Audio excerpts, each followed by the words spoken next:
Hey everyone, I sincerely appreciate your support. If you enjoy my audiobooks, I would be truly grateful if you could subscribe to the channel.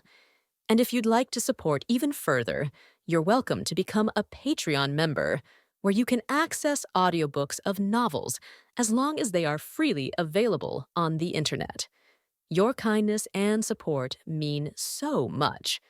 Thank you. Ye Guan was about to turn around when a lady appeared in front of him. She was wearing a light purple dress, and a red ribbon was wrapped around her slender waist. Her dark black hair stretched down to her waist, and she looked extremely elegant. She was holding a sword as well. A swordswoman? Ye Guan froze as he stared at her. The woman took a stance with her sword and slashed out. It was a calm sword move with neither sword intent nor sword force, but Lu Tian seemed to have thrown himself toward the woman's sword, and he was forced at least 100 meters away. Lu Tian looked down at his right hand and saw a deep wound in his palm. Lu Tian's eyes narrowed as he looked at the sword-wielding woman. Eventually, he scoffed and said, "So it's you, the fourth strongest swordsman in the world, Mu Tiandao." Mu Tiandao was now the fifth strongest swordsman, but such detail wasn't important at the moment. It was undeniable that she was a highly accomplished swordsman. She could have easily taken first if it weren't for the four swordsmen ahead of her. Li Banzi heaved a sigh of relief upon seeing Mu Nian when it was great that she had begged Mu Nian for help. Otherwise, the consequences would have been unimaginable. The true world had sent far too many elites for them to resist. Mu Nian stared intently at Lu Tian. Lu Tian was about to speak when Mu Nian raised her hand and attacked. The onlookers failed to catch even a glimpse of what happened next, but Lu Tian flew at least a kilometer away after taking the brunt of such a powerful attack. Lu Tian's right arm was drooping as blood spurted out of his shoulder like a fountain. Lu Tian stared with narrowed eyes at Mu Nian.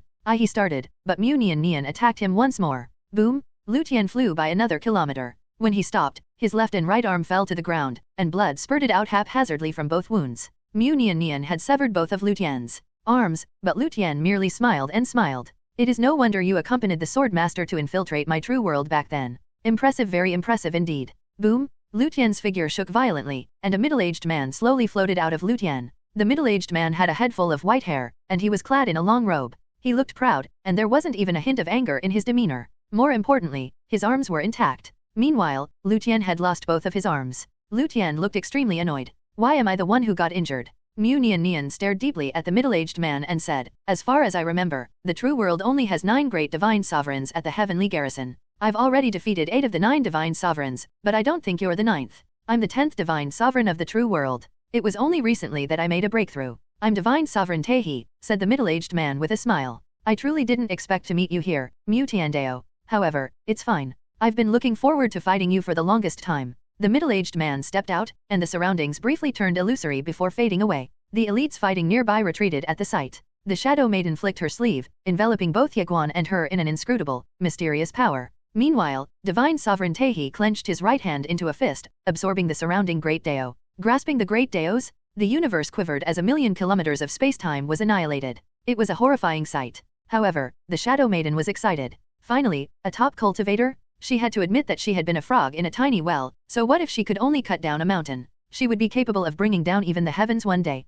Divine Sovereign Taehi's gaze landed on Mu Nian. He grinned and punched out. Boom! A fist imprint containing numerous Great Daos headed straight for Mu Nian. In response, Mu Nian calmly thrust her sword forward. Boom! The sword pierced the fist imprint, but it erupted into a powerful flame that enveloped Mu Nian's sword. Mu Nian's eyes narrowed. She retracted her sword and swung it down. The fist imprint was finally destroyed. A terrifying energy locked onto Mu Nian and made a beeline for her from the side. Mu Nian thrust her sword toward the oncoming clump of energy. Boom! The entire universe dimmed significantly as the world trembled. Divine Sovereign Taehi retreated at least a kilometer away. Mu Nian didn't chase after Divine Sovereign Taehi. She had the upper hand during the exchange just now, but she decided not to capitalize on her advantage and snowball her way to victory. Ye Guan's expression sank. He looked around and turned to the Shadow Maiden before asking, "Dearest sister, I think we have been surrounded by divine spirits more powerful than Divine Sovereign Taehi." The Shadow Maiden turned to Ye Guan and asked, "Why do you say do?" Ye Guan made a sidelong glance at Mu Nian before saying, "Mu Tiandao could have chased Divine Sovereign Taehi just now, but she remained unmoving.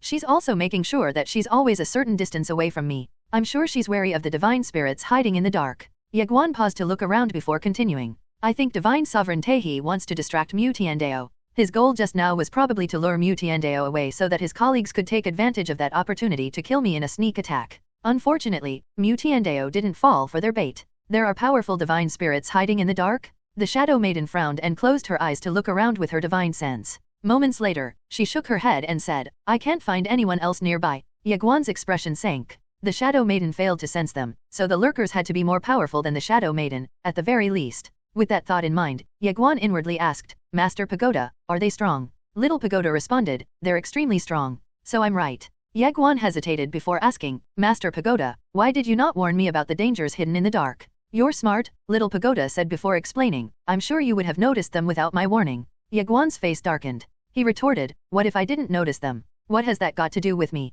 Little Pagoda retorted and said, if you die, it is what it is. There's nothing I can do about it. I'm just a pagoda, after all. Ye Guan went silent. Damn it, Master Pagoda is becoming useless. Meanwhile, Divine Sovereign Taehi was quietly staring at Mu Nian Nian. However, Mu Nian Nian was clearly reading Divine Sovereign Taehi's mind. Elites of Guanxian. Mu Nian Nian shouted, stand behind the young leader. The elite cultivators of the Guanxian Academy didn't hesitate to stand behind Ye Guan. Just then, Mu Nian Nian slashed out with her sword. Whoosh! A massive kilometer-wide rift in space split open. Mu Nian Nian turned to look at Ye Guan and said, lead them to the eternal world and protect them on the way. The battles here are way out of their league. Mu Nian Nian was right. The cultivators here weren't even qualified to head to the Sahen battlefield, not to mention fight these divine spirits from the true world. This is bad. They can't stay here. If they stay here, they're just going to die. They're the future of the Guanxian Academy, so if they die here, the Guanxian Academy's future will be affected. Ye Guan thought. He didn't bother to argue as he roared, let's go. Ye Guan turned around and headed for the massive rift in space.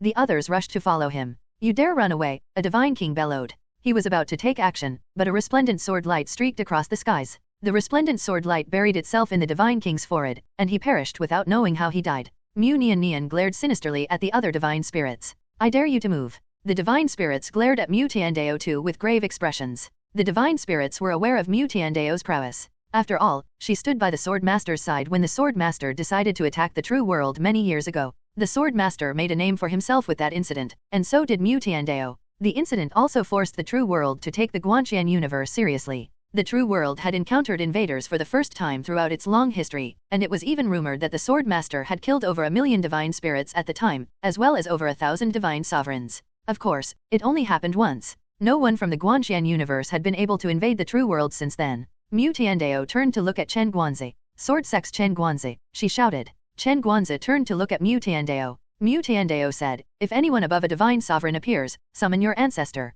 Summon our ancestor? Chen Guanzi's expression turned grim. Mu Tiandao had just mentioned the Sword Sex ultimate hidden trump card. Ye Xian had struck a deal with the Sahen world many years ago, and the deal was that cultivators who had transcended couldn't be involved in the matters of the Guanxian universe. In other words, it wasn't that great of a trump card. In addition, Sword Master Qingshan, Destiny, and the Unfettered Swordsman 4 had chosen not to fight for the sake of helping Ye Xian transcend. To make matters worse, no one could really say for sure if Sword Master Qingshan would even answer the summons. However, if both father and grandfather wouldn't lend a hand to their son and grandson, then Ye Guan ought to keep using the surname Ye. Chen Guanzi nodded slightly before disappearing with the other swordsman. Mu Nian Nian looked up at Tiangxiu and Qi Bishan. Lady Tiangxiu, please support me. Okay. Lady Tiangxiu nodded. Their opponents were too strong for them to leave, so they had been buying time and were waiting to see whose reinforcements would arrive first before the other. Meanwhile, Divine Sovereign Taehi was staring at Mu Nian Nian. Mu Nian Nian, Lady Tiangxiu, and Qi Bishan were protecting the massive rift in space behind them, the space-time tunnel that led to the eternal world, and both sides were at a temporary stalemate. Qi Bishan suddenly said, Lady Nian Nian, where are the reinforcements from the Sahen world? They can't come here. Mu Nian Nian shook her head and explained, the true world immediately attacked the Sahen world the moment they discovered Ye Guan's true identity. I'm sure they did it for the sake of suppressing Aluo and the others. Qi Bishan's brows furrowed, and she said, if the elites of the true world arrive first, the young. Mu Nian Nian interrupted, we're still going to receive reinforcements. Qi Bishan was confused. Really? Mu Nian Nian nodded and said, you shouldn't underestimate a mother. His mother knew that something like this would happen one day, so, let's just wait and see. Qin Guan had also invaded the true world back then, and she had even killed more divine spirits than the Sword Master. One would usually kill people one by one, but Qin Guan was different. She mowed people down in swathes. The elites of the Guanxian Academy and the cultivators who had decided to help the Guanxian Academy wore somber expressions as they walked down the space-time tunnel. The incident today was definitely one for the history books. Only 5 ancient Guanxian guards were left, and only 200 swordsmen remained from the hundreds of swordsmen the sword sect had mobilized against the threat.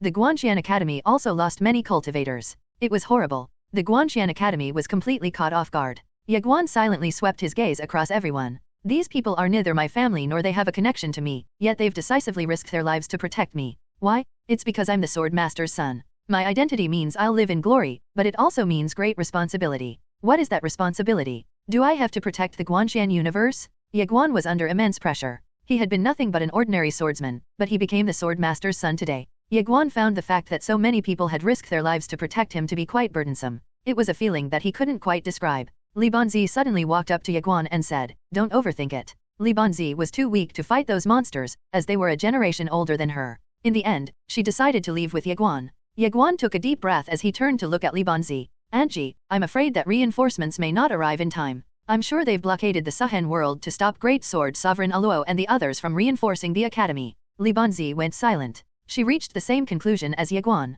"Our goal is to reach the eternal world," said Ye Guan before continuing. "Aunt Ji, I'm not familiar with the eternal world. Can we really hold out against the divine spirits once we get there?" Li Banzi's reply came a bit late as she said, "I can't say for sure, but I know that going to the eternal world is our only option at the moment." "The only option?" Ye Guan suddenly asked. "Aunt Ji, I heard you say that the martial gods of the eternal world are rushing over here." Li Banzi nodded. "We should meet them in 15 minutes. Ye Guan nodded his head in silence. Li Banzi noticed Ye Guan's pensive expression and asked, "What are you thinking?" "I'm just worried. I mean, they managed to lure over the Guanxian Academy's people in the Suhen world to their side, so what's stopping them from doing the same to the Immortal Treasures Pavilion's people in the Eternal World?" Li Banzi's eyes narrowed. Ye Guan said calmly, "We can go to the Eternal World, but I think we shouldn't meet up with those martial gods. It's always better to be safe than sorry. Divine Sovereign Tehi and the other divine spirits also didn't really do anything to stop us from entering the space-time tunnel. It's really suspicious." Li Banzi's expression changed, and she roared, "Chief Anu, open a new space-time tunnel."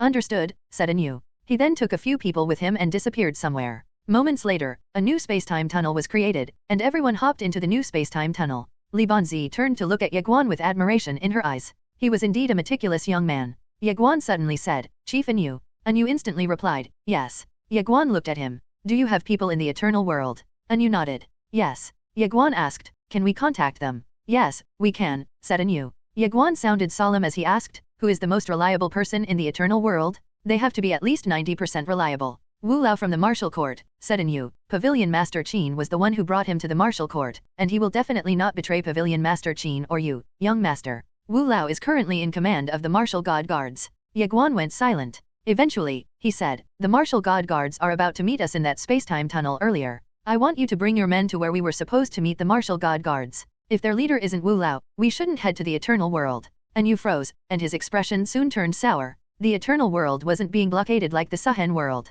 In other words, Wu Lao must have definitely heard that Ye Guan is Pavilion Master Qin's son. Wu Lao must be in the group of martial god guards who are supposed to escort us all the way to the eternal world. If he's not with them, then there's only going to be one explanation: something's wrong in the eternal world. If that's true, the eternal world is a huge trap that we will have to avoid. Anu bowed deeply to Ye Guan before turning around to leave. Ye Guan's expression turned complicated as he swept his gaze across the people behind him. He didn't want to overthink, but he had to be both meticulous and careful, as the lives of so many people were on his shoulders. A small mistake meant a catastrophe. After all, they weren't really qualified to participate in this incident. Ye Guan looked at Li Banzi and asked, "Aunt Ji, who is the de facto leader of the Immortal Treasures Pavilion?" Li Banzi responded, "It should be Lady Qing. I'm sure she knows what's going on," said Ye Guan. "That's true." Li Banzi nodded and said, "I'm sure she's rushing over to us as we speak." Ye Guan nodded slightly before turning to the people around him. "Everyone rest well and take care of your injuries," he said. Everyone nodded. They survived, but the majority of them were severely injured.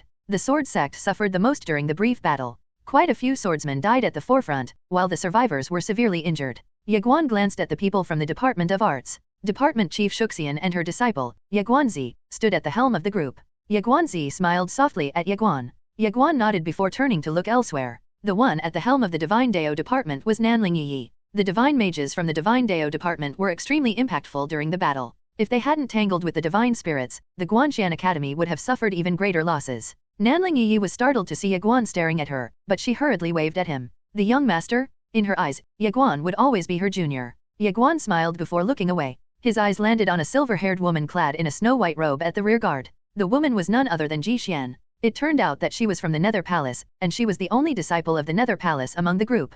Hence, she caught a desolate figure as she stood at the edge of the rear guard by herself. Ji Xian quietly avoided Ye Guan's gaze. Ye Guan stared at Ji Xian silently for quite a while before looking away. Ji Xian was slightly gloomy as she looked down at her feet upon realizing that Ye Guan was no longer staring at her. She felt conflicted. Ye Guan turned out to be the young master of the Guanxian Academy. The young master? Ji Xian smiled softly. It was great news. The better his background, the happier Ji Xian would be. Ye Guan turned to look at Time Paradise. Roughly half of Time Paradise's elite had perished. The Lingxiu Blessed Land also suffered significant losses. Ye Guan would never forget how the two clans had risked their lives to help him resist the enemies. Ye Guan walked over to Nanli Yin and Zhang Yuntian. The two were about to bow and greet him, but Ye Guan stopped them. Ye Guan spoke softly, "I'm sorry, seniors." "Young master, please don't say that," said Zhang Yuntian. He shook his head with a smile and continued, "I truly had no idea that you were the sword master's son, our young master." Zhang Yuntian finally understood why their ancestor wanted him to help Ye Guan no matter what. Nanli Yin was in the same boat as Zhang Yuntian.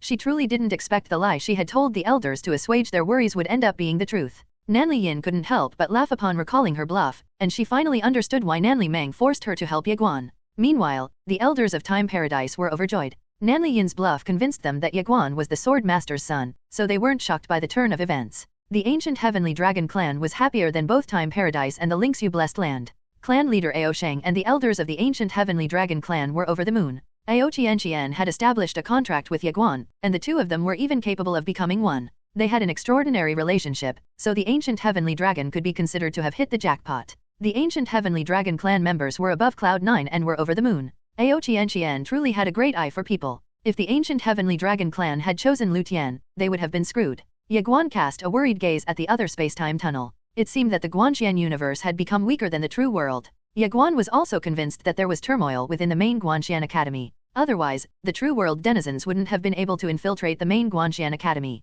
Swoosh! And you appeared in front of Ye Guan. His gaze was serious as he said, "Our men have met with them." "How are they?" asked Ye Guan. And you said somberly, "Wu Lao isn't their leader, and our men also found them suspicious." Ye Guan's expression fell. Li Banzi's brows furrowed. It was terrifying how even the Immortal Treasures Pavilion was problematic. And you asked, "Young master, what should we do?" And you was flustered. If there were issues at the Eternal World, it meant that the Immortal Treasures Pavilion was anything but a safe haven for them. Ye Guan fell deep into thought. Rumble? The other spacetime tunnel suddenly collapsed, and its destruction sent a wave of cataclysmic energy toward the spacetime tunnel where Ye Guan and the others were located. And Yu's expression changed. He waved his sleeve, and the scenery peeled away. Everyone suddenly found themselves in the middle of the starry skies. Roughly 100 people stood in the distance, seemingly waiting for them. A middle-aged man stood at the helm of the group of people. Yu's face fell, and he said, "Young master, they're the martial god guards who were supposed to escort us to safety." Ye Guan quietly stared at the middle-aged man. "So they have rebelled." Ye Guan's frown deepened. Has the Immortal Treasures Pavilion always been this corrupt?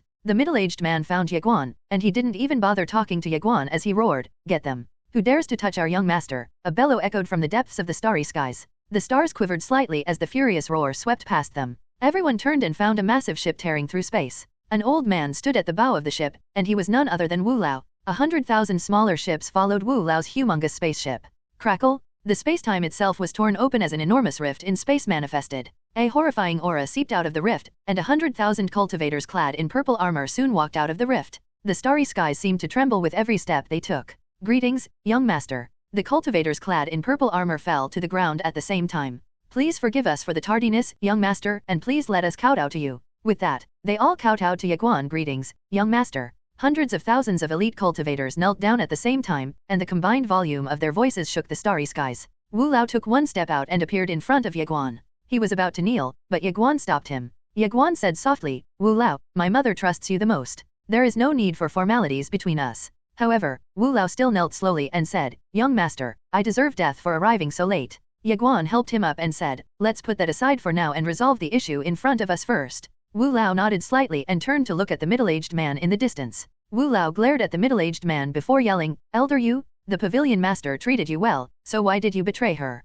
Elder Yu laughed. He was about to say something, but Ye Guan beat him to the chase and said, "Kill him, he's buying time." "Kill him?" The elites of the Immortal Treasures Pavilion were stunned. They cast a hesitant gaze at Wu Lao. Ye Guan was calm and silent. However, Wu Lao's expression changed, and he roared, "What are you doing standing there? Did you not hear what the young master said? The young master has given his orders, so hurry up and do it." Beaded cold sweat dripped down Wu Lao's forehead as he thought, "Are these bastards trying to get me in trouble? If young master were petty, your hesitation to follow his orders would have put me in a spot." The elites came to their senses and charged toward Elder Yu and the others. Wu Lao glanced sideways at Ye Guan. He sighed in relief when he saw Ye Guan's calm and placid expression. He wasn't overthinking. He had stayed long enough in Milky Way to know that those who had allowed their authority to get to their heads had always met horrible fates. A traitor was in the midst of the martial court. If he hadn't rushed here personally after sensing that something was wrong, the consequences would have been disastrous. In the distance, Elder Yu frowned. He was a bit shocked as he stared at Ye Guan. He didn't expect Ye Guan to be so decisive at killing others.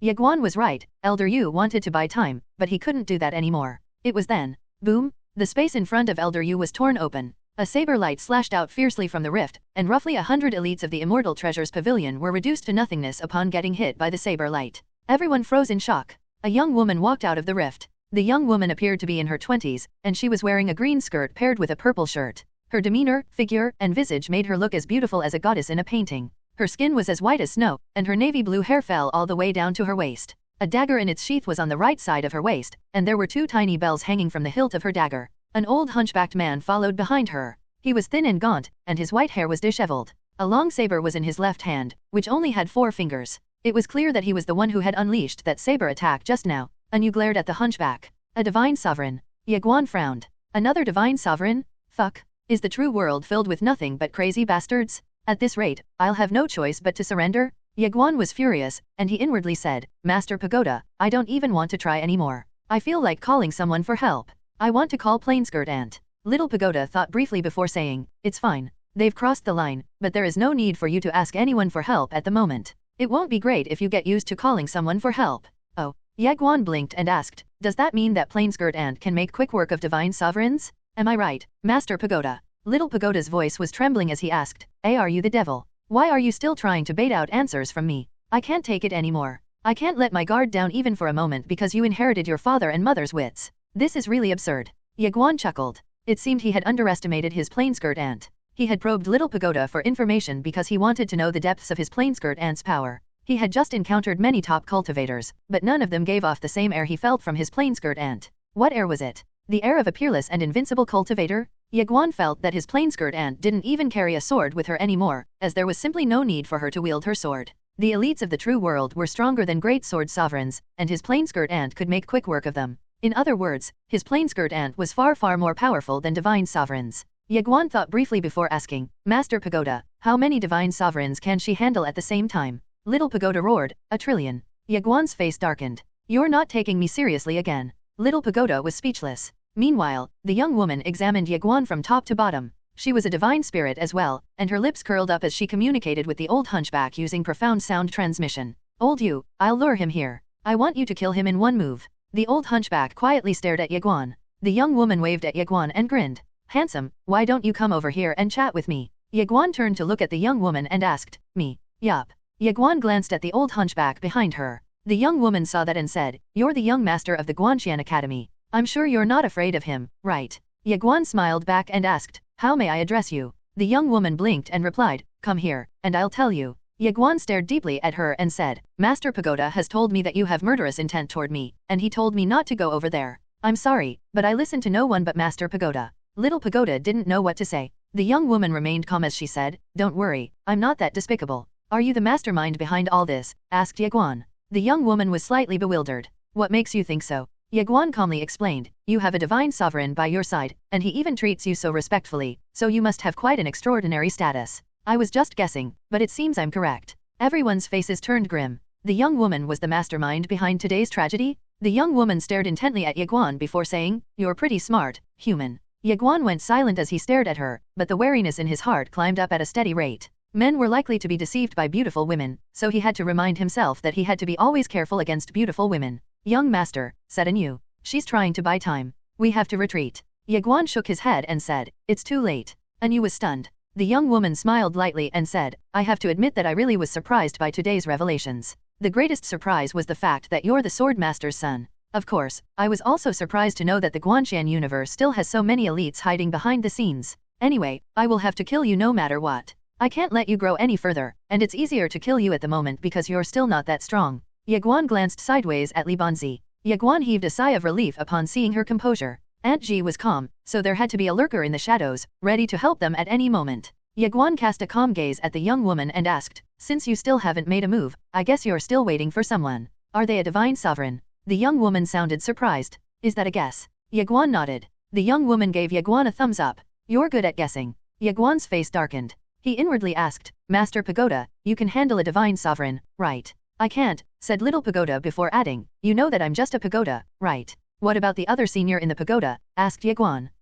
Little Pagoda caught himself in time. The little bastard was baiting out answers from him once more. The mysterious voice chuckled and said, "He's a really clever brat." Little Pagoda laughed and said, "I guess he's a bit anxious, considering how many powerful cultivators have appeared so far." "That's normal," said the mysterious voice before explaining, "he still hasn't seen so many powerful cultivators. I'm honestly impressed that he still isn't panicking." "Me, too," said Little Pagoda. The young woman suddenly said, "So how about you come over here for a chat? I swear upon the true God one that I will not pull any dirty tricks on you." Ye Guan replied calmly, "Aren't we already chatting?" "You're very wary of me," said the young woman with a cheeky smile. She then turned to the old hunchback and talked to him using profound sound transmission. "Old you, use everything you have and kill him." However, the old hunchback shook his head. The young woman frowned and asked, "Is someone lurking?" Old you glanced at the young woman. "Can you really not see the lurker on their side?" The young woman stared at a particular corner in the starry skies and chuckled. "I've already blockaded the Suhen world, but to think that they still have so many elites outside the Suhen world. And how come those people didn't participate in that war many years ago?" Old Yu remained silent. "Since you aren't sure, let's wait," said the young woman. She turned to look at Ye Guan and muttered, "I don't believe that he has an infinite number of people behind him." Ye Guan looked at Wu Lao beside him and asked, "Wu Lao, do you have a trump card up your sleeve?" "Yes," said Wu Lao. Ye Guan's eyes lit up. Wu Lao saw that and added, "But my trump card is in the eternal world. I didn't bring it with me." Ye Guan's face fell. "You don't bring your trump card with you? What's wrong with you?" Wu Lao chuckled bitterly and said, "I didn't bring it with me out of my own volition, I simply can't bring it with me. Furthermore, you're the only person who can use it, so it's not exactly my trump card." Ye Guan frowned and asked, "I'm the only one who can use it?" The pavilion master nurtured quite a few Guanxian divine generals, but they only listened to the pavilion master's orders. Wu Lao trailed off before asking, "Do you have the pavilion master's cloth sachet?" Ye Guan was slightly confused. "Cloth sachet?" Wu Lao was slightly stunned. "It's not with you." Ye Guan nodded and replied, "Nope." Wu Lao frowned and muttered, "No, that can't be. She said that she'd leave that cloth sachet with you." Ye Guan inwardly asked, "Master Pagoda, do you have it?" Little Pagoda replied, "Yep." Ye Guan froze briefly before asking, "Why did you not give it to me? You haven't asked for it." Ye Guan's face darkened. "Master Pagoda, has my father or grandfather ever given you a few knuckle sandwiches while you were still following them?" Little Pagoda didn't know what to say. Rumble? A powerful aura surged out of the massive rift in space behind the young woman. A white-robed middle-aged man slowly walked out of the rift. The white-robed middle-aged man was a divine sovereign? The young woman turned to look at Ye Guan and said, "Old you, kill him, don't hold back. Give him no quarter." Ye Guan's face fell. "Fuck. I knew it. You're an evil woman." Old Yu stepped forward and slashed out with his saber. Swing! The starry sky seemingly dimmed in the face of the old hunchback's saber. Ye Guan hurriedly looked at Li Banzi. Li Banzi blinked in confusion and said, "Why are you looking at me, young master? I'm just a civil servant. I'm not good at fighting." Ye Guan really had no idea what to say. One, it is currently unknown how many true gods are there or if there is only one true god, so we opted to use the definite article because it sounds like the young woman is swearing upon the name of a particular true god, which we still don't care where was the lurker in the shadows to help them. Ye Guan's ears were buzzing, and he felt lightheaded. "Why are you so calm when there's no powerful lurker ready to help us at any time?" Everyone's expressions changed the moment they saw the old hunchback's move. A divine sovereign wasn't an opponent they could handle, even if they vastly outnumbered the former. Quantity didn't matter to someone with absolute strength. Chen Guanz's eyes narrowed, and a command token appeared in his hand. The old hunchback was too strong for him to handle, so he was left with no choice but to summon the sword sex ancestor. Rip! A tearing noise abruptly echoed as the space in front of Ye Guan was torn open. A white-robed woman walked out of the rift. Her demeanor was cold, and her hair was in a high ponytail, while a spear was in her left hand. She didn't beat around the bush as she sent her spear hurtling toward the saber light. Boom! The saber light shattered upon impact, astounding everyone. However, most of everyone here wasn't familiar with the white-robed woman. Ye Guan didn't know the white-robed woman, so he inwardly asked, "Master Pagoda, do you know her?" "Yes," Little Pagoda replied. Ye Guan shook his head and smiled to himself. He had to admit that Master Pagoda was pretty cool. It seemed that Master Pagoda knew the identity of just about any top cultivator out there. It was clear that it had been a long time since he started working for the family. Li Banzi heaved a sigh of relief. "You're finally here?" The white-robed woman was none other than a Nanjing, a first-generation martial goddess. Li Banzi didn't know much about a Nanjing because they were born in a different generation, but she knew that a Nanjing was from the same generation as Sword Master Qingshan and that she was an unparalleled martial goddess. Li Banzi hadn't summoned a Nanjing. The Nether Palace had summoned the latter here. The Nether Palace started summoning their elites upon seeing that the true world was willing to go to any lengths just to achieve their goal. Old Yu immediately frowned, and his expression turned heavy. The young woman next to Old Yu sized up a Nanjing and smiled before asking, "Can you handle 2 divine sovereigns?" A Nanjing stared at her expressionlessly and said, "You can summon 10 more divine sovereigns here." 10 more divine sovereigns. Everyone was stunned. "Really? Can you really handle 12 divine sovereigns?" The young woman chuckled and said, "How bold?" Old Yu, Old Jun, Kill her. The two divine sovereigns made a beeline for Nanjing at the same time. Nanjing's gaze turned cold, and she swung her spear. Boom! The two divine sovereigns flew at least 100 kilometers away.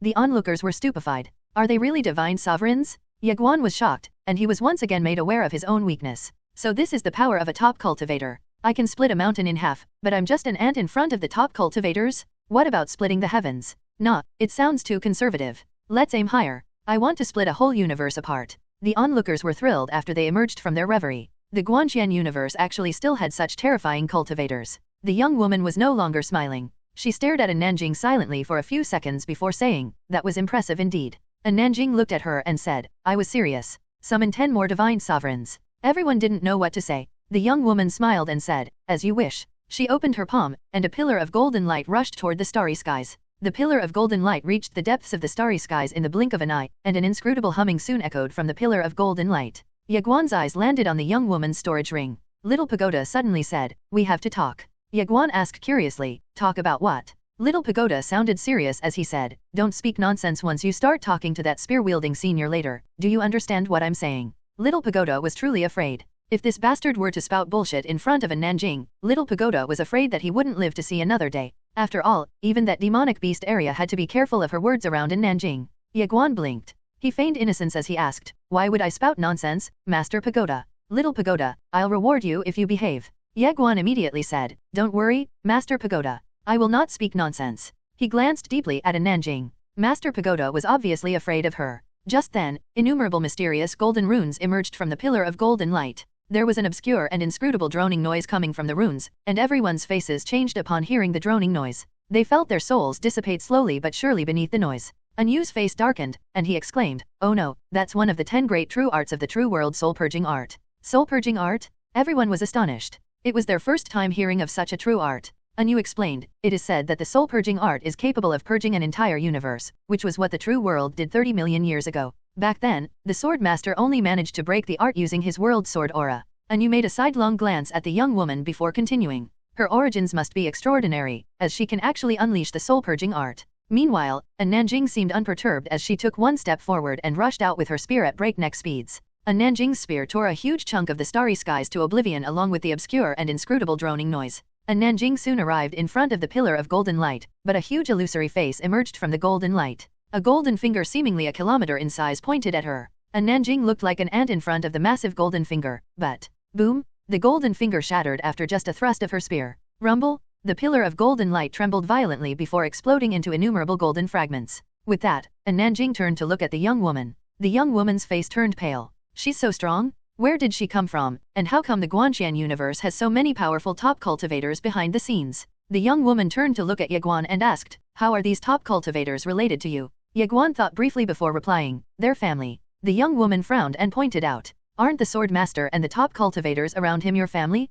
Just who are they?" "They were absent during the Great War many years ago," Ye Guan said. "They're my grandfather's friends." "Grandfather?" Everyone froze at where they stood and went silent. The young woman stared at Ye Guan. She seemed impressed as she said, "That's pretty cool." Ye Guan walked up to Nanjing and asked, "Senior, can you kill her?" Ye Guan's intuition told him that the young woman was extraordinary and that they would profit greatly if they managed to end her life here. Moreover, the young woman definitely had a ton of treasures in her storage ring. Nanjing examined Ye Guan from top to bottom. The cold glint in her eyes softened as she said, "You're indeed a wonderful kid." After a few moments of hesitation, Ye Guan asked, "Senior, do you know my Master Pagoda?" Little Pagoda was speechless. Nanjing replied, "Yes." Little Pagoda hurriedly spoke, "I'll definitely reward you if you behave." Ye Guan smiled lightly and said, "Master Pagoda told me that my grandfather is an amazing person, is that true?" Little Pagoda heaved a sigh of relief. Nanjing nodded and said, "It's true." Ye Guan smiled. He made a sidelong glance at the young woman and frowned upon seeing that she still hadn't escaped. It was clear that the young woman was undeterred by Nanjing's strength, and she still hadn't given up on killing him.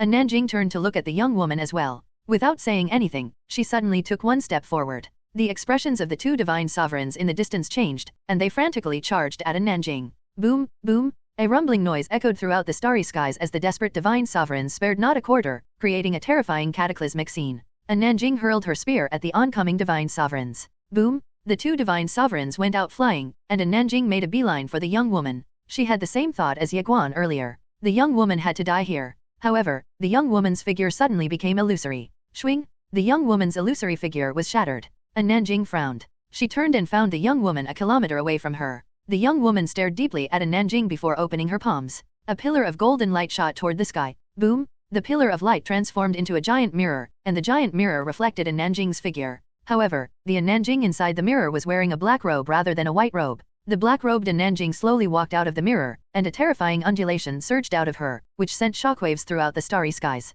Ye Guan frowned at the sight. What bizarre skill is that? Ye Guan looked at Anu in hopes of an explanation, but Anu looked as puzzled as Ye Guan. A Nanjing gazed at the mirror up above before turning to look at the black-robed Nanjing. Swoosh! A Nanjing suddenly disappeared.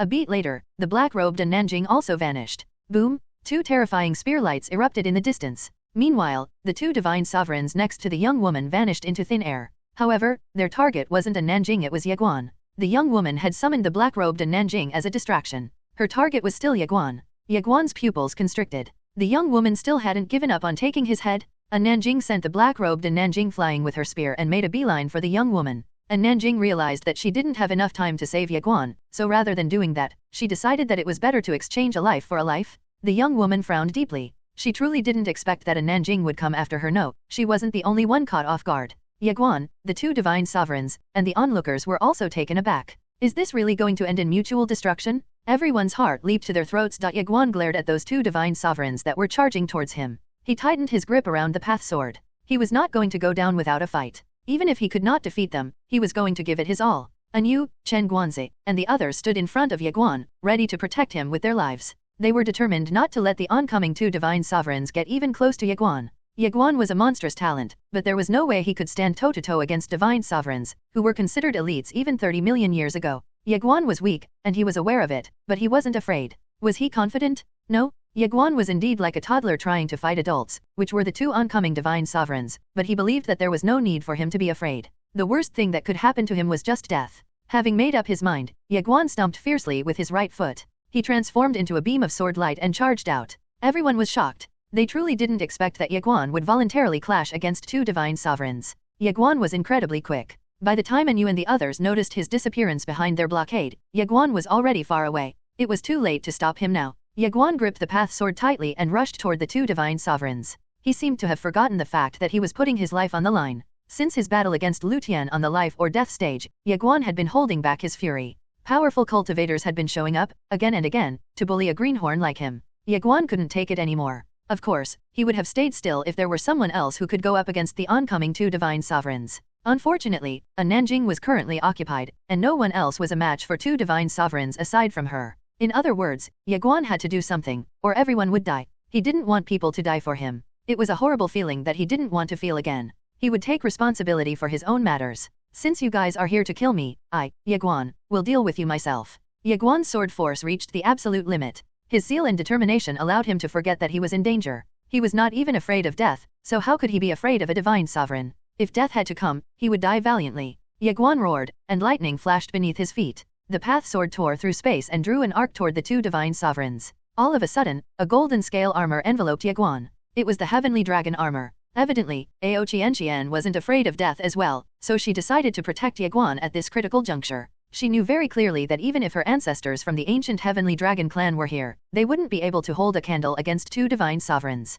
So what? She would still fight. Moreover, it didn't seem like a bad idea to walk into hell with Ye Guan. A young man and a dragon became one as they streaked across the sky, ready to accept their demise. Murderous intent surged within divine sovereign Yu's eyes. He slashed out with his saber using all his might, and his target was the path sword in Ye Guan's hand. Ye Guan has to die. It'll be extremely difficult to kill him in the future if he survives. Boom! Divine Sovereign Yu's saber crumbled the moment it made contact with the path sword, but Ye Guan was still blasted at least a few kilometers away. The heavenly dragon armor slowly scattered into innumerable golden light crystals, revealing Ye Guan's torn fleshly body. The other divine sovereign charged toward Ye Guan, and his terrifying aura made even spacetime explode as he rushed toward the latter. Swoosh! Ao Qian suddenly moved out of Ye Guan's body. Roar! Ao Qian roared and transformed into her true form. A few kilometer-long ancient heavenly dragon appeared in the blink of an eye, and Ao Qian hurriedly coiled herself around Ye Guan's soul. A golden light burst out of Ao Qian. Boom! A fully concentrated strike of a divine sovereign landed on Ao Qian, and she let out a miserable wail. A chunk of her massive body was directly blasted away into golden light crystals, and what remained of her body disintegrated bit by bit. Even an ancestor of the ancient heavenly dragon clan couldn't possibly withstand a divine sovereign's fully concentrated strike, so how could Ao Qianqian take the brunt of such an attack and survive? Ao Qianqian gazed at Ye Guan and chuckled despondently. I wonder if you're going to forget me eventually, she muttered. Ye Guan's fleshly body had already been destroyed, so he was currently in his soul form. He stared blankly at Ao Qianqian, and he watched as Ao Qianqian's fleshly body slowly turned into ashes as if she were a piece of burning paper. Ye Guan watched in despair as Ao Qianqian slowly vanished before his eyes. First, it was Nailan Jia, then it was Ji Xian, and now it was Ao Qianqian? Ye Guan suddenly chuckled. His chuckling intensified until it became a full-blown maniacal laughter. His black hair slowly turned red, strand by strand. The bloodline that had been lying dormant within him over the past 18 years started boiling. Boom! He started exuding a faint, red glow. The space-time around him quivered violently. Far away, and Nanjing suddenly yelled, Little Pagoda? What are you doing? Little Pagoda froze. The mysterious voice hurriedly said, What are you doing? Are you not going to save this little girl? Do you want to die that much? Little Pagoda finally came to his senses, and he immediately panicked. Fuck. I actually forgot to make a move? Boom. A golden light flowed out of Ye Guan and enveloped Ao Qianqian. She was still burning into ashes but at a slower speed. Little Pagoda was stunned. What's going on? The mysterious voice explained, that divine sovereign unleashed a move that follows the great Dao laws of the true world. You know they're not being governed by this universe, right? Little Pagoda hurriedly asked, what should I do, then? The mysterious voice said, if she dies, he will definitely hate everything. He'll hate you and hate his parents. Once this girl dies, you should just prepare your coffin. Fuck. Little Pagoda was truly getting a little nervous now. Where is the master of the reincarnation path? Ye Guan roared in fury, come out? I want you to come out, right now. Rumble? A rift in space manifested above Ye Guan, and a middle-aged man walked out of it. Save her. Ye Guan shouted, hurry up. The face of the master of the reincarnation path darkened considerably as he explained, young master, the attack that harmed her carried traces of the great Dao laws of the true world. It was an attack beyond the Guanxian universe's jurisdiction. Ye Guan's eyes flashed sinisterly at the harsh rejection. Boom! A terrifying burst of bloodline power exploded from Ye Guan, and a monstrous murderous intent pervaded the starry skies. Ye Guan's hair had become completely blood red, and even his soul was slowly becoming red. Fuck. Little Pagoda immediately transformed into a ray of golden light that spread across Ye Guan's figure. Ye Guan's bloodline power had to be suppressed as soon as possible. Boom! Little Pagoda was surprised when Ye Guan blasted him away. A Nanjing suddenly appeared in front of Ye Guan. She slammed her hands down on Ye Guan's shoulder. Ye Guan's eyes shot wide open, and he slashed out with his path sword. Ye Guan's fleshly body was no more, but this sword move was 10 times more terrifying than the sword moves he had been performing while he was one with Ao Qianqian. And it was all because of his mad demon bloodline. It was the most powerful bloodline in the world. Ye Guan's strength was already terrifying, but his bloodline power allowed him to reach greater heights. A Nanjing frowned heavily. Her figure trembled and flashed as she reappeared behind Ye Guan, causing his sword attack to miss. However, a chunk of the starry skies was torn apart by Ye Guan's sword slash. The onlookers were terrified. The two divine sovereigns were shocked and fearful as well. Ye Guan's sword slash was simply too powerful. A Nanjing sent a palm strike on Ye Guan's back. Boom! Ye Guan's bloodline power was suppressed, but rumble! A red glow burst out of Ye Guan, and the terrifying bloodline power that had receded like a tide returned as a tsunami, making even a Nanjing stagger backward in disbelief. Even Little Pagoda was stupefied. Even martial goddess and can't suppress it? Are you kidding me? A Nanjing stepped up once again, and she placed her hand on Ye Guan's shoulder. A powerful martial intent enveloped Ye Guan. She was going to suppress Ye Guan's bloodline by force? It had to be done. Ye Guan had failed to control the power of his mad demon bloodline, so if his mad demon bloodline were to fully awaken at this critical juncture, Ye Guan's mind would be devoured by his bloodline. Unfortunately, even martial goddess and was having a hard time suppressing Ye Guan's mad demon bloodline. It had been lying dormant for so long, so it wouldn't be that easy to suppress it now that it had found the golden opportunity to awaken. And Nanjing's expression darkened. She didn't expect that Ye Guan's mad demon bloodline would be this powerful. She would risk getting injured if she were to press on. Ye Guan had to suppress it himself? And Nanjing's gaze swept across Ao Qianqian and Little Pagoda. Little Pagoda was currently protecting and restoring Ao Qianqian, but she was still slowly vanishing into nothingness. The situation was grim. And Nanjing's expression darkened even further when she recalled how Little Pagoda failed to make a move at the critical juncture. Shuai. Meanwhile, Ye Guan's mad demon bloodline incessantly flowed out of him like water from a waterfall. The space-time around him took on a tinge of red. Ye Guan's eyes had also become bloodshot, and there seemed to be a sea of blood in his eyes. The young woman stared at Ye Guan with a frown. That's the mad demon bloodline, she said with a glower. She had been using a secret technique to dodge Nanjing's attacks, so there was no way the latter could kill her if she simply kept on dodging Nanjing's attacks. The light in the young woman's eyes shifted in both curiosity and concern. She had heard of the mad demon bloodline. When the Sword Master invaded the true world on that fateful day, he was apparently in the mad demon state, and he created a boundless ocean of blood in the true world with his sword in hand. It was a monumental event in the true world's history, as it was the first time that someone had invaded it. The Sword Master's slaughter and his invasion of the true world humiliated the true world. Today, the young woman was witnessing the mad demon bloodline in action with her own two eyes. The faces of the two divine sovereigns were grim. Old Yu asked, "Should we attack?" The young woman shook her head. Her eyes didn't leave Ye Guan as she said, "He's very weak at the moment, and his fleshly body is no more. There's no way he can withstand the tyrannical power of the mad demon bloodline. Let's just watch him suffer until he dies." The two divine sovereigns nodded, and Nanjing's face turned gloomier and gloomier. The mad demon bloodline would certainly take over Ye Guan's mind if it awakened today. To make matters worse, Ye Guan wasn't exactly in the right mental state to even attempt to control the mad demon bloodline. A flash of determination fleeted across Nanjing's eyes. She took a step forward before sending another palm strike on Ye Guan's back. She was about to try and suppress Ye Guan's mad demon bloodline once again, but rumble! A deep purple light burst out of Ye Guan and rushed toward the vast expanse of the starry skies overhead. The powerful deep purple light forcefully suppressed the mad demon bloodline. Everyone froze in astonishment. What's going on?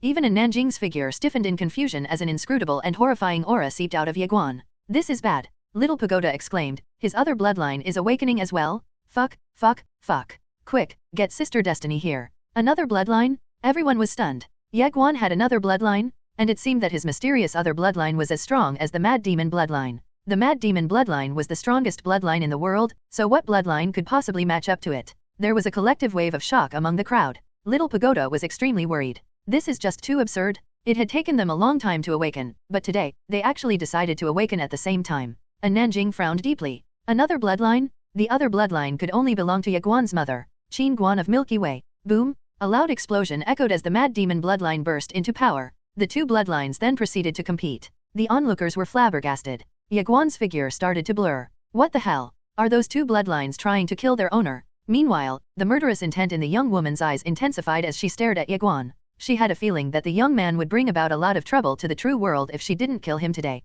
With that thought in mind, the young woman opened her palm, and a golden talisman floated into the sky from her palm. "Every divine sovereign, divine emperor, and every divine king in the Anwang world, heed my orders," exclaimed the young woman. Her voice echoed like thunder as she continued. "If you can fight, come to me as fast as possible. Tardiness is punishable by digging out 18 generations of your ancestors' graves, and I will do it myself." The young woman paused and turned to look at the two divine sovereigns next to her before saying, "Tell my personal soldiers to come here." Old Yu's expression fell, and he hurriedly said, "Rulerin, your personal soldiers are protecting the full world at the moment. Can you not see that?" Rulerin pointed angrily at Ye Guan and said, "He's our greatest threat, and we cannot give him any chance to grow." Old Yu was scared speechless, and he didn't dare to say anything else. Ye Guan was truly exceptional, and Old Yu's heart was gripped with fear the moment he recalled how his limbs had almost gone flying earlier. Ye Guan had to die today? Rulerin anxiously paced about. She glanced alternatingly between Nanjing and Ye Guan. Finally, she stopped and took out another golden talisman. Her eyes flashed coldly as she said, "I want the divine dusk guards from the True God Hall to come here.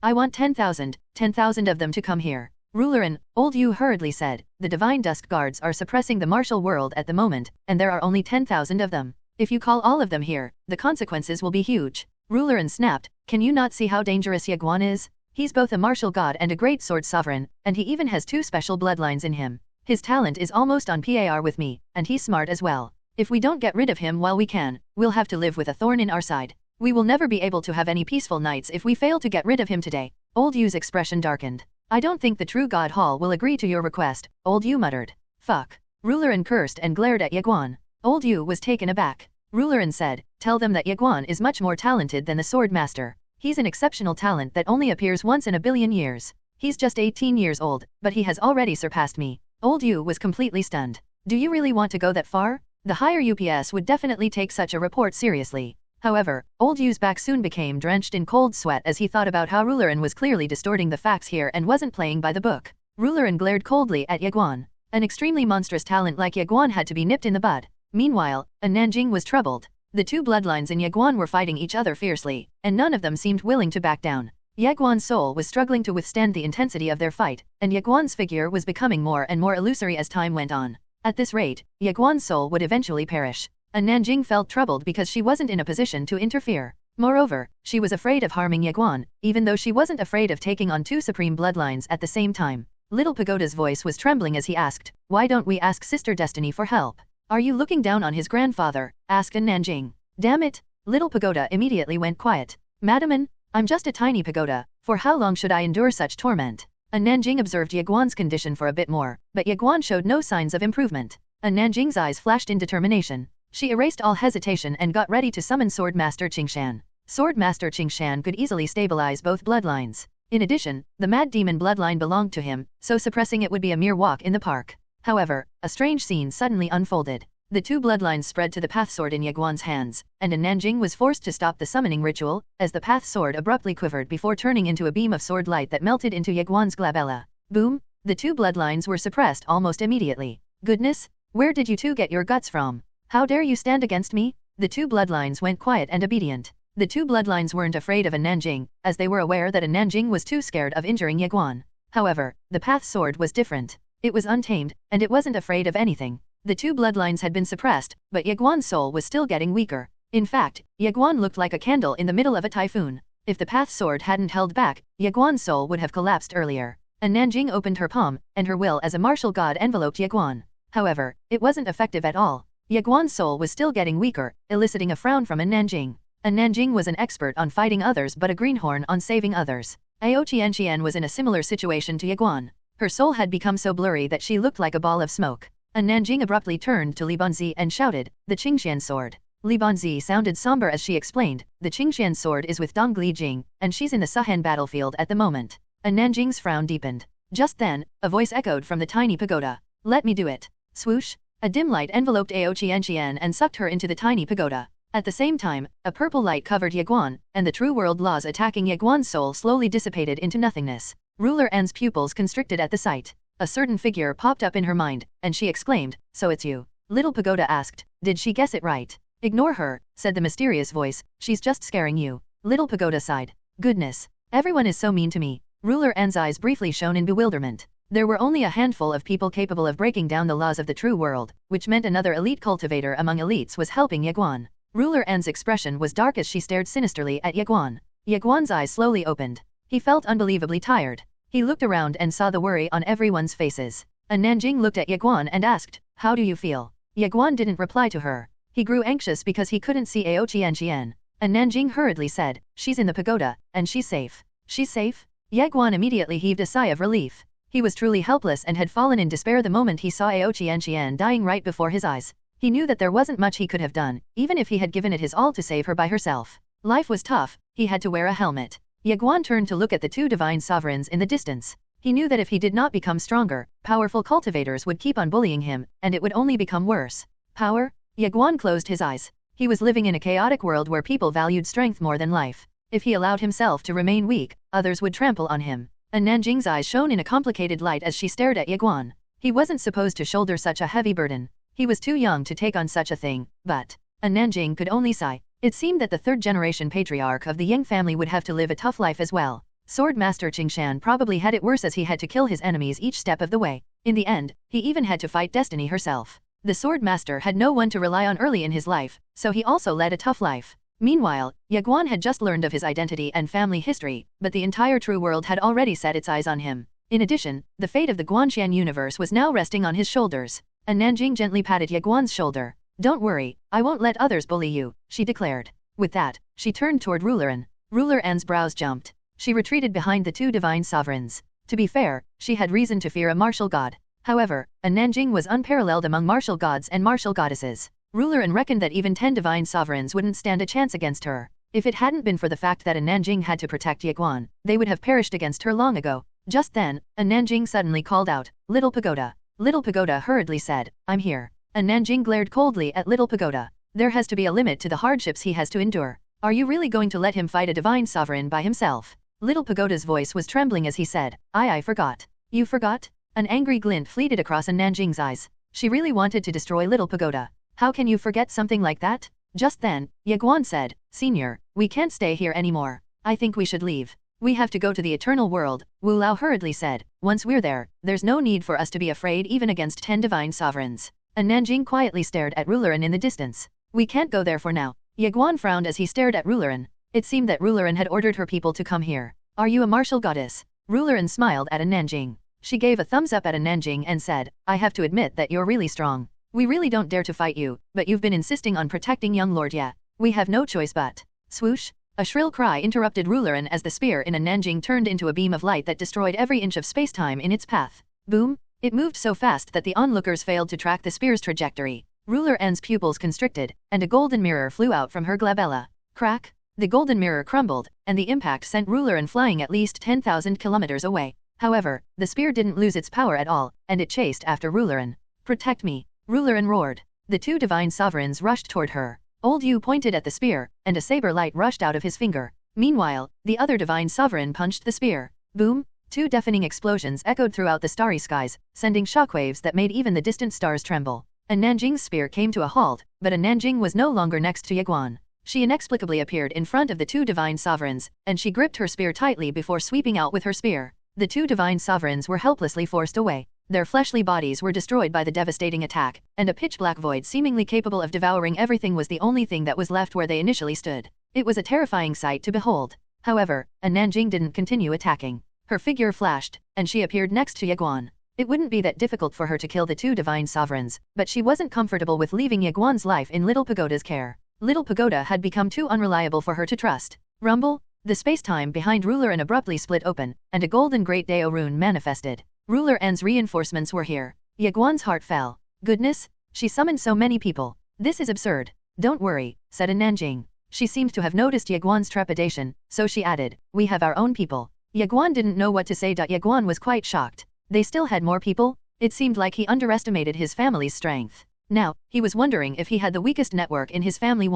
Don't worry, said Little Pagoda. Your aunts aren't here yet, and the real fun begins once they're here. Ye Guan was basically abandoned to grow up by himself, and his family wouldn't intervene in his matters, but there were conditions set in place before the decision to let Ye Guan develop by himself was made. One of the conditions was that the true universe couldn't be allowed to bully Ye Guan. If the true universe were to send their elites to kill Ye Guan, the elites affiliated with Ye Guan's family would appear to protect him. If a true god were to appear, Little Pagoda would whip out his 3 swords. A battle between elites? Who would dare to fight the Yang family if it decided to step forward with all of its elites in tow? Ye Guan suddenly asked, my aunts. Yep, you have many aunts, much more numerous than you think, Little Pagoda answered. You'll know them sooner or later. Ye Guan was about to start asking questions when a middle-aged man wearing a white shirt walked out of the space-time tunnel above them. The middle-aged man's overwhelming aura made even the starry skies tremble. The middle-aged man was a divine sovereign. A blanket of solemnness draped heavily on the crowd behind Ye Guan. Even though they were about 10 kilometers away from the middle-aged man, the latter's powerful aura still made them feel suffocated. The true world was insane. They actually sent so many divine sovereigns just to kill Ye Guan. Wu Lao's expression was extremely ugly. The Immortal Treasures Pavilion was the least involved in the whole predicament so far. He was supposed to protect and escort Ye Guan to safety, but now, there was nothing much that he could do. He felt helpless. Qin Guan had many things in store for Ye Guan, but they were all in the Eternal World. The Immortal Treasures Pavilion's power was concentrated in the Eternal World. Wu Lao also couldn't use any of his trump cards to help. Wu Lao got closer to Ye Guan and whispered, young master, we should make a beeline for the Eternal World once the opportunity presents itself. Your mother left many things for you there. For me? Ye Guan turned toward Wu Lao. Wu Lao explained, no one can harm you once we're in the Eternal World. Ye Guan looked at Rulerin in the distance. Evidently, Rulerin was trying her best to stop him from reaching the Eternal World. The middle-aged man wearing a white shirt glanced at Nanjing before bowing respectfully toward Rulerin. He bowed to her? Ye Guan's eyes narrowed. What was Rulerin's background? To think that a divine sovereign would be so subservient to her. Rulerin calmly asked, is it just you? Haha. Just then, a peal of boisterous laughter echoed from the space-time tunnel. A tall, burly middle-aged man soon strode out of the rift. He was naked aside from his lower body, seemingly in an effort to show off his burly figure. His muscles were packed with mysterious, inscrutable runes, making him appear terrifying at first impression. There's one more divine sovereign? Ye Guan's expression darkened. Weren't divine sovereigns supposed to be rare even in the true world? Why were there so many divine sovereigns here? The tall and burly middle-aged man bowed respectfully toward Rulerin. Greetings, Rulerin, he muttered. He couldn't afford to offend the young woman, as she was famous for having a short fuse. Rulerin nodded slightly and asked, what about the other divine sovereigns? Have they decided to disregard my orders? The tall and burly middle-aged man replied, they might take a while. Rulerin went silent. The tall and burly middle-aged man went silent as well, but he looked nervous. He glanced at Nanjing in the distance and smiled. Let me test her out, he said. The tall and burly middle-aged man stepped forward and punched out. His fist created powerful explosions that rocketed toward Nanjing. Ripples spread throughout the starry skies as the tall and burly middle-aged man attacked. The fist contained enough power to collapse worlds, but Nanjing remained calm and composed. She stepped forward and took a stance with her spear before brandishing it at the oncoming fist. The tall and burly middle-aged man was blasted a few kilometers away. When he stopped, his right hand was split open, and blood was gushing out of his wound. He was completely flabbergasted. He didn't expect that a Nanjing would be so strong. However, a Nanjing didn't chase after him. She stayed by Ye Guan's side. She still couldn't bring herself to trust Little Pagoda. It wasn't really strange, as a catastrophe almost happened when she decided to trust Little Pagoda earlier. Rulerin glared at a Nanjing with a solemn look. A Nanjing was much stronger than a divine sovereign. Rulerin reckoned that not even 20 divine sovereigns could defeat a Nanjing. Rulerin had made that chilling discovery when she realized that a Nanjing had never really used the full extent of her prowess. Ruler An's expression grew even more solemn as time went on. Meanwhile, the tall and burly middle-aged man was about to make another move. "Stay still," said Rulerin, interrupting the tall and burly middle-aged man. The tall and burly middle-aged man looked at Rulerin. Rulerin explained, "She's a martial goddess, you're not her opponent." "A martial goddess?" The tall and burly middle-aged man's voice deepened, and he said defiantly, "I've killed quite a few martial gods and goddesses in the other universes." Rulerin glanced deeply at the tall and burly middle-aged man before saying, "If you really want to try, then go ahead and try her." The tall and burly middle-aged man looked troubled upon hearing that. A Nanjing had injured him in just one exchange, after all. It was a clear sign that he wasn't a Nanjing's match, which came as a surprise. He had to admit that he truly didn't expect to see such a powerful martial god from the Guanxian universe. "Let's just wait," Rulerin said, "we'll soon overwhelm them with numbers." They couldn't beat a Nanjing one-on-one, so they decided to gang up on her. Meanwhile, Ye Guan sounded worried as he pointed out, "Senior, they're going to summon more divine sovereigns." A Nanjing nodded and said, "I know." Ye Guan gazed at her in concern, but a Nanjing remained calm. "Our people are coming soon," she explained. Ye Guan asked, "Do we have at least as many people as them?" A Nanjing shook her head. "No." Ye Guan went silent. He was nervous. A Nanjing noticed that and added, "But they're extremely powerful." Rumble? The space-time tunnel overhead stirred once more as an old man wearing an oversized black robe emerged from the space-time tunnel. The old man's hands were hidden in his sleeves, and his gaze was particularly piercing. Upon arrival, he immediately walked toward Rulerin. Rulerin glanced at the black-robed old man and asked, "Where are your friends?" The black-robed old man calmly replied, "They'll soon be here." Rulerin nodded slightly before pointing at Ye Guan. "Our main objective is to kill that handsome young man over there. I'll think of a way to distract the martial goddess next to him. All of you should target him. We only have one chance to attack, so give it your best." "Understood." The group of divine sovereigns glanced at Ye Guan and nodded slightly. Ye Guan's expression turned grim. "What the hell, lady? Are you holding a grudge toward me or something? Aren't you going too far by sending so many divine sovereigns to kill me?" A Nanjing's eyes were locked onto Rulerin. Rulerin wanted to kill Ye Guan, while a Nanjing wanted to kill Rulerin. Boom! A powerful aura gushed out of the space-time tunnel. Moments later, an old woman wearing a black robe emerged from the space-time tunnel. She scanned the crowd coldly before walking toward Rulerin and greeting the latter. 6 divine sovereigns? The crowd behind Ye Guan was beyond tense. The true world had truly gone mad? Ye Guan's expression turned grim. The true world had mobilized close to 10 divine sovereigns. They were also fighting 3 separate wars, one at the main Guanxian Academy, one here, and the last one at the Suhen world. The objective of the war at the latter site was to stop Great Sword Sovereign Ye Yu and the other elites of the Guanxian Academy from reinforcing the powerhouses of the Guanxian Academy. They were fighting on multiple fronts, but the true world could still afford to send so many elites here. Evidently, the true universe was much stronger than the Guanxian universe. Ye Guan sighed to himself. He thought that he would finally be able to focus on cultivating like mad, but it seemed like he would actually go mad rather than just cultivating like mad. Rulerin seemed to have an infinite number of elites behind her, making Ye Guan feel like going mad. Ye Guan suddenly thought of something, and he hurriedly asked, "Master Pagoda, where is my mother's cloth sachet?" Little Pagoda said, "Here." Swoosh! A white cloth sachet appeared in Ye Guan's hands. Ye Guan tried to open it, but it wouldn't budge. Confused, Ye Guan stared at Little Pagoda. Little Pagoda said, "You can't open it yet." Ye Guan asked, "Why not?" "It contains something dangerous," Little Pagoda answered. "Your mother doesn't want you to open that haphazardly because she obviously doesn't want to kill you." Ye Guan frowned slightly and asked, "Something dangerous?" Little Pagoda replied, "It's a bomb. We're in a dire situation." Ye Guan's voice deepened as he said, "Since we have such a powerful card up our sleeve, why are you saying that we shouldn't use it? Master Pagoda, help me open it." He had to go all out in situations like this. However, Little Pagoda said, "We really can't use it right now." Confused, Ye Guan asked, "We can't use it against divine spirits? Is that it?" "No," Little Pagoda said, "the issue is that this bomb doesn't distinguish allies from foes. It'll engulf everyone in the immediate vicinity, so we're all going to die if you use that right now." "Master Pagoda," Ye Guan asked, "are you fooling me again?" Little Pagoda sounded disheartened as he said, "It's not just me. I think even your father won't dare to use some of the items that your mother decided to leave for you. A single misstep is enough for them to kill everyone. After all, Little Pagoda could still remember that particular weapon. Goodness, it was such a terrible weapon. If Ye Guan got his hands on it and used it without caution, what could they do by then? Damage control? Ye Guan looked down confusedly at the cloth sachet in his hands. It actually doesn't know how to distinguish allies from foes? Just what is it? Wu Lao scooted over to Ye Guan and urgently said, yes, you can't use it in battle until you've become really familiar with it. Wu Lao was in charge of the martial court, so he was well versed in martial arts. Meanwhile, Little AI was extremely knowledgeable when it came to technology, and Wu Lao knew that the combination of Pavilion Master Qin and Little AI would only result in extraordinary artifacts. In other words, anything those two had made weren't things that Ye Guan could use readily. Ye Guan abandoned any thoughts of opening the cloth sachet. However, he had become even more curious about what was inside of it. Rumble? A powerful aura burst out of the spacetime tunnel, and a woman in a blue shirt slowly walked out of the spacetime tunnel.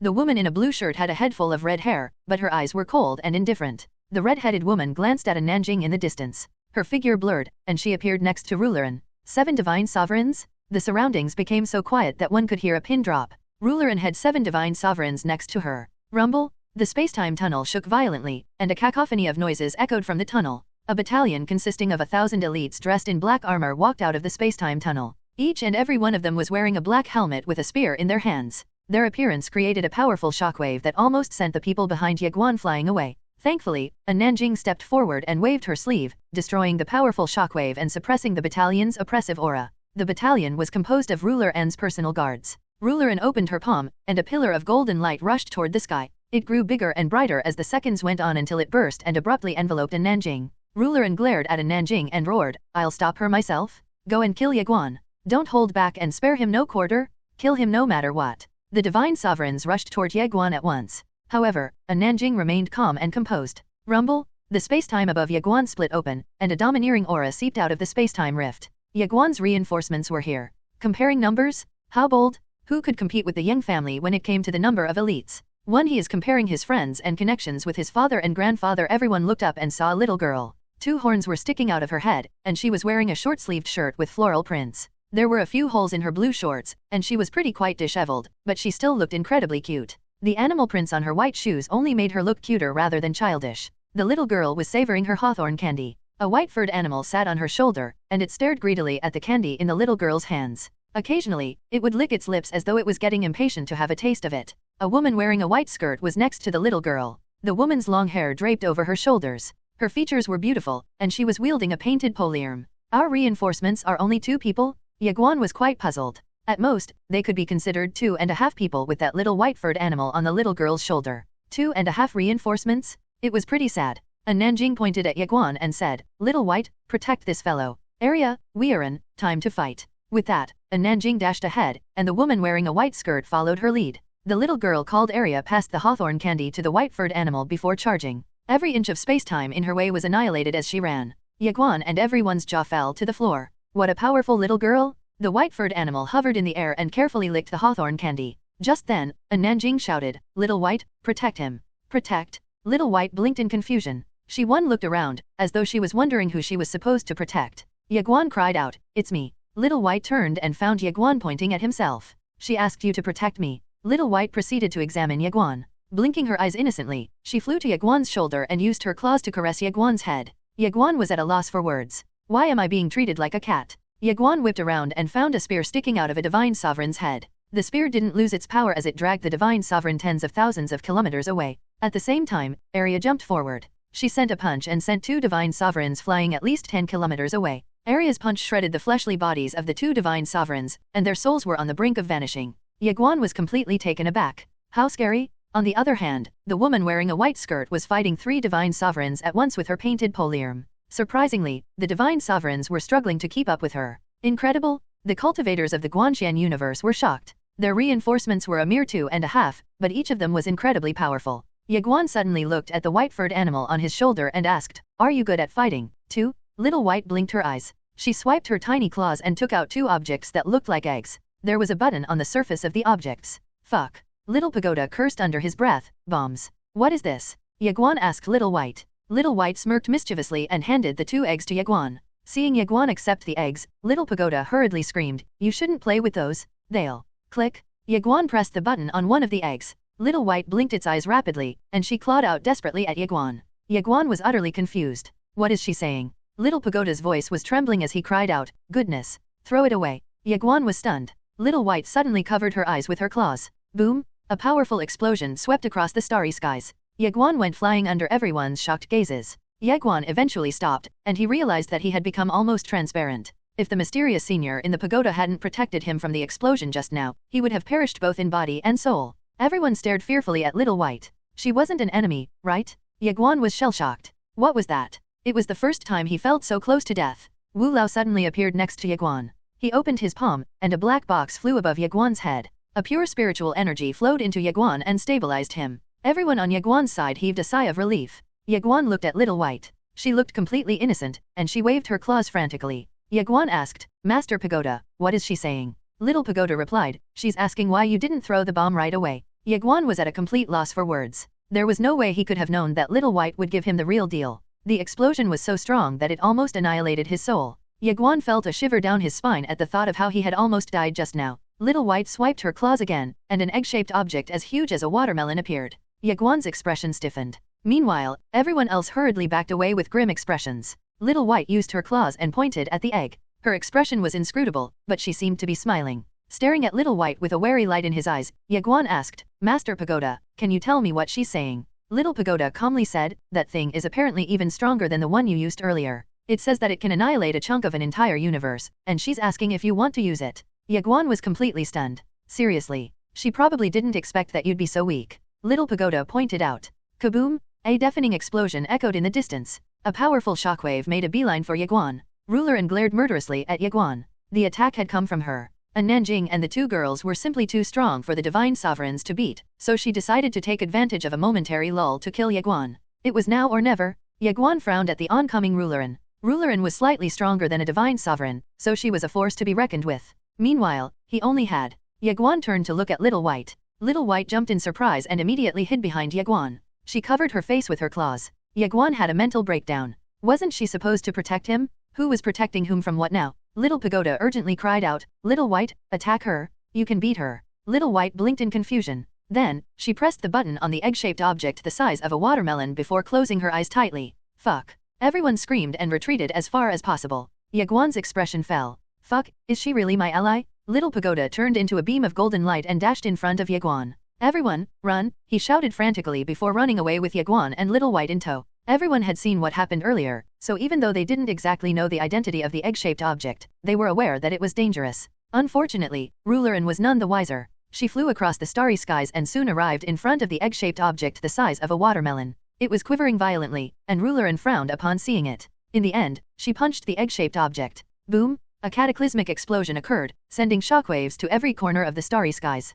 The explosion created a mystical mushroom cloud of smoke. Space-time was annihilated, and the entire Guanshan universe quivered at the explosion. Rulerin was in a daze. The explosion had sent her flying away, and her fleshly body was reduced to what looked like a dirty, bloodied rag. What was that? The cultivators of the Guanshan Academy and the Immortal Treasures Pavilion were shocked. Just what was that? Ye Guan glanced at Little White. Little White blinked and swung her claws around, seemingly in joy. All eyes were on Little White as she took out two more egg-shaped objects the size of a watermelon. Everyone frantically scrambled to safety at the horrifying sight. Ye Guan decisively left Little White's side and ran as far away as he could from her. Goodness, she's going to kill us all. Little White was surprised by everyone's reaction. She stared at Ye Guan for quite a while before giggling innocently. She was extremely cute, but Ye Guan didn't know what to say as he stared at Little White. This is absurd. Boom! A deafening explosion echoed, and it was soon replaced by deafening silence. Everyone whipped around and saw that Arya had killed a divine sovereign with a punch. It hadn't even been 15 minutes since they arrived, but they had already killed a few divine sovereigns.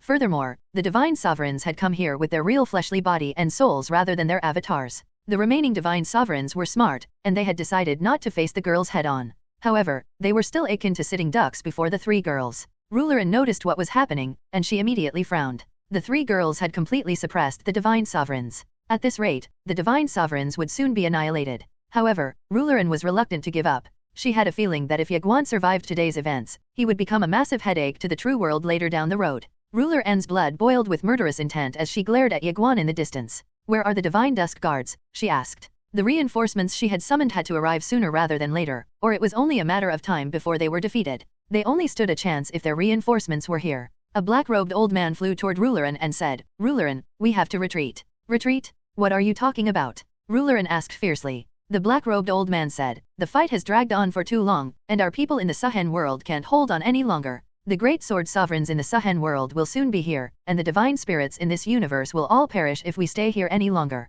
Rulerin went silent as she clenched her fists tightly. The black-robed old man sighed and said, "We've failed." Rulerin quietly glared at Ye Guan in the distance. "Do the higher UPS know his identity?" The black-robed old man nodded and said, "They know." Ruleran's eyes narrowed, and she questioned, "Why did they not mobilize everything just to kill him?" The black-robed old man was silent. Rulerin demanded, "Tell me." The black-robed old man could only say, "Rulerin, they have more people." "They have more people? What do you mean?" asked Rulerin. The black-robed old man nodded. His expression was heavy as he explained, "They have an elite swordsman who has stopped 36 divine dusk guards by himself. She even killed quite a few of them." Ruleran's pupils constricted in disbelief. An individual was standing toe-to-toe against a dozen divine dusk guards at the same time, and he had even killed quite a few of them? Ruleran's face flushed red from anger. She glared at Ye Guan and shouted, "Just how many people are you relying on? Are you the king of relying on others?" Ye Guan pondered for a while before replying, "Well, I actually had no idea that I had so many powerful relatives until now." Ruleran's chest tightened, and she almost vomited a mouthful of blood out of frustration.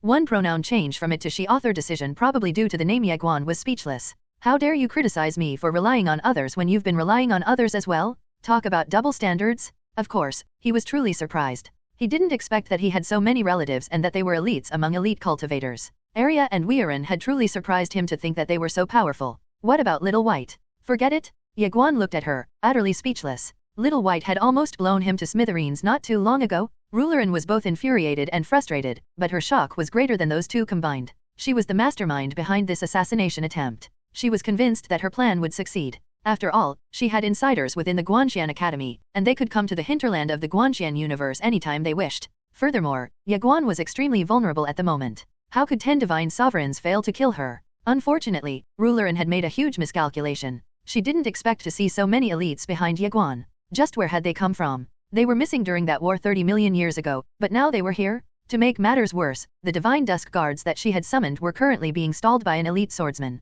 Divine dusk guards were terrifying individuals, even among the elites of the true universe, but a lone swordsman actually managed to stop them dead in their tracks. One could only imagine the elite swordsman's strength. A sense of helplessness rose in Ruleran's heart. It seemed that they wouldn't be able to kill Ye Guan today. She had to think of a way to kill Ye Guan covertly rather than do it openly and in a full frontal confrontation. Rulerin removed her gaze off of Ye Guan and said decisively, "Retreat." A space-time tunnel appeared behind her. Swoosh! A Nanjing's figure blurred, and space-time was abruptly torn apart right before Rulerin and the divine sovereigns could retreat. A spear made a beeline for Rulerin and the rest. Ruleran's pupils constricted. She waved her sleeve, sending a streak of dark light toward the oncoming spear. Rumble! The dark light shattered upon hitting the spear. It only managed to stop the spear briefly, but a moment was enough time for Rulerin and the rest to retreat into the space-time tunnel. Rulerin stared deeply at Ye Guan as she slowly disappeared. Ye Guan quietly stared at Ruler A, and Rulerin would definitely keep an eye on him from now on. It was a pity that he couldn't get rid of her once and for all. From now on, she was bound to be one of the dangers lurking in the dark for him.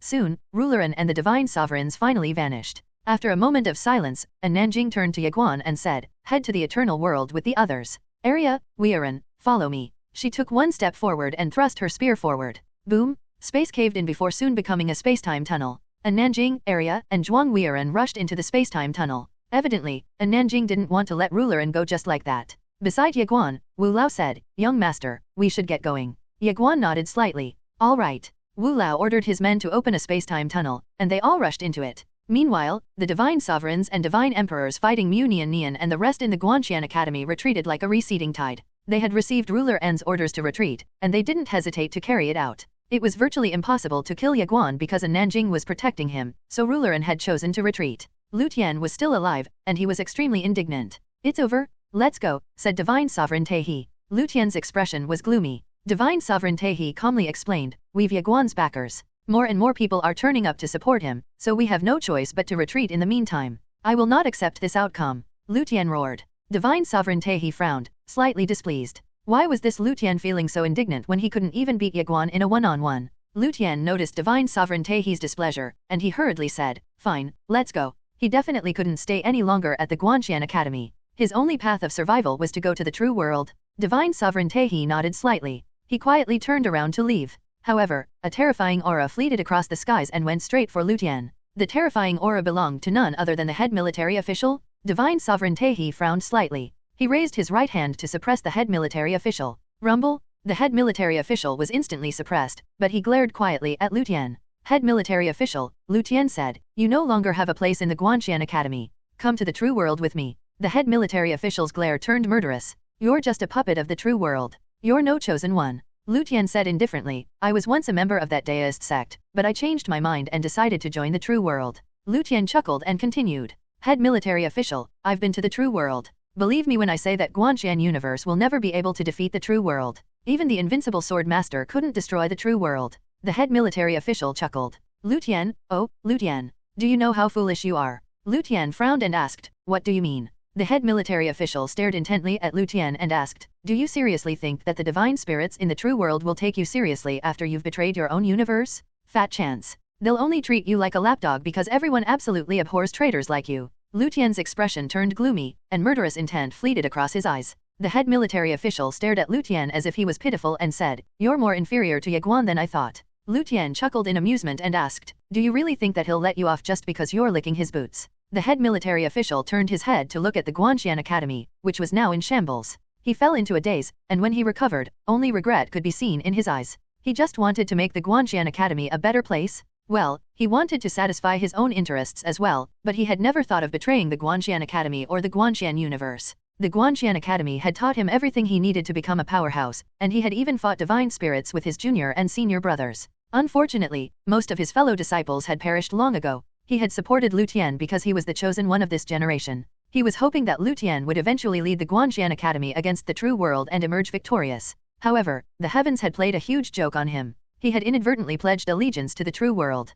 Ho ha ha ha. The head military official cackled maniacally. What is the hesitation for, head military official? Lu Tian asked. You will be highly respected even in the true world, considering your knowledge, wisdom, and prowess. If you stay here, you're just going to die. Ye Guan will never let you. Shut up, the head military official roared. You're just a lackey of the divine spirits. No one will stop you from becoming their lapdog, but I will never become the divine spirit's lapdog. The head military official clenched his fists. Boom! A powerful energy burst out of the head military official. He had chosen to self-destruct. Everyone was shocked and in utter disbelief. No one thought that the head military official would choose to self-destruct. Lu Tian was clearly taken aback as well. His expression changed, and he frantically retreated. A wave of powerful energy swept across the entire main Guanxian Academy, shattering Divine Sovereign Taihe's protective layer of profound energy. Just as Lu Tian was about to get swept away by the powerful explosion, Divine Sovereign Taihe punched out. Bam! The powerful energy vanished. The head military official was no more. Lu Tian grimaced, and he sneered, you could have lived, but you chose to die. How foolish.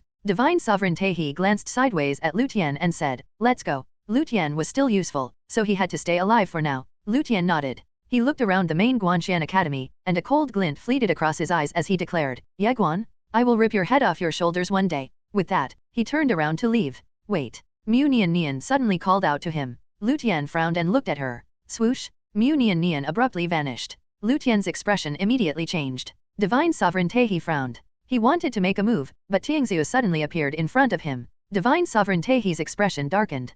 He had ordered everyone to retreat, so the powerful divine spirits had already returned to the true world. In other words, he was currently alone with Lu Tian. A sword made a beeline for Lu Tian's forehead. Save me. Lu Tian cried out in shock and fear. Save me. You fool. Divine Sovereign Taihe couldn't stop himself from scolding Lu Tian. I told you that we're leaving, but you actually took time to talk shit. Did your mother drop you on your head while you were still a baby? Divine Sovereign Taihe decisively abandoned Lu Tian. He turned around and vanished into a space-time tunnel. Lu Tian despaired. Mu Nian Nian stared at Lu Tian. Lu Tian was about to say something when Mu Nian Nian slashed out, sending Lu Tian's head flying at least 100 meters away. Mu Nian Nian calmly said, my younger brother once told me that to get rid of the weeds, you must pull them out by the roots. I think it makes perfect sense. Mu Nian Nian then turned to look at Tiangxiu and the rest. Is it over? Asked Tiangxiu. Mu Nian Nian shook her head. A look of bewilderment flashed across Tiangxiu's eyes. Mu Nian Nian explained, the true world already knows Ye Guan's existence. Even though Ruleran has decided to retreat, the true world will definitely not let Ye Guan go that easily. They'll definitely do their best to stop him from growing even stronger. Tiangxiu was silent. Mu Nian Nian looked up before continuing. And that is why we must protect Ye Guan and help him ascend to the throne so that he'll obtain 3,000 strands of great Dao destiny. The true world will not let him ascend that easily, as the great Daoist Brushmaster once prophesied that Little Xian's descendant would finally end the war between the two universes at the Sahen world. Tiangxiu looked at Mu Nian Nian and asked, can he really destroy the true world? Mu Nian Nian had invaded the true world together with the Sword Master, so she had to be well aware of the true world's true capabilities. Little Xian's mad demon bloodline mutated during that fateful battle. The Qingxian sword and Little Pagoda sustained heavy injuries in the process. The Qingxian sword, in particular, went dormant after that fateful day. Can Little Guan truly destroy the true world? Mu Nianyan's mind was full of complicated thoughts. The true world was full of monstrous talents, and that true god was a force to be reckoned with. Eternal world, Little Guan City. Ye Guan was awestruck upon arriving at Little Guan City. Little Guan City's city walls were at least 10 kilometers tall. The walls were so tall that it seemed as if they could reach the starry skies up above. It was impossible to see the end of it, even if one were to crane one's neck to one's limits. The city walls were made from what looked like a golden stone. Every pebble had countless runes densely packed together, and every single rune gave off a mysterious, abstruse power. The city walls had towering towers 300 meters away from each other. The towers were extremely tall, at least a few kilometers high. One could see streaks of lightning fleeting about the tower, and every streak of lightning looked terrifying. There were armored sky giants standing next to each tower. The sky giants were a few kilometers tall, and their armor was a dull gold color. Each giant wielded a colossal sword, and the sight of them alone was enough to instill fear into the hearts of just about anyone. Considering the number of towers on the city walls, there had to be more than 10,000 sky giants protecting the city. Additionally, there was a thin light veil draped over the city like an umbrella. The veil would occasionally flash in a golden light as a sign that it was still active and was protecting the city. Ye Guan was truly amazed. Some of the cultivators with Ye Guan who had never been here were in a daze, extremely shocked by the magnificent scenery before them. Soon, the group arrived in front of a kilometer-high gate. A group of white-robed old men holding a black jade staff walked out of the gate as it opened. Wu Lao hurriedly introduced them to Ye Guan. Young master, they're from the Spirit Hall. They're divine mages who belong to the Immortal Treasures Pavilion, and the weakest of them are Imperial Realm divine mages. I ordered them to stay here and protect the eternal world, so they couldn't go to the Guanxian Academy to fetch you. I needed them to stay here to suppress any potential spies from acting up within the Immortal Treasures Pavilion. Ye Guan nodded slightly. The 30 white-robed old men walked up to Ye Guan. They knelt at the same time and greeted him respectfully. Greetings, young pavilion master. Ye Guan nodded slightly in acknowledgement. At ease, he said. The white-robed old men got up and stared curiously at Ye Guan. Young pavilion master? He's the son of our pavilion master? The white-robed old men examined Ye Guan with smiles. Qin Guan had personally nurtured them, so they were absolutely loyal to her. Naturally, they had nothing but respect for her son. Qin Guan's son was the only worthy inheritor of the Immortal Treasures Pavilion. Rumble! All of a sudden, the ground quivered violently. A huge group of elite cultivators clad in black armor walked out from the gates. There were about 100,000 of them. They carried a shield in their left hand and a spear in their right hand. They all exuded an extremely powerful aura. A middle-aged man stood at the helm of them. He was a handsome middle-aged man with a commanding gaze. A young man stood next to him, and he was staring curiously at Ye Guan. Young master, he's the marshal of the Dao soldiers. Zhen Guan, said Wu Lao. Zhen Guan led his soldiers toward Ye Guan before bowing slightly. Greetings, young master, exclaimed Zhen Guan. The 100,000 soldiers behind him greeted Ye Guan as well, but they didn't kneel. Wu Lao and the others frowned. They were supposed to kneel to Ye Guan when greeting him. Li Banzi frowned as well. How disrespectful. However, Ye Guan didn't nitpick but smiled and said, at ease.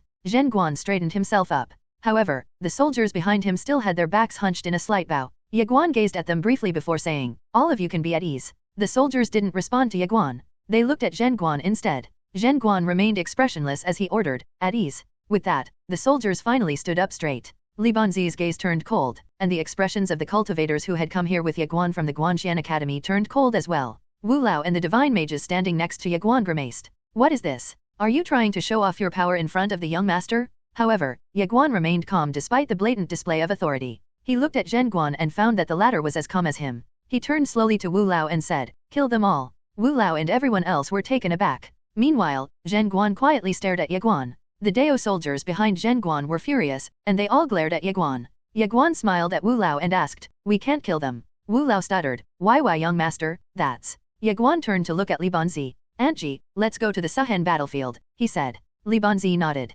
Okay. Anu immediately waved his sleeve, and a space-time tunnel opened next to them. Ye Guan didn't even hesitate as he walked into it. Wu Lao's expression changed drastically. His voice was trembling as he hurriedly called out to Ye Guan, why young master. Ye Guan quietly glanced at Wu Lao. He didn't say anything as he continued walking down the space-time tunnel. The young man next to Zhen Guan chuckled and said, the young master is truly impressive. He still hasn't ascended the throne, but he already wants to kill all 100,000 of us to flaunt his power. Incredible. The cultivators on Ye Guan's side were blinded with rage upon hearing the young man's words. Chen Guanzi looked at that young man and said, since you love talking shit, eat this shit. Swing! A ray of sword light tore through space and made a beeline for the young man. The young man's eyes narrowed. He was about to make a move when Zhen Guan stepped out and waved his sleeve. Boom! The ray of sword light was suppressed. Ye Guan's supporters cast their divine sense upon Zhen Guan and the 100,000 Dao soldiers behind him in an effort to suppress them. However, the Dao soldiers took one step forward at the same time, and a powerful, oppressive aura descended upon Ye Guan's supporters. The faces of Wu Lao and the divine mages turned ugly. First senior brother, Ye Guan said, "Let's go. Let's go." Chen Guanzi was silent, but he was fuming inside. The Immortal Treasures Pavilion belonged to Qin Guan? How dare these people disrespect her son just because she wasn't here to supervise the Immortal Treasures Pavilion? Chen Guanzi shook his head and said, "Junior disciple Ye, I can't tolerate this. No, the sword sect can't tolerate it." With that, Chen Guanzi took a step forward and transformed into a ray of sword light that rushed toward Zhen Guan.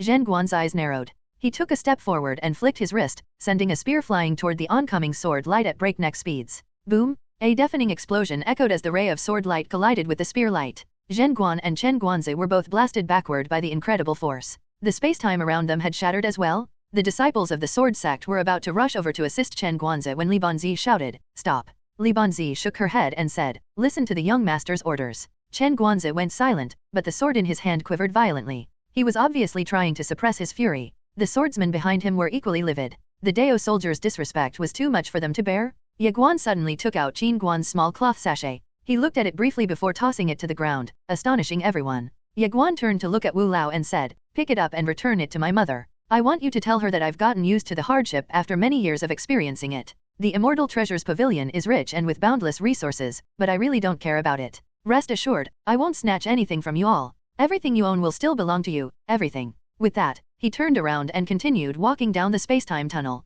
Li Banzi glanced at Wu Lao and the rest before following Ye Guan into the space-time tunnel. Soon, Ye Guan's supporters walked into the space-time tunnel as well. They had collectively decided to give up on the Immortal Treasures Pavilion. Wu Lao's face was as pale as a sheet of paper as he stared at the cloth sachet on the ground. Zhen Guan's expression was a bit gloomy as well, but the young man next to him chuckled mockingly and remarked, "Go ahead and leave. The Immortal Treasures Pavilion has been without a pavilion master for over 30 million years now, and we've been doing fine despite that." Rumble! A rift in space abruptly split open next to the space-time tunnel. A young woman dressed in green slowly walked out of the rift. 100 elite cultivators stood behind her. The young woman was none other than Vice Pavilion Master Yingqing. Yingqing immediately walked up to Ye Guan and slowly got down on one knee. "Greetings." However, Ye Guan didn't even stop to acknowledge her. He continued walking down the space-time tunnel. Yingqing's face paled. The space-time tunnel quivered slightly as Ye Guan was about to reach the end of it where their destination lay. Buzz! The cloth sachet on the ground suddenly vibrated gently, and a stream of white light flowed out of it. The white light soon condensed into the figure of a woman.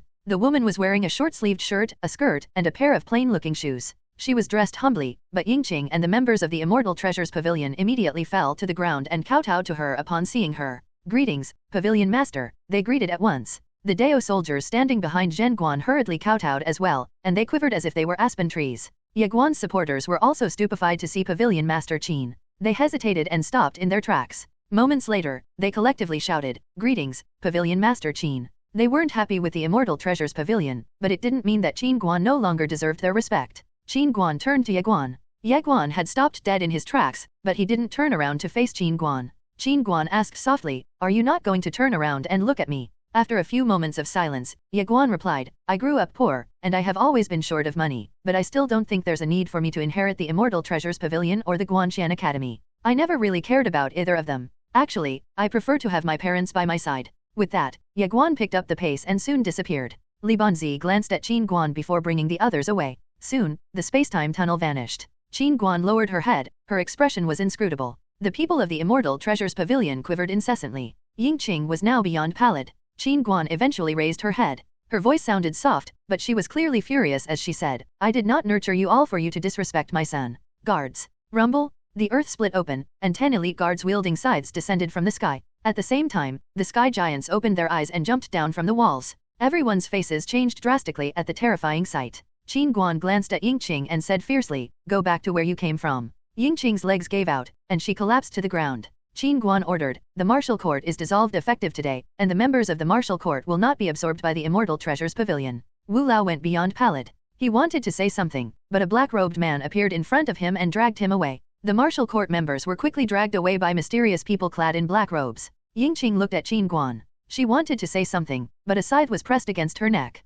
She was dragged away without being able to explain herself. Zhen Guan and the Dao soldiers behind him looked as pale as corpses. They quivered violently while prostrating on the ground. Zhen Guan wanted to explain himself, but Qin Guan suddenly said, "Execute these Dao soldiers." Dazzling lights flashed as 10 scythes danced about, sending thousands of heads flying with every flash. In just a few seconds, 100,000 heads had formed a hill on the ground, and the blood from the corpses could fill up an entire lake. 100,000 bloody heads were placed in neat rows in front of Guanxian City. The blood from so many corpses had created a tiny river, and the metallic smell of blood in the air had gotten so thick it was palpable. Ye Guan stood amongst these heads and looked up silently at the horizon. Those 36 black-robed men wielding scythes stood near her, and they were like ghosts, as one couldn't feel their aura at all. Ye Guan stared for quite a while at Little Guan City. A few moments later, she suddenly said, "I built this city for you, but now, there is no need for it to exist anymore. Destroy it." With that, Ye Guan turned around and left. Little Guan City was soon reduced to ashes beneath a colossal mushroom cloud. Ye Guan silently walked down the space-time tunnel. Everyone was silent as well. Pavilion Master Qin's appearance caught everyone by surprise, but the first meeting between Ye Guan and Ye Guan gripped their hearts with an even greater shock. However, they could only sigh deeply. Ye Guan never really had a good impression of the Immortal Treasures Pavilion, and the people of Little Guan City even disrespected him. How could he remain calm at that? His parents had abandoned him at such a young age. He had grown up and was ready to go home, but his parents' subordinates made it seem like he was coming back to rob the assets of his own family. It was so absurd that even outsiders like them found it ridiculous. Li Banzi glanced sideways at Ye Guan. She smiled slightly as she said, "I think your mother didn't expect something like that to happen. The human mind is hard to predict, after all. Furthermore, it has truly been a long time since she previously appeared, and people are bound to lose respect for legendary figures over time. Since they no longer respect her, it's not strange that they have zero respect for you. I hope you're not going to blame her for what happened at Little Guan City. Of course, it's not your fault as well. The fault lies with those people who have merely been pretending to be loyal to your family." Ye Guan didn't say anything in response. Li Banzi sighed under her breath. Her words were also applicable to the Guanxian Academy. The Sword Master and Ye Guan hadn't shown themselves for so long that many crazy theories had naturally popped up in the meantime. However, those people had no idea that the Sword Master and Pavilion Master Qin were the reason the Guanxian universe still existed. If someone else were to take over the Guanxian universe rather than their son, would the Sword Master and Pavilion Master Qin even bother to protect it? Tianxia and the others wouldn't have come here to repel the divine spirits if it hadn't been for Ye Guan and the fact that Ye Guan belonged to the Yang family. Li Banzi also had the same motive. If someone else were destined to take over the Guanxian universe rather than the Sword Master and Pavilion Master Qin's son, she wouldn't have kept on working at the Guanxian Committee. In the end, everyone had their own motive to protect the Guanxian universe. Li Banzi shook her head and sighed once again. She was aware of Qin Guan's temper. Those people would pay for their mistakes with their lives, and even Yingqing might die. Yingqing was smart and capable, but she lacked courage. Qin Guan could have completely forgiven Yingqing if she had decisively killed those Dao soldiers. The same went for Wu Lao. The martial court had the martial god guards under their command, so they were capable of suppressing the Dao soldiers. Unfortunately, they didn't think that the matter was that serious, so they refrained from taking drastic actions. Sadly, they were foolish. Ye Guan suddenly asked, "Aunt Ji, is my father in the Suhen world?" Li Banzi set her thoughts aside and shook her head. She chuckled before saying, "I don't know. How about you ask Master Pagoda? Perhaps he knows where your father is at the moment." Ye Guan inwardly asked, "Master Pagoda, do you know where my father is?" Little Pagoda replied, "I don't know where." Ye Guan frowned. Little Pagoda immediately said, "I really do not know where he is at the moment. It has been a long time since he last used my services. He really made my self-esteem plummet." Ye Guan was at a loss for words. "Anyway," Little Pagoda said, "you shouldn't worry about that for the moment. Your current task is to head to the Suhen battlefield and inherit your father's bequest." Ye Guan frowned and asked, "Bequest? Is he dead?" Little Pagoda hurriedly corrected himself, "Assets? I meant your family assets." Ye Guan shook his head and chuckled. Master Pagoda's crude way of speaking would inevitably scare someone to death one day. Ye Guan opened his palm, and the path sword appeared in his hand. There was only one thing he wanted to do right now: revive Nailan Jia. Little Jia? Ye Guan closed his eyes slowly and recalled the moments they spent together. Meanwhile, Little Pagoda asked, "Are you really not going to go and talk to your mother? I've been with both your father and your grandfather, and I guess I could somehow be considered your senior, so let me say a few words. I really don't think that what happened earlier was your mother's fault. She's a really good person. I mean it." After a few moments of silence, Ye Guan said, "The only thing I want to do right now is to revive Little Jia. I don't want to think about anything else." Little Pagoda sighed to himself. To be honest, he was upset as well. Those bastards were fools, they were idiots. They actually tried to disrespect the young master of their own organization. What they had done was tantamount to seeking their own deaths. However, they clearly didn't expect Ye Guan to walk away just like that. Still, they deserved their horrible fate. Boom! The space-time tunnel was suddenly ripped open, and a middle-aged man walked out of the rift. The middle-aged man approached Ye Guan's group along with 10 people dressed in black behind him. Li Banzi identified them and said, "The clan leader of the primordial clan." Ye Guan abruptly shouted, "There's something wrong." Li Banzi's eyes narrowed. "Stop right there," she said. The middle-aged man froze and asked, "What's wrong, Committee Headley? So you guys are actually on the divine spirit's side?" Ye Guan pointed out. The confused expression on the middle-aged man's face immediately turned into one of shock. He quickly put on a straight face, but it was too late, as Ye Guan and Li Banzi had seen the brief change in his expression. Chen Guanzi and the others immediately rushed over to surround the middle-aged man and his group. The middle-aged man glared at Ye Guan and asked, "How did you find out?" Ye Guan calmly replied, "It was just a guess." The middle-aged man was stunned. Ye Guan stared intently at him and said, "I really love making guesses because I can just apologize if I make the wrong guess, but if I end up right, it means finding a troublesome issue right at the bat." Everyone was speechless. The middle-aged man looked at Ye Guan with a complicated look. "You really are just like your father," he muttered. Li Banzi asked, "Why did you decide to betray the Guanxian Academy?" The middle-aged man chuckled and said, "It's because we've lost all hope. We have been fighting for so long, and so many people from my primordial clan have died for this cause. We've been fighting for so long, but we still haven't seen the light at the end of the tunnel, so we decided to find another way to survive. We just did not expect that the Sword Master's son would turn up now, of all times. It is truly a great coincidence." "Do you really think that the ancestors of the primordial clan would praise you for what you've done?" asked Li Banzi. The middle-aged man chuckled and said, "I don't care about our ancestors, I only care about our descendants. I don't want them to die in vain." Li Banzi shook her head lightly and went silent.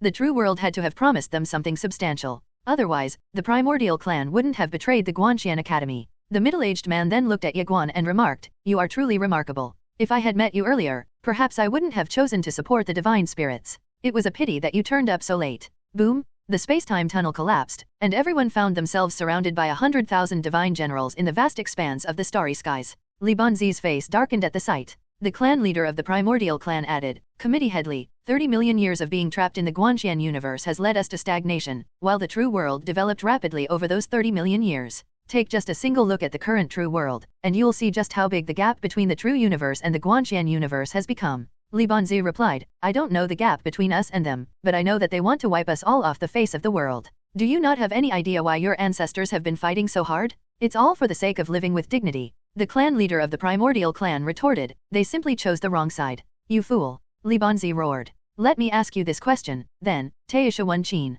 Do you really think that the true world would have promised you what they had promised you if it weren't for the Sword Master's deterrence? Open your eyes and take a look at how foolish you've become. Put your foolish daydreams to rest." Li Banzi's eyes flashed in disdain as she continued. "The Sword Master's deterrence is the only reason they've decided to collaborate with you. It's all because they think that the Guanxian universe isn't that easy to bully. Do you really think that they would have cared about you otherwise? I don't even think that they find you smart enough to be their lapdog." Taisha Qin's eyes narrowed, and he snarled as he said, "Committee Headley, I just made a different choice. Do you really need to insult me for my choice?" Li Banzi shook her head and said, "I respect your ancestors, and I pity them for having a descendant like you." "Committee Headley, did you say all that to buy time?" Taisha Qin chuckled and said, "I hate to break it to you, but it's too late. The Guanxian universe has lost on all fronts on the Sahen battlefield. Great Sword Sovereign Yeyu and the rest are still resisting, but it's only a matter of time before they perish." Li Banzi went quiet. It finally became clear that things were worse than she thought. It was no wonder Yeyu and the rest still hadn't responded to Li Banzi's calls for help.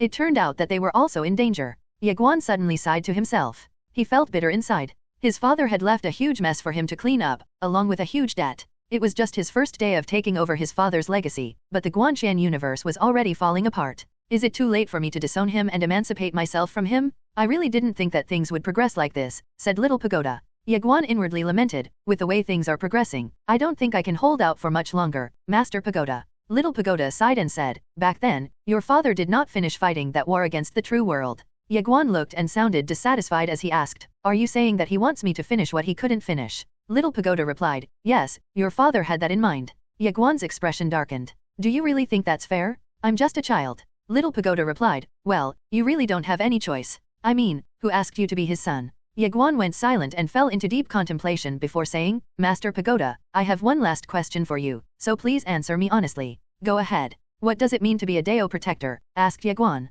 Little Pagoda replied, a Dao protector will protect you from getting killed. Ye Guan nodded slightly and asked once again, can Plainskirt Ant fight divine sovereigns? Little Pagoda replied, yes. How many divine sovereigns can she handle? She can handle as many divine sovereigns as she can. Stop lying. I mean it, I'm really not lying to you this time. I still don't believe you, unless, Ye Guan trailed off before continuing. Unless she comes here and proves it to me. Yeah, that sounds like a great idea. With that in mind, Ye Guan took out the path sword and asked, Plainskirt Ant, are you there? The Divine Spirit clan has just insulted you. Little Pagoda truly had no idea what to say to Ye Guan's nonsense. One primordial is Tai Chu, so we translated their surname as Taisha. The path sword didn't react to Ye Guan's words. After some time, Ye Guan asked, Master Pagoda, how do I contact her? Little Pagoda pondered for a while before saying, actually, the current situation is still manageable. There's still no need to contact her. Why not? Ye Guan asked in confusion. I don't want you to get addicted to contacting her, said Little Pagoda. Ye Guan frowned. I'll get addicted to calling for help.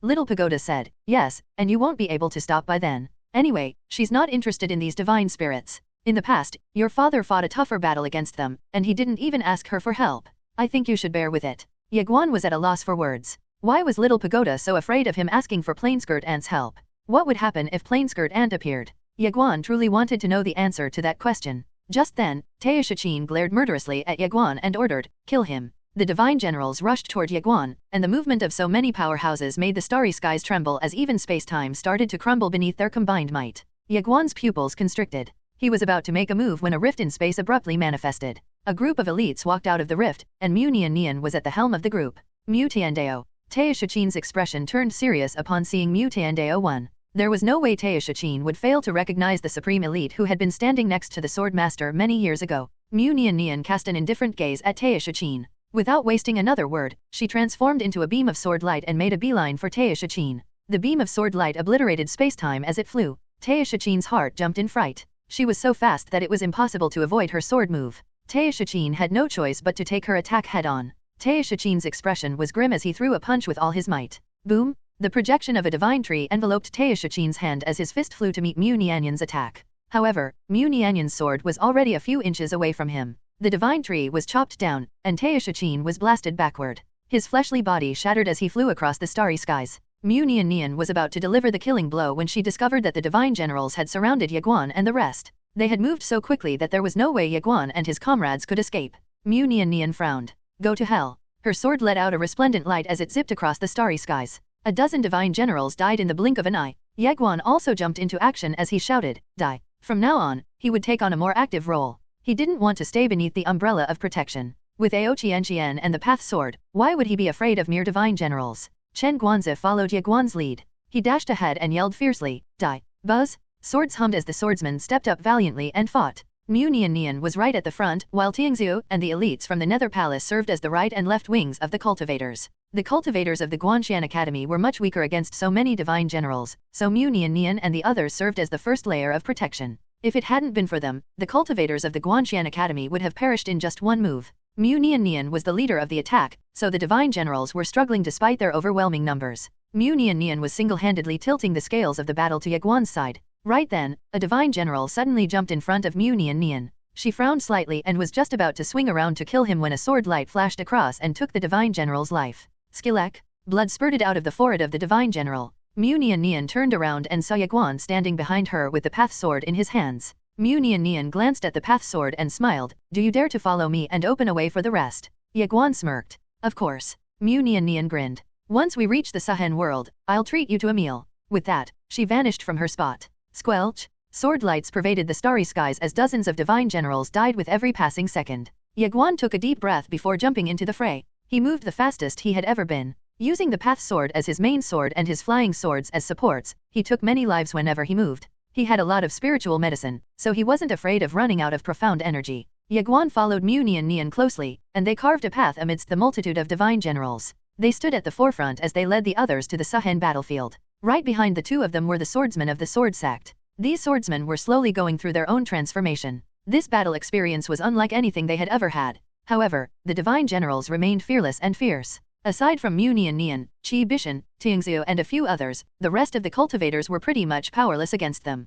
Therefore, Ye Guan's side was still at a huge disadvantage despite their momentum. In the distance, Taya Shichin was in a terrible state. His fleshly body was no more, and he had become nothing more than a soul. He glared angrily at Ye Guan as the latter killed a divine general after a divine general. He finally understood why Rulerin instructed him to kill Ye Guan at all costs. Ye Guan was simply too outstanding, and the true world didn't want to witness the birth of another sword master. Back then, the sword master had delivered a huge blow to the true world. The true world still hadn't forgotten that hard lesson 30 million years later. Furthermore, Ye Guan seemed to be more talented than the sword master. The great Daoist Brushmaster had also prophesied that Ye Guan would end the long-standing war between the Guanxian universe and the true universe. Taya Shichin thought of it as ridiculous, but now, it was clear that Ye Guan had the talent to make it possible. Taya Shichin looked up and stared at somewhere. There was another great battle happening elsewhere, and the battle was between Nanjing and Rulerin. Nanjing, Area, and Weirin were still standing their ground against Rulerin and her army. Rulerin had also stopped Divine Sovereign Tehi from coming to hunt Ye Guan.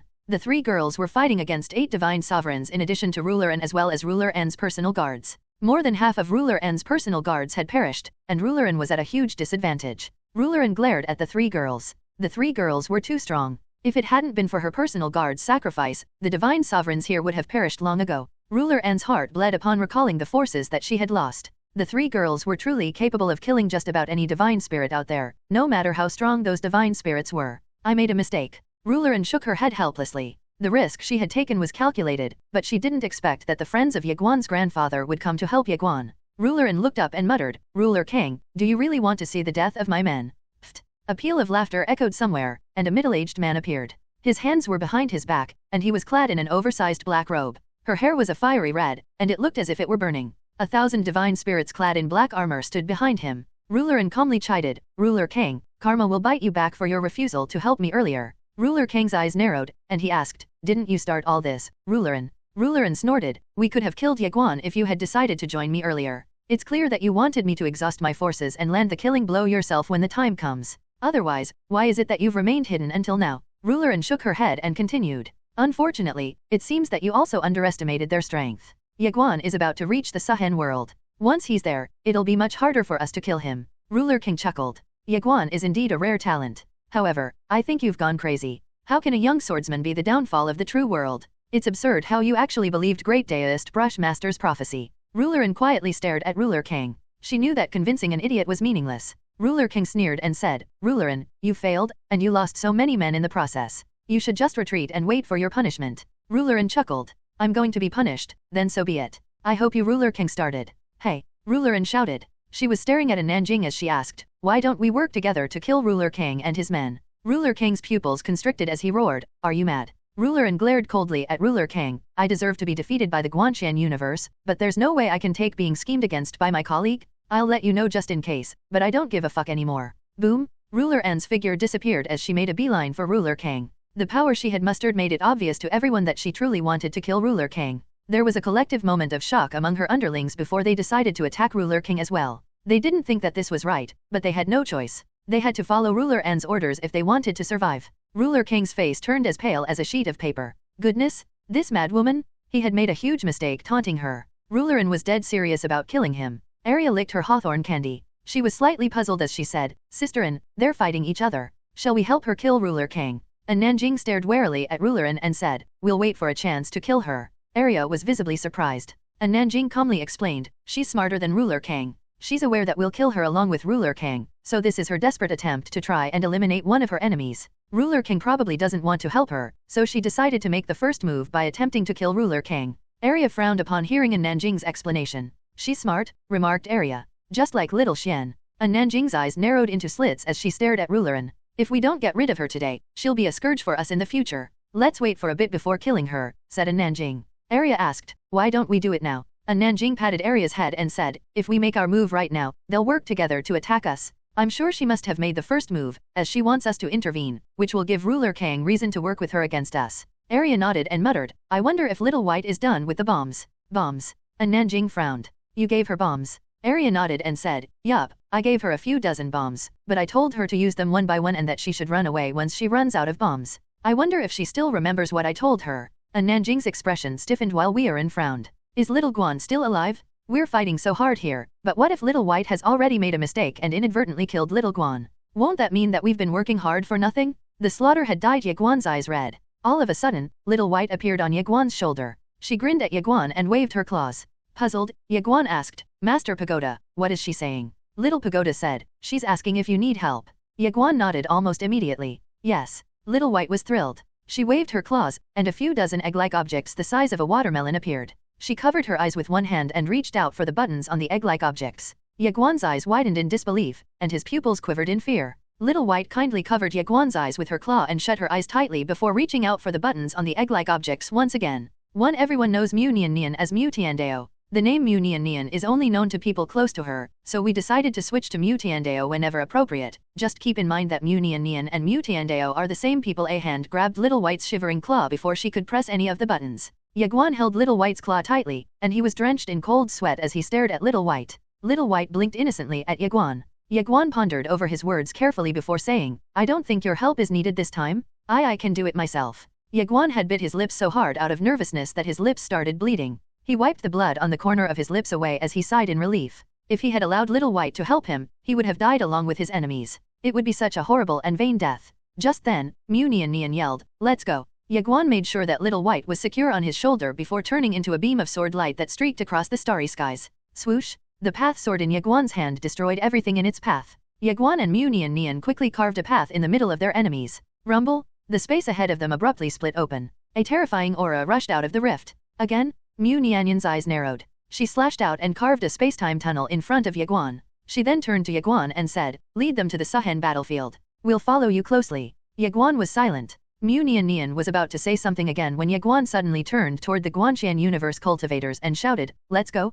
follow me. A glint of admiration fleeted across Mu Nian's eyes. An argument would have been a foolish endeavor and a waste of time. It was a good thing that Ye Guan hadn't done that and had agreed to her proposal. With that, Ye Guan led the Guanxian universe cultivators into the space-time tunnel. Mu Nian caught sight of Little White on Ye Guan's shoulders. Little White looked at Mu Nian and grinned while waving her claws. Mu Nian pointed to Ye Guan and waved at Little White, prompting her to look at Ye Guan. Little White nodded and gestured with her claws. Mu Nian smiled and gave her a thumbs up. Little White's grin deepened, and she hurled an egg-like object the size of a watermelon to Mu Nian. Mu Nian shook her head and chuckled, but she accepted it. Yeah, I think Ye Guan is the only one who can play with this bomb. Meanwhile, Ye Guan and the others were already deep into the space-time tunnel. Mu Nian turned to look at the divine spirits. Tiangxiu was beside Mu Nian, and she frowned deeply. What happened at the Suhen battlefield? Are they struggling there? She asked. I have no idea, but something must have happened there, replied Mu Nian. Tiangxiu went silent. Mu Nian swept her gaze across the divine spirits.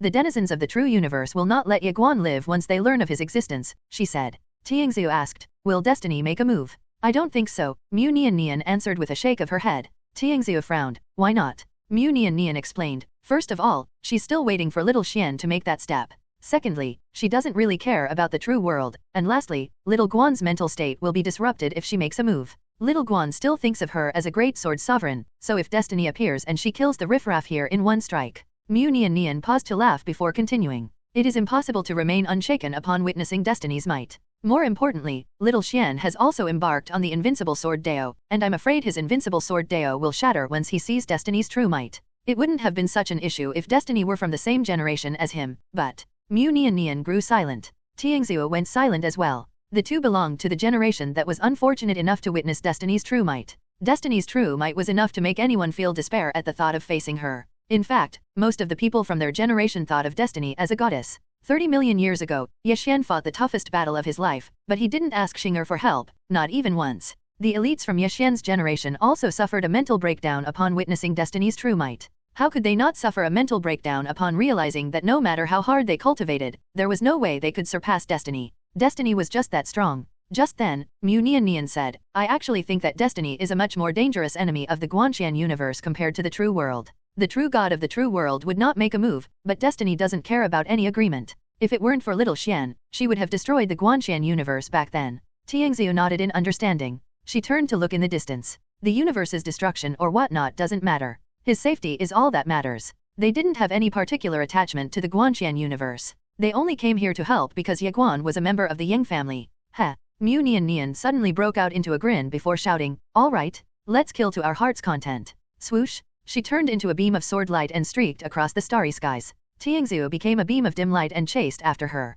The fight between Rulerin and Ruler Kang was still ongoing. Nanjing and the other two girls stared closely at Rulerin. At last, Nanjing finally shouted, go. Swoosh. The three vanished into thin air. At the same time, Rulerin flipped over her palm, and a rune burned fiercely. Her figure turned illusory. She had decided to burn her soul and her fleshly body. It seemed that she expected the three girls to attack her at the same time, and her guess ended up being correct. Boom! A powerful explosion tore through space-time, creating a space-time tunnel that Rulerin hurriedly entered as a beam of fiery light. She rushed down the space-time tunnel at incredible speeds that she disappeared in the proverbial blink of an eye. Ruler King was stunned. She used her soul as fuel and sacrificed her fleshly body just to escape. Nanjing and the two girls frowned deeply. Ruler N's ruthlessness caught them off guard. Nanjing turned toward Ruler King. Ruler King went pale, and he became filled with regrets. If he had known that this would happen, he wouldn't have taunted Ruler and would have established an alliance with her to try and get rid of the three girls. Unfortunately, Ruler had already escaped, leaving Ruler King alone to fend for himself. Could he still make it? No, it was too late. Kill him. Nanjing spat coldly. The figures of the three girls blurred as they rushed toward the pale Ruler King. It's over. Multiple explosions echoed throughout the starry skies, and Ruler King's head was soon sent flying away. Ruler King was dead, so Nanjing decisively said, "Let's go." Nanjing waved her sleeve and carved a space-time tunnel. The three girls walked into it and soon disappeared into the tunnel. Meanwhile, Ye Guan had decided to pick up the pace while standing at the helm of his group. Li Banzi informed Ye Guan, "We are about to reach." Ye Guan asked, "Did we lose control over the Suhen battlefield?" Li Banzi couldn't answer. She had zero idea of what was happening over the Suhen battlefield. Eventually, Li Banzi could only say, "They're fine. Don't worry." Ye Guan could only shake his head and laugh. Looking back, things had escalated too quickly over the past 2 days. His enemies had also become drastically more powerful. Rumble? A rift in space abruptly manifested ahead of them, and a beam of sword light emerged from it. Ye Guan immediately took on a stance and stared at the oncoming sword light with wary eyes. The beam of sword light dissipated, revealing the figure of a woman. Ye Guan was surprised. The woman was Great Sword Sovereign Aluo. Li Banzi sighed in relief upon seeing Aluo. Aluo was here, which meant that they still had some degree of control over the Suhen battlefield. Aluo approached Ye Guan. She stared at him carefully before saying, "We're going to the Suhen Holy Hall." Ye Guan asked, "Why are we going there?" Aluo replied, "You have to ascend to the throne." Ye Guan was stunned. "My father is dead." Everyone froze. Aluo's expression turned strange. Chen Guanzi tugged on Ye Guan's sleeve and chided, "Junior disciple brother, you should be respectful, he's still your father." Ye Guan chuckled. It seemed that Master Pagoda's attitude had influenced him. Aluo glanced at Ye Guan and said, "He's still alive, but you have to inherit his position." Ye Guan asked in confusion, "Why?" "To boost the morale of the army," explained Aluo. Ye Guan was about to say something, but the surrounding space-time quivered violently. Ye Guan sensed the approach of dozens of cultivators. Ye Guan's expression grew serious. "Disciples of the Sword Sect," Aluo shouted. Buzz! 100 swordsmen suddenly rushed out of the space-time tunnel. Ye Guan stared in awe at the swordsmen. It was an incredible sight to see 100 sword sovereigns flying at once. The sword sovereigns soon reached the end of the tunnel, and Ye Guan heard the sound of metal clashing against metal from the other side of the space-time tunnel. Aluo suddenly grabbed Ye Guan's hand. "Let's go, they're waiting for you," she said. Ye Guan was at a loss for words. Who was waiting for him? Aluo went silent and dragged Ye Guan away. Everyone else hurriedly chased after her. Ye Guan inwardly asked, "Master Pagoda, I am about to ascend the throne. What should I do? What should I say? Shouldn't I prepare something? I really have no idea what to do." Little Pagoda pondered silently for a moment before replying, "Just say what you want to say." Ye Guan thought about it before nodding. "Okay, Master Pagoda, I'm starting to get a bit nervous," he added. "Haha." Little Pagoda burst out into laughter. This little bastard actually knows how to get nervous. Ye Guan looked ahead and saw a speck of dazzling dot in the distance. It was none other than the Suhen world, and it seemed to be only 100 meters away from him. Ye Guan's nervousness reached its peak. He was about to witness a battlefield on the scale of an entire world, and he still had no idea why he had to ascend the throne and become the new king of the Guanxian universe. He was just a disciple of the Ye clan of Nanzhou not too long ago, but now, he was about to become the king of an entire universe. It was so surreal that Ye Guan couldn't quite believe it. Ye Guan suddenly asked, "Master Pagoda, how much is my daily wage as the king of the Guanxian universe?" Little Pagoda was at a loss for words. Ye Guan chuckled to himself. Soon, Aluo dragged him into the light. Ye Guan had to close his eyes as the light had gotten too dazzling for him to stare at it. When Ye Guan finally grew accustomed to the light, he found himself in a vast, empty expanse. A myriad of cultivators stood in front of him, and they were all staring at him. There was a fierce battle in the distance. It seemed that the Suhen battlefield was a battlefield around the clock as divine spirits incessantly invaded it for the sake of capturing the Suhen world. Ye Guan was silent as he stood rooted beneath the gazes of everyone. "Master Pagoda," Ye Guan nervously asked, "Where's my father?" "Father?" As more people gathered, Ye Guan felt increasingly lonely and pressured. His life had taken a drastic turn in just 2 days. From a disciple of Nanzhou's Ye clan, he was now about to become the king of the Guanxian universe. It would take a while for him to get used to his new identity. However, his identity as the son of the Sword Master wouldn't allow him to take it easy. The denizens of the Guanxian universe had acknowledged him as their leader because of the Sword Master. The glory belonged to his father, not to him. The pressure to prove himself weighed heavily on Ye Guan's shoulders. He had to protect the Guanxian universe as the king of the Guanxian universe. It was a heavy weight that Ye Guan wasn't sure if he could even carry. His original goal had only been to revive Little Jia and lead the Ye clan to glory, but now, he had to protect the entire Guanxian universe. Li Banzi seemed to have seen through Ye Guan's thoughts, and she said, "I know that the pressure on you is heavy, but we're also under a lot of pressure. However, we all know that we eventually have to face our responsibilities." Li Banzi glanced into the distance and asked, "Do you see those divine spirits?" They want to refine all our elites into spiritual cores for their own consumption and destroy the Guanxian universe. Ye Guan followed her gaze. After a long moment of silence, he turned toward the crowd. The sword sect had lost so many swordsmen that there were only about 100 of them. It was a catastrophic loss, considering that there had been a few hundred of them just 2 days ago. Many cultivators from all over the Guanxian universe had sacrificed their lives for his sake over the past 2 days, and they had all done so because they believed in the Sword Master. They believed that the Sword Master would protect the Guanxian universe. Ye Guan was the Sword Master's son, so he had the justification to ride on his father's coattails. However, he had to face the responsibility that came with riding on his father's coattails to the highest seat of the Guanxian universe. Ye Guan smiled and said, "From now on, I will do my best to protect our universe. I will keep on protecting the Guanxian universe until death takes me away." The crowd cheered enthusiastically. Ye Guan turned toward Aluo and said, "I shall ascend the throne." Aluo smiled brightly and said, "All right." The universe needed a leader at the moment. The Sword Master hadn't appeared in the flesh for over 30 million years, so the Guanxian universe had been breaking apart. They needed someone capable of uniting everyone under the same banner. Since the Sword Master wasn't here, they could only let his son take over. It was only right for the son to take over his father's legacy. Luo yelled, "Ascension." The crowd parted, giving Ye Guan a path to walk down. An old hall stood at the end of the path. It was the Sahen Holy Hall. An old man hurriedly dragged a chair in front of the hall's doors. He took out a large red cloth and draped it over the chair. It wasn't that great visually, but the meaning was clear. Ye Guan walked through the crowd and slowly walked toward the chair. He caught sight of a woman among the crowd. She was Li Ji, the ancestor of the Shenge clan. Li Ji smiled warmly upon meeting Ye Guan's gaze. Ye Guan returned her smile. A woman was standing next to Li Ji, and there was a sword hanging by her waist. The woman was none other than Great Sword Sovereign Ye Yu, whom he met in Nanzhou. Ye Yu smiled at Ye Guan.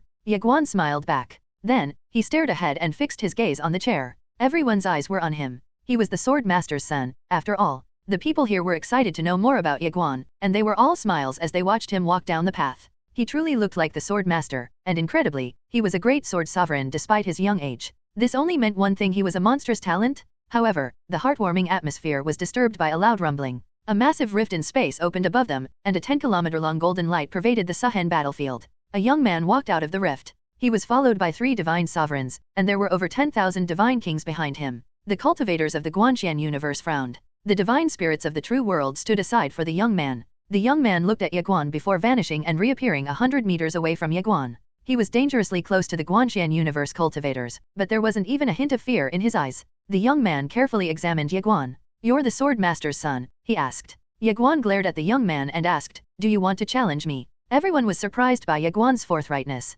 "Yes," said the young man with a smile. Then, he jeered and said, "Your cultivation base is too low, but don't worry, I won't bully you." The young man gestured with his right hand and suppressed his own cultivation base to the Heaven Law realm. "Qian," shouted Ye Guan. A dim light briefly illuminated Ye Guan's figure as Ao Qian emerged from him. She stared briefly at Ye Guan retreating. Aluo tugged on Ye Guan's sleeve and shook her head. The cultivators of the Sahen world shook their heads in disapproval. Ye Guan had just been acknowledged as the Sword Master's son, which meant that he had been living a life away from the bountiful resources of the Guanxian Academy. He was a great sword sovereign, which was an unbelievable achievement for his age, but his physical realm was too low. Furthermore, the young man's identity among divine spirits was obviously extraordinary. In other words, this couldn't be a more blatant trap. It was a trap that would destroy Ye Guan's credibility and perhaps shake his mental state if he were to refuse to challenge. However, he would have to take on a huge risk if he were to accept the challenge. Either way, the divine spirits were at an advantage. "If you're still worried, I can still go down another realm," said the young man with a chuckle. He didn't even wait for Ye Guan's response.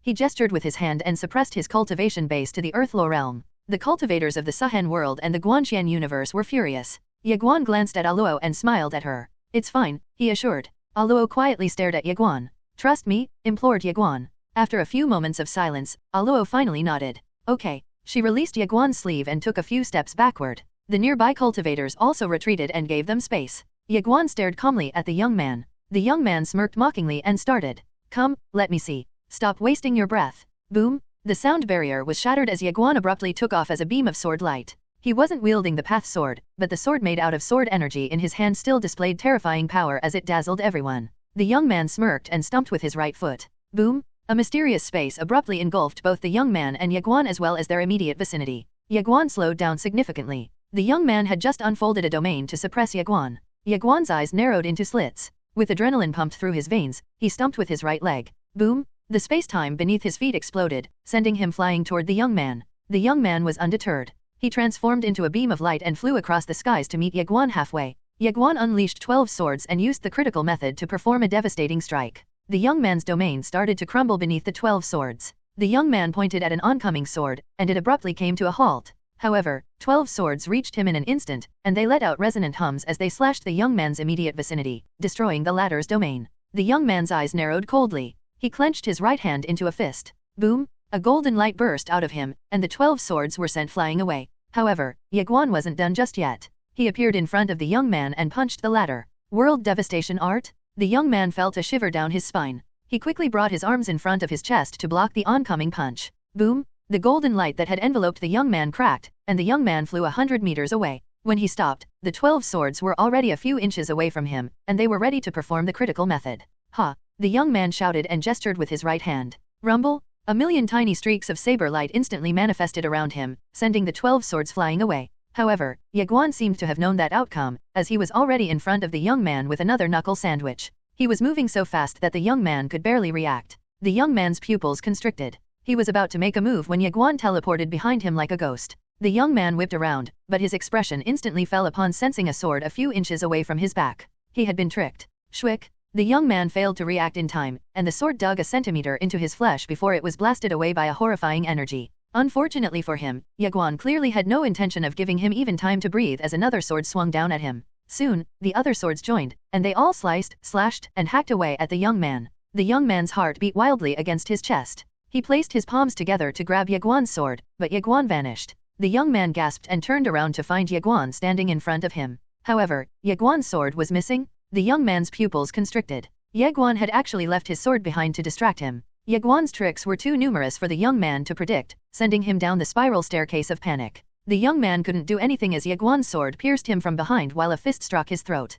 World devastation art? Boom! The young man flew a few hundred meters away. The young man wanted to stand up, but a shadow flickered above him. Squelch! A sword pierced through his throat, and the young man's eyes widened. The young man was pinned to the ground. The group of divine spirits wore solemn faces, but before they could make a move, Aluo and the cultivators on Ye Guan's side blocked them. The young man stared in both horror and disbelief at Ye Guan. Ye Guan snorted. How dare you show off to me when you're so weak? He decisively swung his sword, sending the young man's head tumbling away. Great! The cultivators of the Suhen world and Guanxian universe erupted into cheers. The cultivators of the Suhen world were particularly shocked to discover that Ye Guan was also a martial god, but it made perfect sense considering his superb combat sense. Ye Guan glared coldly at the rest of the divine spirits. Then, he turned toward Suhen Holy Hall and started walking toward it. Rumble! A low rumbling echoed from the golden spacetime tunnel. Soon, a girl dressed in white emerged from the rift. There were 6 figures next to the girl. One of them was Rulerin, and she had recovered her fleshly body. The remaining 5 were as powerful as Rulerin, and there were 36 divine sovereigns along with 400 divine emperors behind them.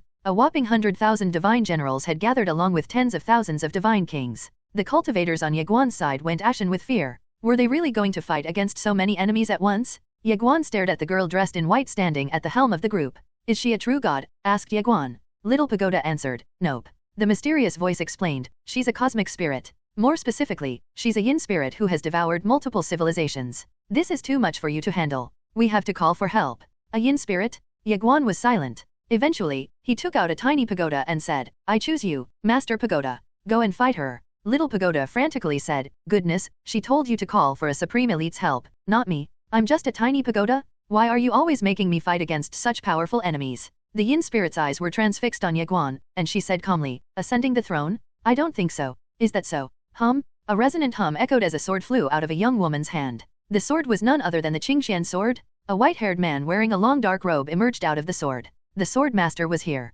The cultivators on Ye Guan's side hurriedly knelt as their hearts flooded with emotions. Ye Guan quietly stared at the sword master. The sword master took one step, and he appeared next to Ye Guan. Everyone blinked, and a woman appeared out of thin air next to Ye Guan. She was none other than Ye Guan. Ye Guan held Ye Guan's right hand while the sword master held his left hand. The sword master smiled and said, let's go. Ascend the throne. Ye Xian and Ye Guan walked next to Ye Guan as the latter made his way to the Suhen Holy Hall. The sword master glanced at the yin spirit. I dare you to attack my son, he spat coldly. The yin spirit stared grimly at Ye Xian, but she didn't say anything. The sword master hesitated slightly before turning to Ye Guan and asking, did she scare you? Ye Guan blinked and nodded.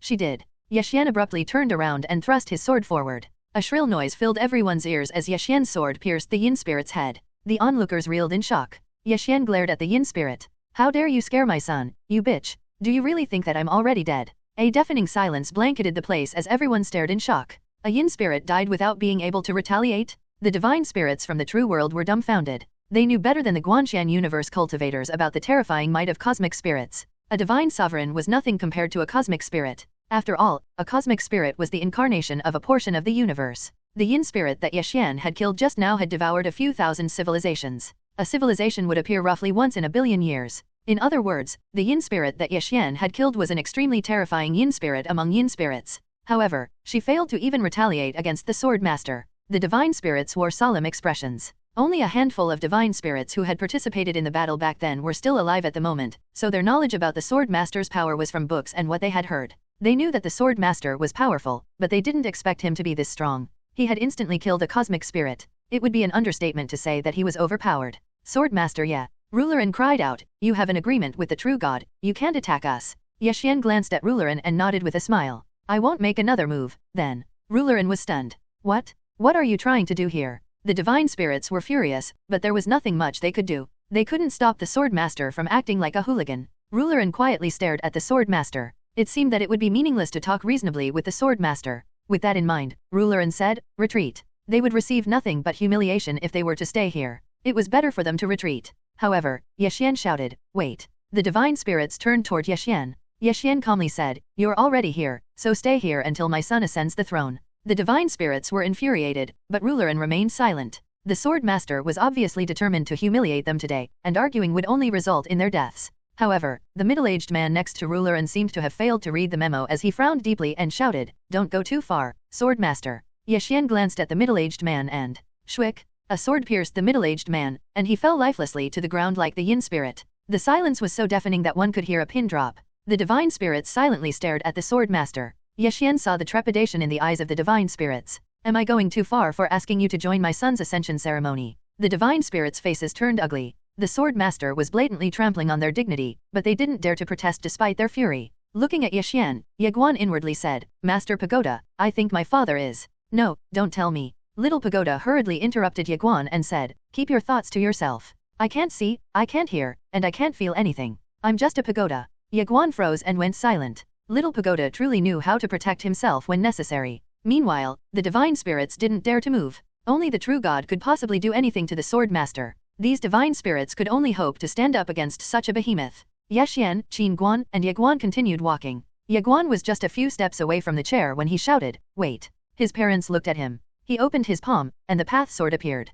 Ye Guan said, "I think." Qin Guan immediately said, "I know." She took the path sword and tapped it lightly. Boom! A soul emerged from the path sword. It was Nalan Jia's soul. Qin Guan opened her palm and muttered, "Come." Rumble! The world quivered slightly as multiple streams of mysterious energies that Ye Guan couldn't quite grasp made a beeline for Nalan Jia's soul. Ye Guan asked out of curiosity, "Is this heaven and earth energy?" Qin Guan nodded and answered, "Yes, and I've also called upon the energy of the universe." They're working together to repair her fleshly body from the remnants, and once they're done, her physique will be even stronger than before. Ye Guan cast a grateful gaze on Qin Guan. "It's not enough," said Ye Guan. He waved his sleeve, and a rift in space manifested overhead. Soon, a beam of golden light emerged from the rift, creating a mesmerizing sight as the golden beam split into golden streaks of light that rained down on the earth down below. The faces of the divine spirits turned grim. The golden beam was a massive chunk of the true world's dimensional energy. The sword master had just forcefully ripped it out of the true world right in front of their eyes. The divine spirits' jaws were on the floor, but they remained silent.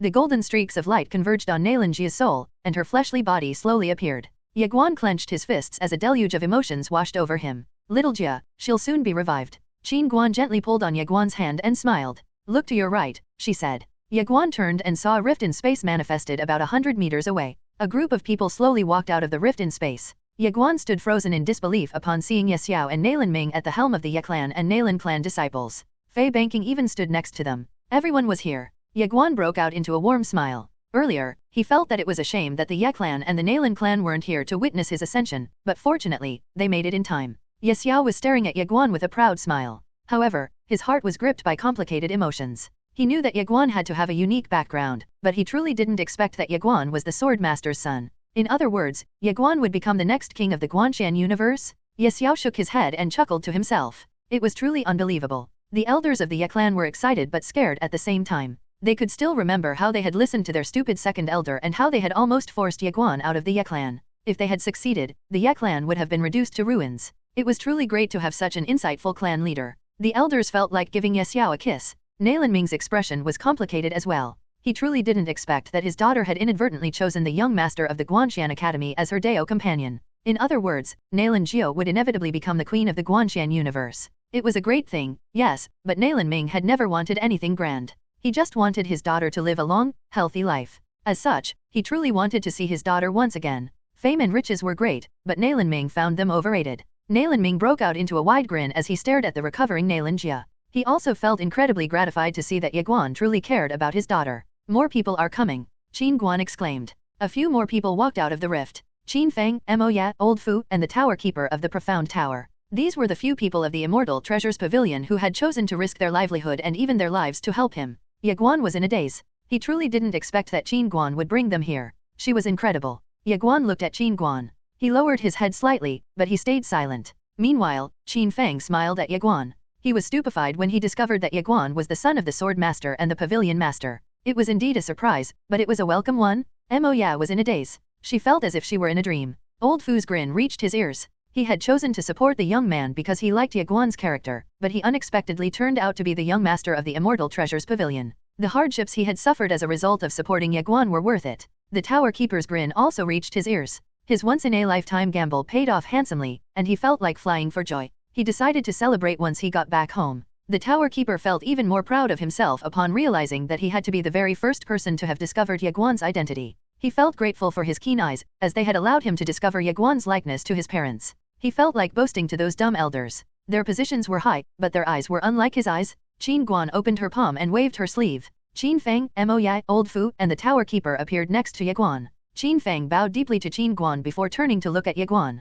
Right as he was about to bow to Ye Guan stopped him and smiled. Aren't we brothers? We should stay as brothers. Qin Feng smiled. He didn't say anything, but he was moved. Still, he decided to remain cautious later down the road. Qin Guan announced, I hereby promote Qin Feng to the Grand Elder Seat of the Immortal Treasures Pavilion's Elder Circle. Lady Mo Ya and the two gentlemen here are also promoted to the Elder Seats of the Elder Circle. They were now elders of the Immortal Treasures Pavilion's Elder Circle. The three felt like a bolt of lightning out of the blue had struck them. They were just managers of the Immortal Treasures Pavilion's branch in the lower realms, but to think that Qin Guan would directly promote them to elders of the Elder Circle. It felt like they leaped only once, but they inadvertently reached the heavens. The tower keeper was the first to regain his senses. He knelt down, and his voice was trembling as he cried out, Long live, long live. Mo Ya and Old Fu snapped back to reality and knelt down as well. Every elder of the Immortal Treasures Pavilion possessed a tremendous amount of influence and power, but it was incredibly rare to get promoted to an elder seat. One could attempt it, but one would most likely fail to become an elder despite trying for 10,000 years.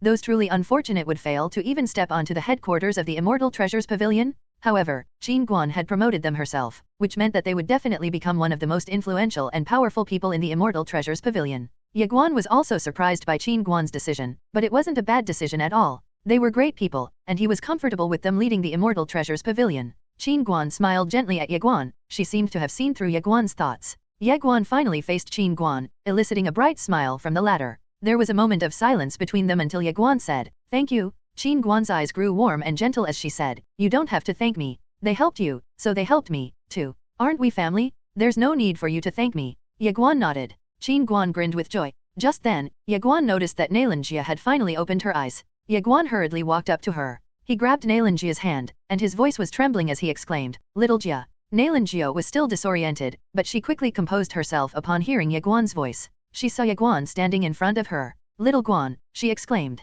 Tears welled up in her eyes, and Ye Guan immediately pulled her for a hug. Ye Guan broke out into a childlike joy as the emotions that he had been holding back were finally unleashed. Nalan Jia stared at Ye Guan with tears in her eyes. She felt like she had been reborn after being resurrected, and she felt that it had been quite a while since she died, yet Ye Guan was still the same Ye Guan she knew. Everyone quickly recognized Nalan Jia as the queen of the Guanxian universe. However, some onlookers wore complicated expressions as they stared at the heartwarming scene. Ji Xian looked down at her feet and muttered, Lady Nalan Jia is really pretty. Nanling Yi smiled bitterly. Meanwhile, Fei Banking smiled brightly at them. She was genuinely happy for them, but a subtle emotion was tugging at her heart. Ao Qian stared at them with a complicated look. Ye Guan let go of Nalan Jia. He led her toward Ye Xian and Qin Guan. Little Jia, they're my parents, he said with a massive grin. Ye Xian and Qin Guan smiled brightly at Nalan Jia. Qin Guan suddenly took out the cloth sachet that she had left for Ye Guan and placed it into Nalan Jia's hands. You are now in charge of the Immortal Treasures Pavilion, said Qin Guan. All eyes fell on Nalan Jia.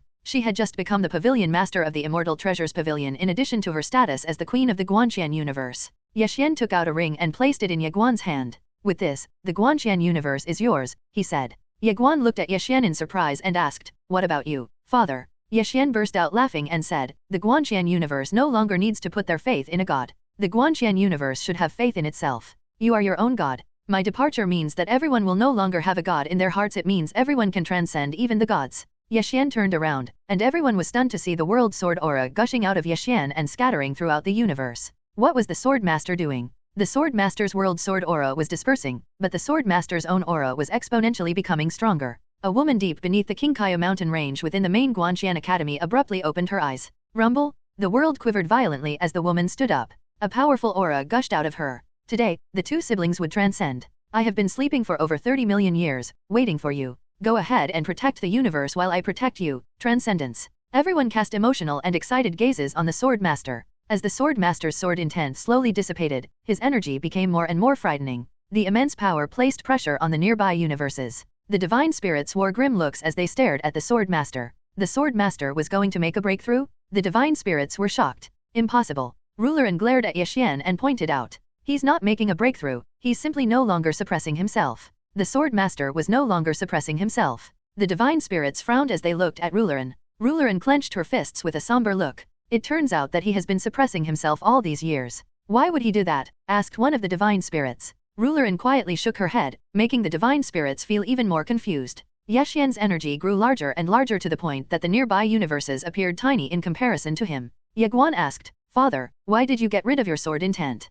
Ye Xian smiled. He ruffled Ye Guan's head and said, Guanxian universe no longer needs to believe in a god. The denizens of the Guanxian universe should believe in themselves. It's the same for you. Remember, you are your own god. Ye Guan was silent. He somewhat understood what Ye Xian was saying. The sword master has been protecting the Guanxian universe, and he has become akin to a god to them. However, the sword master had become an obstacle to the Guanxian universe's development. While he was protecting the Guanxian universe, he became everyone's jailer, preventing them from transcending the gods and reaching the beyond god realm. He got rid of the world sword aura to tell the Guanxian universe that they no longer had to have faith in him. They should start having faith in themselves. Without a god to rely on, anyone can transcend gods and reach the beyond god realm. That's it. However, I'm sure father knows that it's extremely difficult to have faith in oneself and develop without relying on backers, so he must have been unable to ignore the Guanxian universe until Ye Guan's train of thought came to a halt. He cast a complicated gaze at Ye Xian. So he decided to take advantage of me with that thought in mind. My duty is to protect the Guanxian universe and lead everyone to the beyond god realm.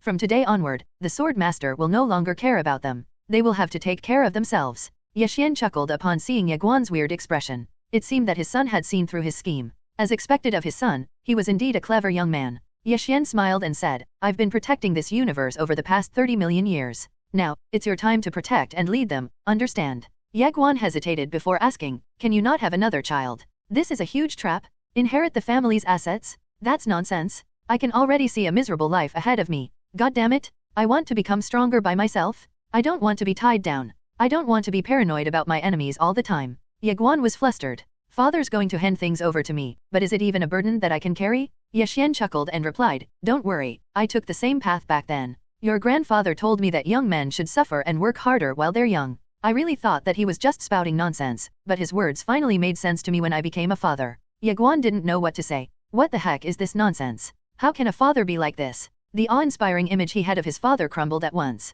No way. Ye Guan immediately calmed himself down. He couldn't allow himself to get fooled like this. Otherwise, the true universe would definitely crush him. Ye Guan turned to look at Qin Guan. He pondered for a while before saying, when I was young, the kids back in ancient desolate city always laughed at me for being an orphan. Sigh. Qin Guan was aware that her son was intentionally tugging at her heartstrings, but she still felt a dull ache in her heart. She grabbed Ye Guan's hand and said softly, you do have to walk your own path, and we cannot help you with it. However, there will be enough money for you to spend. Ye Guan went silent. I guess it's fine to suffer a bit as long as there's enough money. Rumble? The spacetime next to Ye Xian split open, and a woman walked out of the rift. The woman was clad in a pristine white dress, and she was stunning. The cultivators of the Guanxian Academy recognized her, and they immediately bowed toward her. She was none other than Empress Qingqiao, after all. Qingqiao walked up to Ye Xian and smiled. Hello, brother. Ye Xian smiled at Qingqiao and said, Brat, you actually transcended. Qingqiao smiled and pouted. I told you that I would be in the same realm as you? Ye Xian boisterously laughed.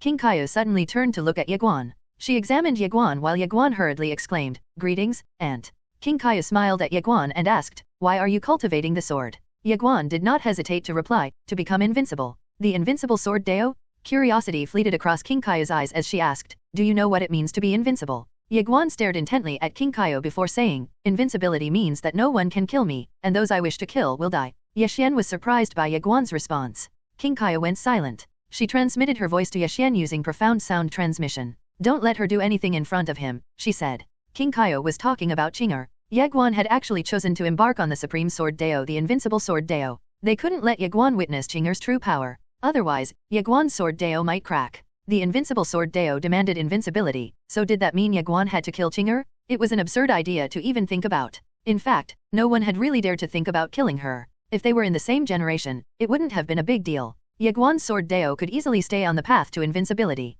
However, plain-skirt Qing'er was currently at her peak, and Ye Guan couldn't possibly defeat her. Ye Guan's Sword Dao was a supreme and extreme Sword Dao, so his sword had to be invincible. But what if Ye Guan met a truly invincible being? King Kaya reckoned that Ye Guan would start doubting himself if that were to happen. Aside from surprise, Ye Xian also stared at Ye Guan with delight. It seemed that Ye Guan had inherited his style many years ago. He was also a monstrous talent with great ambitions. Ye Guan was truly his son. A paternity test was unnecessary. King Kaya turned to Ye Xian and asked softly, "Are you really going?" Ye Xian nodded slightly. He turned to look somewhere and smiled. "Farewells truly are difficult." Ye Guan hurriedly said, "Why don't you stay for a bit longer?" He still felt like protecting the universe by himself was too much for him to bear. He simply wanted to be unfettered and become even stronger in his own way. Ye Xian smiled at Ye Guan and said, "It seems that I said it too casually." Ye Guan's expression darkened. "I've been holding out for millions of years," said Ye Xian. "I've gotten a bit tired now. It's time for me to pass the baton to the younger generation." Ye Guan hesitated before saying, "But I'm still really young, father. The family business and responsibility are too big for me to handle, and I don't think I'm qualified for them." "Well," Ye Xian trailed off and winked. "That's your problem to solve, isn't it?" Ye Guan was stunned. Is he human? Why is he so ruthless? Ye Xian's smile faded as he said softly, "Our universe is not as advanced as the true universe. It will be a tough road, but I believe in you. I believe that one day, you will lead the elites of the Guanxian universe against the true universe." Ye Guan was silent. Ye Xian boisterously laughed. He swept his gaze across everyone before saying, "Goodbye." With that, he looked up into the starry sky and chuckled. "True God, shall we duke it out once more?" Rumble? The starry skies seemed to split open as a horrifying aura enveloped everyone. Despair. Everyone felt nothing but utter despair in the face of such a terrifying aura. They felt not even a trace of desire to resist it. Ye Guan's expression grew stern. "What a horrifying aura. I've never felt anything like this. Is this the power of the one true God?" The mysterious voice in the tiny pagoda said, "What you're feeling is just a remnant breeze of her aura that had unintentionally seeped out of her. The true God of the true world is strong enough to destroy the entire Guanxian universe by herself. In fact, a single sentence from her is enough to kill the cultivators here." Ye Guan's pupils constricted. A single sentence. "Yes," said the mysterious voice before adding, "She has devoured 100,000 universes and has overcome hundreds of thousands of tribulations. Every tribulation lasts for thousands of years, but she has never failed to withstand them. She has cultivated the 10,000 tribulation physique, and she even severed Great Daoist Brush Master's karma, suppressing him. She even stopped Great Daoist Brush Master's brush aura from approaching the true universe." The mysterious voice paused briefly before continuing. "What's more horrifying is the fact that she stood against an entire universe's tribulation by herself, and she even subdued it, which allowed the true universe to truly shatter the boundary and dominate the other universes. This allowed the true universe to suppress an extremely powerful and horrifying ancient clan in this universe, the Heaven-Seizing Clan." The mysterious voice added, "The Guanxian universe is just one of the many universes that she ended up suppressing." Ye Guan asked somberly, "Is she good or bad?" The mysterious voice said, "She's undoubtedly evil outside the true universe, but she's a great being in the eyes of the true universe's denizens. She's the true god of all divine spirits, and the divine spirits are willing to sacrifice their lives for her." Ye Guan nodded. "I understand." Ye Xian turned to look at Ye Guan with a smile. "I will help you fight the most powerful one. You can deal with the rest." Ye Guan blinked and asked, "Can you just help me deal with them all?" "Ha ha ha." Ye Xian laughed and said, "Dream on. Let me tell you this, you should really be happy to meet me. If you were in my shoes, it would have taken you hundreds of years to even know your father's identity, not to mention meeting him." Ye Guan was silent. It seemed that his father and his grandfather didn't really get along. Ye Xian continued, "Your grandfather was stingy with me while he pampered and spoiled my sister generously. I'm better than him. I treat you and your sister the same. Your older sister has grown pretty well, so you better work even harder." Ye Guan's brows furrowed. "Older sister? I have an older sister? Where the heck is she?" Ye Xian swept his gaze across the starry skies. He smiled before holding King Kaya's hand. "The sword master is no more, he exclaimed before laughing boisterously with King Kaya and Ye Guan next to him. He took off into the sky and disappeared into the distant horizon. The Sword Master was no more. It was the definitive end of the Sword Master's era? It seems that there's only one true god in the true world. They were gone. Ye Guan could no longer see them. He felt conflicted, and a longing burst out of his heart. They had just reunited, but they had to be apart so soon. Nalanjio walked next to him and grabbed his hand. I'm with you. Okay. Ye Guan nodded. He seemed to have thought of something as he suddenly asked, Master Pagoda, do I really have a sister? He was astonished to find out that he actually had an older sister. He couldn't quite believe it, so he decided to ask once more. Little Pagoda replied, yes. Ye Guan frowned slightly, then, why did you not tell me about her? Little Pagoda responded, it's because you didn't ask. Ye Guan's face darkened. You didn't say anything to me because I didn't ask? This tiny pagoda's going too far. You shouldn't think about your sister for now, Little Pagoda said. You should think about dealing with the divine spirits here. Right, the divine spirits. Ye Guan turned and found Rulerin and the other divine spirits staring at him with murderous gazes. Do I deal with them? Ye Guan was silent. He wasn't confident about the idea. He needed more time to become even stronger. With that in mind, Ye Guan inwardly asked, Master Pagoda, can you call my grandfather and ask him for help? The mysterious voice was dumbfounded. Little Pagoda responded, dream on. Ye Guan was confused. Why not? Little Pagoda said, your grandfather is even worse than your father. Ye Guan was silent. It was over. He was doomed. He could only rely on himself. Ye Guan turned to look at the people behind him. Everyone was looking at him. The Sword Master was no more, so he had become the heart of the Guanxian universe. The Sword Master's intention was very clear. The Guanxian universe had to count on itself in the future. Of course, he hadn't totally abandoned the Guanxian universe. Look, I left my son, Ye Guan, for you all. Now, they could only look at the 18-year-old Ye Guan. Ye Guan's gaze swept across everyone. There was confusion and fear in their eyes. Ye Guan disliked it. He disliked the feeling of faith. Everyone had faith in the Sword Master. When he was around, they all believed that the Guanxian universe would be safe. But now, the Sword Master was no more. They could only count on themselves, but the divine spirits were too powerful. The people of the Guanxian universe started panicking. Don't worry, Ye Guan suddenly smiled. My Ying family will not let the Guanxian universe perish. Ye Guan felt that his name was lacking, so he decided to mention the Ying family. Great. A rift in space was abruptly torn open, revealing a Nanjing and Qi Bishan's figures from within. Ye Guan breathed a sigh of relief. He didn't feel like such a liar with the help of a Nanjing and Qi Bishan. This wasn't about courage or anything, it was about defeating the divine spirits. How was he going to fight the entire true universe with his current prowess? What was he going to use to fight? His butt? A Nanjing looked at Ye Guan and said, our Ying family will help you protect this universe. Ye Guan saw himself as a member of the Ying family, and the Ying family wouldn't reject him. As for Ye Xian, it wasn't that they didn't want to help him. Ye Xian had destiny. Ye Xian didn't need the Ying family's help, while the Ying family didn't want to see destiny. Ye Guan broke out into a grin. Great. He turned to look at Rulerin. He took a step and arrived in front of Rulerin in a flash. A Nanjing and Munian appeared behind Ye Guan along with 36 mysterious cultivators in black holding scythes. Ye Guan had left them behind. Their cultivation bases and overall prowess were unknown, but they knew how to fight. Ye Guan had departed with Ye Xian, and they would only listen to either Ye Guan or Nalanjia. Nalanjia looked at Ye Guan in the distance with a complicated expression. She wanted to stand behind Ye Guan as well. All she had was a small cloth sachet, and she was too weak to provide him with any assistance. The cloth sachet. Meanwhile, the Yin spirit's soul was still alive. However, Ye Xian's sword energy was keeping an eye on her, and she obviously couldn't move under the sword energy's watch. The Yin spirit's expression was ugly. When Ye Xian attacked her earlier, she felt like the gap between them was like the gap between heaven and earth. The Yin spirit thought as if she were a failure. Many years ago, Ye Xian was just an unassuming, mediocre swordsman, but now, he had become strong enough to kill her. Ye Guan ignored the Yin spirit and turned toward ruler An. My father is fighting against your true god, so why don't we fight after the winner between them is determined? Ruler An replied, you're just trying to buy time. Ye Guan was silent. It turned out that Ruler An wasn't so easy to fool. Ruler An turned to look at Yin spirit and said, Yin spirit, we can't let him live.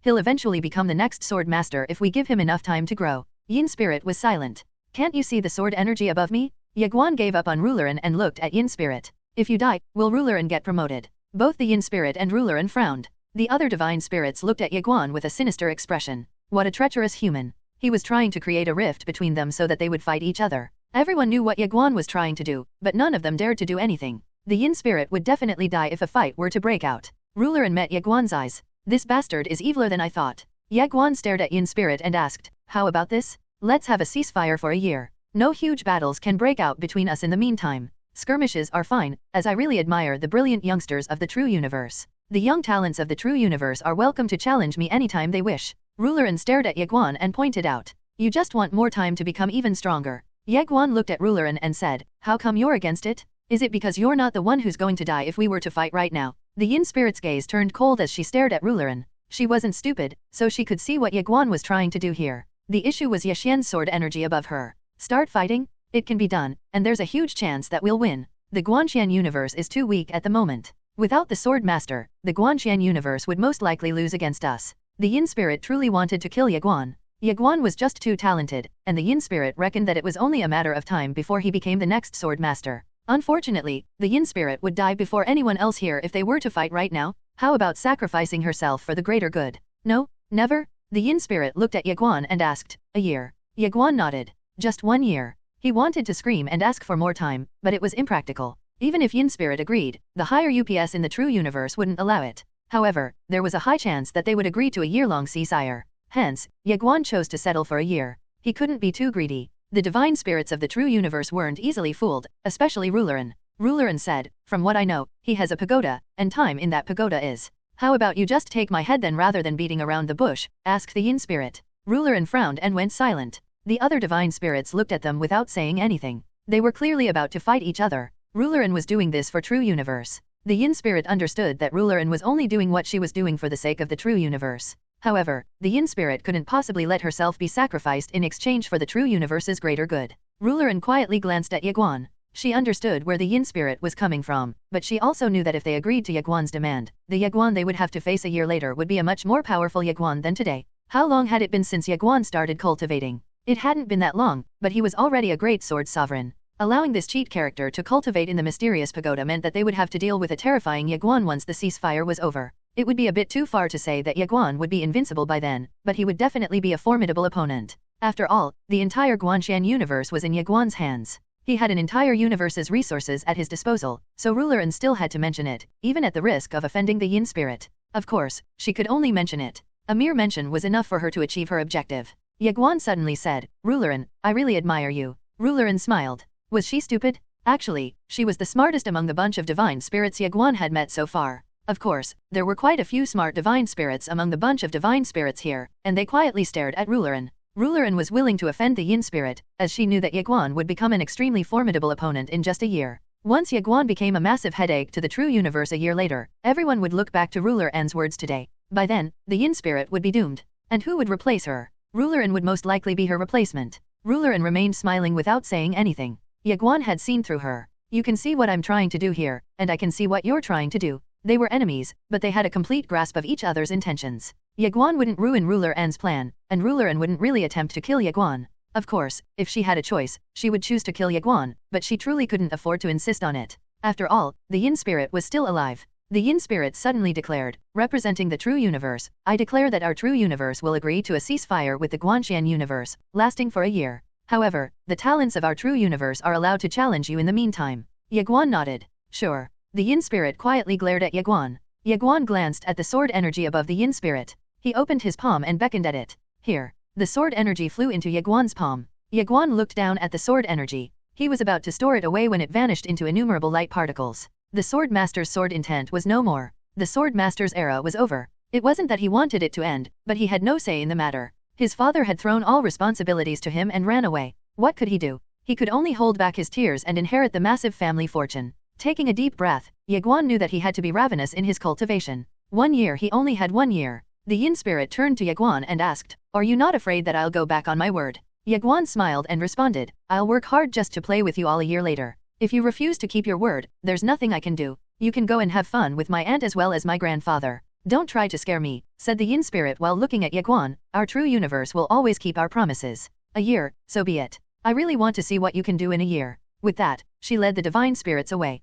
Upon entering the golden pillar of light, the Yin spirit's expression was both ugly and murderous as she said, "Inform everyone. Anyone who kills Ye Guan will get 100 million spiritual cores. 100 million spiritual cores. Even divine kings would only get 1 million spiritual cores every year as their salary, and it was barely enough for them to cultivate. 100 million spiritual cores were a massive fortune. They felt like going back and killing Ye Guan. Unfortunately, they were no longer members of the younger generation. Rulerin looked at the Yin spirit and knew that the Yin spirit had caught on. If Ye Guan were still alive a year later and had grown significantly stronger, she would be in a world of hurt. The true god was still busy dealing with the sword master, so she had no time to deal with the issues here. Of course, the True God Hall was there, and it was like the Guanxian Committee of the Guanxian universe. The True God Hall would manage the True Universe in the True God's stead whenever she was absent. The Yin Spirit was just one of the True God Hall's elders. She had brought powerful divine spirits to deal with Ye Guan, and it was under the True God's orders. The True God was absent, so the Yin Spirit believed that the True God Hall would not bother her in the meantime. After all, as a cosmic spirit, she still had quite the reputation throughout the True Universe.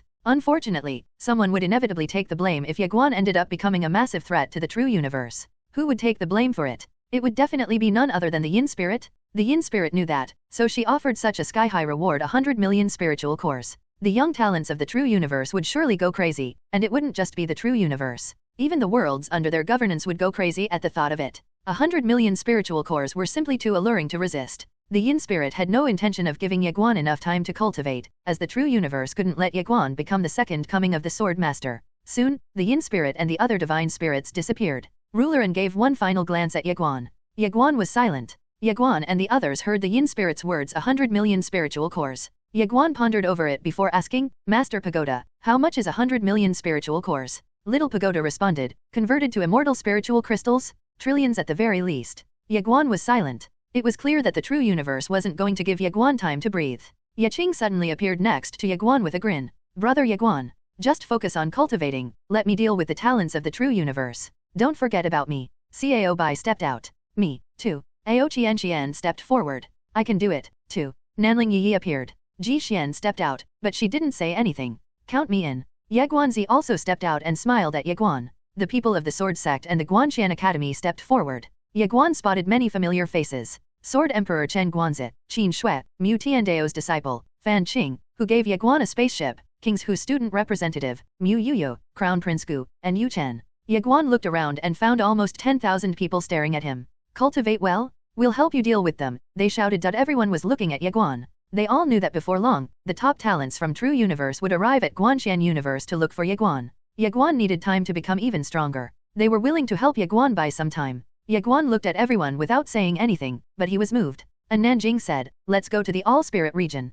Ye Guan looked at Nanjing. The All-Spirit region. Nanjing nodded and explained, the cosmic spirits of many major universes decided to create a special world for the sake of dealing with the true God of the True Universe. What they created is what we call the All-Spirit region. It is a world filled with special cultivation grounds such as Mount Unyielding. You can reach the mortal sword realm, refine the unyielding bones, and forge the everlasting will there. Of course, you can also cultivate your mad demon bloodline there. Ye Guan's eyes narrowed. Mortal sword realm? Unyielding bones? Everlasting will. Nanjing nodded slightly. The mortal sword realm is what lies beyond the great sword sovereign realm. Ye Guan suddenly asked, how do I compare to the young talents of the True Universe? Nanjing stared at Ye Guan and said, below average. Ye Guan's eyes squinted. Below average. Everyone was shocked. Ye Guan was unparalleled among the young talents of the Guanxian Universe. However, Ye Guan was actually considered below average when compared to the young talents of the True Universe. Remember Rulerin? Asked Nanjing. Ye Guan nodded. Nanjing calmly said, she's only 20 years old this year. Ye Guan's fists clenched. 20 years old? And the title ruler was conferred on her despite her young age? Ye Guan was beyond flabbergasted. He truly didn't expect that Rulerin was only 20 years old. And she's not the most talented individual in the True Universe. Nanjing continued and said, the True God once had numerous universes under her belt, and she didn't monopolize the resources from those universes but gave them to her people. It's the reason the True Universe is significantly stronger than any other universe. Nanjing paused for a moment before saying, moreover, your mother is the only denizen of the Guanxian Universe with a spiritual core. However, cultivators in the True Universe cultivate using spiritual cores. Ye Guan's expression went solemn along with everyone else. They knew that there was a difference in power between the Guanxian Universe and the True Universe, but they were surprised to learn that the gap was actually so big. They had never really paid attention to the True Universe because they knew that the Sword Master was there for them. However, the Sword Master was no more, so they had to learn more about the True Universe. Unfortunately, the truth that they heard from Nanjing was something they truly couldn't quite grasp. Nanjing stopped talking. She hesitated briefly, but she eventually remained silent. Ye Guan looked at Nanjing. He was about to speak when the mysterious voice in the tiny pagoda said, I'll tell you. The True Universe is several times more powerful than what Martial Goddess and made it out to be. The denizens of the True Universe look upon talent highly. The way they groom their talents is nothing like you can imagine. As long as you are talented enough and are willing to work hard, you will not need to worry about anything related to cultivation resources. Basically, you don't have to spend money to cultivate there. The mysterious voice paused before continuing, your family background doesn't matter, nor does your financial standing. I remember this particular divine sovereign in the True Universe. He didn't have a monstrous talent, but he worked extremely hard. He relied on the free cultivation manuals and spiritual cores to cultivate. Eventually, he managed to cross the ancient path and became a divine sovereign. There are many people like him in the true universe. Ye Guan asked somberly. Free? Cultivation manuals are free. The mysterious voice responded, yes. You'll also get a monthly stipend of spiritual cores once you reach a certain level. Ye Guan was silent. The mysterious voice spoke softly. The true universe has become a terrifying behemoth. The prowess of their young talents is to be reckoned with. A universe's overall strength cannot be measured by just looking at its top cultivators alone. One must look at its young talents as well. As far as I can remember, only two powers throughout the universes can compare to the true universe. One of them is one of the strongest clans throughout the universes, the Heaven-Seizing Clan. Ye Guan was curious, the Heaven-Seizing Clan. The mysterious voice replied, yes. An ancient clan that has existed for over 1 billion years. They have a scary, special bloodline called the Heaven-Seizing Bloodline. Your mother's special bloodline and your mad demon bloodline can contend against the Heaven-Seizing Bloodline. Ye Guan was confused, and he asked, Senior, I have another bloodline in me. The mysterious voice replied, yes. Ye Guan asked, what is it? The mysterious voice answered, you will know in the future. Ye Guan was silent. The mysterious voice continued, anyway, those with the Divine Dao bloodline running through their veins were formidable as well, and there was a rumor about how the Divine Dao bloodline is closer to the creator of the universes. It is also apparently older than the Dao itself. Great Daoist Brushmaster has the Divine Dao bloodline, but the holders of the Divine Dao bloodline were ruthlessly suppressed by the true God of the true universe. The elites of the Divine Dao bloodline vanished without a trace since then. Little Pagoda's curiosity was piqued. Did Great Daoist Brushmaster fight anyone else aside from Sister Destiny? The mysterious voice calmly asked, are you sure you want to know the answer to that, Little Pagoda? Little Pagoda. The mysterious voice continued, you're unparalleled among the younger generation of the Guanxian universe, but your opponent is the entire true universe, and it is the strongest power throughout the universes. You cannot afford to underestimate the true universe. Ye Guan nodded. I understand. Unparalleled among the younger generation? Ye Guan shook his head. I'm just average, no, even below average in the true universe. I want to become the strongest young talent in the universes. Ye Guan turned to Nanjing and said, Senior, I'll go to the All-Spirit region with you. He decided to cultivate as ravenously as possible, and Nanjing nodded. All right. Ye Guan asked, when are we leaving? And Nanjing responded, tomorrow. Okay, said Ye Guan with a nod. I suggest you deal with your personal affairs before we leave, said Nanjing before turning around to leave. Lady Tingzhou glanced at Ye Guan before leaving as well. Ye Guan took a deep breath before turning to look at Nalanjia. Nalanjia smiled silently. Ye Guan approached her and grabbed her hand before walking toward the Suhan Holy Hall. Everyone looked at the two of them, especially the people from the Immortal Treasures Pavilion. Qin Guan didn't say anything, but they all knew that Nalanjia was now their pavilion master. The Nalan clan members were overjoyed. The Nalan clan had just become a top clan in the Guanxian universe. In addition to being the queen of the Guanxian Academy, Nalanjia was also the pavilion master of the Immortal Treasures Pavilion. In other words, the Nalan clan would inevitably rise in power. Nalan Ming frowned upon witnessing the delight of his clan members, but he raised his guard at the same time. Disasters were often preceded by strong emotions. Nalan Ming knew that he had to make sure that his clan members wouldn't grow arrogant because of their new identities. Ye Xiao also raised his guard. The Ye clan was starting to overflow with pride. This was absolutely normal, as they had always viewed Ye Guan as their fellow clan member. Ye Guan had just become the king of the Guanxian Academy, so the Ye clan would inevitably rise up the ranks. Ye Xiao and Nalan Ming exchanged worried looks. They could already feel a headache coming just at the thought of trying to make sure that their clan members wouldn't become too arrogant. After Ye Guan and Nalanjia's departure, the cultivators of the Guanxian universe slowly dispersed to return to their homes. Li Banzi looked up without saying anything. Perhaps he would never come back. Li Banzi was silent for a long while before she shook her head with a smile. She then turned around and left. The Guanxian universe's new king was here, so it was time for her to retire. In the distance, Ji Xian looked at Ye Guan and Nalanjia as they left. She stared at them for a while before turning around to leave. Ao Qianqian's expression was complicated as she stared at them. Was she going to give up? Ao Qianqian felt indignant to give up just like that. Meanwhile, Nanling Yi smiled quietly at the pair before leaving. She didn't want to think too much about it. Otherwise, her heart would hurt a lot. Fei Banking smiled while staring at Nalanjia and Ye Guan. The two were finally reunited. Fei Banking gazed at them for quite a while before turning around to leave. Ye Guan quietly held Nalanjia's hand as they walked away. Nalanjia remarked, this feels like a dream. Ye Guan smiled and nodded. He sighed. Everything that happened recently also felt like a dream to him. The Sword Master turned out to be his father, while the Pavilion Master of the Immortal Treasures Pavilion turned out to be his mother. He didn't even dare to think about being close to them, yet they were actually his parents. Nalanjia suddenly stopped walking and turned to look at Ye Guan. Ye Guan stopped and looked at her. What is it? He asked. Nalanjia grinned as she lightly stroked his face. You've suffered, haven't you? Ye Guan held her hand stroking his cheek and smiled. It's fine. Jia took out the cloth sachet that Ye Guan gave to her. I think the Immortal Treasures Pavilion should belong to you. Ye Guan interrupted her. Are there going to be any difference? Jia looked at Ye Guan. She didn't say anything, but she felt warm. Ye Guan pulled Jia with him, and the pair continued walking away. Mother is really smart. There must be a reason she gave you the Immortal Treasures Pavilion. Jia thought about it before nodding. I agree. Ye Guan suddenly said, according to our betrothal, we should have been married long ago. Jia paused as she turned to look at the man in front of her. Married? She asked with a smile. Ye Guan nodded. Yes, married. Jia blinked and asked, what comes next after marriage? Ye Guan thought about it before saying, if we go by tradition, it's about time we spend a night in the bridal room. Jia's face flashed.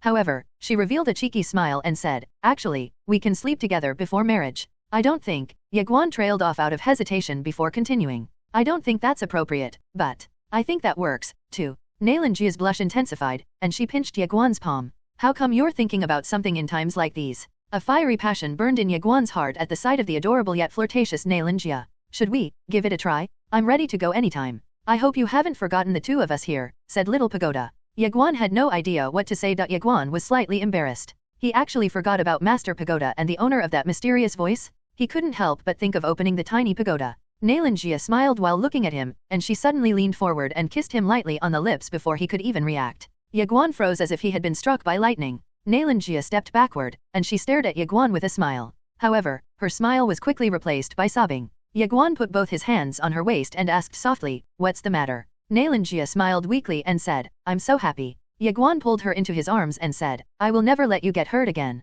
Jia wrapped her arms around him and buried her head into his shoulder. She closed her eyes slowly and replied, okay. Then, she tightened her arms around him. Ye Guan had no idea, but Jia was aware of many things while she was in her soul form. She also knew about Ye Guan's encounters and interactions with other girls. After a while, Ye Guan grabbed Jia's hand. They walked into the distance together. The starry skies above the Suhen battlefield were a dull gray color. One couldn't see any stars, and the scenery gave off an oppressive aura. However, many cultivators were watching the couple while hiding behind the monochrome scenery. Ye Guan had never been a talkative individual, but he became a chatterbox and talked about everything under the sun. On the other hand, Jia didn't have much to say, but she was all smiles. Little Pagoda suddenly asked, are you interested in visiting the Starry Sky Sea? Ye Guan was slightly confused. Starry Sky Sea? Yes, said Little Pagoda. Your father left behind 2,000 little paper cranes at the Starry Sky Sea many years ago. How about it? Do you want to go and take a look? Ye Guan blinked and stammered, well. I don't think that's a good idea. Little Pagoda smiled and insisted, you might find something useful over there.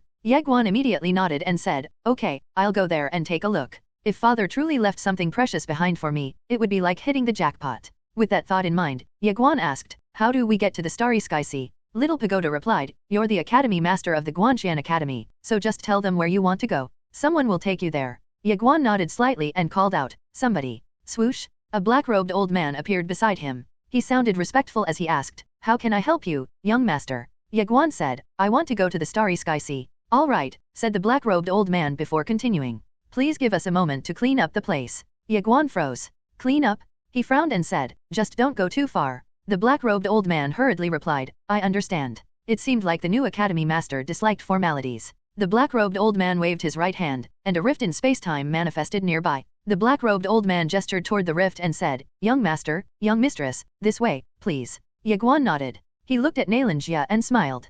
Come on, let's go somewhere else. Jia nodded and said, okay. The two stepped into the space-time tunnel and disappeared. Swoosh. 36 mysterious men clad in black robes abruptly appeared. They wielded scythes as they disappeared right before the black-robed man. The old black-robed man's expression was solemn. The 36 cultivators that Pavilion Master Qin left behind were truly powerful. The black-robed old man hesitated for quite a while, but he eventually decided against following Ye Guan and Jia. Those 36 elites were protecting them so no one could possibly hurt them. Ye Guan and Jia were taken aback upon arriving at the Starry Sky Sea. The scenery was breathtaking. A kaleidoscope of starlight pervaded the skies, and there were ancient towering trees in all directions. The couple wasn't alone, there were many people in the Starry Sky Sea, and they all walked around in pairs. Everyone glanced at the newcomers. What a handsome young man and what a beautiful young lady. They were a match made in heaven, especially in the looks department. Ye Guan and Jia stood out. Their appearance alone stole everyone's limelight. Under Master Pagoda's instructions, Ye Guan and Jia arrived in front of a particular starry tree.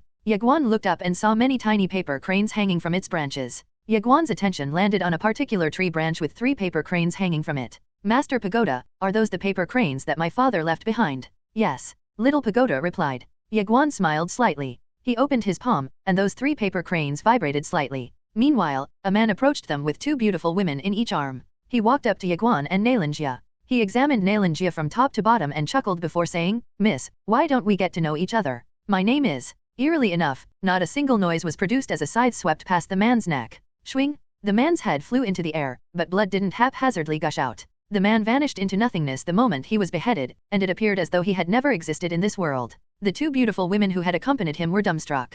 When they recovered, they immediately turned around and ran for their lives. Ye Guan nonchalantly ignored what had happened and opened his palm again. The 3 paper cranes slowly floated over to his palm. There were traces of sword energy on the paper cranes, but as soon as they came into contact with Ye Guan's hand, they trembled before disappearing. Ye Guan unfolded the leftmost paper crane and found that there was something written on it. "I wish brother eternal happiness." Ye Guan was slightly curious, and he asked, "Master Pagoda, what is this?" Little Pagoda said in a soft voice, "Your white skirt aunt left that one." Ye Guan laughed and said, "Master Pagoda, I remember you told me that I have many aunts." "Yes," said Little Pagoda, "they're all good at fighting, to boot." Ye Guan's lips curled up in a crooked smile as he said, "It feels great to have so many strong relatives." Little Pagoda remained silent. The mysterious voice suddenly said, "It seems that he's starting to get used to calling for backup. He has to endure some hardships." Little Pagoda exclaimed, "We have to think of a way to make him struggle." Ye Guan laughed and put the paper crane away. He opened another one, and it only contained a single line that said, "I hope Chinger and the rest are happy every single day."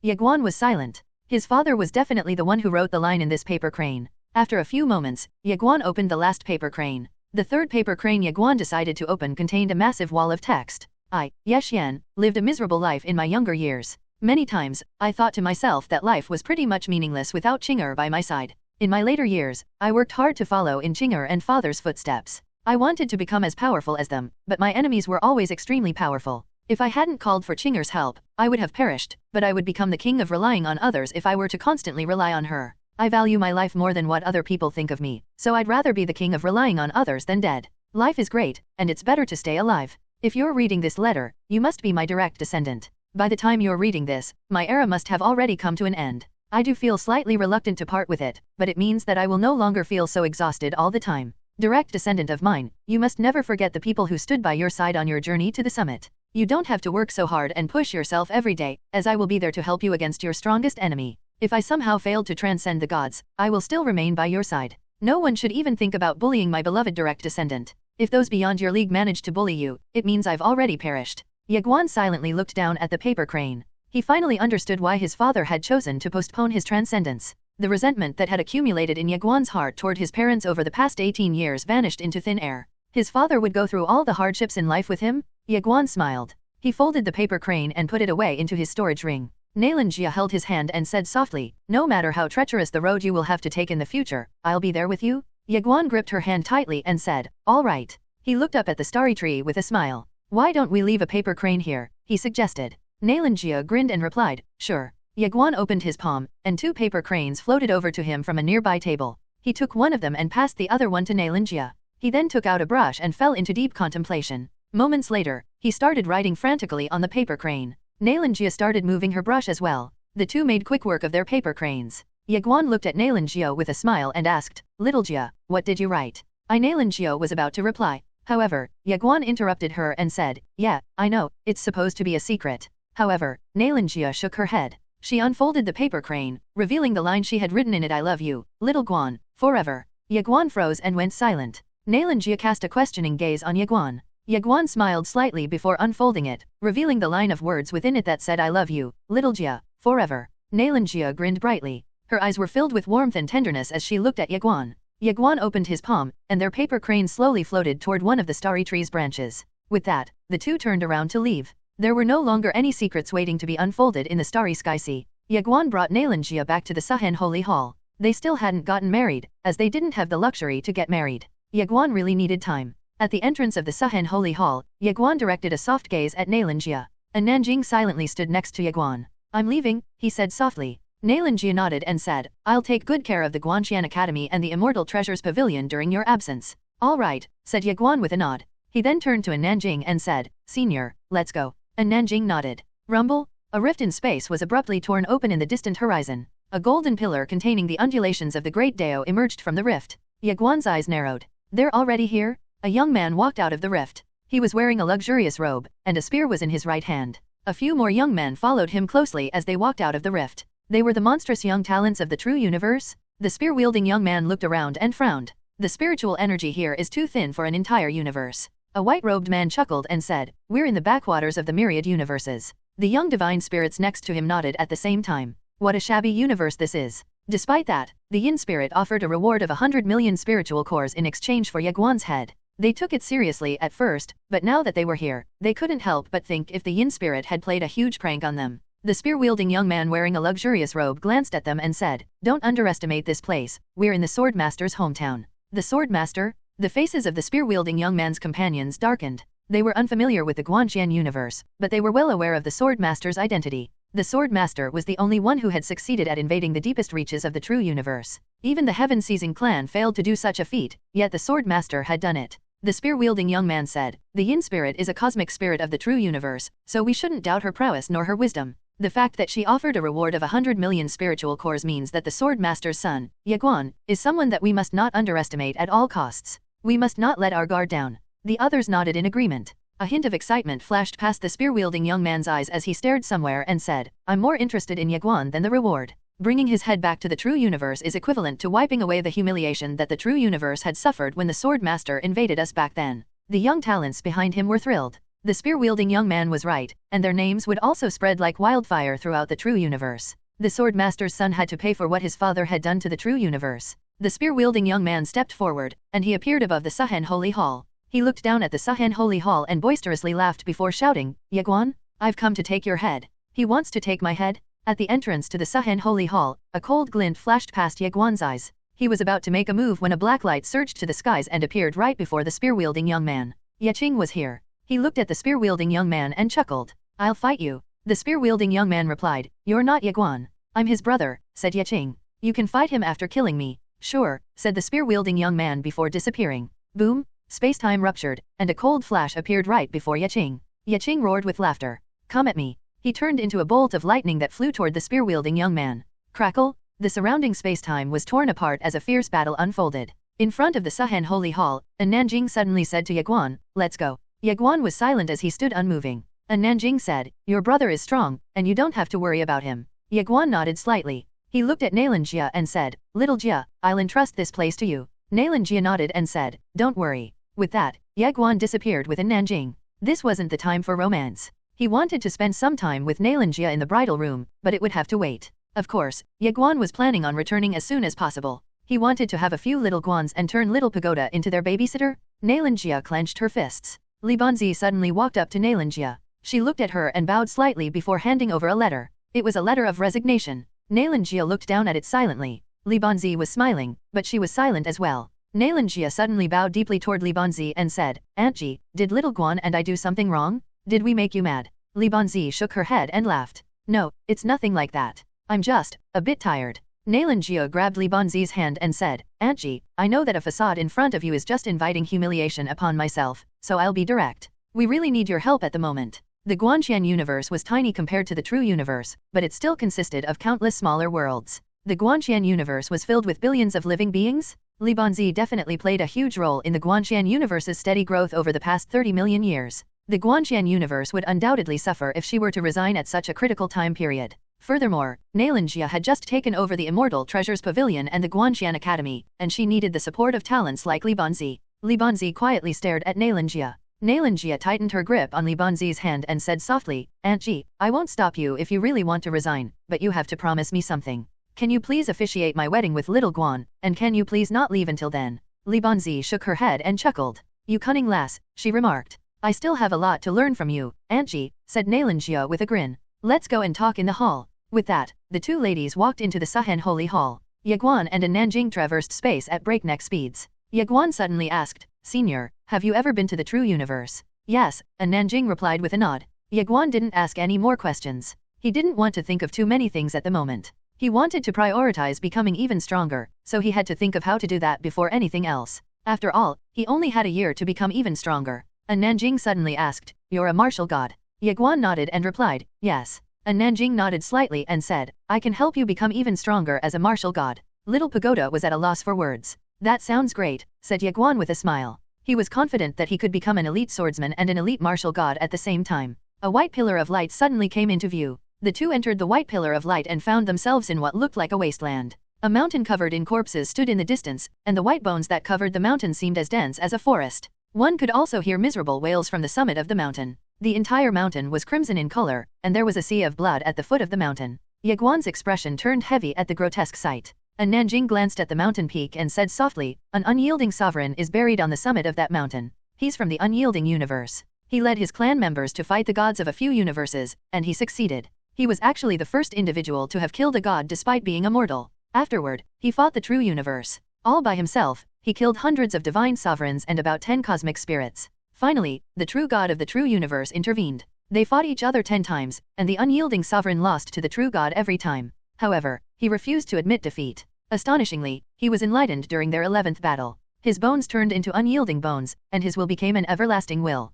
And Nanjing went quiet afterward. Ye Guan hurriedly asked, "What happened next?" And Nanjing calmly continued, "The true god killed him. His bones were divided into 108 pieces, and his will was suppressed for eternity. He was doomed to never reincarnate." Ye Guan wiped away the beads of cold sweat that had formed on his forehead. "I think I'm just going to let father fight a true god." Ye Guan suddenly thought of something as he asked, "Master Pagoda, can you fight a true god one? Stop talking nonsense and just focus on cultivating." Little Pagoda exclaimed, "Fuck, this bastard is evil?" And Nanjing flicked Ye Guan's forehead and said, "Listen to me, don't get distracted." Ye Guan chuckled sheepishly and replied, "All right." And Nanjing continued, "The unyielding sovereign's unyielding bones were divided into 108 pieces, and they are priceless treasures. Owning one means that becoming a divine sovereign will no longer be a dream. One can also use it to be enlightened and achieve divinity." Ye Guan frowned slightly in confusion, and he asked, "Be enlightened and achieve divinity? Does that mean becoming a true god?" And Nanjing shook her head and said, "It means becoming a void god, which is the realm above divine sovereign."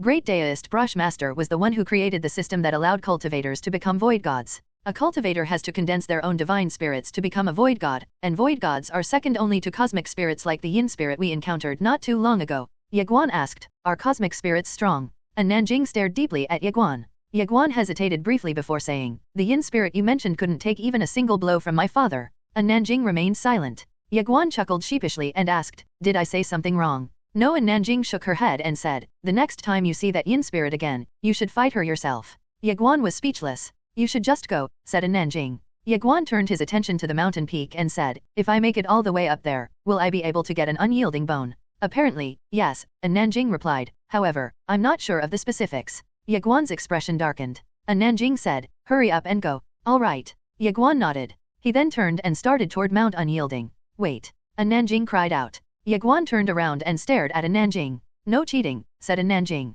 "Cheating?" Ye Guan frowned and asked, "How can I even cheat?" And Nanjing said, "Just don't use that sword." Ye Guan froze and went silent. Eventually, he took out the path sword. "Are you talking about this sword?" he asked. And Nanjing nodded. Ye Guan pondered briefly before asking, "Senior, is my sword stronger than the unyielding sovereign?" And Nanjing stared at Ye Guan and said solemnly, "If you don't leave now, I'm going to beat you up." Ye Guan's expression stiffened, and he immediately turned around to leave. He felt like Nanjing wasn't joking. She would really beat him up if he were to delay any longer. Little Pagoda chuckled. It seemed Nanjing was the only one capable of dealing with the little bastard. Ye Guan was humble, but he was a cunning little bastard who would always ask Little Pagoda about Destiny's strength whenever possible. Ye Guan hadn't called for backup so far, but it was highly likely that he would get addicted to doing so if he were to call for reinforcements now. Little Pagoda couldn't let that happen. Ye Guan had to go through more hardships. Ye Guan inwardly asked, "Master Pagoda, the unyielding sovereign is powerful, but he failed to defeat a true god. Meanwhile, father could fight a true god one-on-one. Does that mean that he's stronger than the unyielding sovereign?" Little Pagoda asked, "What are you trying to say here?" Ye Guan sounded solemn as he asked, "Can you give me a few of my father's bones? I just need 2, that's it." Little Pagoda's voice was trembling as he cursed, "Fuck, don't you dare say that to anyone else, the thought of asking him for his bones alone is just terrifying." Ye Guan was speechless. Meanwhile, Little Pagoda's back was drenched in cold sweat. What's wrong with this little bastard? How come he's more terrifying than his father? His father never had such terrifying thoughts. However, Little Pagoda seemed to have recalled something as he said, "Actually, your grandfather is extremely powerful as well." Ye Guan frowned and asked, "My grandfather?" "Yes," Little Pagoda said, "you should ask him for his bones. I'm sure he's going to give you a bone or 2. "Are you trying to dig a hole for him?" asked the mysterious voice. Little Pagoda replied, "This little bastard deserves it." The mysterious voice said, "I suggest you stop with your foolish schemes. He's a better schemer than you, so you're definitely going to lose in the long run." Little Pagoda was at a loss for words. Ye Guan silently pondered over Master Pagoda's thoughts. Soon, Ye Guan found himself standing in front of the sea of blood.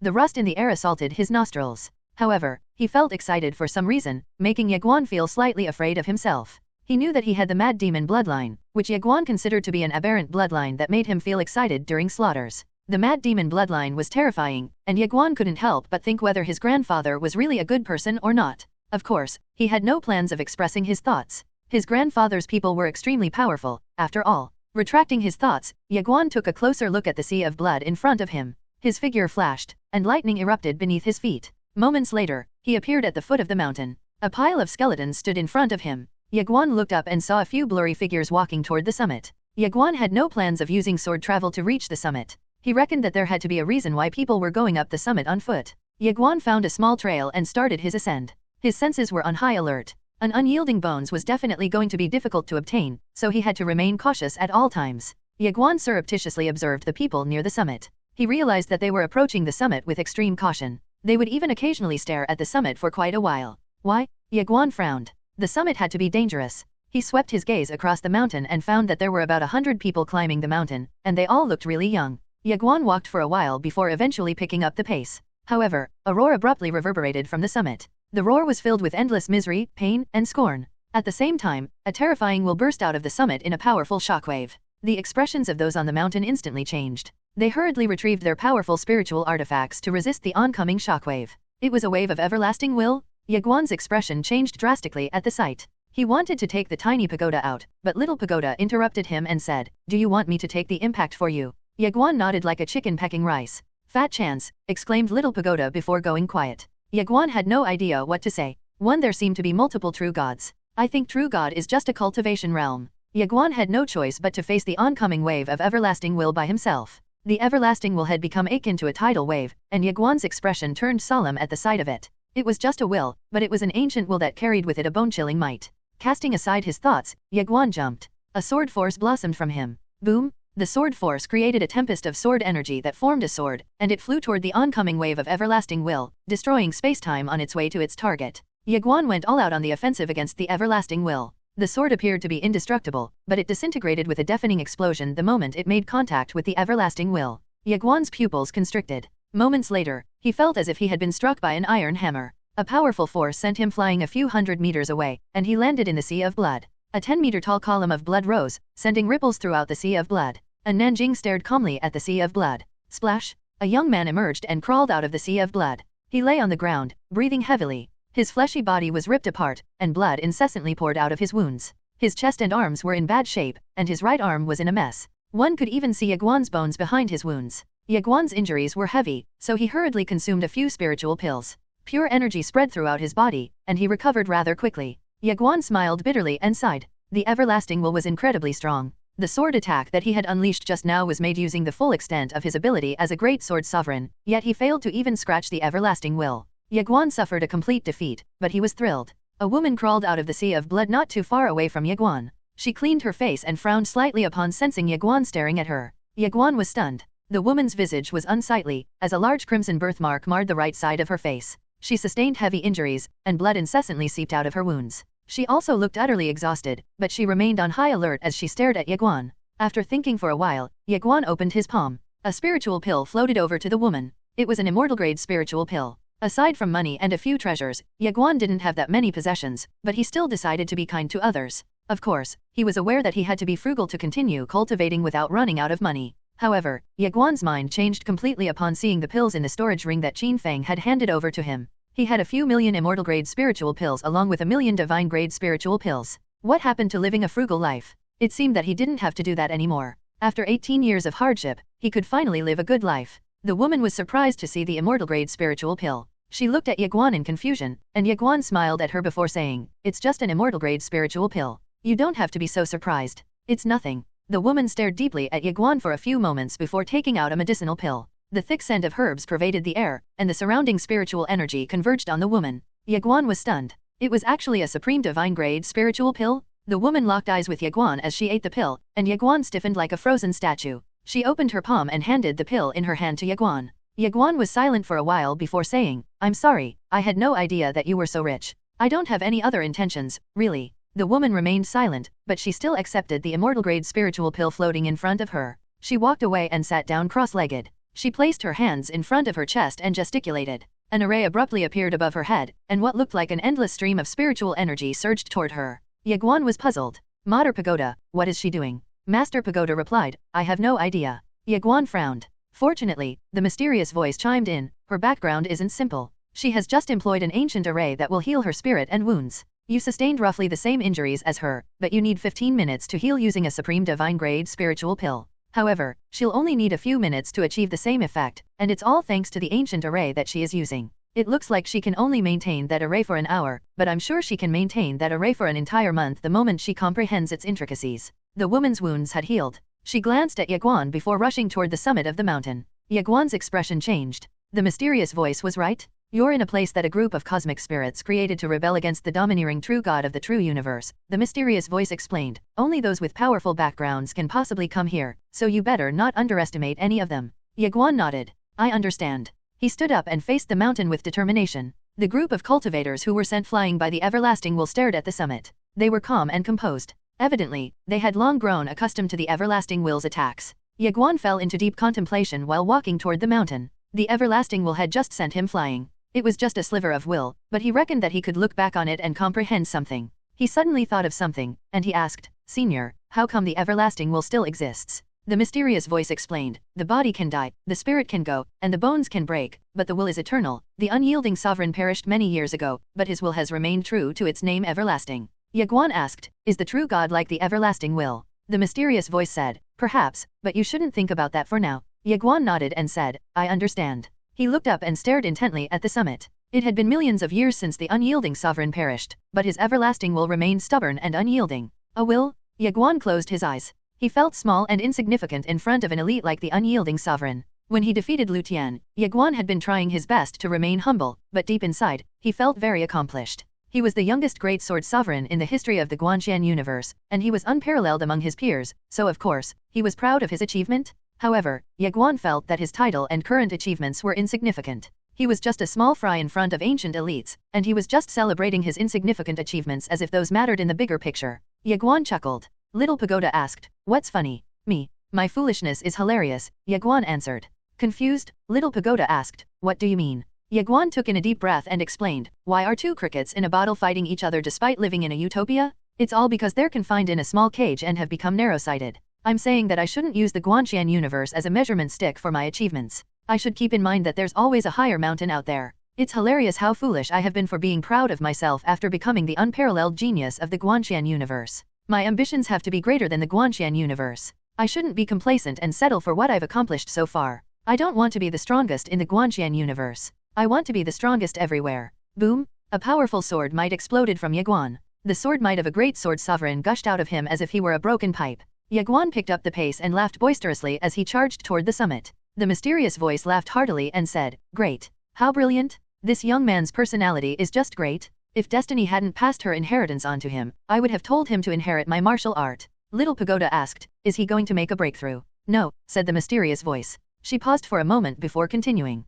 His Dao has evolved once more again. A cultivator's Dao is split into 3 phases in this universe, and his Dao has finally stabilized in the 2nd phase. At this rate, his Dao will soon be completed, and it won't be that difficult for him to reach the ephemeral realm by then. Little Pagoda said, you can still teach him your ways. Teach him your martial arts, and I will take care of his mental health. We can work together and make sure that he becomes invincible. The mysterious voice was at a loss for words. Ye Guan attracted everyone's attention as he rushed like a meteor toward the summit. What is he trying to do? They wondered. Right as Ye Guan was about to reach the peak, a deafening explosion echoed. Boom! The powerful everlasting will lashed out. The others wore gloomy and worried expressions as they hurriedly raised their spiritual artifacts to defend themselves. However, Ye Guan was all smiles as he stared at the oncoming wave of everlasting will. With much determination, he thrust his sword powerfully toward the everlasting will. Was he not going to defend himself? Yes, he was going to attack the everlasting will with all his might. Boom! Ye Guan's sword shattered, and Ye Guan flew 100 meters away. He plunged into the sea of blood.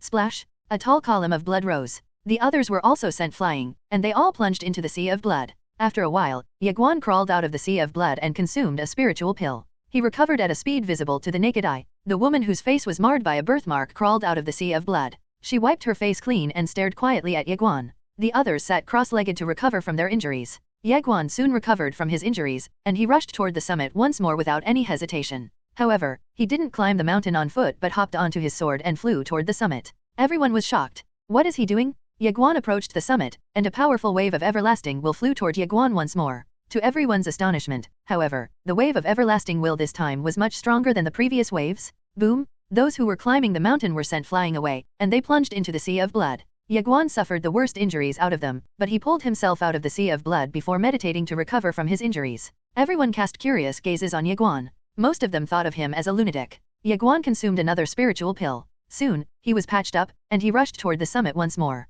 Nothing was going to stop him. While Ye Guan was busy fighting against the everlasting will, a woman slowly walked across the starry skies of a distant universe. Her long hair draped over her shoulders, and she was wearing a blood-red skirt with a wooden puppet in hand. Her eyes were cold, without any hint of emotions. The woman abruptly stopped walking. A swordsman wearing a long, white robe stood a few hundred meters away from her. He was none other than the unfettered swordsman. The unfettered swordsman smiled at the woman wearing a blood-red skirt. "Can we fight now?" he asked. Destiny calmly replied, "Sure. We're near the edge of the universe. We are surrounded by nothing but nothingness. We can fight here," said the unfettered swordsman with a nod. He was about to draw his sword when Destiny suddenly shouted, "Wait." The unfettered swordsman cast a confused gaze on her. However, Destiny ignored him and closed her eyes. Moments later, she set aside the wooden puppet in her hand and flicked her sleeve at the emptiness before shouting, "Yang, come out." Boom! A rift in spacetime manifested, and a man wearing a blue one robe walked out of the rift. The blue-robed man stepped forward and appeared a few hundred meters away from Destiny. All of a sudden, the blue-robed man turned around and burst out laughing.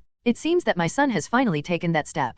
Don't the two of you like to seek your own deaths?" In that case, Destiny trailed off, and she glared coldly at the two men before shouting, "Today shall be your death anniversary. Sword, come." Boom! Destiny's roar caused a million stars to grow silent as multiple galaxies were annihilated in the proverbial blink of an eye. Quite a few great daos burned fiercely behind her as a sword landed in her hand. Qingxian and Yexian. The devastated galaxies and stars recovered the moment she gripped the sword. Destiny glared at the two men and shouted, "Die." She then vanished, leaving behind nothing but a shrill noise along with a dazzling sword light. This was the first time she attacked with all her might in tens of thousands of years. 1. The word Qingshan in Sword Master Qingshan means blue robe on mount unyielding. Ye Guan suddenly came to a stop. He opened his palm, and the path sword appeared. The path sword was quivering, and Ye Guan was surprised to find that its tremors were becoming stronger over time. "There's something wrong?" Ye Guan hurriedly asked. "Master Pagoda, what's going on?" Little Pagoda didn't reply. He asked the mysterious voice, "What's going on?" The mysterious voice replied, I think the three swords are fighting each other."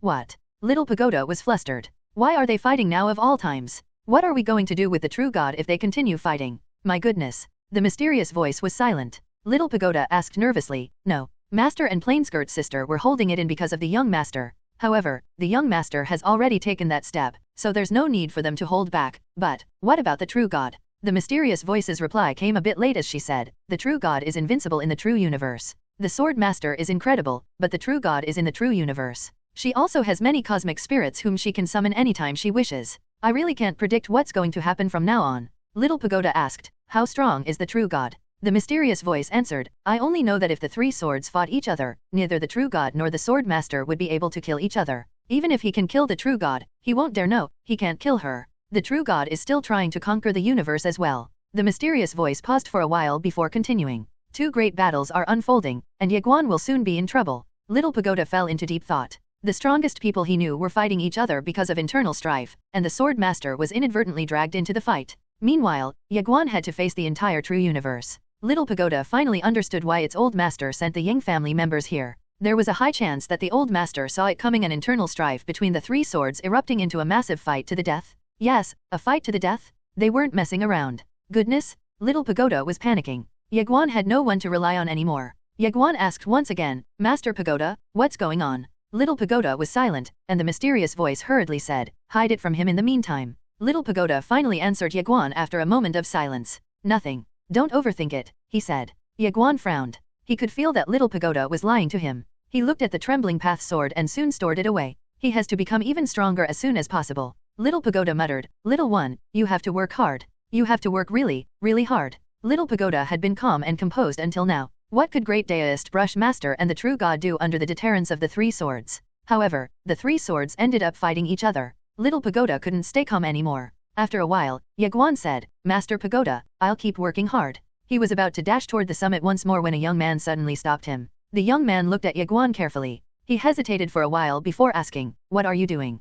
Puzzled, Ye Guan replied, cultivating. The young man stared at Ye Guan and asked, you're supposed to try and comprehend the everlasting will at the summit of the mountain, and when it appears, you're supposed to temper your will. If you continue what you're doing, you're going to kill all of us. Ye Guan replied, I'm done comprehending it. The young man was stunned by the revelation. You're done? He asked. Ye Guan nodded. The young man stared intently at Ye Guan before asking, what have you comprehended? Can you share it with me? Ye Guan sounded serious as he replied, it's not much. I just realized that there's no point in just thoughts. You have to act on your thoughts. Thoughts are the foundation, but executing that thought is the key. Ye Guan suddenly thought of something, and he approached the young man. A sword appeared in his hand behind him, and he stared at the young man cautiously before asking, are you from the true universe? Ye Guan had to be cautious, and he had no plans of keeping his enemies close to him. The young man suddenly grew alert upon realizing that Ye Guan had suddenly become hostile to him. He retreated a few meters away and said, I'm not from the true universe. I'm from the Xian world, and it's one of the many worlds out there. Ye Guan frowned and asked, the Xian world? Indeed, said the young man with a nod. How about you? The young man asked, where are you from? I'm from the Guanxian universe. Ye Guan replied, a universe? The young man jumped in surprise, and he muttered, the Guanxian universe. Ye Guan nodded in confirmation. The young man frowned. Ye Guan saw that and asked, what's wrong? The young man calmly explained, the true universe has only acknowledged 4 universes so far, and only those 4 universes are qualified to call themselves a universe. They're the Panwu universe, the Wujian universe, the heaven-seizing universe, and finally, the Guanxian universe. Ye Guan frowned and asked, just 4 universes? The young man nodded. He looked at Ye Guan curiously and asked, you have no idea? Ye Guan shook his head and said, this is news to me. The young man was visibly confused. What I just told you is common knowledge, how come you don't know them? I'm sure you have a great family background considering your level of strength. Ye Guan cupped his fist and said, please enlighten me. The young man stared at Ye Guan and said, the largest universe is the true universe and below them are the 4 universes. There are too many worlds unaffiliated with the 4 universes and the true universe that it's impossible to count them. However, there are quite a few notable ones, and they're called 10 worlds and 10 heavens. Ye Guan frowned and asked, how come there are only a few universes? No, it's not that there are only a few universes. The young man shook his head and explained, a group of worlds has to be recognized by the true universe for them to be called a universe. I actually know of a few worlds that are bigger than the Guanxian universe. Anyway, your universe has had quite a few outstanding talents, such as the Sword Master. The Sword Master fought his way to the deepest reaches of the true universe and instantly grew famous. His feat made the true universe acknowledge the Guanxian universe as a universe rather than just a world. The Sword Master? Ye Guan couldn't help but smile. He felt gratified to know that his father had many admirers. It wasn't strange as families often took pride in having great generals among them. Of course, Ye Guan knew his father's glory belonged to his father alone. Ye Guan respected his father, and he was proud of the latter. However, he wouldn't claim his father's glory for himself. He would obtain his own glory. Ah, the young man exclaimed before saying, the Guanxian universe is the only universe exempted from paying tribute to the true universe. Ye Guan frowned and asked, tribute? The young man smiled bitterly and said, you probably don't know since your universe doesn't have to pay, but the subordinate worlds have to pay tribute to the true universe. Otherwise, the true universe would send an army to make us pay. From what I heard, the true universe has done the same thing to the Guanxian universe a few times before, but the Guanxian universe remained steadfast. You grew up in an incredible place. Ye Guan went silent as he recalled the swords in the sword sect's tomb. Those swords represented the death of a swordsman. Of course, the sword sect wasn't the only organization that had been fighting for the Guanxian universe. Everyone else loyal to the Guanxian universe gave their lives up for it. The weight on Ye Guan's shoulders suddenly felt heavier than before. The young man suddenly asked, what's your name? Ye Guan shrugged and replied, Ye Guan. The young man cupped his fist and said, my name is Lian Shuang, and I'm from the immortal imperial city of the Xian world. Ye Guan asked curiously, how long have you been here? Lian Shuang admitted, 3 years. 3 years? Ye Guan nodded slightly. He didn't have 3 years to spend here. Lian Shuang hesitated briefly before asking, brother Ye, can I ask you for more details about what you comprehended so far? Lian Shuang knew that he was overstepping the boundary, but he felt like Ye Guan was kind enough to share what he had comprehended so far. Of course, he would just apologize if Ye Guan wasn't willing to share, but if Ye Guan decided to share his comprehension with him, it would be an immense help. A cultivator had to seek their own path to the summit of cultivation, but they could also take inspiration from others. Of course, they had to act wisely and remain when they had to learn from others. Ye Guan smiled and explained, the unyielding sovereign was once an exceptional elite, and his will remains strong despite the passage of time. He must have been an assertive and domineering individual, so he must not be fond of scaredy cats. While facing his will, we have to be respectful, but we cannot be afraid of his will. In other words, we have to fight his will rather than spend our days climbing the mountain while pondering over basically nothing. Ye Guan made sure to speak loudly. He decided to answer everyone rather than just Lian Shuang. Everyone fell into deep thought. They understood what Ye Guan was talking about, and they soon realized that Ye Guan was right. It was meaningless to ponder over things, and it was pointless to look at the unyielding sovereign as a god. Would the unyielding sovereign take a liking to someone desperately trying to lick his boots? Definitely not. Historically, bootlickers had never really achieved anything, and who would be fond of a bootlicker? Lian Shuang clenched his fists along with everyone else. Their gazes changed subtly as they stared at the summit. Ye Guan could see the determination and eagerness in his eyes. He looked at the crowd but remained silent. Little Pagoda suddenly asked, "Why did you tell everyone what you understood? Are you not afraid that they'll steal the unyielding bones from you?" Ye Guan chuckled, "They're talents from myriad worlds out there. I'm hoping to be on good terms with them. My father and grandfather's friends are supporting me, but I cannot rely on them forever. I have to think about establishing a good network aside from just cultivating all day. It'll be great if I manage to make some friends out of the people here." Little Pagoda sighed to himself. He really is completely different from his father and grandfather. "You're right," said the mysterious voice. "It feels like your words have enlightened me." Lian Shuang chuckled. He shook his head and turned toward the top of the mountain. His expression was complicated as he said, "Indeed, it would be foolish to expect a different result without changing the approach." Ye Guan smiled and said, "Brother Lian, I might be mistaken. There are so many varieties of the Great Dao, and there are a myriad paths to the summit." "Brother Ye, you're right," said Lian Shuang. "Still, I want to change my approach. Why don't we do it together?" Ye Guan asked. "Let's go." Lian Shuang grinned. "Can I join in?" asked someone else. Ye Guan turned around and saw a man not far away. The man was wearing a black robe. He had sharp features and a refined demeanor. The black-robed man introduced himself and said, "I'm Zhong Xiao, and I'm from the Zhong clan of the Zhong world." Ye Guan asked, "You want to join us?" Zhong Xiao nodded. "If you two are fine with it, I'm willing to take on the everlasting will with the two of you." Ye Guan smiled. "Come and join us." Zhong Xiao looked at Ye Guan and nodded. Ye Guan turned toward the others and asked, "Is there anyone else willing to join us?" There was silence from the crowd until a young man stepped forward. He looked at Ye Guan and said, "Count me in." Ye Guan nodded. "All right." The others hurriedly stepped in to join the group until all 120 people became a part of the group. Someone suddenly asked, "How are we going to split the unyielding bones?" Everyone frowned. How could the unyielding bones be split? Everyone turned to Ye Guan for guidance. Ye Guan said, "Aren't we counting the chickens here before they hatch? We still haven't succeeded." No one spoke a word. Ye Guan continued, "We should work together against the everlasting will. If we succeed and reach the summit, we can sit down and discuss it properly. By then, we'll accept the opinion of the majority. What do you guys think?" They looked at each other and nodded. Ye Guan smiled, "Since everyone has agreed, let's begin. I'll go first." He stumped with his right foot and turned into a beam of sword light that shot toward the summit. Lian Shuang burst out laughing before taking off to chase after Ye Guan. Zhong Xiao followed soon afterward. His figure trembled, and he turned into a spear light flew toward the summit like a meteor.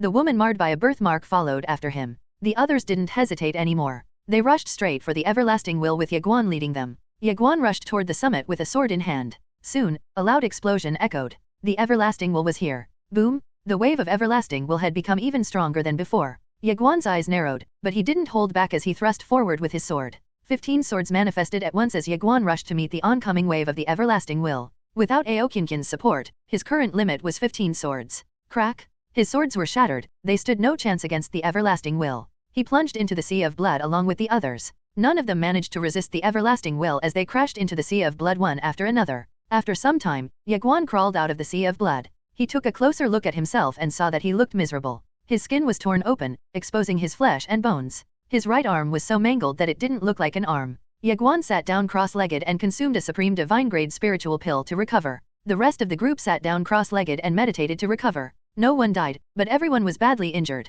The woman marred by a birthmark soon crawled out of the sea of blood. She glanced at Ye Guan before consuming a spiritual pill herself. Lian Shuang and Zhong Xiao picked themselves up, too. They were both in a terrible state. Lian Shuang's right arm was a mangled mess, similar to Ye Guan. Everyone took some time to heal themselves. An hour later, they got ready to challenge the everlasting will. Ye Guan suddenly stood up, and everyone turned to look at him. He looked up at the summit with a determined look. He smirked slightly and stumped with his right foot. Boom! Lightning blossomed beneath his foot as he flew to the summit at lightning speed. Buzz! To everyone's amazement, Ye Guan rushed toward the summit once more. The woman marred by a birthmark followed suit, turning into a beam of dim light that streaked across the sky. Lian Shuang and Zhong Xiao followed after her. The rest hesitated slightly before rushing toward the summit once again. One more time? Boom! Everyone soon plunged into the sea of blood. The powerful everlasting will had thoroughly suppressed them. Ye Guan crawled out of the sea of blood. His injuries were more severe this time, but he looked undeterred. The everlasting will? Ye Guan stared at the top of the mountain with a fiery glint in his eyes.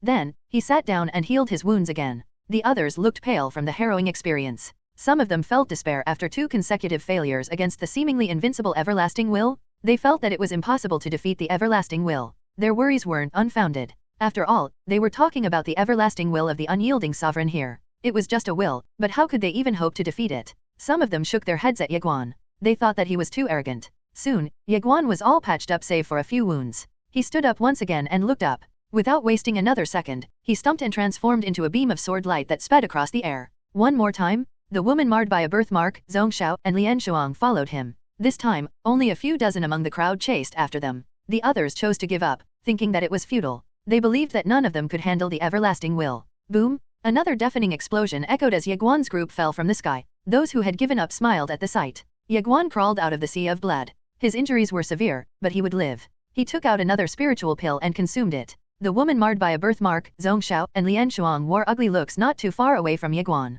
They felt like insignificant ants before the Everlasting Will. Defeat the Everlasting Will? It seemed impossible. The woman marred by a birthmark looked at Ye Guan and frowned slightly as many different thoughts popped up in her head. Ye Guan's injuries healed rather quickly with the help of a supreme divine-grade spiritual pill. Everyone gasped in surprise as Ye Guan stood up and stared at the summit. Without wasting another second, he stumped and took off. Many people shook their heads in disapproval. How stubborn and ignorant. Just then, the woman marred by a birthmark took off and chased after Ye Guan. Zhongxiao and Lian Shuang also rushed toward the summit. However, less than 10 cultivators followed after them. 90% of the crowd had already given up. Boom! A terrifying explosion echoed as Ye Guan's group plummeted into the sea of blood. As expected, they failed once more. At this point, those among the crowd who had chosen to back out were thankful that they hadn't chased after Ye Guan just now. Ye Guan crawled out of the sea of blood once again. This time, his injuries were so severe that he couldn't even sit down cross-legged. However, the smile on his face couldn't be brighter. He could now execute the critical method using 16 swords. The Everlasting Will was an incredible training partner. Many people along the shore saw Ye Guan smiling to himself, and they frowned. A man dressed in black suddenly said, "Did he hit his head while falling and became a fool?" The crowd burst out laughing. He was a powerful swordsman, but he seemed dumb. Meanwhile, the woman marred by a birthmark stared carefully at Ye Guan sprawled out on the ground. She consumed another spiritual pill to recover. Her ancient array also allowed her to recover quicker than others. The woman marred by a birthmark stared deeply at Ye Guan. She was curious. Was he really a foolish swordsman? Soon, the woman marred by a birthmark recalled that Ye Guan's attack during the attempt just now had gotten stronger. As far as she could remember, the Everlasting Will hadn't gotten weaker, Ye Guan had gotten stronger. In other words, Ye Guan was using the Everlasting Will to cultivate? He was cultivating his will and his sword Dao. With that in mind, the woman marred by a birthmark closed her eyes. In fact, she had also realized that she was becoming stronger the more resistance she employed against the Everlasting Will. Her will and mental strength had also gotten stronger. She was no longer afraid of the Everlasting Will. The easiest way to get over fear was to face it. The woman marred by a birthmark's eyes narrowed as she stared at Ye Guan. Ye Guan's will and mental strength were terrifying. Zhongxiao and Lian Shuang had similar thoughts. At first, they wavered. Defeat the Everlasting Will? It was impossible. They were millions of years too young to do such a thing. However, they realized that they were no longer afraid of the Everlasting Will after resisting it a few times. They got excited upon discovering the change. Ye Guan stood up once again. The woman marred by a birthmark stood up as well while staring at Ye Guan, waiting for his next move. Ye Guan looked at her and smiled. The woman marred by a birthmark was surprised. Why is he smiling at me? Ye Guan looked up and stared at the summit. With a stomp, he took off once more and rushed toward the summit. The woman marred by a birthmark followed suit along with Zhongxiao and Lian Shuang. A young man followed them as well. The young man looked gentle, but his physique was sturdy and strong. He had a broad chest, and his muscles were bulging. His arms looked like boulders, and he was much taller than an average man. He was a physique cultivator, and aside from him, no one else from the crowd dared to challenge the Everlasting Will. There were originally 120 people daring enough to challenge the Everlasting Will, but now, there were only 5 remaining challengers. As usual, they stood no chance against the Everlasting Will. The onlookers by the shore smirked. They mocked the 5 people for trying again and again. They were ignorant people working hard in vain. They were like eggs trying to shatter a boulder. As time went on, more and more people mocked them. However, this wasn't a strange sight at all, as people often draw pleasure from other people's misfortune. However, the group of 5 ignored the onlookers. No matter how many times they were struck down, they crawled up again and again. 10 days went by in a flash. The group of 5 had failed a few hundred times at this point, but the Everlasting Will was only getting stronger and stronger. However, the 5 did not give up. After taking some time to rest and heal, they would stand up again to challenge the Everlasting Will. Ye Guan could finally wield 20 swords at once without Ao Qinqian's help. The other 4 were also becoming stronger. However, the Everlasting Will was also getting stronger, so they were still being suppressed. The onlookers still had no idea that the group of 5 had gotten stronger. After Ye Guan crawled out of the sea of blood, he lay on the ground unmoving. His injuries were severe, but he was thrilled. He could finally execute the critical method using 20 swords at the same time. His strength had increased significantly in just 10 days. The 4 members of his group were proud of themselves as well. They had lost all fear of the everlasting will. They still respected it, but they were no longer afraid of it. The physique cultivator in the group gripped his fists tightly as he examined the changes in his body. He soon broke out into a grin. A thought jumped into his mind, and he turned toward Ye Guan. Hello, brother Ye, he stammered. Ye Guan looked at him and smiled. What's your name? The young man replied, Hanzong. Hanzong. Lian Shuang jumped in surprise, and he asked, are you from the Great Sky World? Hanzong nodded. Yes. You must be from the Sky Department of the Great Sky World, said Lian Shuang. Hanzong smiled. That's right. Lian Shuang nodded and smiled. Ye Guan asked curiously, the Sky Department of the Great Sky World. Lian Shuang explained, the Great Sky World is the second strongest world among the worlds out there. The Sky Department is the strongest sect in the Great Sky World. Their members are mostly physique cultivators. Physique cultivators? Ye Guan looked at Hanzong carefully and asked, how strong is your physique?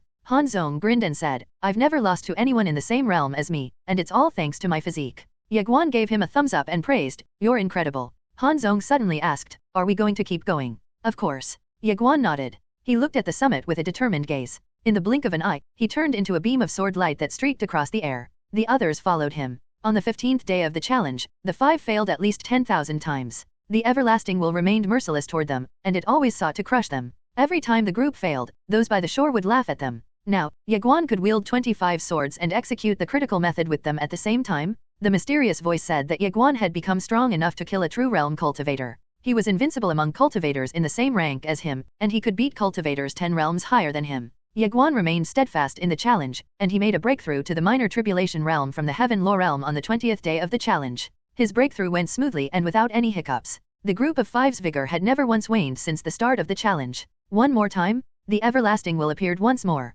However, the everlasting will didn't make a move against them. Instead, it dispersed and created a path for them to traverse. The group of 5 was taken aback, while the onlookers below them were flabbergasted. Wait, they passed? How? After the initial shock, the expressions of a few cultivators by the shore turned cold. Some of them even glared sinisterly at the group of 5 above them. They started to pity the group of 5 for their seemingly unending setback, but they actually ended up impressing the everlasting will? How could the cultivators who had backed out of the challenge accept that? It would be fine if everyone failed, but how could only a select few succeed? The group of 5 was in a daze. They truly didn't expect that the everlasting will would make way for them to the summit. Did they pass? They smiled. The unyielding sovereign had acknowledged them. Ye Guan led the other 4 to the top of the mountain. Clouds shrouded the summit, and the remains of an individual could be seen on the ground. He was staring at the sky with one hand supporting himself off the ground. It seemed that he was trying to stand up. However, he eventually leaned on a rock and perished. It had been 100 million years, but the corpse hadn't turned into dust just yet. An ancient, inscrutable aura was about it, and no one dared to look directly at it.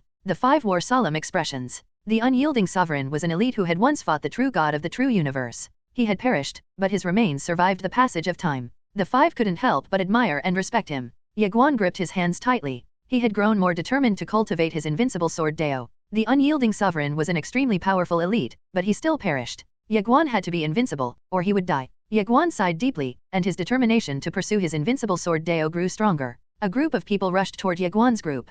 Hanzong and the rest froze in their spots, and the uninvited people jumped for joy upon seeing the remains. The unyielding bones? The unyielding bones that they had only heard in legends were right in front of them. They just had to get their hands on a piece of it, and their lives would change. A man rushed toward the unyielding bones. Liang Shuang and the rest blocked the man's way with dark expressions. They glared at the crowd and said, "What do you guys want?" A young man wearing a black shirt stepped forward. He looked at Liang Shuang coldly and scoffed, "What? Do you really think that the unyielding bones belong to you?" The rest of the crowd glared at Liang Shuang. Those bold enough to stop them from obtaining the unyielding bones would die. Liang Shuang scowled and said, "If we hadn't kept on challenging the everlasting Willy, do you really think that you could have come up here? You all stood by the sidelines and laughed at us for being dumb. The everlasting will has finally acknowledged our efforts, and you lot immediately come here to steal our rewards. Do you think that's fair?" Ye Guan looked at Liang Shuang and shook his head while smiling. Liang Shuang had a strong sense of justice, and he was obviously not dumb enough to fall for schemes. Ye Guan thought that Liang Shuang would be a good fit for the academy. The young man in a black shirt burst out laughing and said, "Did we ask you to keep trying? We didn't, right? You chose to continue, so what does that have to do with us?" Liang Shuang was furious. He was about to say something when Hanzong stepped up and raised his hand to slap the young man. The young man's expression fell. He took out a black shield to protect himself. Boom! The black shield shattered, and the young man flew at least 100 meters away. Blood poured out of his 7 orifices, and he appeared both bedraggled and pitiful as he quivered incessantly from the shock. The others were stupefied. Ye Guan was startled as well. Han Zhong's physical prowess was stronger than Ye Guan initially expected. Actually, he felt a shiver down his spine when he saw Han Zhong's attack. Lian Shuang looked at Han Zhong in admiration. Han Zhong glared at the young man in a black shirt and said, "My sister told me to beat up those who are unreasonable. You're unreasonable, so I'll beat you to death." Han Zhong was about to make another move, but the divine senses of more than 100 people bore down on Han Zhong, immobilizing him. Lian Shuang, Zhong Xiao, and the woman marred by a birthmark immediately stood next to Han Zhong. There was no way they would give their rewards up so easily when they had worked so hard for it. The tension in the air was so thick it was palpable. Ye Guan glanced at the sky before walking over to Han Zhong. He smiled and said, "Forget it. We're too few in numbers, and there's no way we can beat them in a head-on confrontation." Han Zhong was stunned. Lian Shang hesitated for a bit before saying, "Brother Ye, there are indeed too many of them, but we won't necessarily lose to them as long as we work together." Zhong Xiao nodded in agreement. "We can definitely beat them." They weren't willing to hand the unyielding bones over to these freeloaders. "We're at a disadvantage here. People should know when to lower their heads and give way. Just give the bones to them," said Ye Guan. The woman marred by a birthmark glared at Ye Guan and snapped, "I truly didn't expect that you'd be a coward. I'd expected better." Ye Guan was silent. However, the more than 100 people who had rushed over to the summit to contend for the unyielding bones grinned. They ignored Han Zhong and the rest to rush over to the unyielding bones. Ye Guan remained calm and composed, but the 4 members of his group were extremely unhappy. The woman marred by a birthmark glared hatefully at Ye Guan, and her eyes were filled with fury. If Ye Guan had been willing to help them, there wouldn't have been any reason for them to fear the crowd. Their group was made up of the 5 strongest people in the crowd, and they had also gotten stronger over the course of their challenge. The woman marred by a birthmark truly didn't expect that Ye Guan would give up so easily. Lian Shuang, Zhong Xiao, and Han Zhong frowned deeply in dissatisfaction. Were they really going to give up the unyielding bones just like that? The crowd soon reached the remains. Their eyes widened with greed, and they reached out for the bones. However, a terrifying aura suddenly burst out of the bones, killing the crowd before they could even react. The 4 members of Ye Guan's group were stunned. Ye Guan remained calm and composed. The woman marred by a birthmark glanced at Ye Guan and exclaimed, "You knew that would happen." The other 3 turned to Ye Guan at once. Ye Guan chuckled and said, "How would I have known? I just thought that we should be respectful toward the unyielding bones rather than allow our greed to take over our minds. They wanted to steal those bones, so they obviously didn't have any good intentions. I simply believed in karma." The woman marred by a birthmark stared at Ye Guan and demanded, "Why did you not tell us?" Ye Guan merely glanced at her. He didn't say a word as he turned around and started walking toward the unyielding bones. The woman marred by a birthmark frowned slightly, but she saw through what Ye Guan was trying to say. She was nothing to him, so he couldn't care less about explaining to her.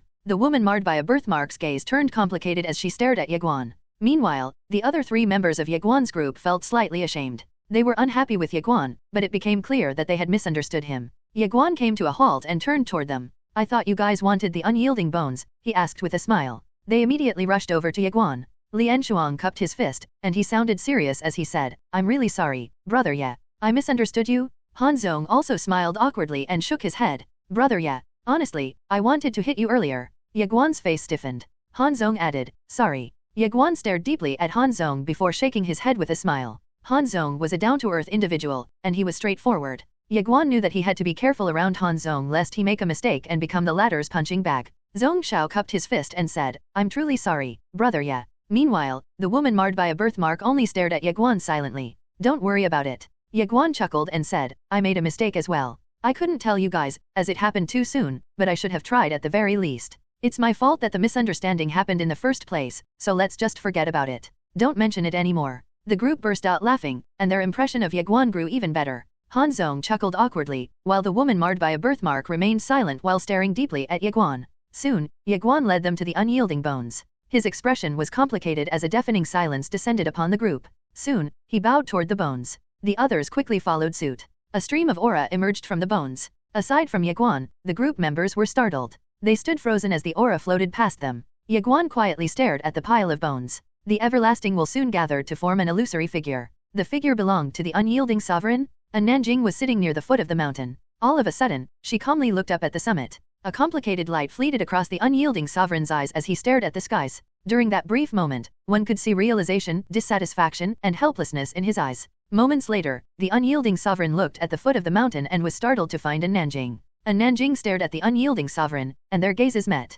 So a top talent was born, the unyielding sovereign muttered softly. He swept his gaze across the 5 cultivators in front of him, and his eyes stopped on Ye Guan. He examined Ye Guan from top to bottom before asking, "Young man, you're simply outstanding. You refused to back down despite 10,000 defeats. Are you willing to accept my bones? The other members of Ye Guan's group were disheartened. The unyielding sovereign obviously looked highly upon Ye Guan. They were both disappointed and envious. However, Ye Guan remained silent. Lian Shuang gently nudged Ye Guan's arm and said, "Brother Ye, you should bow to him and accept his bones. This is a rare opportunity. Your strength will improve by leaps and bounds with his bones." Ye Guan stared directly at the unyielding sovereign. "Senior, I don't want your unyielding bones," he declared. Everyone was shocked. The unyielding sovereign was puzzled. Why? Ye Guan didn't avoid the unyielding sovereign's gaze as he said, "Why would I need the unyielding bones when I have an invincible sword intent?" Boom! A powerful burst of sword might exploded from Ye Guan, blasting Lian Shuang and the rest away. His sword might quickly transformed into a sword that pierced the skies. His invincible sword intent was finally a Dao?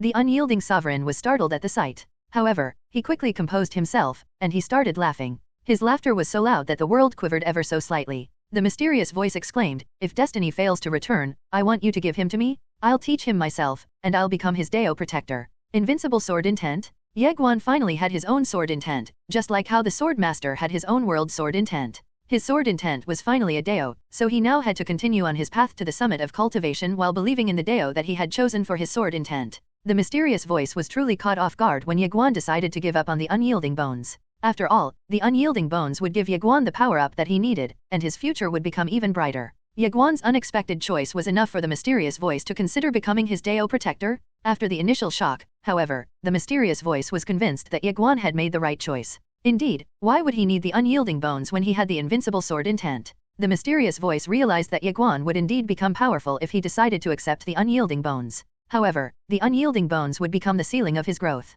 Ye Guan was on the path to invincibility, so if he had accepted the unyielding bones, it would be like giving himself a handicap. However, Ye Guan was trying to pursue a Dao that was much stronger than the unyielding sovereign's Dao. The mysterious voice became more fond of Ye Guan. The young man's character was truly admirable. If destiny failed to return, she would become Ye Guan's Dao protector. Meanwhile, the unyielding sovereign was still laughing. Lian Shuang and the rest were filled with disbelief and shock. Who else would be willing to give up on the unyielding bones? The woman marred by a birthmark looked at Ye Guan with a complicated expression. To them, the unyielding bones was a supreme treasure in this world, but the young man didn't find it valuable at all. In other words, the young man before them was pursuing a higher goal. The unyielding sovereign looked at Ye Guan. There was admiration in his eyes, along with a variety of complex emotions. Ye Guan's character was so rare that he was bound to get far down the path to the summit of cultivation if he managed to live a long life. The unyielding sovereign sat aside his thoughts and smiled. "Your goals are obviously higher than what I can offer you, so I will not force the unyielding bones on you." Ye Guan smiled and walked away to a corner. The unyielding sovereign was staring at him, but he remained silent. The unyielding sovereign did think that it was a waste. He admired the young man, but the young man did not believe in him. The unyielding sovereign shook his head and laughed. He was actually excited rather than furious. He could see his old self in the young man. Back then, he was as prideful as the young man, but what a pity. The unyielding sovereign sighed to himself. He turned toward Lian Shuang and the rest. His gaze eventually landed on Han Zong. Lian Shuang, the woman marred by a birthmark, and Zong Xiao were disappointed. The unyielding sovereign had chosen Han Zong. They weren't like Ye Guan, who could afford to turn down the unyielding bones. The unyielding bones would change their fates along with their clan's fate. The unyielding sovereign stared at Han Zong in silence. He was hesitating. "He's decent, but he's not good enough for my standards." He was an ancient supreme elite, so his standards were high. Han Zong stepped up. He hesitated briefly before saying, "Senior, I am not as talented as brother yet, but I will definitely not let you down if you acknowledge me." Han Zong was slow-witted, but he wasn't dumb. He knew that the unyielding sovereign was hesitating, so it was time for him to step up boldly and fight for himself. The unyielding sovereign chuckled and asked, "Can you withstand the pain of changing all of your bones into new ones?" "Yes," Han Zong exclaimed with determination. The unyielding sovereign looked up and chuckled to himself. There was no guarantee that he would find a better person if he continued waiting. With that in mind, he decided to just go for it. The unyielding sovereign flicked his sleeve, and the unyielding bones turned into a beam of light that sank into Han Zong's body. Boom! Han Zong shut his eyes tightly in pain as the grotesque noise of grinding and cracking bones echoed from within him. To change bones, his old bones had to be shattered first. It was an extremely painful process. Han Zong's face was distorted in pain. Blood vessels appeared all over him, but he gritted his teeth and refused to give up. He had to push through despite the overwhelming pain. The unyielding sovereign nodded slightly upon seeing Han Zong's perseverance. Lian Shuang and Zong Xiao looked at Han Zong with jealousy and sadness. Meanwhile, the woman marred by a birthmark remained calm and composed. Han Zong sprawled on the ground. His bones let out popping and cracking noises, but his aura was slowly becoming much stronger. Ye Guan looked at Han Zong. Han Zong would become extremely powerful once the painful process was over. The young man was a physique cultivator, so he would definitely become an elite cultivator with the unyielding bones within him. However, Ye Guan was not jealous of Han Zong at all. He had his own path to walk, and so comparison was meaningless to him. Little Pagoda suddenly said, "He'll become stronger than you." "Are you?" Ye Guan burst out laughing. "Master Pagoda, you're looking down on me, aren't you? I'm not the type to get jealous of other people's success. If he's stronger than me, I'll simply work harder to surpass him. In my opinion, those who can't accept seeing others who are stronger than them are garbage." Little Pagoda was silent. Han Zong's eyes slowly opened. His aura had become akin to a towering mountain, but he was still getting stronger. The unyielding sovereign suddenly called out, "Wake up!" Han Zong jumped up to his feet and bowed. "Master." The unyielding sovereign looked at Han Zong and said, "You have to thank young Lord Ye for letting you seize this opportunity. You're slightly older than him, but you should think of him as your big brother." Everyone froze upon hearing the unyielding sovereign's words. Han Zong was older, but he had to think of Ye Guan as his big brother? What? Han Zong was surprised. He hesitated and stammered, "Master,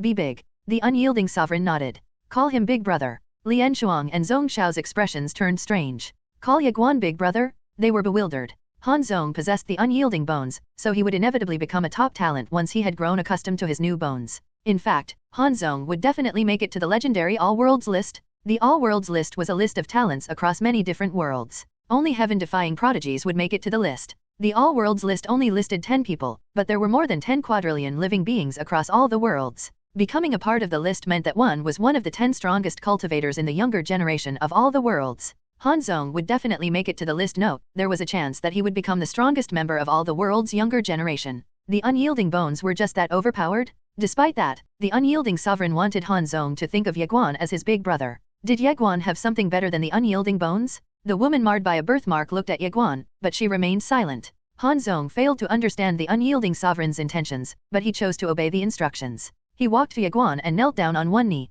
"Big brother," he said. Ye Guan shook his head and laughed. He helped Han Zong back to his feet before turning to look at the unyielding sovereign. "Senior, what's going on?" The unyielding sovereign burst out laughing and asked, "I have a small favor to request of you." Ye Guan said, "Tell me." The unyielding sovereign had perished long ago, but he was still an incredibly powerful ancient elite. A request from an individual like him would definitely be difficult to fulfill. The unyielding sovereign looked at Ye Guan and said, "He has just received the unyielding bones, and he needs 1 month for the bones to fuse with his body. I hope that you'll help him in the meantime." Ye Guan's eyes narrowed. He looked up at the sky. He had long realized that there were many eyes in the starry skies above them. Those eyes belonged to the people of the clans and sects that wanted to seize the unyielding bones for themselves. "Senior, can you kill those hiding in the dark?" asked Ye Guan. The unyielding sovereign shook his head and said, "I'm just a projection. My will is in the unyielding bones." He was just a projection rather than a will? In other words, the unyielding sovereign had actually decided to give everything he had to Han Zong. Han Zong knelt down and said, "Big brother, I called you my big brother once, and I will think of you as my big brother forever."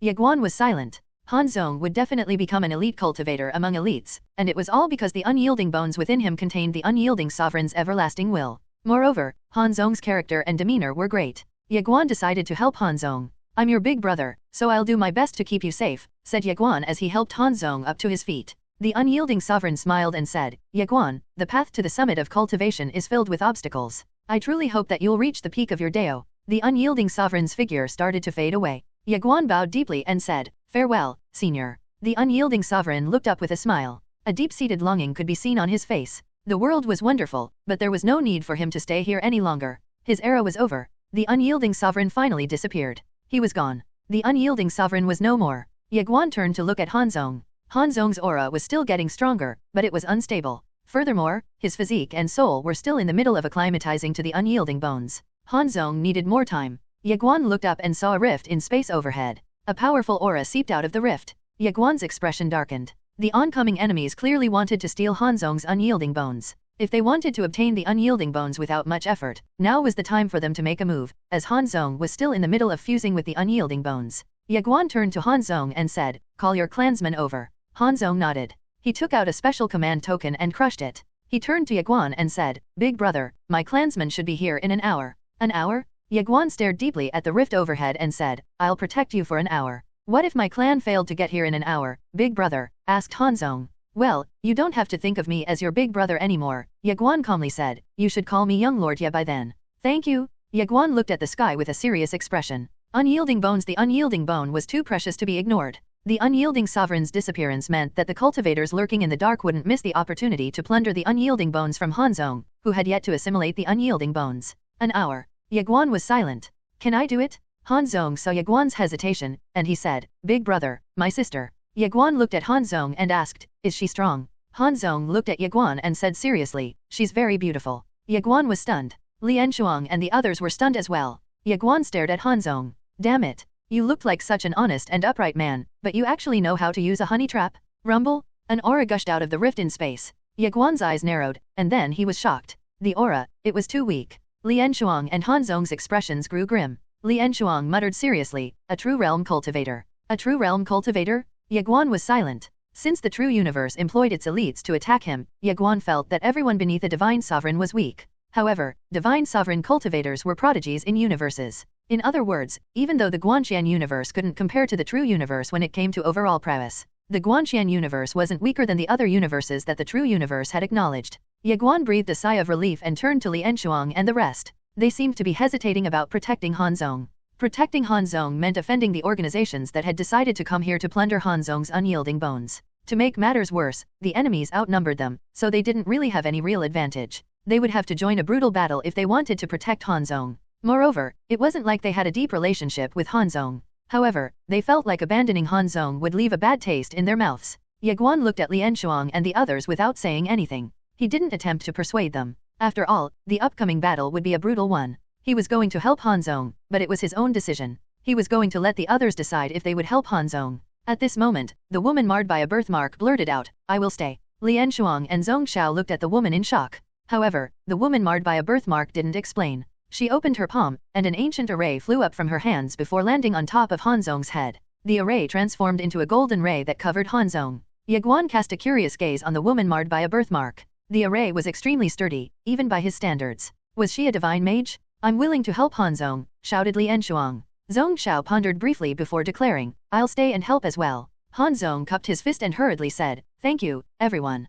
The true realm cultivator appeared in front of the group. He swept his gaze coldly at the group members before his eyes landed on Hanzong. Give up the unyielding bone, and I'll let you live. Hanzong started. However, Ye Guan interrupted him. Can you give us some time to consider? The true realm cultivator stared at Ye Guan and said, You can just say it if you want to buy time. Swoosh. Ye Guan abruptly disappeared. The true realm cultivator's eyes narrowed. He put his palms together, and a golden light burst out of his palms. Boom! The golden light was destroyed, and the true realm cultivator flew several hundred meters away. His fleshly body was torn, and a sword pierced his forehead before he could even recover. He perished in just a few seconds. Lian Shuang and the others were in disbelief. A true realm cultivator died in just a few seconds? Ye Guan was silent. It was the first time he had attacked anyone since his breakthrough, but he didn't use his full power. He only used 20 swords. He also didn't emblazon them with his invincible sword intent and invincible sword force. Despite that, he managed to make quick work of a true realm cultivator. Ye Guan finally had a rough idea of his true prowess. Lian Shuang and Zhong Xiao were stupefied. They knew Ye Guan was strong, but they didn't expect him to be capable of killing a true realm cultivator in just a few seconds. The woman marred by a birthmark quietly looked at Ye Guan. Ye Guan tilted his head and looked up without saying anything. He knew that there were still many lurkers up above. The unyielding bones were just too tempting. Ye Guan glanced at Hanzong. At this moment, Hanzong was trying his best to assimilate the unyielding bones. He was emitting an aura that was so intense and powerful that it was borderline abnormal. If the current Hanzong had attacked, the true realm cultivator just now would have perished. Once he had completely assimilated the unyielding bones, his power would be unimaginable. Rip! A rift in space split open, and a man in black walked out of the rift. Ye Guan frowned. The man in black wasn't a true realm cultivator. Ye Guan couldn't measure the man in black's realm as he wasn't giving off any aura. It felt like he had become one with the world. Ye Guan was silent. A powerhouse was here. The man in black stared at Ye Guan and took a step forward. Space-time burst open beneath his foot. Crack! A space-time rift appeared in Ye Guan, and a fist imprint emerged from it. Ye Guan slashed out with his swords. He only used 20 swords like earlier. Boom! A golden light briefly pervaded the area as Ye Guan flew several hundred meters away. The man in black didn't chase after Ye Guan. He turned and sent a fist flying toward Hanzong. He moved fast, and he arrived in front of Hanzong in the blink of an eye. However, Zhong Xiao and Lian Shuang stood in front of Hanzong. Zhong Xiao roared, and he thrust his spear toward the oncoming fist. Lian Shuang also gesticulated with his fingers, and a dozen golden rays of light flew out of his fingertips. Boom! Zhong Xiao and Lian Shuang flew backward. A golden array was suddenly emblazoned on the man in black. The space-time around the man in black was torn apart, and he flew backward. As soon as he stopped, he turned to look at the woman marred by a birthmark with a grim look. Ancient divine sorcerer, he growled. The woman marred by the birthmark quietly stared at the man in black. Swoosh, the man in black vanished. The spacetime in front of the woman marred by a birthmark was torn open, but a sword stood in the man in black's path. Boom! Ye Guan and the woman marred by a birthmark immediately retreated at the moment of impact. However, the man in black was relentless. He rushed toward them in an effort to attack them while they were in midair. Ye Guan's eyes narrowed. He thrust his swords forward. This time, he used all 25 swords. Boom! A dazzling sword light blossomed in front of Ye Guan. Ye Guan quickly brought the woman marred by a birthmark several hundred meters away. The man in black was also forced back around the same distance. A kilometer of spacetime between them was lacerated, and a terrifying spider web-like crack appeared in the fabric of spacetime itself. Ye Guan and the woman marred by a birthmark finally stopped retreating. Ye Guan looked at the man in black and asked, "Miss, can you estimate his cultivation base?" The woman marred by a birthmark looked at the man in black and responded, "He managed to withstand your powerful 25 swords. He must have cultivated the immortal body, so he must be in the immortal realm. He must be 10 realms higher than me, then. No wonder he managed to withstand my swords," said Ye Guan. The woman marred by a birthmark frowned. She thought that Ye Guan was good at pretending. Meanwhile, the man in black looked down at his right hand. A deep wound was on his right hand. The man in black frowned and looked at Ye Guan. "You're a minor tribulation realm cultivator," he pointed out. Ye Guan nodded. The man in black's pupils constricted in shock. The young man was at least 10 cultivation realms beneath him, but the young man actually managed to injure him despite the massive gap between them. What a terrifying young man! The man in black clenched his fists while glaring at Ye Guan. Ye Guan was about to take action, but the man in black suddenly said, "Pardon my intrusion." With that, he vanished, leaving nothing but a trail of black light that soon disappeared. The man in black chose to give up on the unyielding bones. He had come here to plunder a treasure, but he wasn't willing to risk his life for it. Ye Guan's prowess was just too incredible that it was borderline wicked. A young man as powerful as Ye Guan was bound to have a powerful backer. If he had continued fighting Ye Guan, the latter's backer would have come after him for revenge. It was a universal fact that geniuses could only be nourished with enough resources, so Ye Guan's Dao protector had to be a supreme elite, or his family was too powerful for the man in black to offend. Thus, the man in black decisively gave up on the unyielding bone. Everyone was stunned to see the man in black leave. Why did he run away? Wait, did he actually just leave? Ye Guan was confused. It was a shame because he wanted to exchange blows with an immortal realm cultivator. All of a sudden, the woman marred by a birthmark frowned and said, "This is bad." Ye Guan turned to look at her, and she explained, "Powerful cultivators are rushing over here." Ye Guan frowned. Han Zhong's acquisition of the unyielding bones had obviously spread like wildfire, attracting people who wanted to take the treasure for themselves. Ye Guan looked at Han Zhong. Han Zhong was at a critical juncture. Their efforts would be wasted if he got interrupted. Han Zhong was also anxious, and he couldn't truly focus on assimilating the unyielding bones. "Han Zhong," shouted Ye Guan. Han Zhong turned to look at Ye Guan. Ye Guan smiled at him and said, "Focus on the unyielding bones. Don't worry about anything else." Han Zhong took a deep breath and relaxed. "Understood," he exclaimed and closed his eyes to focus on the unyielding bones. Ye Guan calmly looked up. Boom! Multiple rifts in space manifested at the same time, and powerful auras gushed out of the rifts. Lian Shuang and Zhong Xiao's expressions turned grim at the terrifying sight. An old man walked out of the rift. The world started trembling beneath the old man's presence. The old man was an Earth Immortal Realm cultivator. The old man swept a cold gaze across everyone before saying, "The Deluo Sky Clan has arrived? Everyone else should scram." Hundreds of cultivators fled upon hearing the old man. At least 12 of those who had chosen to give up the unyielding bones were Immortal Realm cultivators, while over 100 of them were True Realm cultivators. Lian Shuang's expression turned solemn as he said, "The Sky Department's Deluo Sky Clan. They're the mortal enemy of the Han Clan. The Han Clan's mortal enemy." Ye Guan frowned. The old man's gaze finally landed on Ye Guan. "I want you to scram in 3 seconds. Otherwise, you will have to stay here forever." 1. A beam of crimson light abruptly swept past the old man's neck. Blood haphazardly spurted out of the headless stump, and the old man perished just like that. A scythe-wielding man in black stood behind the old man's corpse. Ye Guan was stunned. The scythe-wielding man in black looked at Ye Guan and bowed slightly. His voice sounded hoarse as he explained, "Mistress has said that young master will have to fight if your enemies are within 10 realms above yours. Beyond 10 realms, however, your parents will fight for you." Everyone had no idea what to say. Qin Guan was willing to let him grow on his own, but she couldn't completely leave him to his own devices. Lian Shuang and Zhong Xiao's expressions changed at the astounding sight. An Earth Immortal Realm cultivator was just killed in the blink of an eye right in front of them. The cultivators of the Deluo Sky Clan were flabbergasted. An elder of their clan perished just like that? After the initial shock, they were horrified. They could only imagine the terrifying might of the individual who had just killed an Earth Immortal Realm cultivator in the proverbial blink of an eye. The scythe-wielding man in black vanished silently as if he had never appeared. Ye Guan was silent. He knew the scythe-wielding man in black. He was one of the bodyguards that his mother had left for him. There were 36 of them, and each of them wielded scythes as their primary weapon. They were mysterious individuals whose cultivation realms were unknown to him. All he knew was that they were very powerful. He never expected them to take action. Ye Guan could only shake his head with a smile while feeling warm in his heart. It was really great to have such powerful parents. Retreat, a Deluo Sky clan member shouted, and they didn't hesitate to run away. An Earth Immortal Realm powerhouse died in the blink of an eye, so how were they supposed to fight? It was better for them to run. The cultivators of the Deluo Sky clan quickly fled the scene. Lian Shuang looked at Ye Guan. He hesitated before asking, "Brother Ye, was that man in black referring to you when he said young master?" Zhong Xiao and the woman marred by a birthmark looked at Ye Guan. Ye Guan blinked and said, "I think so." Lian Shuang shook his head and sighed with a complicated look. "It seems that your background is far from ordinary," he said. Ye Guan smiled and pointed out, "I believe that the three of you don't have ordinary backgrounds, either, but is that really important? I don't think so. We met each other here, and we're getting along. Who cares about our backgrounds? It doesn't matter as long as we recognize each other as brothers and sisters." Lian Shuang smiled and said, "You're right." Zhong Xiao nodded. "I agree." The woman marred by a birthmark suddenly asked, "You're from the Guanxian universe, right?" Ye Guan nodded and said, "Yes." The woman marred by a birthmark nodded slightly and went quiet. The Guanxian universe. Lian Shuang and Zhong Xiao exchanged glances without saying anything, but they both knew what the light in their eyes meant. Ye Guan didn't say anything as he looked at Han Zhong. Han Zhong's aura had gotten abnormally strong. The unyielding bones. Lian Shuang and Zhong Xiao looked at Han Zhong with complicated expressions. Hard work was important in life, but so was luck and opportunity. Han Zhong wouldn't have to work as hard anymore after obtaining the unyielding bones. Ye Guan looked up and found peaceful skies. The scythe-wielding man in black had definitely scared away those who had come here to try and plunder the unyielding bones. Of course, their reaction wasn't really strange as the scythe-wielding man in black had instantly killed an Earth Immortal Realm cultivator. Those daring enough to keep on fighting for the unyielding bones after such a display of strength would be outrageously brazen. Boom! A rift in space manifested, and a powerful aura seeped out of it. The aura was so powerful that spacetime itself quaked powerfully beneath its presence. Ye Guan frowned slightly, and a sword appeared in his hand. Lian Shuang called out, "Brother Ye, come down.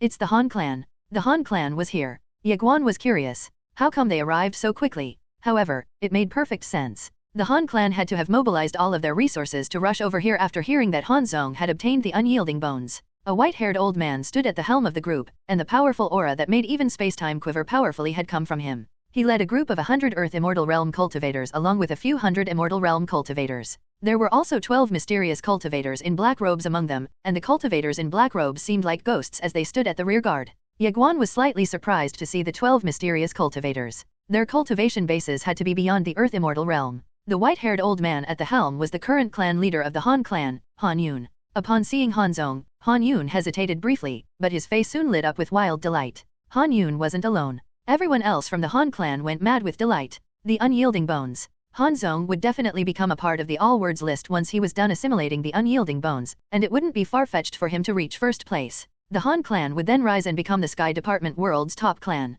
The Han clan members scattered and surrounded Han Zhong. Han Yun roared, "Invite the ancestor." Boom! A horrifying aura parted the clouds, and an illusory figure appeared between the clouds. The remaining members of the Han clan were still in the middle of rushing over to Mount Unyielding. Their reaction seemed excessive, but the unyielding bones were extremely important to the Han clan. They had to be extremely cautious and hold nothing back. Ye Guan and the others breathed a sigh of relief at the sight. They could finally rest. A black-robed old man from the Han clan approached the group, and he stared sinisterly at them. Ye Guan sensed the hostility, and he hurriedly smiled. "We're Han Zhong's friends," he said. The black-robed old man stared at Ye Guan and said, "Hurry up and leave." Ye Guan froze. He quickly composed himself and said, "We're Han Zhong's friends, and we have been protecting him earlier." The black-robed old man glared at Ye Guan and said, "If you don't scram in 3 seconds, you better not blame me for what I'll do." Ye Guan pondered briefly before saying, "I repeat, we're Han Zhong's friends, and we have been protecting him." Lian Shuang chimed in, "Yes, that's right." Zhong Xiao glanced at Han Zhong. Han Zhong's face was scrunched up in a frown, and he looked like he was suffering a lot.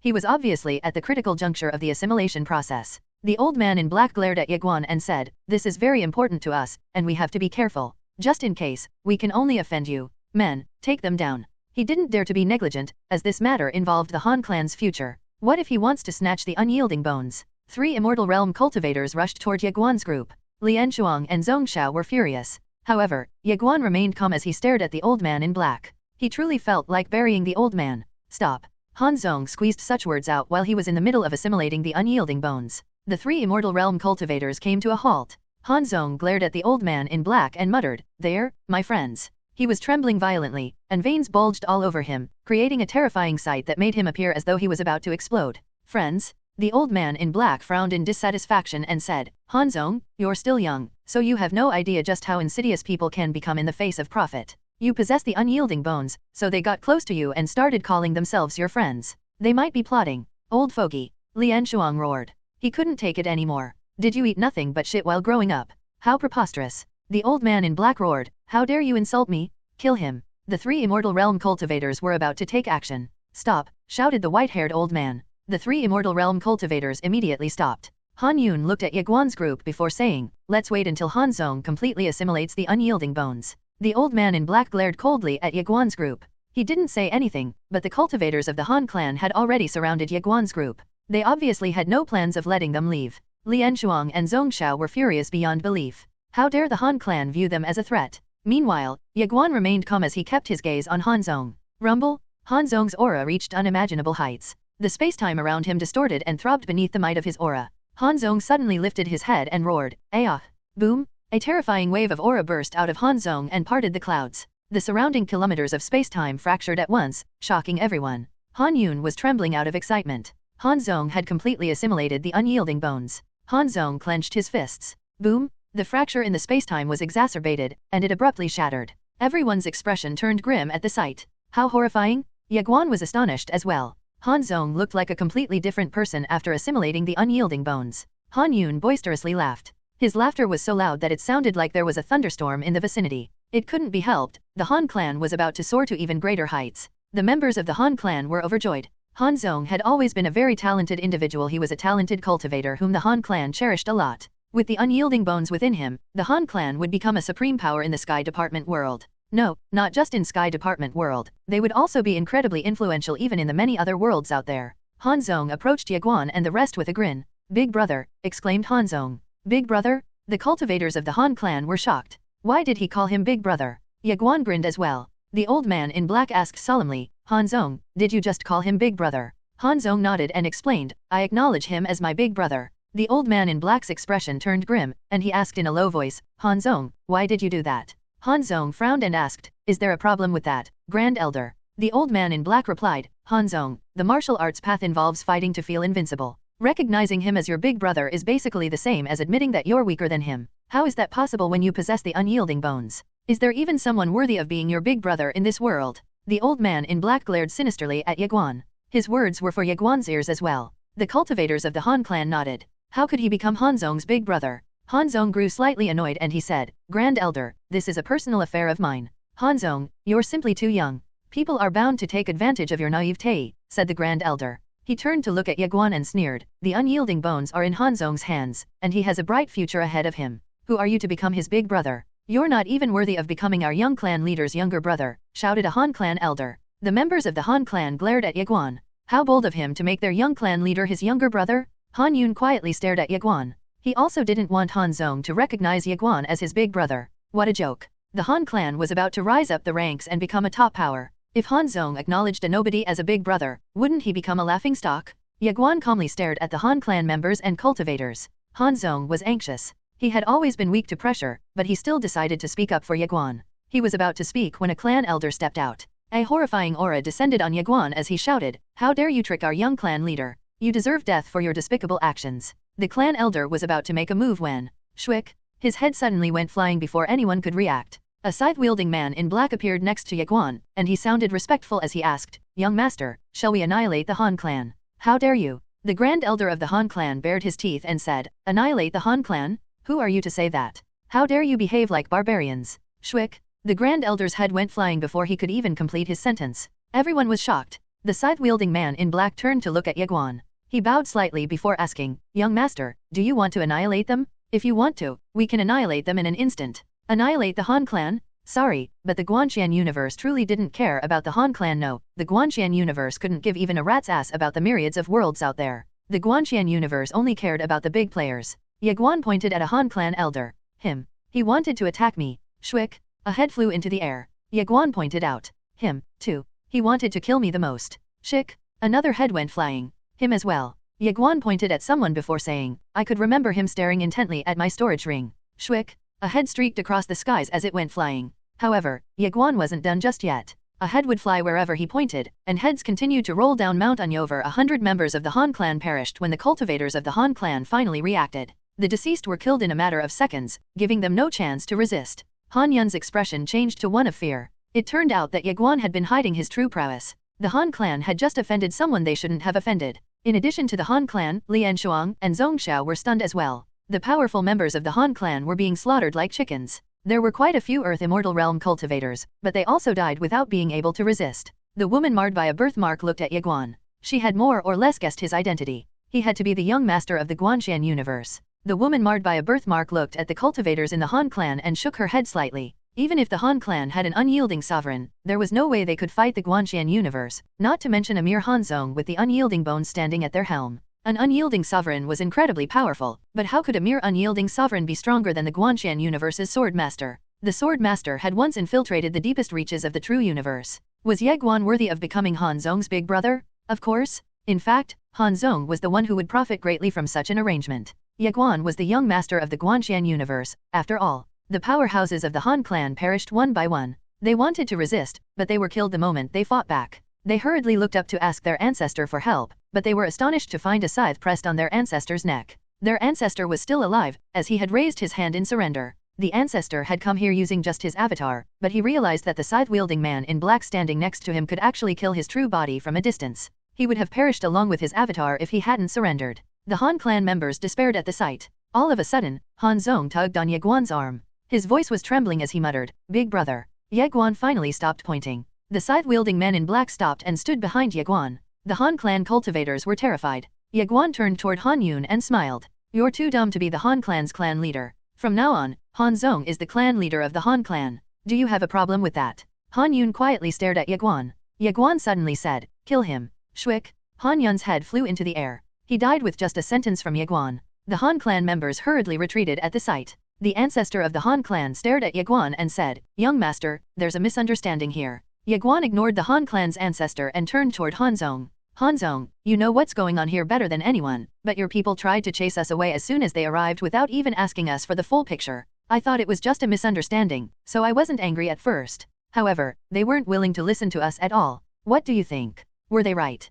Hanzong spoke apologetically, "Big brother, I'm sorry." Ye Guan smiled and said, "You still call me big brother, so I won't make things harder for you. However, you have to become the clan leader of the Han clan. Otherwise, I will kill everyone here aside from you." The expressions of the Han clan members and cultivators turned ugly. They were furious, but they were more scared than furious. Ye Guan could truly annihilate the Han clan. Hanzong nodded at Ye Guan's words and said, "Okay, I'll do it." "Great." Ye Guan smiled. He then looked toward the cultivators of the Han clan and said, "Your people are dumb. The unyielding bones are already in your hands, so they'll surely grow arrogant by riding on your coattails. At this rate, it's only a matter of time before they offend those they can't afford to offend. You have to restrain them and make sure that they won't get too arrogant." "Okay." Hanzong nodded and said, "My sister will help me with that." Ye Guan smiled before saying, "Okay, then bring them back with you to the Han clan. You still haven't gotten used to your unyielding bones. Make sure to spend time getting familiar with it once you've returned to your clan." "I understand, big brother," said Hanzong. He hesitated briefly before saying, "I really am sorry for what happened earlier."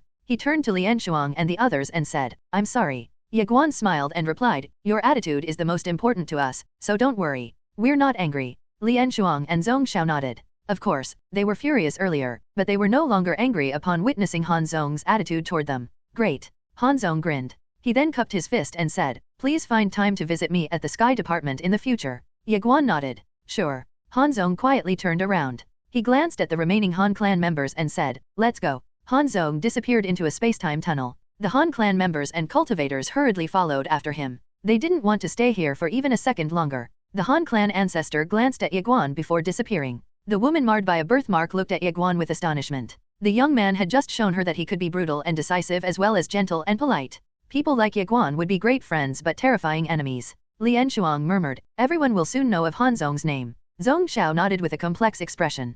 Hanzong would soon leave them all behind. The gap between them and Hanzong was already so massive, after all. Of course, Ye Guan was an exception. Zhongxiao and Lian Shuang suddenly turned to look at Ye Guan. Ye Guan smiled and asked, "What's up with that gaze?" Lian Shuang said solemnly, "Brother Ye, are you really from the Guanxian universe?" Ye Guan nodded. "That's right." Lian Shuang hesitated before saying, "I heard that the Guanxian universe's chosen one had appeared not too long ago. Are you the Guanxian universe's chosen one?" The woman marred by a birthmark looked at Lian Shuang and Zhongxiao. They weren't as well informed as her because their families weren't as great as her family. Ye Guan chuckled and said, "Nope, that's not me." Lian Shuang's brows furrowed. He wanted to ask more questions, but a rift in space abruptly manifested. An old man walked out of the rift, and 10 people stood behind him. The old man walked up to Lian Shuang and bowed. "Young master." Lian Shuang smiled before turning to Ye Guan and the rest. "Brother Yat, Brother Zong, and Miss, I'm leaving. Farewell," he said. Ye Guan and the rest nodded. "Take care," said Ye Guan. "If you have time, do come to the Xian world," said Lian Shuang with a smile.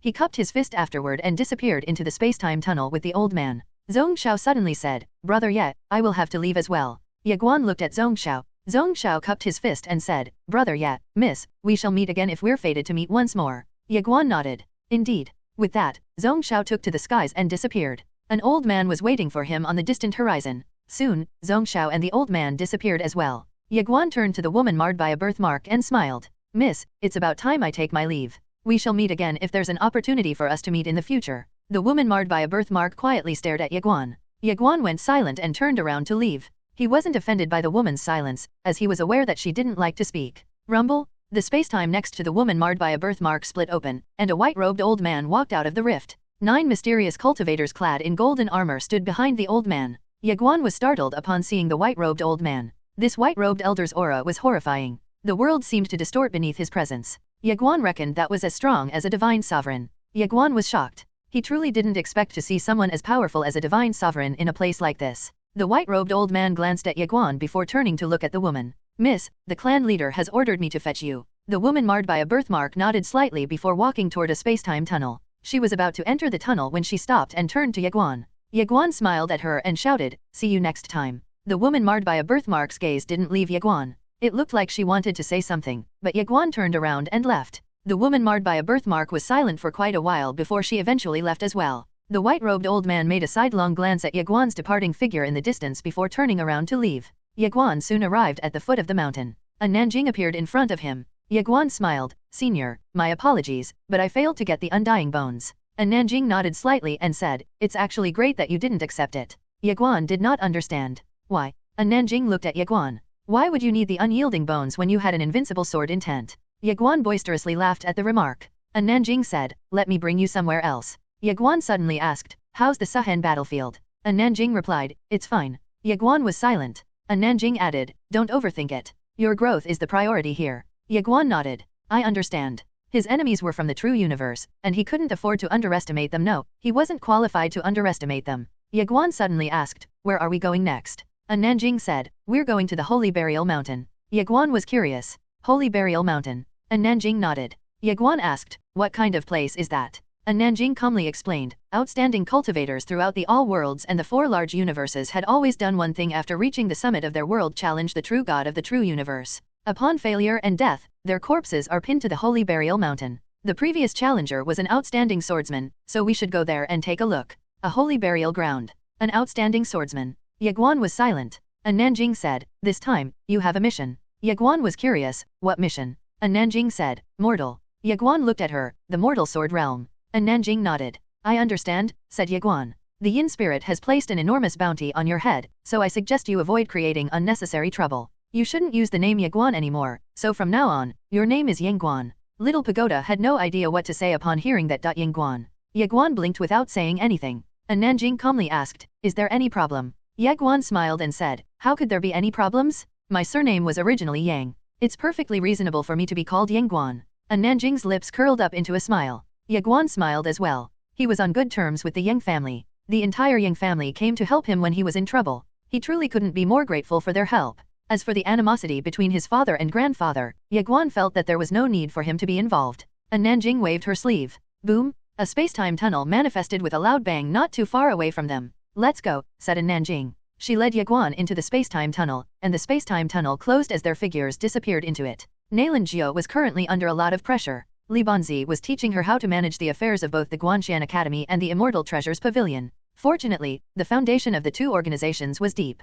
Otherwise, she wouldn't have been able to manage them. Aside from Li Banzi and the committee members, there was someone else in the Suhen Holy Hall. She was Ye Guanzi. Ye Guanzi had become a Grand Elder of the Guanshan Committee, and she was the youngest committee Grand Elder in history. Everyone moved about busily in the Suhen Holy Hall. Li Banzi turned to Nalan Jia and said, "We've suppressed the primordial clan. How should we deal with them?" Nalan Jia thought about it before asking, "Did the entire clan rebel?" "Some did not participate in the rebellion," replied Li Banzi. Nalan Jia was silent. Li Banzi spoke softly, "In the past, the primordial clan once fought for their lives for the Guanxian universe. Many of their ancestors perished at the Suhan battlefield." Nalan Jia nodded slightly and said, "The participants of the rebellion are to be killed, but those who didn't participate in the rebellion shall be spared." "All right." Li Banzi smiled. She then wrote a line of words on the memorial in front of her and handed it over to Old Zhang. However, she abruptly froze just as her hand reached out to Old Zhang. Old Zhang had become one of the Guanxian Committee's Grand Elders. It took him a long time, 1,000,000 years, to be exact, but he was finally a Grand Elder.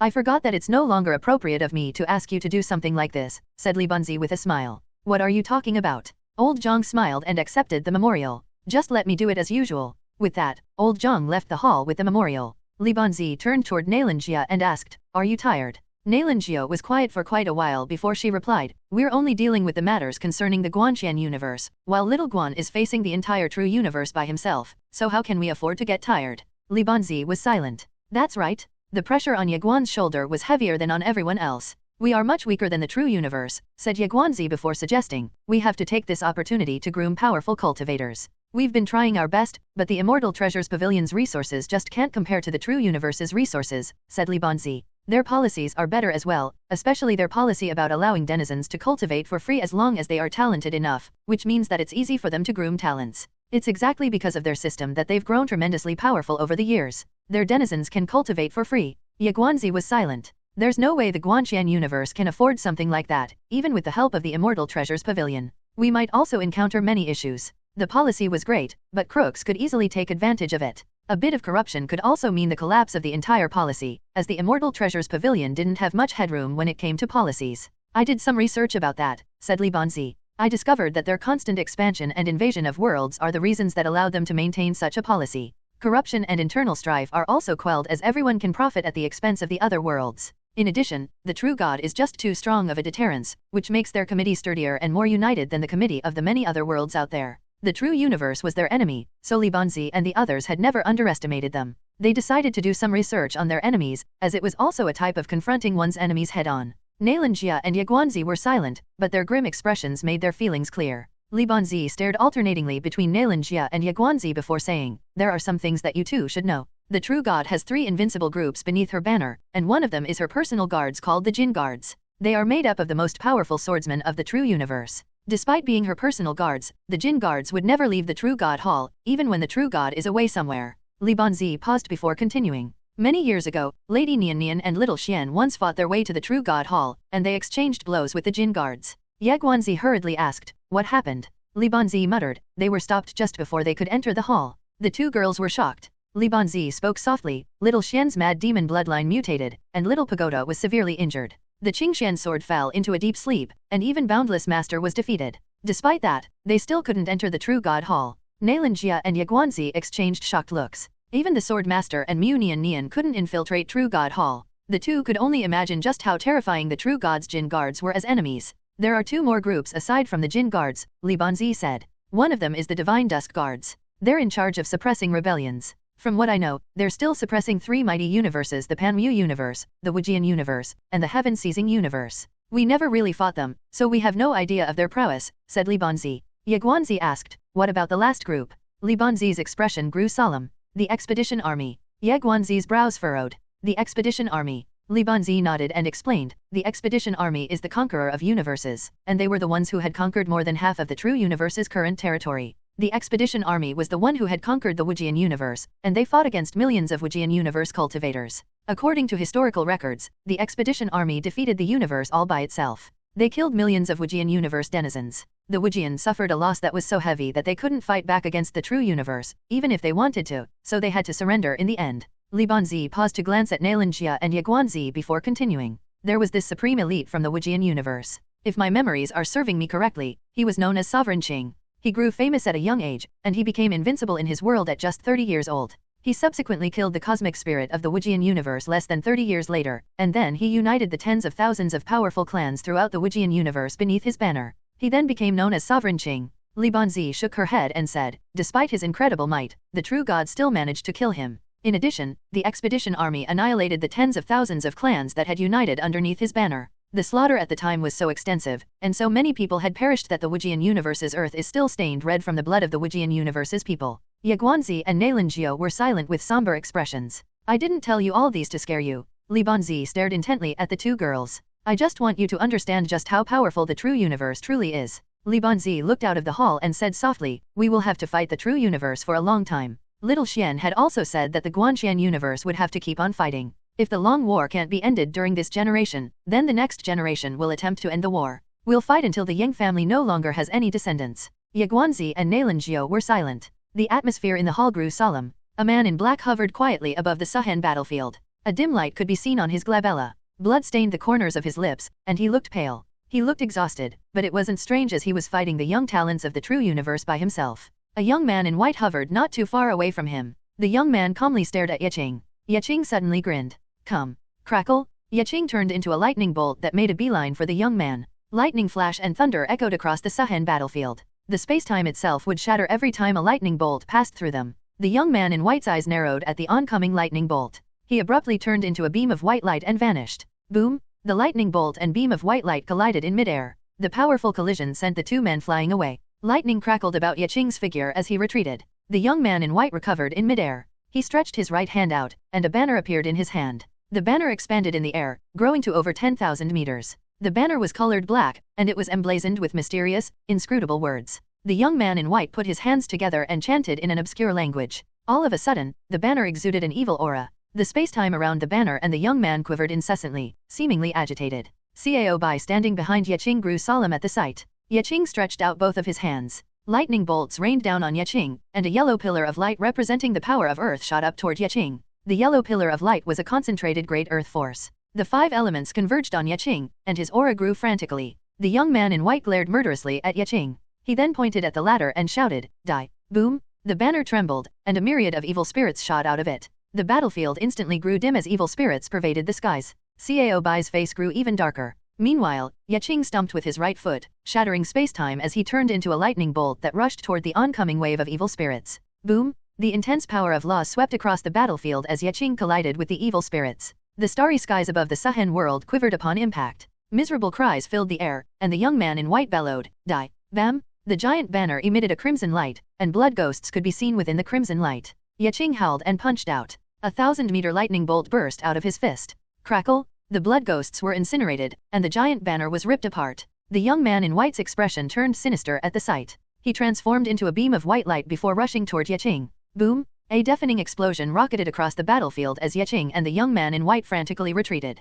A gap of a few hundred meters appeared between them. Yeqing opened his hand, and a lightning bolt landed on his palm. The great earth force started to converge on him as well. The young man in white stared at Yeqing as blood flowed down the corners of his mouth. The young man in white remained silent for a while before he turned around to leave. He had decided to give up. He had zero chance of defeating Yeqing. Moreover, he had come here to kill Ye Guan, and Ye Guan was apparently stronger than the man in front of him. He wasn't foolish enough to keep on fighting when he had zero chance of winning. The young man in white soon disappeared into the horizon. Meanwhile, blood incessantly leaked out of Yeqing's lips. His fight against the young man in white just now was his 10th battle for the day. An ancient-sounding voice suddenly echoed in his head. Can you still take it? Yeqing took a deep breath and said, Yes. The ancient-sounding voice asked, Is it worth it? Yeqing was slightly stunned. What do you mean, teacher? The ancient-sounding voice explained, The young talents you're fighting are getting stronger and stronger. At this rate, you'll die? Yeqing smiled without saying anything. The ancient-sounding voice continued, You're not supposed to do something like this. Yeqing grinned and said, Teacher, Ye Guan is my brother. Who will help him during his time of need if not his brother? The ancient-sounding voice sighed softly and said, You're going to die. You still haven't faced the cream of the crop talents of the true universe. You. Yeqing suddenly looked up. A rift in space-time had manifested overhead, and a young talent of the true universe emerged from it. Yeqing clenched his fists and said softly, In my heart, he's not the young master of the Guanxian universe. He's the heir of our Ye clan, and he's my brother. Even if I die fighting for him, I will have no regrets. A young man appeared in front of Yeqing and asked, Where is Ye Guan? Ha ha ha. Yeqing boisterously laughed and said, If you want to challenge my brother, you will have to kill me first. Come here.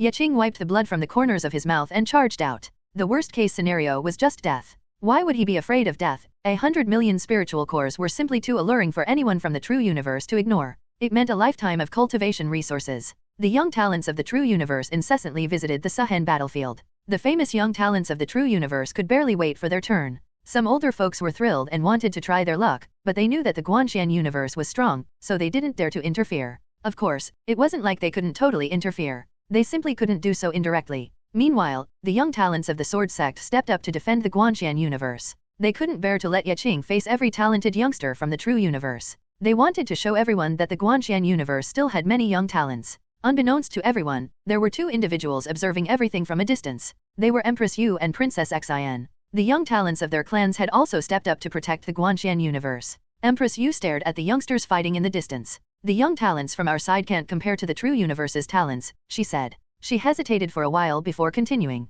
The strength of the older generation cannot match up to the true universe as well. Princess Xin calmly disagreed and said, for now, the younger generation is indeed like that, but the members of the older generation are still quite formidable. Empress Yu looked at Princess Xin. Princess Xin laughed and looked up before saying, the Yang family have decided to mobilize their forces, and they're currently protecting our universe. The young master's ants are coming soon, and do you still remember the lone swordsman who stopped the Divine Dusk Guards? I still remember them, said Empress Yu. She frowned and asked, who were they? I heard that the lone swordsman is one of his ants, said Princess Xin. She's currently hiding in the dark. Confused, Empress Yu asked, hiding? Why? Princess Xin smiled and said, she's only interested in killing elites, and she's not going to kill ordinary divine spirits. I heard the Yang family only decided to mobilize due to internal strife. They also want the young master to return to the Yang family. It seems that they don't really like the fact that his surname is Ye, even though he's from the Yang family. Empress Xin went silent. She had an idea about the Yang family's internal strife. The good thing is we have a trump card, said Princess Xin.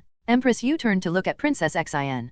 Princess Xin said, the three swords. Empress Yu's eyes narrowed as she asked, are you sure they're going to make a move when they didn't even interfere in the previous battle? Princess Xin looked up and stared somewhere in the distant starry skies before saying, the reason they didn't make a move in the previous battle was that they wanted the Sword Master to take that step and transcend. Do you still remember what happened when the Sword Master was severely injured? Lady Destiny stepped forward and massacred every single enemy and some more. She slaughtered so wantonly that the Sword Master had to stop her himself. Unfortunately, her killing intent was so heavy that her plain skirt was dyed red.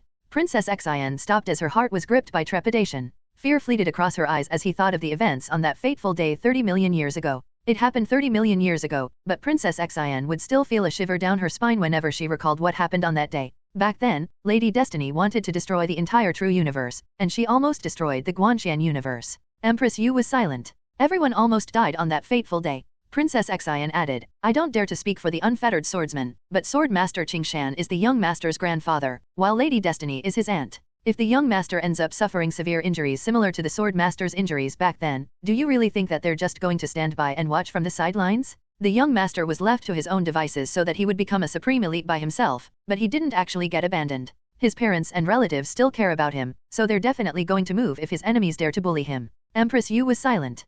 Princess Xin chuckled and said, in my opinion, the Sword Master and the young master are destined to have tough lives, but they'll definitely live happily ever after. People like us simply need to stand on their side for us to ride on their coattails. Empress Yu stared deeply at Princess Xin and asked, have you ever thought about surrendering? Princess Xion's expression turned grim, and she said solemnly, that's not funny. As long as the three swords are still alive, I will remain loyal to the Yang family. Empress Yu asked, what happens once they're dead? Will you really relinquish your loyalty to the Yang family? Princess Xion chuckled and explained, my belief is actually in the Sword Master, and if the three swords perish, I will simply repay them for their kindness with my death. Surrender? Do you really think that I'll beg the true universe for my life? Princess Xion looked up. A look of melancholy fleeted across her face as she muttered, if I were to do that, how am I supposed to face my clansmen who had chosen to give their lives up over the past 30 million years? Their corpses are still at the heavenly garrison. Empress Yu was silent. Princess Xion continued nonetheless. I hope the young master will reclaim their corpses one day. The Holy Burial Ground. Ye Guan followed in Nanjing to the Holy Burial Ground. Ye Guan looked around and saw valleys everywhere flanked by a seemingly endless stretch of mountains, each a few kilometers tall at the very least. Ye Guan found himself in a dim and gloomy place. A giant demonic bird flew out from deep within the Holy Burial Mountain. It spread its wings open and covered the sun overhead. The Holy Burial Mountain appeared like a tiny speck of dust in front of it. Ye Guan frowned. How strong is that demonic beast? The giant demonic bird flew across the Holy Burial Mountain, and its powerful demonic might blanketed the mountain. The pressure that it was exuding was so strong that the surrounding space-time quivered ever so slightly beneath it. Ye Guan felt like he was suffocating beneath the powerful demonic might. His heart struggled to pump blood throughout his body, and his chest felt like it was getting crushed by an invisible force. He stood frozen in disbelief. The giant demonic bird took off and disappeared into the clouds. The terrifying demonic might vanished soon afterward. Ye Guan clenched his fists as he stared at the distant clouds. The pressure earlier wasn't something that the giant demonic beard had intentionally unleashed. The pressure had come from its aura that was inadvertently leaking out of it. Despite that, the pressure it exuded was still powerful enough to make Ye Guan's heart shudder in trepidation. Ye Guan reckoned that the giant demonic bird was strong enough to destroy worlds. Ye Guan asked, "What was that?" And Nanjing calmly explained, "It was a sky demon bird from the sky demon world. It's in charge of this world, and its job is to stop anyone from desecrating the corpses of the elites who are resting here." And Nanjing stared at a certain mountain and said, "The corpses of many elite cultivators are there, and their descendants want to collect their corpses. The true universe doesn't want that to happen, so they ordered a sky demon bird to stay here and stand guard." "That makes sense," said Ye Guan with a nod. And Nanjing turned to Ye Guan and said, "Go to that mountain." "For what?" Ye Guan asked. And Nanjing said, "Go there and find treasures for yourself." Ye Guan was stunned. And Nanjing saw Ye Guan's confusion, so she said, "Do you have any questions?" Ye Guan briefly hesitated before asking, "Can you give me a hint?" And Nanjing calmly said, "Trick them into giving you their inheritance." Ye Guan's eyes widened in surprise. And Nanjing remained calm as she said, "Go now, or I will beat you up." Ye Guan's expression stiffened. However, he didn't dare to argue with her. He turned and started making his way over to the Holy Burial Mountain. On his way, Ye Guan inwardly asked, "Master Pagoda, how do I trick the dead into giving me their inheritance?" Little Pagoda answered, "Show them your talent and ask them for it. Under normal circumstances, they should give it to you after asking you for a favor. Well, you actually don't have to keep your word.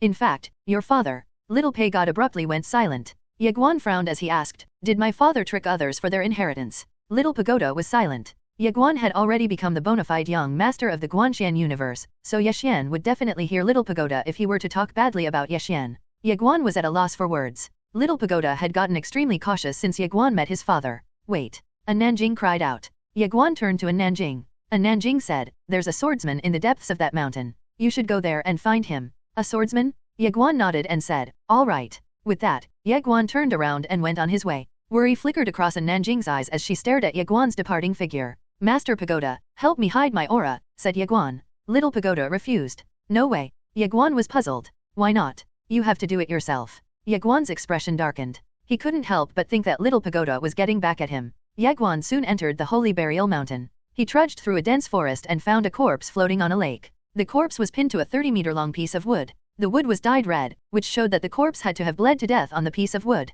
A young man was kneeling not too far away from the corpse. "Ancestor, can you give me a sign? I've been kneeling for quite a while now. I just want you to give me even a crumb of your inheritance," said the young man. Ye Guan merely glanced at the young man before turning around to leave. However, the man pinned to the wood abruptly opened his eyes. The man looked straight at Ye Guan, astonishing both Ye Guan and the young man. The man asked, "Young man, can we talk?" Ye Guan hesitated briefly before asking, "What do you want?" Ye Guan raised his guard up to the maximum. He was aware that there were elites with tenacious souls lying in wait to possess the fleshly bodies of youngsters for the sake of living once more. The man's expression turned serious as he pointed out, "Your talent is extraordinary." The man instantly saw through Ye Guan because Little Pagoda didn't hide Ye Guan's aura. "What do you want from me, senior?" repeated Ye Guan. The man thought for a while. Eventually, he shook his head and said, "You should just go." Ye Guan was stunned. The man chuckled and explained, "I wanted to give you my inheritance, but I'm sure you're not going to accept it considering your talent. Anyway, you should just go. I apologize for bothering you." Ye Guan nodded slightly and said,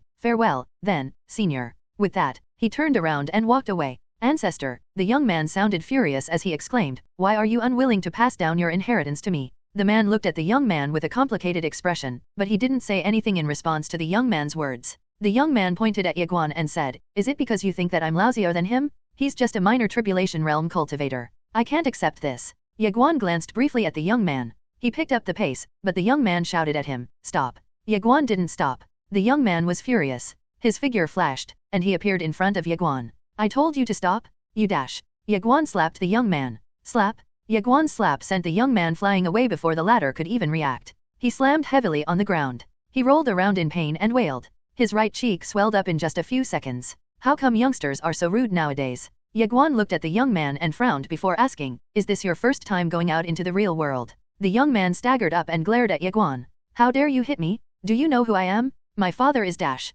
Ye Guan vanished, and a crisp noise echoed as the young man flew a dozen meters away thanks to another slap on his cheek. Boom! Ye Guan's slap was so powerful that the ground cracked when the young man landed upon being slapped. The young man stared at Ye Guan in shock. Ye Guan slowly walked toward the young man. Meanwhile, the man pinned to the wood quietly watched the scene unfold. The young man trembled in fear as Ye Guan's figure loomed over him. Ye Guan raised his fist to feign a punch, and the young man hurriedly cried out, "Big brother, I was wrong." The man pinned to the wood was stupefied. Ye Guan stared with narrowed eyes at the young man. "What mistake did you make?" he asked. The young man's voice was trembling as he cried out, "You decide my crime." The man pinned to the man shook his head somberly. Ye Guan thought for a while before saying, "Young man, you have to extend your fuse. This is a world where strength rules over everything, while laws and morals are often disregarded. Having a short fuse means you'll end up making a lot of enemies, do you understand?" Ye Guan's words were for the young man, but it was also a reminder for himself. The young man nodded urgently and exclaimed, "I understand." Ye Guan nodded and turned around to leave, allowing the young man to heave a sigh of relief. "He's so scary?" The young man couldn't even react earlier. The man pinned to the wood suddenly asked, "Do you want revenge?" The young man was stunned. He hesitated briefly before shaking his head and sighing. "Forget it." The man looked at him and asked, "Why not?" The young man smiled bitterly and said, "He's so strong despite his young age. He definitely has a powerful family behind him, one that our family can only hope to match, so I can only let bygones be bygones." With that, the young man stood up and bowed deeply to the man. "Ancestor, I'll be taking my leave now." "Hang on," said the man. The young man stared at the man, and the latter calmly said, "You should follow him and establish a good relationship with him. I want you to acknowledge him as your big brother." The young man was stunned. The man explained, "Your destiny will change that way." The young man fell into deep contemplation before asking, "Ancestor, are you sure about that?" "He's strong, but if I go up to him and force myself on him, it will be so embarrassing. I'm also the young master of the SI family, so if I start calling him big brother, the SI family will." The man interrupted. "Your talents are absolutely mediocre, and it is completely impossible for you to become the family head. You don't have a bright future in cultivation, either, so if you really want to succeed, you have to stick close to those who are truly talented. The young man just now is your golden ticket to success. Do you know why there are so many ordinary folks in this world? It's all because in addition to being lousy and weak, they're also not shameless enough to bootlick those with power." "Ancestor," the young man hesitantly muttered, "is my talent really that bad?" The man calmly replied, "I'm your ancestor, and I can't even force myself to give you my inheritance. What do you think is the answer to that question?" The young man was at a loss for words. The man's words pierced his heart. The young man turned toward Ye Guan's departing figure and sighed. "I'll listen to you, then, ancestor. From now on, I, Tongtian, will be as shameless as possible. I won't care about what others think of me anymore." With that, the young man bowed to the man pinned to the wood before chasing after Ye Guan. "Wait for me, big brother," he roared. The man stared deeply at the young man and fell into deep contemplation. Ye Guan was walking toward the mountain when Little Pagoda suddenly said, "I thought you were going to kill him." Surprised, Ye Guan asked, "Master Pagoda, why did you think so?" Little Pagoda was silent. "Why? Your father and grandfather would have done so." Ye Guan fell into deep thought. After a while, he muttered, "Actually, I said those words to him, but they are also for myself. Power is everything in this world, but we should always try to stay humble." The mysterious voice asked, "Why do you say so?" "I saw myself in that young man." Ye Guan answered. "You saw yourself in him?" The mysterious voice wondered. "I'm starting to get ahead of myself," Ye Guan exclaimed. He looked up at the sky in deep thought and muttered, "I'm extremely famous despite my age. My father is the sword master, while my mother is the pavilion master of the immortal treasures pavilion. I myself have become the king of the Guanxian universe after ascending the throne. I'm getting proud of myself, and it's easy for me to lose track of myself once I become too prideful." My words to that young man earlier were a reminder to myself. The mysterious voice silently listened as Ye Guan continued. "Power and money can easily allow anyone to become excessively proud. I have both power and money, and that is exactly why I have to know my place. A swordsman cultivates their heart and mental state," said the mysterious voice. "Controlling yourself in this way is imposing a limit on yourself. Your sword might get affected at this rate." Ye Guan smiled and explained, "I'm imposing a limit not on myself but on my bad habit. Evil and pride are vices born from excess. Those walking on the sword Dao do not have to follow their heart and do whatever it says. I'll feel better if I were to do whatever my heart says, but if I were to do that while I'm weak, won't that mean creating enemies for myself?" Ye Guan paused for a while before he added, "I almost wanted to kill that young man. He wasn't a match for me at all, so I could have easily killed him in one hit. However, I'm sure his family would definitely chase after me to avenge him if I had killed him earlier. My father is the sword master, and my mother is the pavilion master of the immortal treasures pavilion. My family background means I don't have to be afraid of them, but..." Ye Guan chuckled slightly and continued, "I will end up becoming over-reliant on others. I'll get addicted to relying on my parents for help, and I'll lose track of my goals. I'll eventually become a wastrel, and I'll no longer be the person I am today." Hum? The path sword in Ye Guan let out a vibrant sword hum. His figure exuded a powerful sword intent. He wasn't going through a breakthrough, but his sword intent had just become even more powerful. The mysterious voice praised, "I'm glad that you think that way." Ye Guan sighed deeply and said, "I can do whatever I want once I've become as strong as my plain-skirt aunt. However, I'm not as strong as her, so I have to be low-key. I have to rein my temper in, as I'm too weak for any outbursts. Otherwise, I'll just become a laughingstock. Is that what you realized after seeing the young man's attitude earlier? Ye Guan nodded and said, he must have a great family background, which is exactly the reason he was prideful. I'm the same as him. In fact, I am no longer intimidated by divine sovereigns after that fight against the true universe. Why? It's all because I know that my father, relatives, and seniors will protect me. If they weren't there to protect me, how could I possibly dare to even stand up against a divine sovereign? I'll definitely suffer a terrible beating as a consequence of such insolence. To make matters worse, there's no way I can even retaliate against a divine sovereign. The mysterious voice said, cultivators cultivate their hearts and minds. We eradicate evil and stick to our core beliefs. The most difficult aspect to cultivate is the heart and mind. A slight misstep, and you'll end up tumbling down a cliff. I'm glad you are able to remain clear-headed and unprejudiced. It's difficult, but you must keep on doing it. Do as I say, and you'll have an easier time once you've started cultivating your heart. Cultivating my heart? Asked Ye Guan. The mysterious voice chuckled and explained, it's a cultivation pathway I made. When the time comes, will you be willing to learn it from me? Ye Guan immediately answered, of course. Little Pagoda asked, are you really going to teach him? The mysterious voice calmly replied, are you not curious about the state of his heart? Tell me, Little Pagoda said. The mysterious voice chuckled and replied, he's already qualified to cultivate his heart. I thought that he would need a while to qualify, but he truly is a prodigy. I didn't expect him to qualify so soon. Well, what can I say? Little Pagoda snickered and said, I raised him, after all. The mysterious voice was at a loss for words. Silence blanketed the two in the tiny pagoda before the mysterious voice shattered it by saying, he's really suitable for the heart state I've made, as he's capable of such deep self-reflection. Little Pagoda hesitated briefly before saying, he's already cultivating both the sword and martial arts. What's wrong with making him cultivate his heart? Little Pagoda couldn't answer the mysterious voice.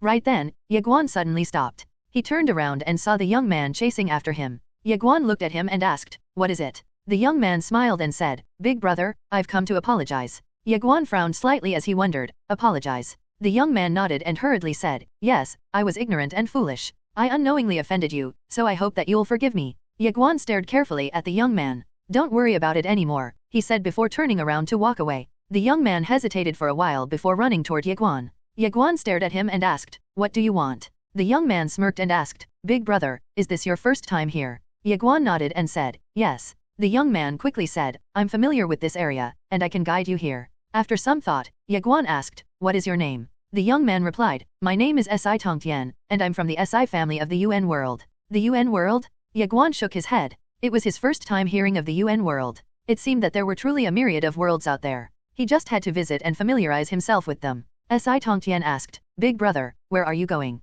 Ye Guan looked straight in the direction of the deepest part of the Holy Burial Mountain before saying, I'm going to the deepest part of this place. Si Tongtian was surprised, and he stammered, the deepest part. Ye Guan confirmed with a nod. Si Tongtian's voice deepened as he asked, Big brother, did you come here for the Eternal Sword Master's inheritance? Ye Guan asked, who is the Eternal Sword Master? You don't know? Si Tongtian exclaimed in disbelief. Nope. Ye Guan shook his head. Si Tongtian explained, the strongest world among the all worlds is the Eternal World. The Eternal Sword Master is from the Eternal World, and he's the most talented as well as the strongest swordsman throughout the history of that world. Ye Guan asked, is he dead?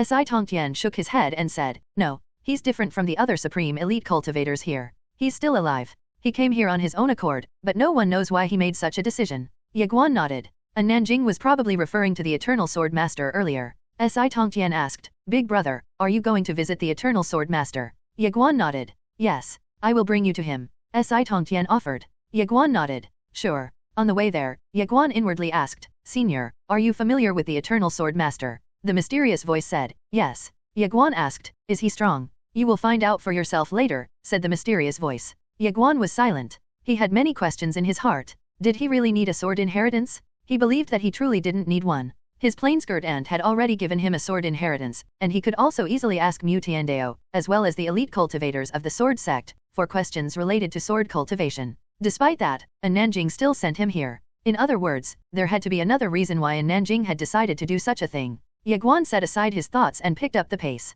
Ye Guan and Si Tongtian passed through many mountains before they arrived at the deepest part of the Holy Burial Mountain. More than 10,000 people had gathered on the plains before them. A 30-meter-tall stone pillar stood about a kilometer away from the group of cultivators, and a woman was pinned to the stone pillar. The woman was wearing a long red skirt, and her long hair draped over her waist. She was looking up at the sky. A middle-aged man was sitting cross-legged below the woman. The middle-aged man's eyes were closed, and his hands were on his knees. A 5-centimeter-wide sword lay next to him. A red sash was wrapped around the hilt of the sword, and there was a handful of hair hanging from the red sash. The middle-aged man was the Eternal Sword Master. Si Tongtian stared with a look of awe at the sword and explained, "That's the legendary Eternal Sword right there. It's ranked first throughout the All Worlds and ranked third throughout the All Worlds and acknowledged universes. Only the Adjudication Sword of the Adjudication Sword Master and the Qingxian Sword of the Guanxian Universe's Sword Master are stronger than the Eternal Sword." Ye Guan frowned slightly and inwardly asked, "Master Pagoda, how come the Path Sword is missing from the rankings?" Little Pagoda answered, "The Path Sword is indifferent to such rankings."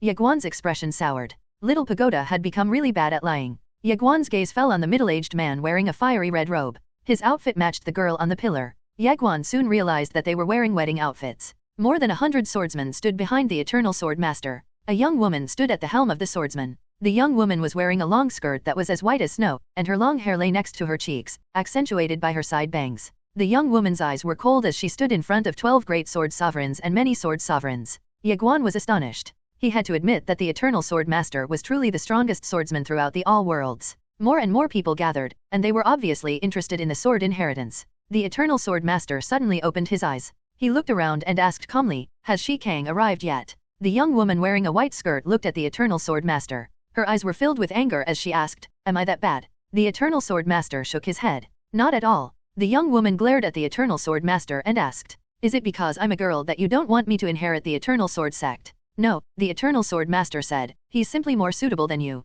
The young woman wearing a white skirt clenched her fists and snapped, "I've worked hard as well, but you've never acknowledged me." The Eternal Sword Master closed his eyes again. He didn't say anything as the young woman wearing a white skirt glared at him in silence. The mysterious voice inside Ye Guan suddenly exclaimed, "The Eternal Sword Master is finally going to take that step." Ye Guan curiously asked, "What step?"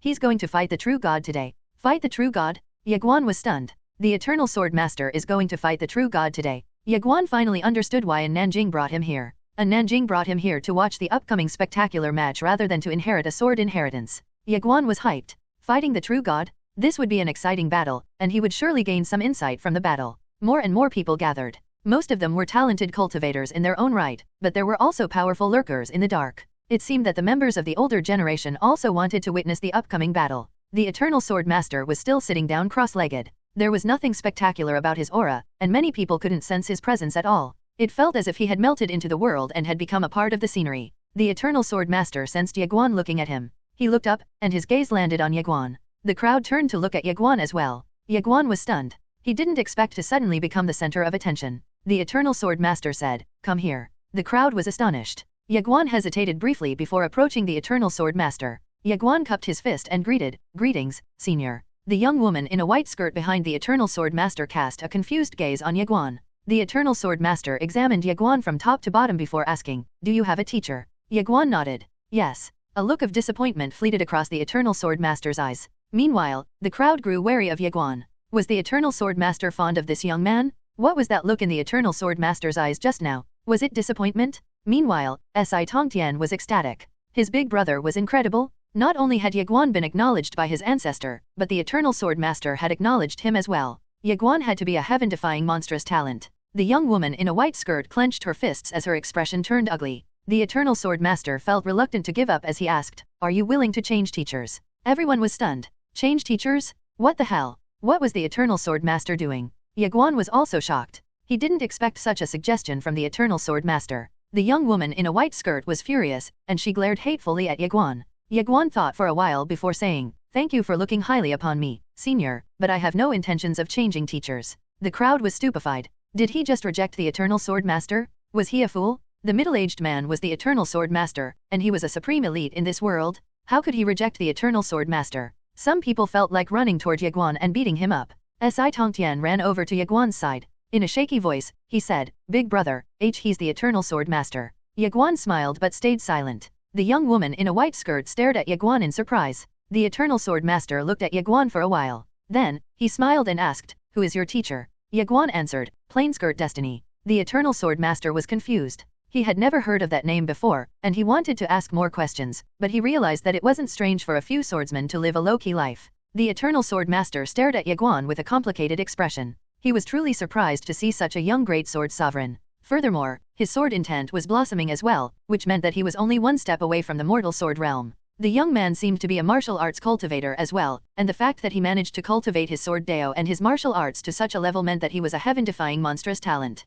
What a pity! The Eternal Sword Master sighed to himself. Just then, the skies above split open, and a beam of sword light pervaded the air. The beam of sword light landed not too far away from the Eternal Sword Master, and when the light dispersed, a young man carrying a sword on his back was revealed. Shi Kang, exclaimed someone in the crowd. Shi Kang was the youngest great sword sovereign of the Eternal World, and he had become a great sword sovereign at the young age of 19. He had achieved this feat 2 months earlier than the Eternal Sword Master, and he was considered the greatest sword genius throughout the Eternal World's history. Shi Kang quickly walked over to the Eternal Sword Master and bowed. Teacher. The Eternal Sword Master carefully examined Shi Kang and nodded. I've been waiting for you. Shi Kang was silent. The Eternal Sword Master spread open his palm, and a storage ring floated over to Shi Kang. The Eternal Sword Master explained, from today onward, you are the sect master of the Eternal Sword sect. I trust you'll lead the sect well. Shi Kang accepted the storage ring and held it tightly without saying a word. The Eternal Sword Master turned toward the young woman in a white skirt. Come here. The young woman in a white skirt quietly walked over. There was a complicated look in the Eternal Sword Master's eyes as he said, you are as talented as your brother, and you're more hardworking than him. However, your character has to be excellent as well for you to succeed. You have to avoid trouble as much as possible once I'm gone, and I hope that you won't drag the Eternal Sword sect down. The young woman in a white skirt became even more unhappy. The Eternal Sword Master sighed inwardly. He turned toward Ye Guan and said, young man, I have a favor to ask. Ye Guan was silent, but he really wanted to say we're not close, so how come you're asking me a favor? Can you please not? The Eternal Sword Master seemed to have seen through Ye Guan's thoughts. He opened his palm, and a sword that was as thin as a piece of paper appeared in his hand. The sword was without a sword hilt, and it was so thin it seemed transparent. It gave off not even a single undulation of aura, and even though Ye Guan could see it in the Eternal Sword Master's hand, it still felt like it wasn't there at all. The Eternal Sword Master smiled and said, this sword's name is Invisible Immortal, and it's an immortality grade sword. There must be a reason behind our meeting today, so I want to give this to you for the sake of our meeting. Swoosh! The Eternal Sword Master sent the sword flying toward Ye Guan. An immortality grade sword? The crowd stared deeply at Ye Guan. Immortality grade artifacts were incredibly rare outside the true universe. Ye Guan thought about it and asked, Senior, what do you want me to do? The Eternal Sword Master said, please spar with her. Ye Guan was stunned. The young woman in a white skirt turned to Ye Guan and said, bring it on. Just that. Ye Guan asked. Just don't hold back, added the Eternal Sword Master. The young woman in a white skirt interrupted and said, he's a great sword sovereign, but his physical realm is too low. He's not my match. Ye Guan looked at her and asked, can we start? The young woman in a white skirt replied, sure. Swoosh! A dazzling sword light briefly pervaded the skies. The young woman in a white skirt's pupils constricted. However, a sword appeared a few inches away from her forehead before she could even make a move. Everyone was flabbergasted. Shi Chang stared wide-eyed at Ye Guan. Ignoring the looks that he was getting, Ye Guan stored away the Invisible Immortal and said gratefully, thank you, Senior. The Eternal Sword Master stared at Ye Guan with both nervousness and excitement. He had asked Ye Guan for such a favor because he wanted to gauge Ye Guan's prowess. However, it seemed that he had still underestimated the young man. The young woman in a white skirt suddenly asked, can we fight again? She clearly felt unwilling to let the matter go just like that. Ye Guan glanced at her and said blandly, you would have already died if we were fighting each other to the death just now. The young woman in a white skirt stared at Ye Guan silently. Ye Guan added, I know that you're unhappy. You couldn't react to my speed, after all. Shut up, the young woman in a white skirt snapped and said, let's fight again. Swoosh! A brilliant sword light briefly blinded everyone. The young woman in a white skirt stared wide-eyed as a sword appeared a few inches away from her throat. Ye Guan's sword was too fast for her to react. How come you have such a bad temper when you're so weak? Asked Ye Guan. He then turned to the Eternal Sword Master and cupped his fist before turning around and walking away. The young woman in a white skirt was extremely upset. She glared hatefully at Ye Guan. She started. However, the Eternal Sword Master snapped, shut up. The young woman in a white skirt turned toward the Eternal Sword Master in astonishment. The Eternal Sword Master shook his head and sighed. Shi Yuan, I am extremely disappointed in you. The young woman in a white skirt clenched her fists and gnashed her teeth. The Eternal Sword Master slowly stood up. He looked at the woman pinned to the pillar with a sorrowful gaze. I should have chosen to accompany you back then. I'm sorry for keeping you waiting for so long. With that, the Eternal Sword Master looked up and cackled. True God, he roared, let's fight. The Eternal Sword Master waved his sleeve, and the Eternal Sword on the floor jumped to life. It streaked across the air and tore every inch of space in its way as it carved a space-time rift emboldened by the Great Dao. A golden pillar of light burst out of the rift. All eyes were transfixed on the golden pillar of light. Would the true God really appear just because of a challenge? The Eternal Sword Master stared intently at the golden pillar of light. Just then, a voice emerged from the golden pillar of light. Fight the true God? Are you even qualified to challenge the true God? If you had made a move during that battle where your wife died, the true God might have remembered you, but now,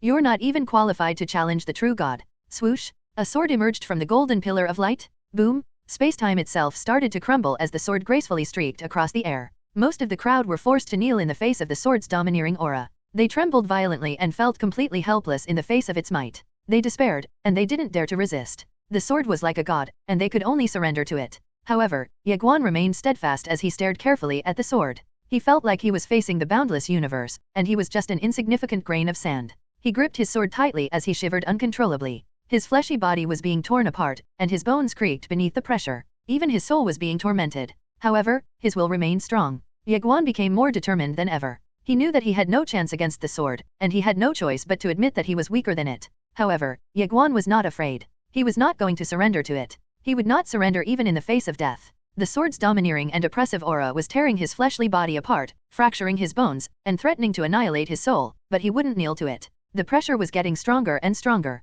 The powerful sword might made Ye Guan's knees feel weak. Ye Guan grunted as he clenched his fists. Boom! His skin burst open along with his flesh, and blood spurted haphazardly in all directions. Ye Guan's fleshly body was no more. However, Ye Guan was still glaring at the sword, even in his soul form. Bring it on, he roared and stomped powerfully with his right foot before turning into a beam of sword light that made a beeline for the sword. Swoosh! Ye Guan's sword light remained sharp, and his sword intent reached elite levels. His sword intent and sword force were on the cusp of making a breakthrough into the mortal sword realm. Everyone was stunned to see Ye Guan transform into a beam of sword light. The Eternal Sword Master was flabbergasted as well. Wasn't he supposed to be the one challenging the true god? A sword light forcefully blocked Ye Guan's way. Little Pagoda yelled, "What are you doing? This isn't your battle." Little Pagoda's roar snapped Ye Guan back to his senses. His expression was ugly as he looked down at himself. He had actually lost control of himself. What should he do? Should he continue? If he dared to do so, he would be beaten to death. However, it would be embarrassing if he were to back down at this point. Ye Guan suddenly took out the tiny pagoda and shouted, "Master Pagoda, let's go together."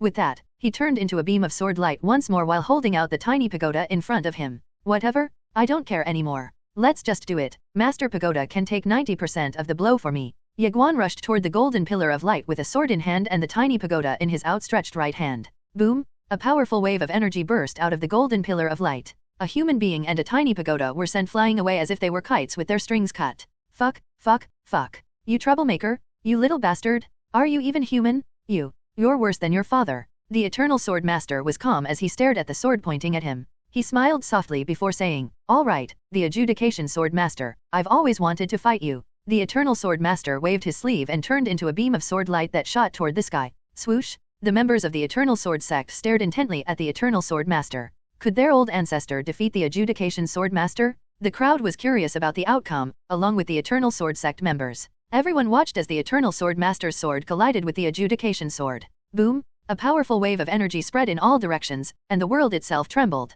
The sword intent of both swordsmen pervaded the surroundings. The entire holy burial ground trembled violently before being set ablaze. The entire holy burial ground couldn't withstand the power of the two supreme swordsmen. Space-time itself shattered, and the stars in the sky dimmed. The world was trembling. The Eternal Sword Master cackled as he pointed at his opponent with his eternal sword. Hum! The eternal sword shook violently and let out a resonant hum. A powerful sword might that forced the Adjudication Sword back into the space-time tunnel. The Eternal Sword Master's figure blurred, and he turned into a sword light that pierced the golden pillar of light. Was he going to enter the true universe? Everyone stared at the golden pillar of light with bated breaths. Buzz! A buzzing echoed from the golden pillar of light, and a corpse soon emerged from it. The members of the Eternal Sword Sect went beyond pallid at the sight. It was the Eternal Sword Master's corpse. He plummeted to the ground along with the Eternal Sword. He was defeated. Swoosh! A dazzling sword light emerged from the golden pillar of light, and it pinned the Eternal Sword Master to the stone pillar along with the woman wearing a long red skirt. The cultivators of the Eternal Sword Sect were furious. A few young cultivators were about to retaliate. However, Shi Kang interrupted them by shouting, "Stop!" The swordsmen stopped, but they glared angrily at the golden pillar of light. The Eternal Sword Master had perished, but to think that they would still humiliate him? This was too much. Shi Kang turned to look at the golden pillar of light. He opened his hands, and the Eternal Sword floated into his hands. He looked down at the Eternal Sword. Moments later, he seemed to have sensed something as he looked and saw an illusory figure in the golden pillar of light. The figure belonged to the Adjudication Sword Master, the most powerful swordsman from the true universe. Shi Kang stared intently at the illusory figure. The illusory figure seemed to be looking down on everyone before disappearing. The cultivators of the Eternal Sword Sect were beyond furious, but they were helpless. The Adjudication Sword Master was qualified to look down on them. The fact that he managed to kill even the Eternal Sword Master meant that everyone else here was worse than an ant in his eyes. Shi Kang turned to look at the corpse of the Eternal Sword Master and muttered to himself, "Old ancestor, wait for me. I'll bring you back one day." With that, he turned to look at the other cultivators and said, "Let's go." They were indignant, but they couldn't do anything other than to leave with Shi Kang. Meanwhile, the young woman in a white skirt glanced at the distant horizon. She wondered whether the young man was still alive or not. Eventually, she set aside her thoughts and turned around to leave with the others. Ye Guan was sprawled out on the floor in his soul form. A tiny pagoda was lying next to him. Master Pagoda had taken the brunt of the blow, but he still suffered a lot of damage. In fact, he would have perished if it hadn't been for Master Pagoda. Big brother. Si Tongtian rushed over to Ye Guan, and he froze upon seeing Ye Guan's miserable condition. Could he still save his big brother? Si Tongtian looked at Ye Guan's storage ring and the tiny pagoda. He hesitated. It was clearly not his first time taking advantage of someone's misfortune to steal their fortune. After a moment of silence, Si Tongtian eventually took out a black pill from his own storage ring. He placed it into Ye Guan's mouth, and a burst of pure soul energy filled Ye Guan. It was a soul-nurturing pill. Si Tongtian had such a pill in his possession because he was from an aristocratic clan. Members of aristocratic clans would always have spiritual medicines with them whenever they ventured out to spread their wings in the outside world. Si Tongtian looked at Ye Guan and waited silently. He wasn't dumb enough to rob Ye Guan when his ancestor and even the Eternal Sword Master had looked highly upon Ye Guan. In addition, he still knew how to differentiate between who he should rob and who he should avoid robbing at all costs. Ye Guan slowly opened his eyes. Si Tongtian hurriedly said, "Big brother, are you okay?" Ye Guan turned to Si Tongtian and muttered, "I'm still alive." Si Tongtian nodded quickly and exclaimed, "You're still alive." Ye Guan took a deep breath. He seemed to have recalled something as he abruptly turned toward the tiny pagoda next to him. "Master Pagoda, are you okay?" Little Pagoda did not respond. Ye Guan froze and went silent. He reached out for the tiny pagoda, and it floated slowly toward his hand. He looked down at the tiny pagoda and examined it carefully before muttering blankly, "Master Pagoda." No response. Ye Guan started to panic. "Master Pagoda, you can't die. Master Pagoda." Ye Guan's heart pounded madly against his chest as he started panicking. "I made Master Pagoda take the brunt of the attack just now because I thought he was sturdy enough to take it." Ye Guan was dispirited. However, a tinge of joy bloomed in his heart upon discovering an undeniable fact. Master Pagoda is really the best shield. Swoosh! A Nanjing appeared next to Ye Guan. Ye Guan saw her, and he muttered, "Senior, Master Pagoda." A Nanjing glanced at the tiny pagoda before saying, "He's still alive." Ye Guan breathed a sigh of relief. A Nanjing looked at Ye Guan and asked, "Did you lose your fleshly body?" Ye Guan nodded. A Nanjing replied, "Stay put and recover first." Ye Guan nodded. "All right." With that, he took out quite a few expensive spiritual medicines. He had naturally made sure to have powerful spiritual medicines on him, as he knew that he would inevitably get injured. After all, he didn't have the luxury to take things easy. Ye Qing was currently defending the Guanshan universe for him, and he knew that Ye Qing and the others wouldn't be able to last that long. He had to become as strong as possible in the fastest way possible. Ye Guan's fleshly body recovered quickly with the help of expensive spiritual medicines. Ye Guan seemed to have recalled something as he turned to Si Tongtian. "How is the Eternal Sword Master?" he asked. Si Tongtian murmured, "He's dead." Ye Guan frowned slightly. "He's dead." Si Tongtian nodded. Ye Guan asked somberly, "Did the true god kill him?" Si Tongtian shook his head and said, "The Adjudication Sword Master killed him." The Adjudication Sword Master. Ye Guan was silent. He had heard Lian Shuang talk about the Adjudication Sword Master before, but he didn't expect the former to be so powerful. Ye Guan felt disturbed. He could feel a lingering fear in his heart upon recalling the Adjudication Sword Master's sword might. However, the fear was tiny compared to the excitement that gripped his heart, and it was all because he had realized something. He was no longer afraid of that sword might. The best way to defeat fear was to confront it head-on. Unfortunately, it was a bit tough on Little Pagoda. Ye Guan soon recovered his fleshly body. He stretched before turning to look at a Nanjing. He was about to speak when a Nanjing asked, "Why did you make a move just now?" Ye Guan pondered briefly before answering, "Because I felt a bit scared." A Nanjing stared at Ye Guan. "That's it? You were scared, so you made a move." Ye Guan nodded and explained, "That sword was very powerful, and it is not something that I can go against right now. But if I hadn't made a move, I would have been beneath that sword forever, and it would have become my inner demon." A Nanjing's gaze turned grim as she said, "You could have died." "I know," said Ye Guan with a nod before explaining, "but if I hadn't done it, I would have to live a life worse than death." A Nanjing was silent. Ye Guan said softly, "The sword wanted me to submit and kneel to it. I would live if I had submitted to it and kneeled to it, but I didn't want to do that. There are times when humans can surrender, cry, and die, but I believe that humans should not be cowards." A Nanjing nodded slightly, and a look of admiration fleeted across her eyes. Ye Guan didn't manage to make a breakthrough into the mortal sword realm, but he was so close that he simply needed an opportunity to make a breakthrough. Ye Guan had made the right choice earlier. "If time were to be turned back, I would still choose to fight," Ye Guan added resolutely. Little Pagoda suddenly said, "Can you not bring me with you next time?" Ye Guan laughed sheepishly and said, "Master Pagoda, are you okay?" Little Pagoda sounded annoyed. "I won't die." Ye Guan said seriously, "I knew that the Adjudication Sword Master is nothing to you. Flattery is useless against me," said Little Pagoda. "I've lived for so many years, and I will not fall for any flattery." Ye Guan boisterously laughed before turning to Nanjing. Senior, did you bring me here for me to see the eternal sword master fight the true god? He asked. Nanjing nodded before saying, let's go. We're going to the final place that we have to visit. Ye Guan asked, where is it? Nanjing looked at Ye Guan and said, All World City. Ye Guan's brows furrowed. All World City. Nanjing nodded and said, I want you to take first place in the All Worlds list. Ye Guan hesitated before asking, what will I get for taking first place? Do you want to marry another wife? Asked Nanjing. Ye Guan was stunned. What? What is she talking about? Nanjing stared deeply at Ye Guan and added, your grandfather and I will find a way to get you another wife if you manage to take first place in the All Worlds list. Ye Guan hesitated. Senior, about that. Nanjing said calmly, the decision is up to you. Anyway, I won't follow you anymore, and I also sent the 36 people that your mother left for you back to the Suhen Holy Hall. You should take first place in the All Worlds list before returning to the Guanxian universe. With that, Nanjing turned around to leave. Ye Guan hurriedly said, Senior, I already have little Jia. I don't think I want another wife. Does that mean you want Lady Ji Xian to marry someone else? How about Lady Qian Xian? Do you want them to marry other men? Said Nanjing while staring deeply at Ye Guan. Ye Guan froze and went silent. Do you want that? Asked Nanjing. Ye Guan's expression was that of awkwardness as he hurriedly spoke inwardly. Say something for me, Master Pagoda. Master Pagoda was bewildered and stunned. What am I supposed to say? You bastard, how come you always call me for help whenever you're in trouble? I'm just a pagoda. I can't take the blame for you. It is up to you. If you don't want to do it, you can return to the Guanxian universe now. However, I will give you just a month if you decide to fight for first place. If you don't manage to take first place within a month, I'll retract my offer, said Nanjing. She disappeared into the horizon before Ye Guan could say anything. Left all alone, Ye Guan was frozen and silent before asking, Master Pagoda, what do you think? Little Pagoda was confused. What do you mean? This is your problem. Decide for yourself. Ye Guan nodded. Okay, I'll do that. He then turned to look at Si Tongtian and asked, where is the All-World City?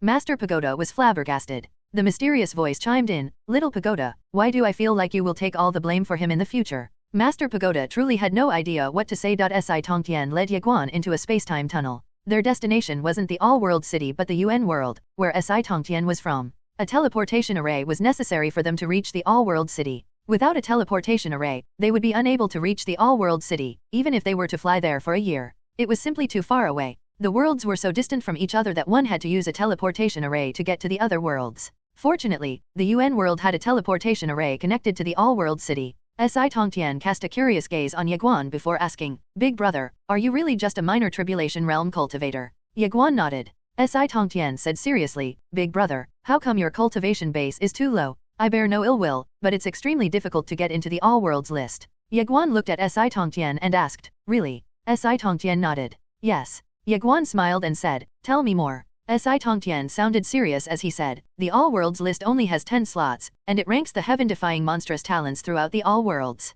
Those on the All-Worlds list are monsters. The UN world where I'm from has billions of inhabitants, yet not a single one of us has made it onto the list. Ye Guan suddenly asked, who created the All-Worlds list? The All-World City created it, said Si Tongtian. The All-World City is a special place, as it does not belong to any world or heaven. The founder of the city is an incredibly powerful supreme elite, and her esteemed name is True Selflessness One. She's so powerful that she actually established her own Dao, which is outside the 3,000 great Daos. She calls her Dao the Dao of selflessness too. She even fought the Jin guards of the True Universe by herself and survived the entire ordeal. Ye Guan's eyes narrowed. She fought the True Universe by herself, he asked. Si Tongtian nodded and said, yes, and she also fought the Adjudication Sword Master in the Dark World for almost a month. No one knows the outcome of their battle, but everyone knows that she founded the All-World City after the battle, and the divine spirits of the True Universe have never been able to intrude upon the All-World City. Ye Guan was quiet. The Adjudication Sword Master. Ye Guan had no idea of just how powerful True Selflessness was, but he knew just how powerful the Adjudication Sword Master was.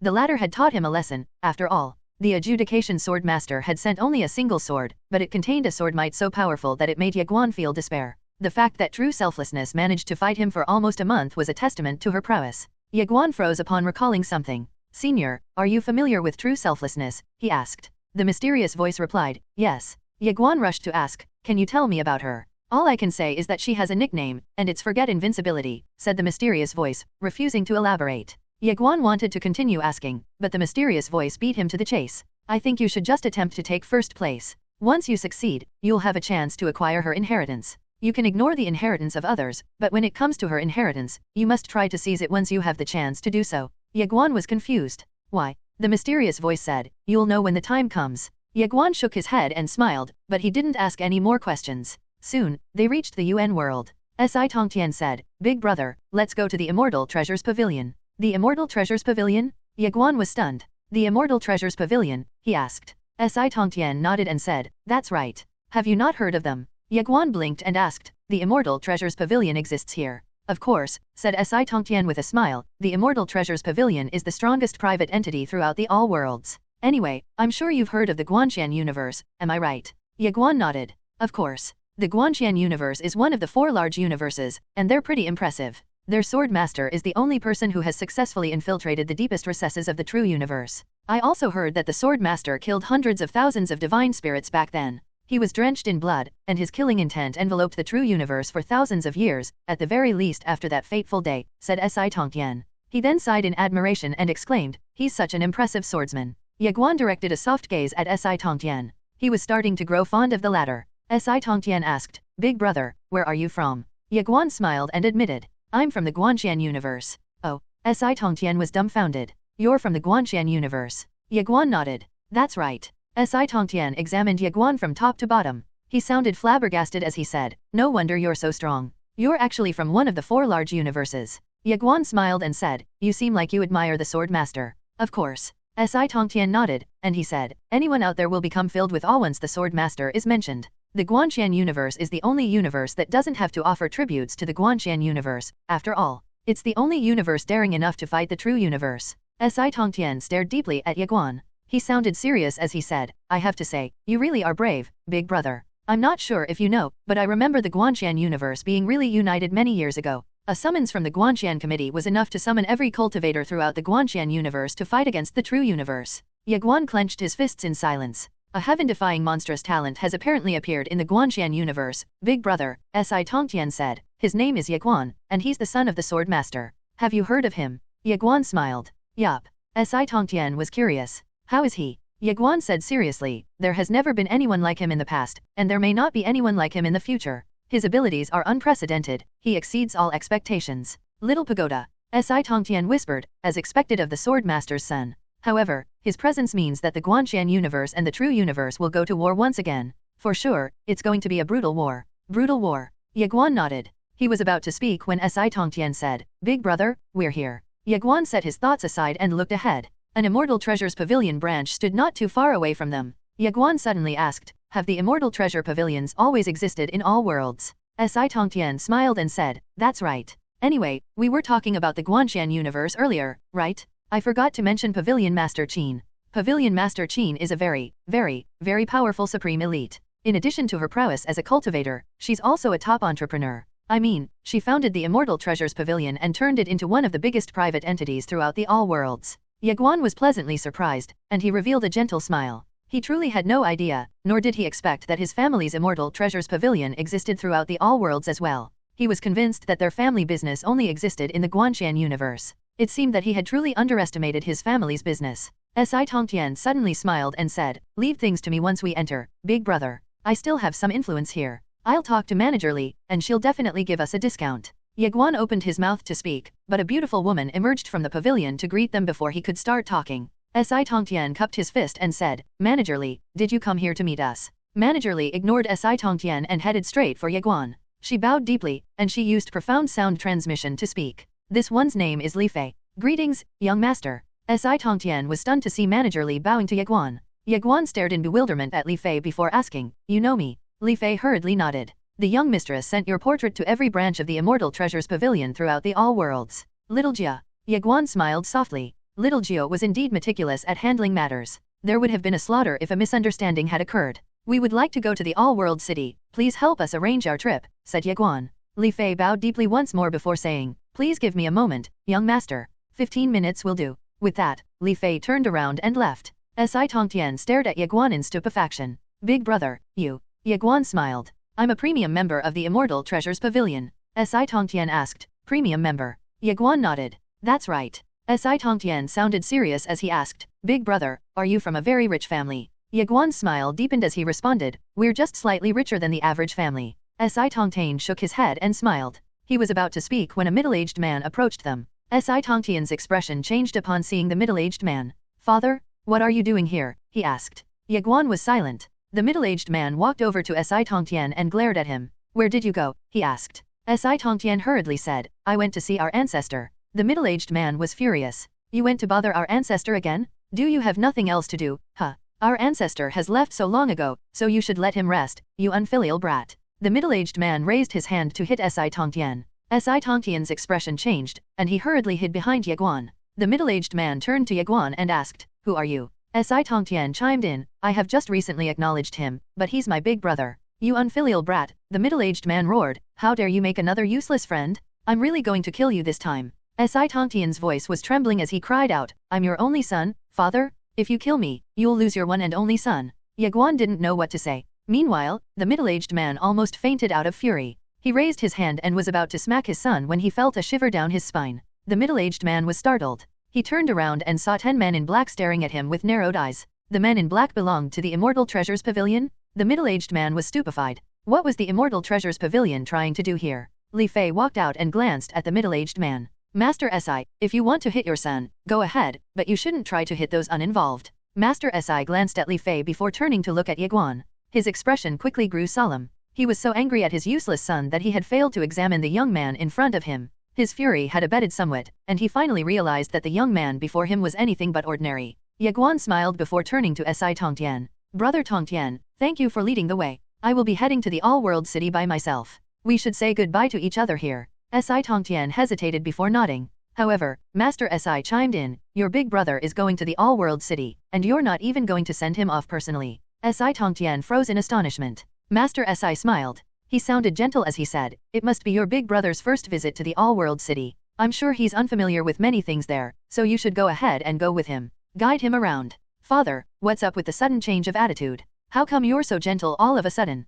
Shi Tongtian asked. He looked hesitant as he continued. Are you suffering from a head injury or something? Should we go see a doctor? Ye Guan had no idea what to say. One, selflessness as in no self rather than not being selfish. Two, same attribute as her name. Master Si was furious. He raised his hand and slapped his son. Pack. Si Tongtian flew only 10 meters away. Master Si had obviously held back. Ye Guan smiled dryly and shook his head. Brother Si had really just asked to get slapped. How could he say something like that to his father? Ye Guan couldn't help but think if he would suffer the same outcome as Si Tongtian if he were to say such words to his father. It didn't take him long to find the answer to his question. He would most likely get beaten up, as he was still weaker than his father. Ye Guan decided to only be brazen to his father once he was strong enough to do so. Si Tongtian had been slapped, but he was smiling. Si Tongtian dusted off his bottom and walked up to Ye Guan with a smile. Big brother, let me guide you. Ye Guan hesitated before saying, sure. He wasn't familiar with the all worlds, so he would end up saving a lot of time if Si Tongtian were to accompany him.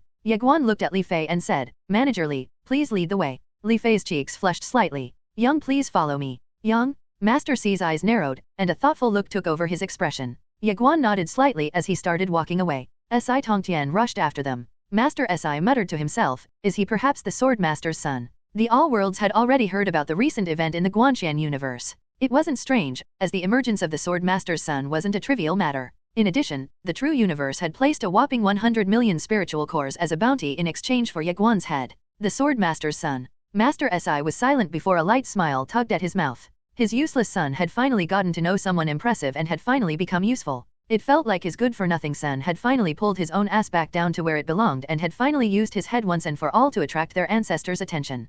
Si clan ancestor. Master C's face reddened upon realizing that his expression just now sounded weird, but he was gratified. He truly didn't expect that his good-for-nothing son would end up becoming the younger brother of such an impressive young man. The Si clan was extremely powerful in the UN world, but they were nothing compared to the Guanxian universe. My son has actually become the younger brother of the Sword Master's son. Master Si boisterously laughed at the thought of it alone. The teleportation array was activated. Li Fei and the other members of this branch's Immortal Treasures Pavilion bowed respectfully toward Ye Guan. Under their watch, Ye Guan and Si Tongtian vanished upon being whisked away by the teleportation array. Li Fei was all smiles. Our young master is truly handsome, she muttered with lingering awe. Everyone was speechless. Meanwhile, Si Tongtian made a sidelong glance at Ye Guan. Ye Guan looked at him and smiled. What is it? Si Tongtian asked. Big brother, is your background kind of special or something? Why do you say so? Asked Ye Guan. Si Tongtian smiled and explained, my father has never really liked any of my friends, but his attitude took a 180-degree turn upon seeing you. It seems my father knows something that I don't know about you.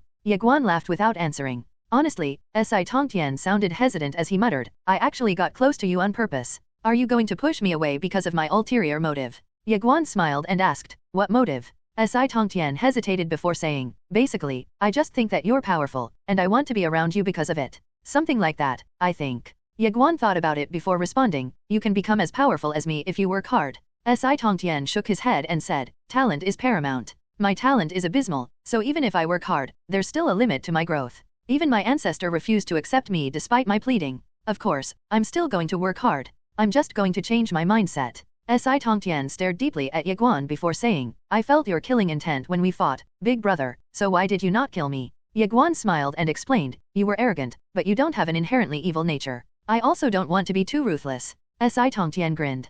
Thank you. Ye Guan could have easily killed him back then, but the former had decided to give him a chance despite knowing that people like him often looked down on commoners and were more often than not arrogant to the brim. Don't overthink it, advised Ye Guan. Si Tongtian nodded. Okay. Ye Guan looked at the space-time tunnel in the distance. He was excited to reach the All-World City. He was looking forward to challenging the All-Worlds list and having a great fight. Ye Guan gained a lot of insights during his trip within Nanjing. He didn't manage to make a breakthrough into the mortal sword realm, but he knew that he was only one step away from it. At the moment, Ye Guan's desire was to duke it out with powerful cultivators, that was it. Ye Guan closed his eyes and muttered, I hope those on the All-Worlds list are powerful enough for me. Si Tongtian froze in disbelief. Why is Big Brother suddenly acting like he's a supreme elite? Ye Guan sat cross-legged and circulated the universe refining art. Spiritual energy converged on him as he attempted to take a peek at the major tribulation realm. His so-called physical realm was his biggest weakness at the moment. He would have no issues fighting true realm cultivators if he managed to reach the peak of his current cultivation base. From what he understood, true realm cultivators were like divine generals in the true universe. A cultivator had to be a true realm cultivator to become qualified as a divine general. Above divine generals were divine kings, and each of them was an immortal realm cultivator, at the very least. During that huge battle on that fateful day, Ye Guan only managed to stand toe-to-toe against a divine general because Ao Qian had been supporting him along with the Path Sword. Ye Guan suddenly took out the Path Sword. He looked down at it with a serious expression. He was no longer a greenhorn. His horizons had been expanded, so he had become aware that he had grossly underestimated his plain-skirt aunt's prowess. He had to find a way to trick her into coming out. He wanted to know the full extent of her prowess, and he knew that he couldn't rely on Master Pagoda nor ask the latter any questions about her. Ye Guan had long realized that Master Pagoda didn't want him to call on his plain-skirt aunt, and it wasn't just Master Pagoda. His father and his other relatives thought the same. There was something fishy here. His entire family was hiding something from him, and he thought they were being too mean to him. Ye Guan took a moment to compose himself and set his thoughts aside. Afterward, he focused on cultivating. Ye Guan frantically absorbed the surrounding spiritual energy using the universe refining art. The quality of the spiritual energy he was absorbing was extremely high, and it was all thanks to the universe refining art acting like a filter. It was sending only the purest particles of spiritual energy into Ye Guan's body. Ye Guan's aura slowly but steadily grew stronger. 3 days passed by, and Si Tongtian called out, we're here, big brother. Ye Guan opened his eyes slowly. As soon as he stood up, a powerful wave of spiritual energy burst out of him. Si Tongtian was shocked. Is he going to make a breakthrough? However, Ye Guan flicked his right hand and forcibly suppressed his own aura. Si Tongtian was confused. Big brother, what was that? I was just familiarizing myself with it, said Ye Guan. Si Tongtian was confused. He wanted to ask Ye Guan to elaborate, but a white light abruptly engulfed them. When they came to their senses, they found themselves standing on a teleportation array. Ye Guan looked around and froze upon seeing more than a dozen young people in front of him. A young man wearing a long robe stood at the helm of the group. A sword was in his right hand, and he was wearing slippers made out of straw. Ye Guan cupped his fist and asked, may I know who you are? The young man in a long robe asked, are you Ye Guan of the Guanxian universe? Ye Guan? Si Tongtian's pupils constricted in complete stupefaction. Ye Guan was the young master of the Guanxian universe, so how could he not know of him? Si Tongtian was beyond stupefied upon learning that he had inadvertently become the younger brother of the Guanxian universe's young master. This is crazy. It seemed that even though his ancestor sucked at fighting, he still had a good head between his shoulders. Ye Guan remained calm as he replied, yes. The young man in a long robe was overjoyed. He slowly walked over to Ye Guan and said, your head is worth 100 million spiritual cores. Boom! The young man in a long robe's sword might abruptly enveloped Ye Guan. Ye Guan stared deeply at the young man in a long robe. You want the reward? He asked. Yes. Swoosh! A dazzling sword light blinded everyone briefly. The eyes of the young man in a long robe widened, and he was about to make a move when a sword pierced his forehead. Blood spurted out haphazardly from the young man in a long robe's forehead, but Ye Guan's sword didn't stop. It zigzagged through the crowd and sent 10 heads flying into the air in the proverbial blink of an eye. The ground was quickly dyed crimson. Incredibly, the young man in a long robe was still alive. Ye Guan approached the latter and muttered, too weak. How boring. You, the young man in a long robe started. Shwick. However, his head abruptly flew into the air, interrupting him. Ye Guan turned to look at Si Tongtian and said, Tongtian, clean this place up. With that, he slowly walked away, leaving a shell-shocked Si Tongtian behind him.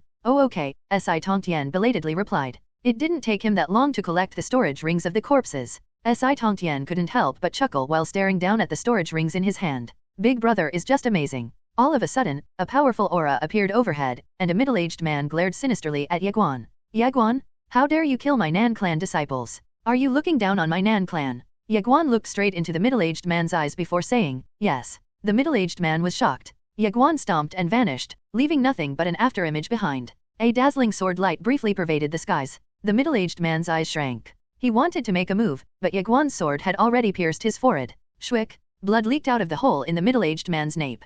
His eyes widened in disbelief, and he started trembling like an aspen tree. He was about to say something, but Ye Guan swiped with his fingers. Swoosh! The middle-aged man's head flew into the air, and a fountain of blood burst out of his headless corpse, terrifying the onlookers. Ye Guan's expression was sinister as he said grimly, where is the manager of the Immortal Treasures Pavilion here? I'm here. A middle-aged man appeared not too far away from Ye Guan. He walked over to Ye Guan and bowed respectfully before saying, this one's name is Guming. Greetings, young master. Ye Guan calmly asked, where is the Nan clan located? The middle-aged man's pupils constricted as he replied, 100 kilometers south. Bring your men and follow me to annihilate the Nan clan, said Ye Guan. He hopped onto his sword without waiting for Guming's reply and disappeared into the horizon. Guming was stunned. When he recovered, he roared, men, head to the Nan clan. With that, he flew after Ye Guan. The cultivators of the Immortal Treasures Pavilion hurriedly chased after him. The onlookers were beyond stupefied. Annihilate the Nan clan? Ye Guan soon arrived in the sky above the Nan clan. An old man appeared in front of him and said, young master, yeah, there's a misunderstanding.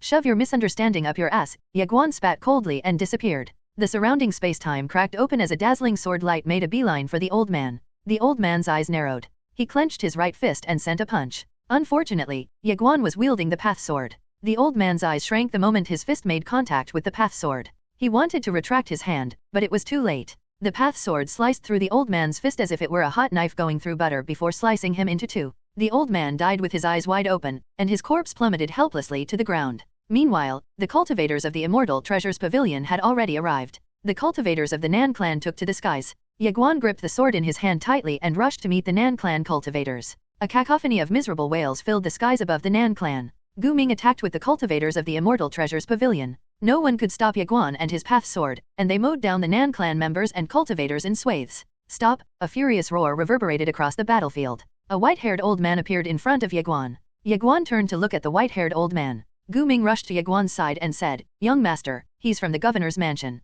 The white-haired old man glared at Ye Guan and said, young master, yet, you're not in the Guanxian universe, you're in the all-world city. Ye Guan flicked off the blood on his sword and asked, so? The white-haired old man stared at Ye Guan with narrowed eyes. Killing is prohibited here, he said. Why did you not say that to the Nan clan cultivators who stood waiting in front of the teleportation array to kill me? Asked Ye Guan with a smile. The white-haired old man frowned. Ye Guan's smile vanished, and he shouted, keep on killing them. Guming wordlessly rushed to slaughter the remaining elites of the Nan clan. The white-haired old man stared at Ye Guan and slowly clenched his fists. Ye Guan glared at him and said, make a move, and I will bury you with them. The white-haired old man glared hatefully at Ye Guan, but he didn't say anything. Soon, the elites of the Nan clan were dead. However, the white-haired old man didn't dare to make a move. Manager Gu! Ye Guan shouted. Guming's figure flickered next to Ye Guan. Ye Guan calmly said, the true universe placed a bounty of 100 million spiritual cores on my head, right? I think they're too stingy with the bounty, so I want you to raise the bounty on my head. 1 billion spiritual cores. The Immortal Treasures Pavilion will pay 1 billion spiritual cores in exchange for my head.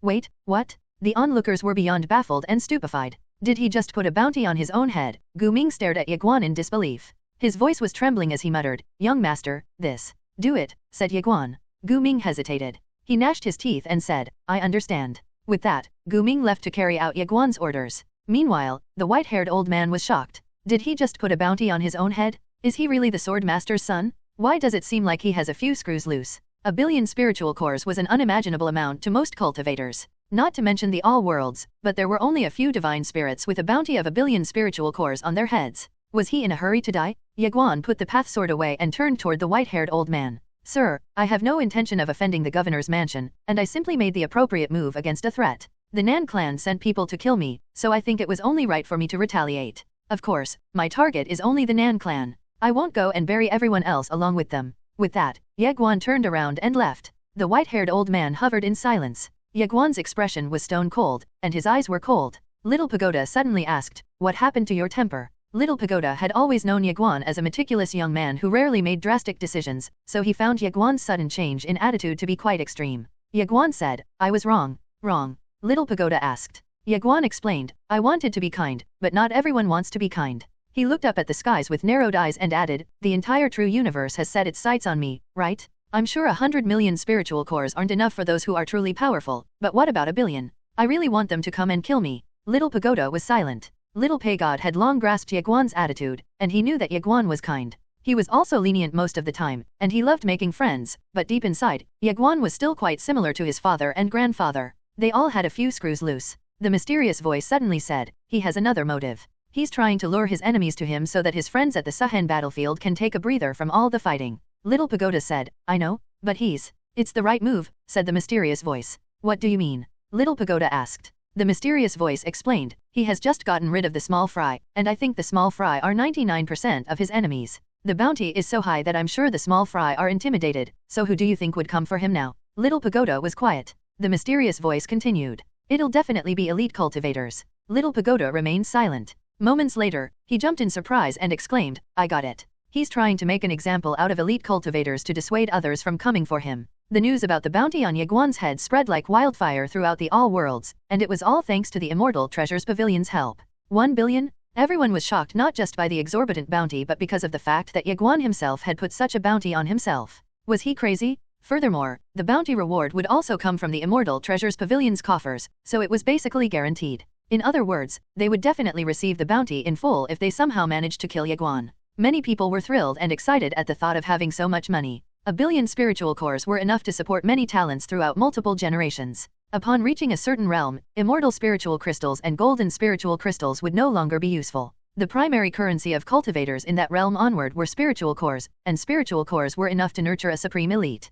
Unfortunately, spiritual cores were a finite resource outside the true universe. In addition, most of the worlds that were a part of the all worlds had long submitted to the true universe. None of them dared to challenge the true universe like what the Guanxian universe had done. Spiritual cores were extremely rare, but the Immortal Treasures Pavilion had them. People were confident that the Immortal Treasures Pavilion had at least 1 billion spiritual cores in their coffers. The Immortal Treasures Pavilion was the richest organization outside the true universe. The people of the all worlds trusted the Immortal Treasures Pavilion more than the true universe, as they didn't have to submit to the Immortal Treasures Pavilion. Ye Guan's head was now worth 1 billion and 100 million spiritual cores. Many powers were moved upon hearing of such an amount. However, most of them decided to sit back and watch in the meantime. Ye Guan was from the Guanxian universe, and he was also the son of the Sword Master. In other words, it wouldn't be that difficult to deduce what the Sword Master would do to them if they somehow managed to kill his son. What was money if they were dead? Of course, many people decided to make a move. The bounty was too high for them to ignore, and they thought that the Sword Master didn't have the luxury to worry about his son, as he was fighting the true god at the moment.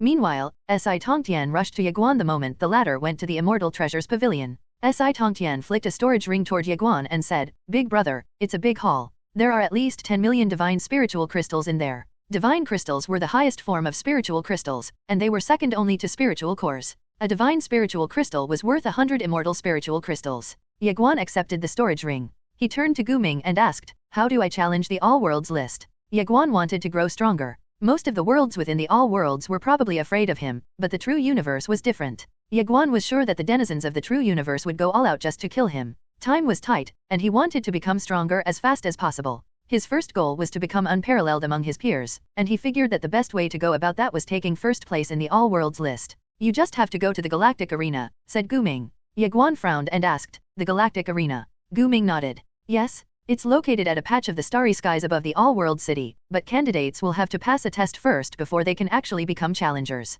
"What test is that?" Ye Guan asked. Guming explained, "Candidates must cross the Galactic Bridge. A candidate will only become a challenger after crossing the Galactic Bridge. It's a test that will filter out the true diamonds amidst the sand. It won't be a good thing to let everyone challenge those on the All Worlds list. If that were allowed, those on the list would be too busy to do anything else." "That makes sense." Ye Guan nodded and said, "All right, let's go to the Galactic Bridge." "Follow me, young master," said Guming. Ye Guan nodded and followed Guming to the starry skies above the All World City along with Si Tongtian. Ye Guan looked around upon arriving at the starry skies above All World City and found the faint silhouette of what looked like an arena in the distance. Gu Ming's voice deepened as he said, young master, you will be able to challenge those on the all worlds list once you've crossed this bridge. Ye Guan nodded and headed toward the bridge. The moment he stepped on it, the spacetime in front of him was torn open. A woman appeared at the end of the bridge. She was none other than his plain-skirt sister. Ye Guan was stunned. A multitude of great daos were falling behind the woman. It was a scene similar to what Ye Guan had seen when he first saw her. Ye Guan frowned deeply.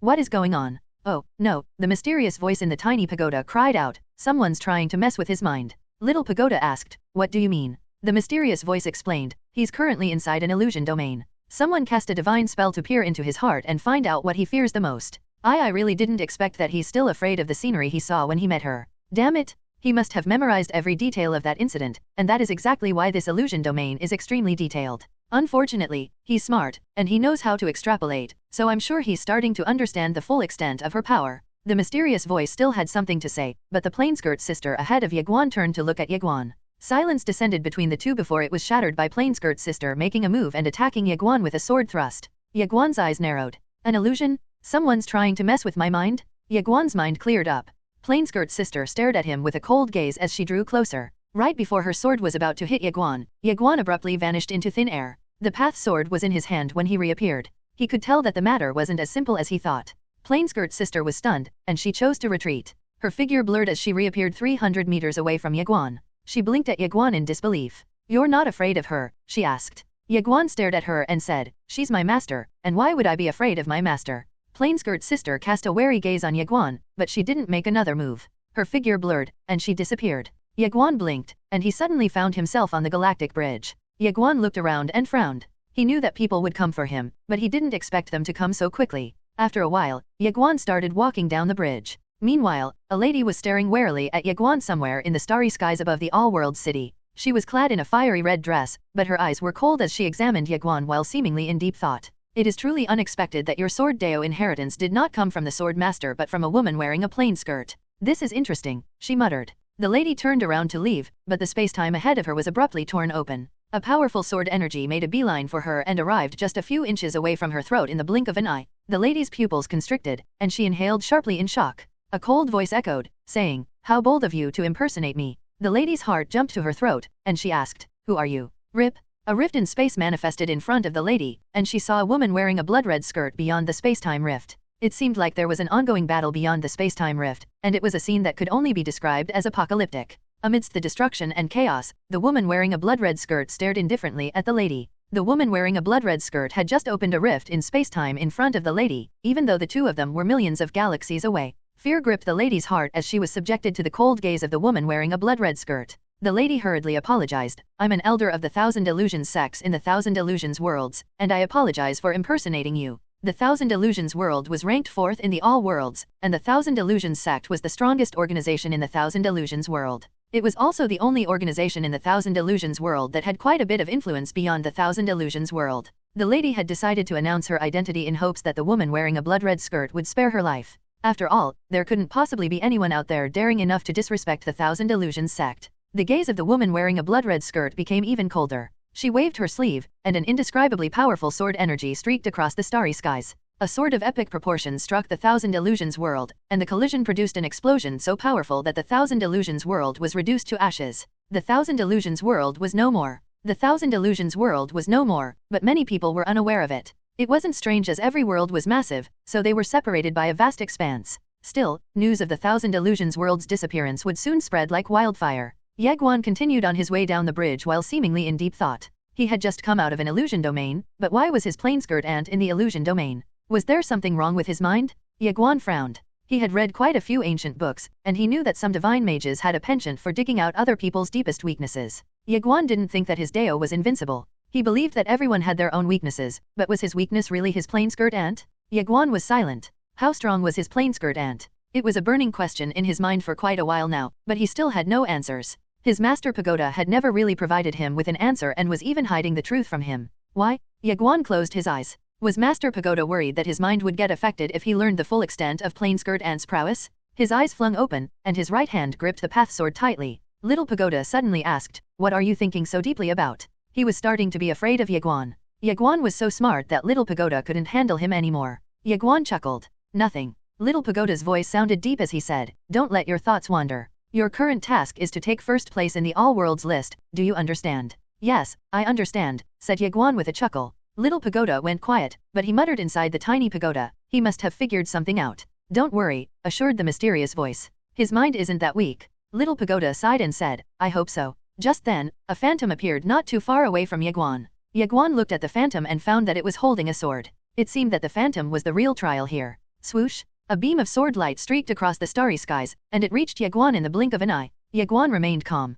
He only unsheathed his sword when the phantom's sword was only 10 centimeters away from him. Instant death strike? His sword was faster, and it split the phantom into two. Ye Guan put his sword away and continued on his way. He suddenly looked up when he recalled what his master Pagoda had once said about his plain-skirt ant's prowess. His plain-skirt ant could apparently kill 1 billion divine sovereigns by herself. Could it be that Master Pagoda was serious at the time? However, 1 billion divine sovereigns was just. Ye Guan's eyes narrowed. If Master Pagoda wasn't lying, 1 billion divine sovereigns were mere ants in front of his plain-skirt ant. After a while, Ye Guan emerged from his thoughts and started laughing. Little Pagoda was flustered, and he asked, What's so funny? Thank you, Master Pagoda, Ye Guan said. Puzzled, Little Pagoda asked, Why? Ye Guan answered, Don't worry about me, Master Pagoda. It is true that I've chosen to embark on the invincible sword Deo, but I acknowledge that I'm not the only one who is going to become invincible. I can be invincible, while others can be invincible as well, so you shouldn't worry about me. Plain-skirt ant's true strength won't make me falter. Little Pagoda was silent. Ye Guan sounded serious as he continued. Furthermore, I won't compare myself to Father and plain-skirt ant. It would be foolish of me to compare myself to them, considering my meager strength. I should only compare myself to those born in the same generation as me. Little Pagoda chuckled and praised, It's great that you think of it that way. Ye Guan smiled and asked, Does that mean I can ask Ant for help in the future? Little Pagoda was at a loss for words. Ye Guan burst out laughing and explained, Master Pagoda, I really won't rely on my backers if I can help it. I'm working hard to become even stronger, and I'm simply hoping for a fair playing field. Moreover, I don't really think that I can handle the supreme elites of the true universe or even just the adjudication sword master, so I'll only call for backup if they were to come for me. I think it'd be foolish of me to try and fight them by myself. I'm too weak, after all. Hearing that, Little Pagoda chuckled and said, Sure, but you can only ask for her help if what you just told me were to happen. Ye Guan grinned and looked into the distance. He would rely on himself as much as possible. Let's keep working hard. Ye Guan picked up the pace, and he quickly crossed the galactic bridge. A massive arena, which seemed to be 100,000 meters wide at first impression, was at the end of the galactic bridge. It was a grand and majestic arena surrounded by 10 huge statues. There were 8 statues of men and 2 statues of women. Ye Guan glanced at them and instantly realized that the statue had to be in the likeness of those on the All Worlds list at the moment. In other words, these 10 young men and women were the strongest members of the younger generation throughout the All Worlds. Ye Guan was overjoyed at the sight. He could already feel that he would reap a ton of rewards once he was done challenging them. Ye Guan's figure flashed, and he reappeared in the middle of the galactic arena. Just then, an old man appeared in front of Ye Guan. You have to pay 100,000 divine spiritual crystals for each challenge. Ye Guan nodded and sent a storage ring toward the old man. Ye Guan truly didn't care about money at the moment. Money was no longer his priority. The old man stared deeply at Ye Guan and said, You have to start from the bottom and make your way up to the top. If you manage to succeed, the statue will transform into your likeness. Your name will also appear in the Guanxian report, and everyone will know that you've made it onto the All Worlds list. I understand. Ye Guan nodded. The old man glanced at Ye Guan once more, but he didn't say anything before turning around to leave. Ye Guan closed his eyes.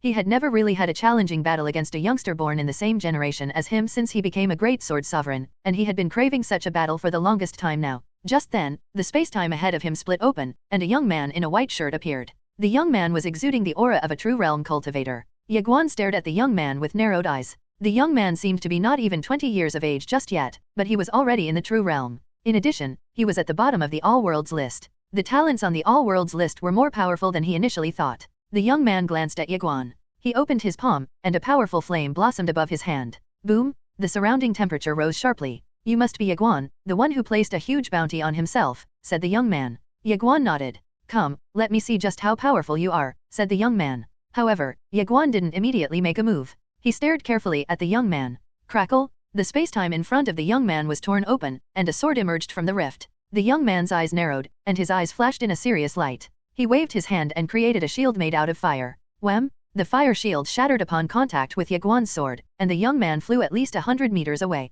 The young man twisted his figure in midair and forcibly stabilized himself when a sword appeared right in front of him. The young man flinched in surprise. He didn't dare to underestimate his opponent as he pressed both of his palms forward. A mysterious energy burst out of the young man. A fire domain? Ye Guan's sword slowed down until it stopped moving. However, Ye Guan brandished 20 swords and attacked the young man's fire domain in the same spot at the same time. Boom! The fire domain cracked open, and the young man's pupils constricted. He placed his palms together, and a powerful conflagration burst out of him. The flames quickly took on the form of a 100-meter-tall giant, which rushed toward Ye Guan at the young man's command. Bam! The fire giant suppressed Ye Guan's sword, and it forced Ye Guan to retreat at least 100 meters away. Ye Guan eventually stopped retreating, but rather than taking a moment to compose himself, he stumped with his right foot, and his figure blurred. He turned into a beam of sword light with a sword in hand. Instant death strike? Ye Guan moved at his maximum speed as 12 swords orbited him. Ye Guan was moving so fast that he had to have plotted the trajectory of his movement while retreating. Ye Guan took out a total of 25 swords.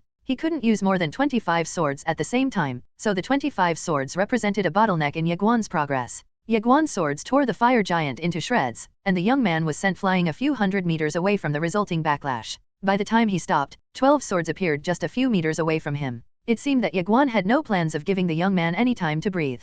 The young man flinched in fright, but he clenched his fists and threw his head back before roaring at the oncoming swords. Boom! A beam of fire rushed out of the young man's mouth, and the flames engulfed Ye Guan's swords. However, the young man still had to retreat, as Ye Guan had more sleeves in his arsenal. Unfortunately, he could no longer retreat as a sword appeared a few inches away from his glabella. The young man glared at Ye Guan as a fireball burned fiercely above his palm. Ye Guan stared quietly at the young man. Moments later, Ye Guan waved his sleeve, and the sword pointing at the young man's glabella returned to his hand. "I admit defeat," said the young man. Ye Guan quietly turned to the old man wearing a black shirt. "I want to fight the next one," he said. The old man wearing a black shirt calmly said, 200,000 divine spiritual crystals. Ye Guan threw a storage ring at the old man wearing a black shirt. The old man wearing a black shirt accepted the storage ring and stored it away. The old man wearing a black shirt glanced at the young man and said, "You can fight him again if you want, it's your privilege as a defender." The young man glanced at Ye Guan before shaking his head. "I can't beat him," he said. Ye Guan had overwhelmed him so thoroughly that he couldn't find a way to defeat Ye Guan.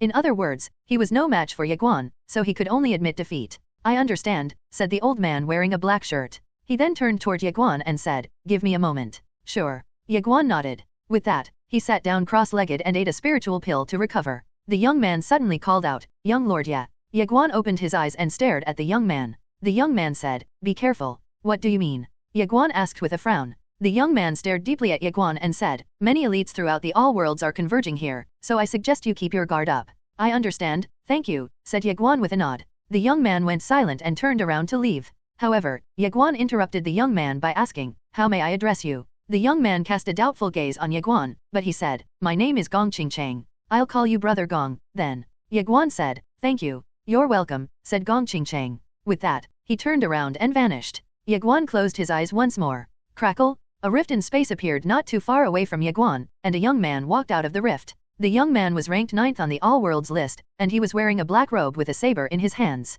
A powerful saber aura was wafting out of the young man, and the young man wasted no time as his saber energy rushed toward Ye Guan. Ye Guan jumped up to his feet and turned into a beam of sword light. Boom! A deafening explosion echoed as the young man's saber energy shattered upon colliding with Ye Guan's sword. Seeing that, the young man hesitated no longer. He charged at Ye Guan and swung his saber. Rip!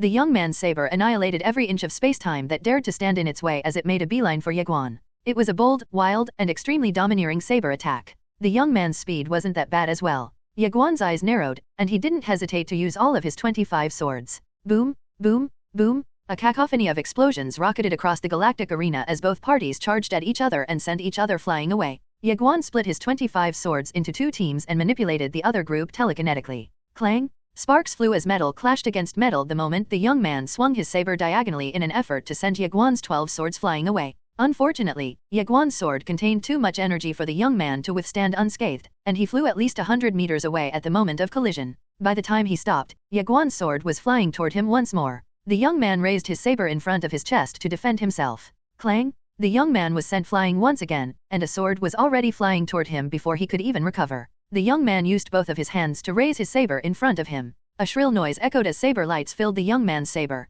Boom! The oncoming sword came to a halt in the face of the saber lights, but a rift in space manifested next to the young man and out came 12 flying swords. The young man's pupils constricted, and he said, "I admit defeat." The young man had no choice but to admit defeat. He had just blocked Ye Guan's sword, so he couldn't possibly fend off 12 swords at the same time, especially when each of those swords was more powerful than the previous. Ye Guan retreated, and the swords returned to him. The young man stared intently at Ye Guan before saying, "Your swords were really fast." Your saber was powerful as well, said Ye Guan with a smile. Thank you for sparing my life, said the young man. Ye Guan nodded, but he didn't say anything else. He had come here for a spar rather than for a life and death battle. You should leave, said the young man. Ye Guan raised an eyebrow, but the young man looked serious as he stared at Ye Guan. He made a sidelong glance at the old man wearing a black shirt not too far away from them, but in the end, he left without saying another word. Ye Guan's eyes narrowed. He was about to ask another question, but the young man interrupted him by saying, "Take care now." The young man's figure blurred, and he vanished from Ye Guan's sight.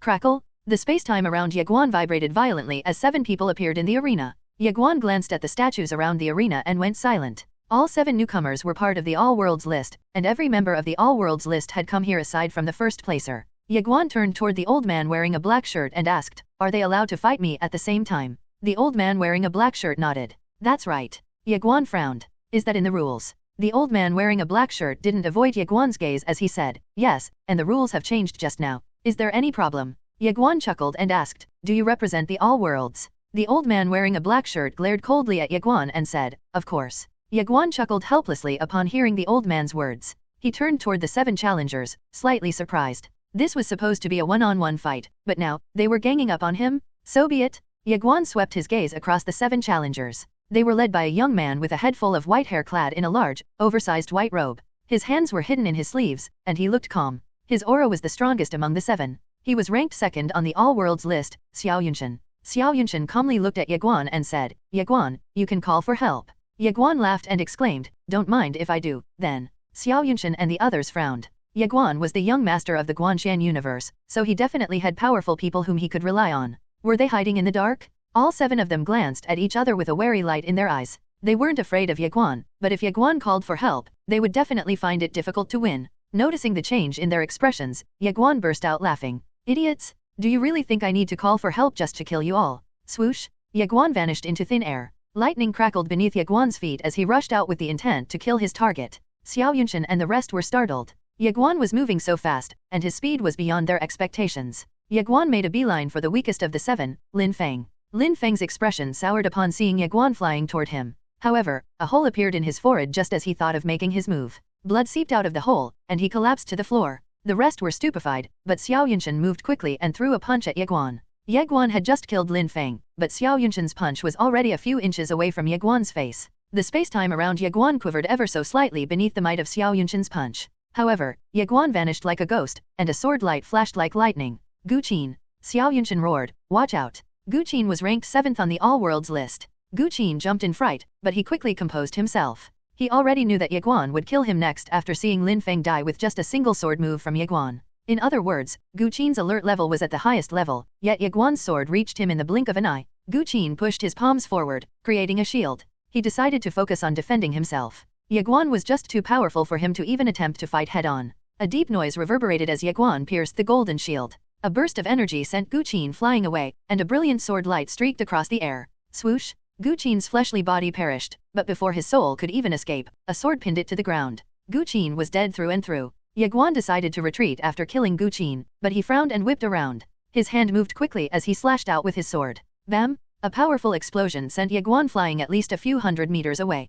To make matters worse, the spacetime that had imploded had recovered and was hardening layer by layer, making him feel sluggish. Ye Guan turned and found a woman fiddling with an array. The woman was ranked 3rd on the All-Worlds list, Divine Mage Zhanjing. She was the only Divine Mage on the All-Worlds list, and she was a Saint Realm Divine Mage. Ye Guan felt heavy. He felt like he was carrying an entire mountain on his shoulders. Green runes started orbiting him as well, and they created what looked like an array formation, which made the spacetime around Ye Guan feel heavier by the second. It was clear that Zhanjing didn't want Ye Guan to break the rules of spacetime. Just then, Qin Oyu reappeared above Ye Guan. Qin Oyu was ranked 4th on the All-Worlds list, and he glared fiercely at Ye Guan before bringing his hand down. Boom! A massive illusory palm manifested, and it pressed down on Ye Guan. Spacetime quivered uncontrollably as the palm moved closer and closer to Ye Guan. However, Ye Guan was undeterred. He stepped forward and lashed out using 25 swords at the same time. Boom! The spacetime domain shattered. Xiao Yunshan screamed, "Zhanjing, watch out!" Xiao Yunshan's words hadn't even faded into the void just yet when Ye Guan reappeared in front of Zhanjing.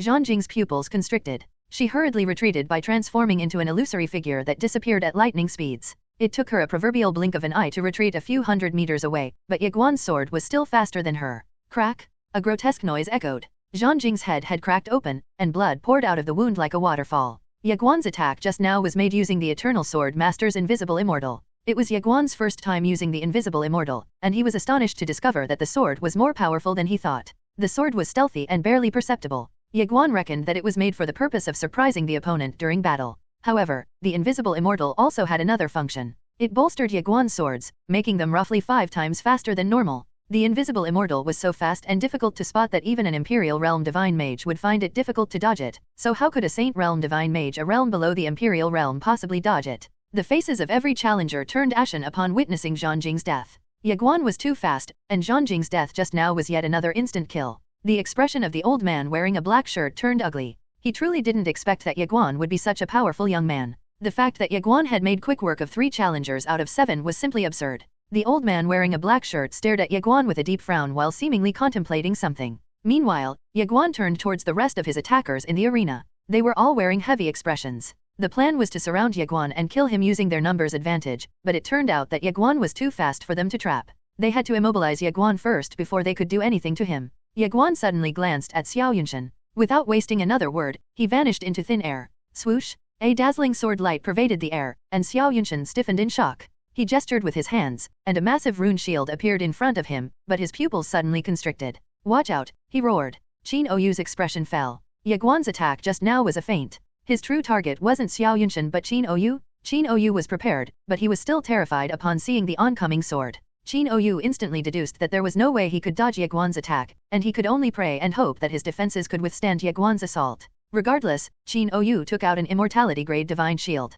A powerful force swept across the arena, but Ye Guan had actually stopped moving. Qin Oyu was taken aback. He stared at Ye Guan in a daze, but his heart was suddenly gripped by an ominous sense of foreboding. He whipped around upon sensing something, but swoosh! The Invisible Immortal split him into 2, and his blood stained the ground crimson. Another heaven-defying monstrous talent perished beneath Ye Guan's sword. Ye Guan opened his palm, and Qin Oyu's storage ring flew toward him along with the latter's immortality-grade divine shield. He examined the shield and was astonished by what he discovered. It was incredible. Ye Guan had chosen not to take any spiritual artifacts from the Immortal Treasures Pavilion along with him on his journey because he wanted to actually train without relying on external tools. Spiritual artifacts were great, but it wasn't a good thing to be dependent on them. Ye Guan also avoided using the path sword whenever possible. However, Ye Guan decided to change his mind, as a powerful weapon was useless if it was kept in a storage room to collect dust. The remaining challengers stared at Ye Guan with ugly looks upon seeing the latter take Qin Oyu's immortality-grade divine shield. Xiao Yunshan suddenly thought of something, and he said, "Young Lord Ye, how about we treat this as water under the bridge?"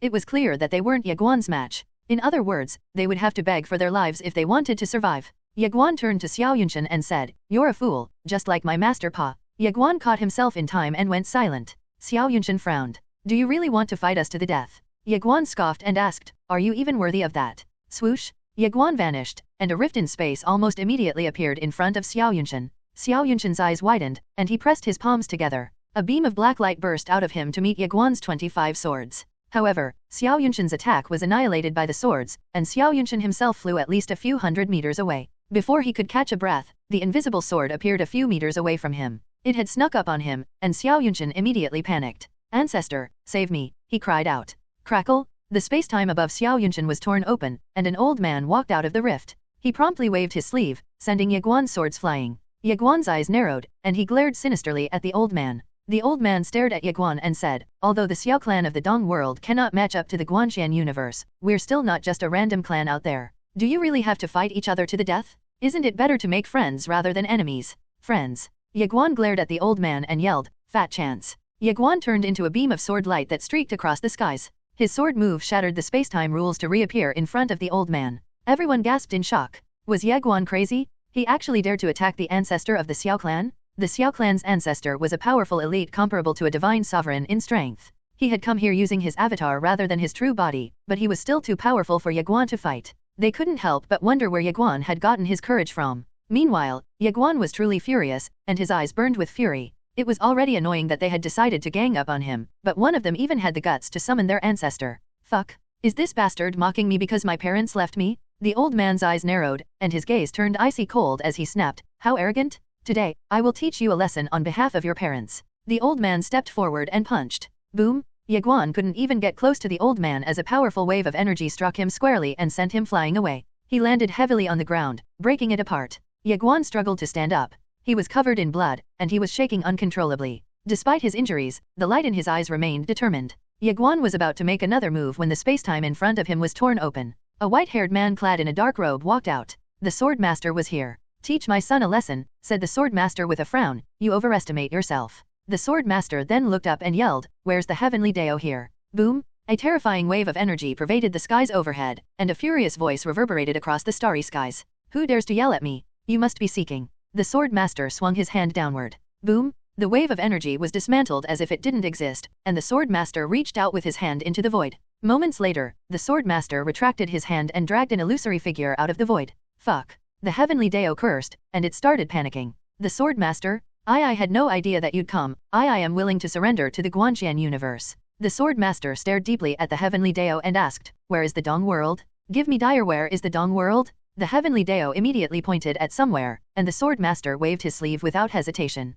A sword streaked across the starry skies. A sword struck the Dong world, and the collision produced a cataclysmic explosion. The Dong world was no more. The ancestor of the Xiao clan sensed something, and his pupils constricted. His face was flooded with horror as he stammered, why you? The sword master? He truly didn't expect that the sword master would appear here. The sword master was supposed to be fighting the true god at the moment, and everyone believed that the sword master's chances of winning were too low. After all, the true god had unified the universe, and she had lived a long life. It was the reason they dared to attack Ye Guan. If they had known that the sword master was still alive, they wouldn't have dared to make a move against Ye Guan. The ancestor of the Xiao clan truly didn't expect to see the sword master here. The ancestor of the Xiao clan bowed deeply. He didn't care about his world or the Xiao clan. He decided to speak because he wanted to live, and his voice was trembling as he said, Sword Master, there's a misunderstanding. However, the Sword Master interrupted him by waving his sleeve and sending a beam of sword light across the vast expanse. Somewhere, an old man abruptly opened his eyes and emerged from his cultivation, but his head went flying before he could even make a move.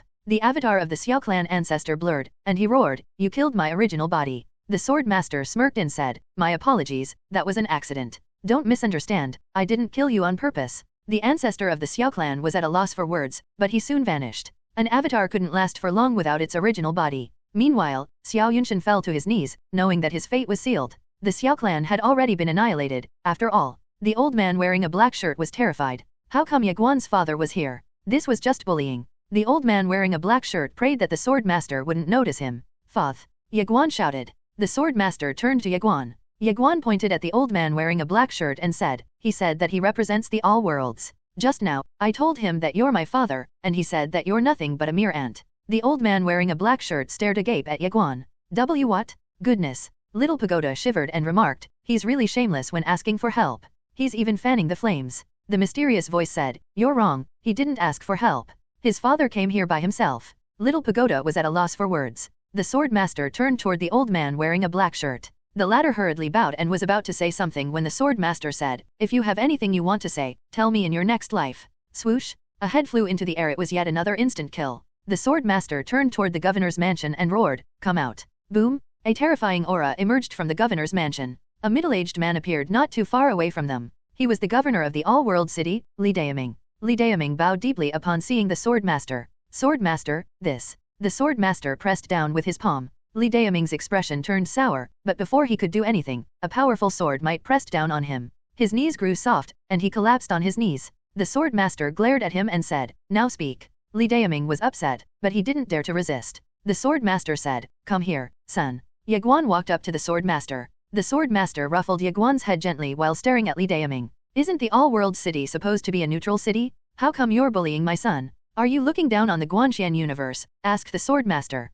With a shaky voice, Li Daoming tried to explain, Sword Master, this is all a whoosh. A sword pierced Li Daoming's forehead and pinned him to a pillar. Did I allow you to speak? Asked the sword master. Li Daoming went silent. The sword master continued. My lady built this city, and I have a debt to repay her, so I won't destroy this place. However, every member of the governor's mansion must die. The sword master waved his sleeve, and bright lights enveloped the entire governor's mansion. 10,000 heads rose into the sky, and they were neatly arranged in a row. The governor's mansion of the all-world city was packed with elites to the brim, but they couldn't even retaliate against the sword master's avatar. It was a testament to just how powerful the sword master was. Li Daoming's face was as dark as the night sky. The members of the governor's mansion were dead, and he knew that he would die as well. He glared at the sword master and was just about to curse at him when the sword master waved his sleeve. Whoosh! Li Daoming was reduced to ashes. The sword master turned toward Ye Guan. He smiled lightly and said, I won't let anyone bully you. Ye Guan nodded.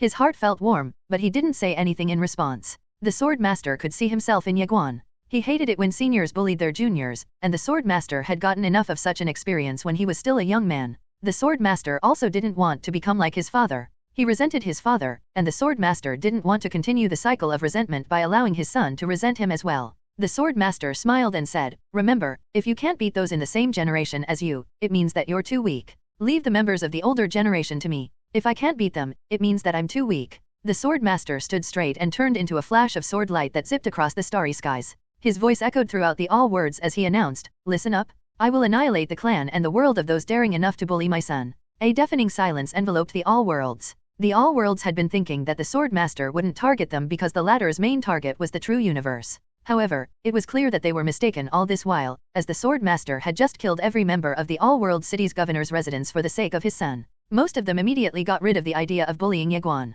The true universe's bounty was tempting indeed, but it seemed that only the members of the younger generation could take the reward. The members of the older generation would have to stay out of the matter if they wanted to live. The sword master would most likely not do anything toward a member of the younger generation who somehow managed to defeat his son. With that thought in mind, the members of the older generation decided not to pull any tricks anymore. There was silence as Ye Guan stared at the challengers in the arena. They were all heaven-defying monstrous talents on the all-worlds list, but their faces fell when Ye Guan's gaze swept across them. Swoosh! Ye Guan vanished into thin air. 15 minutes later, they were dead. Ye Guan took all of their storage rings away. Ye Guan was already rich, but he had the habit of collecting his enemies' storage rings. All of a sudden, Ye Guan turned and saw a young man standing not too far away from him on his right. The young man was none other than Yanjun, and he was ranked first on the all-worlds list. Yanjun stared deeply at Ye Guan. He knew that Ye Guan was here to take first place. Yanjun slowly walked over to Ye Guan. "Let's fight," he said. He had decided not to go along the whims of the governor's mansion. He refrained from ganging up on Ye Guan because he thought that it was a shameful thing to do.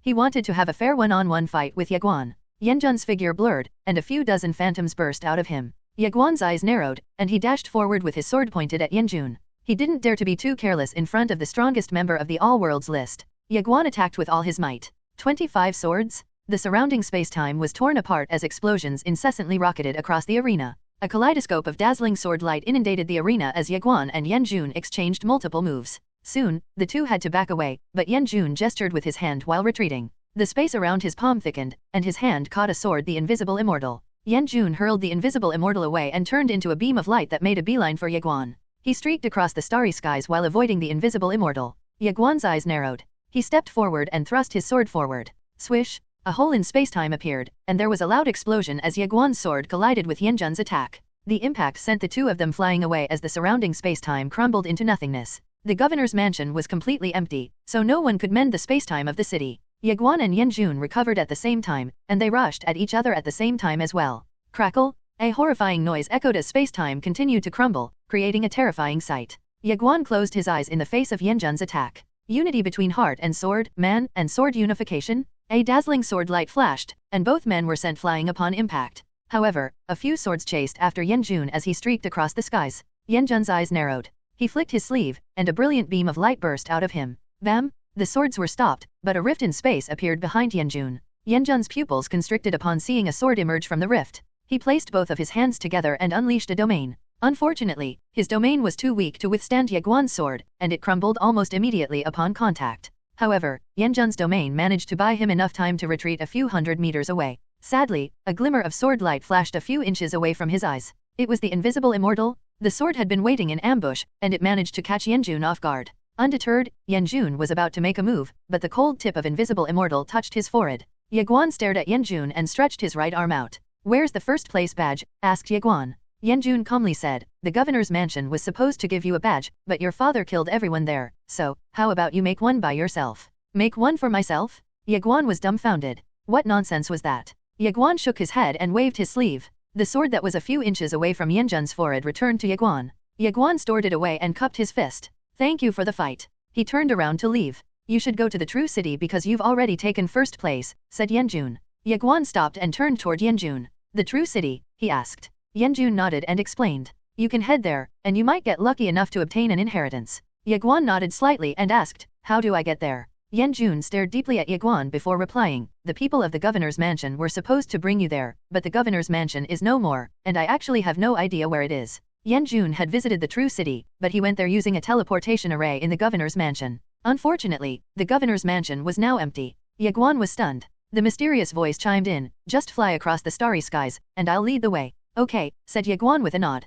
He glanced at Yan Jun and said, farewell. With that, he hopped onto a sword and streaked across the starry skies, leaving Yan Jun by himself in the galactic arena. Yan Jun stood frozen by himself in the arena before eventually sighing to himself and leaving the galactic arena. Unbeknownst to Ye Guan, a woman had been observing the events at the galactic arena. The woman was wearing a clean white skirt, and her eyes were covered by a black sash. Her expression was stone cold, and her hands were behind her. A hunchbacked old man stood not too far away from her. The woman suddenly said, he's a great sword sovereign whose sword Dao has formed, and he's a martial god as well. He's just a step away from the mortal sword realm, and he's suppressing his own cultivation realm. He has complete mastery of the critical method, and I think he can execute it using 30 swords at once. A human being at the immortal realm cultivator is nothing to him, and he can even stand his ground against earth immortal realm cultivators. He has 3 special bloodlines in him, and I have no idea how strong he's going to be once he activates all of them. Conservatively, he can probably kill an earth immortal realm cultivator with all of his bloodlines in action, and he should be able to stand his ground against a true immortal realm cultivator. He has a special sword in him, and if he uses that on top of his special bloodlines, he can definitely kill a true immortal realm cultivator, and he might even be able to stand his ground against a heaven immortal realm cultivator using that sword. The hunchbacked old man's eyes narrowed, and his expression was that of disbelief. Ye Guan was just a minor tribulation realm cultivator, but he could actually kill a true immortal if he were to use all his might along with that special sword. Just what kind of sword was it that it would enable Ye Guan to do something so ridiculous? The hunchbacked old man was beyond stupefied. If the sword could actually enable Ye Guan to kill a true immortal, which was 12 realms away from him, then it wasn't just a special sword, the sword had to be a legendary sword. The woman was silent for a long time before she spoke once more. I'm not sure about the full extent of that sword's might, but it is definitely a dangerous sword. I've examined it myself from afar, and the sword is beyond my comprehension. There's something special in it, and there has to be a mysterious individual living inside of it. They've been hiding in the sword on purpose, and they're at least as powerful as a divine sovereign. Anyway, Ye Guan is an absolute prodigy, and his potential cannot be measured at all. I'm convinced that only those within the top 20 of the true martial list can stand their ground against him. The woman was silent for quite a while before continuing. He's incredibly dangerous, and we cannot allow him to grow anymore.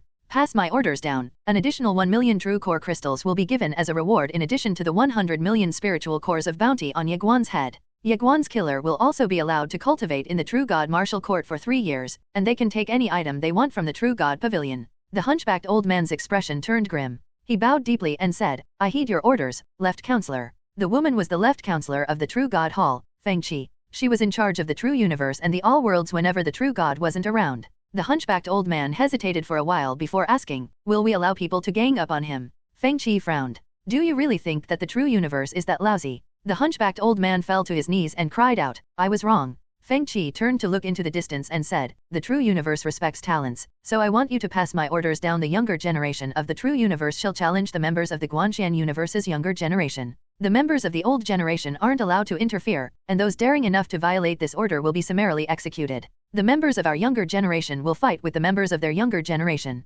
Feng Qi turned around and walked away. We'll kill every young talent of the Guanshan Universe, and we will keep on doing that until we've annihilated an entire generation of talents. Ye Guan's eyes were closed as he streaked across the vast expanse on his sword. Little Pagoda asked, why did you not use the invincible sword intent against Yan Jun? Ye Guan had only used his flying swords and the critical method. He didn't use his sword intent even once when he would be much stronger under the support of the invincible sword intent. Ye Guan replied blandly, I have to make sure that my trump cards are hidden until it's time to use them. Little Pagoda went silent. He had just realized that Ye Guan had never really felt completely safe, even after discovering his parents' identity. Still, it was within Little Pagoda's expectations. They were facing the True Universe, after all. In fact, even Little Pagoda himself was uneasy. The 3 swords were still fighting each other as well. Little Pagoda sighed. It seemed that it was about time he shook off the rust on himself. Ye Guan opened his palm, and a powerful sword intent rushed out of his palm to form a sword. This was the invincible sword intent, and it was extremely powerful. The sword made out of the invincible sword intent was as strong as the invisible immortal sword. Ye Guan could have made quick work of Yan Jun if he had employed his invincible sword intent during their fight. Ye Guan suddenly thought of something, and he asked, Senior, I'm only 18, but I've already become a great sword sovereign whose Dao has already formed. Am I improving too quickly? The mysterious voice's reply came a bit late, nope. Ye Guan asked, how come? I've seen better talents than you, said the mysterious voice. Ye Guan was completely taken aback. The mysterious voice continued, I know what you're worried about, but you don't have to worry about a weak foundation or anything. You have an extraordinary talent, but your talent isn't the best out there. Compared to all the other talents that had appeared throughout the long history of the universe, you're only above average. Ye Guan frowned slightly. The mysterious voice said, I can still remember a particularly remarkable genius who became a divine sovereign before he was 20 years old. A divine sovereign below 20 years old? Ye Guan's expression stiffened in disbelief. The mysterious voice continued. Do you still remember the adjudication sword master? She's actually more talented than you, and she was bestowed the great sovereign title one before she was 18 years old, which meant she was already as strong as the unyielding sovereign despite her young age.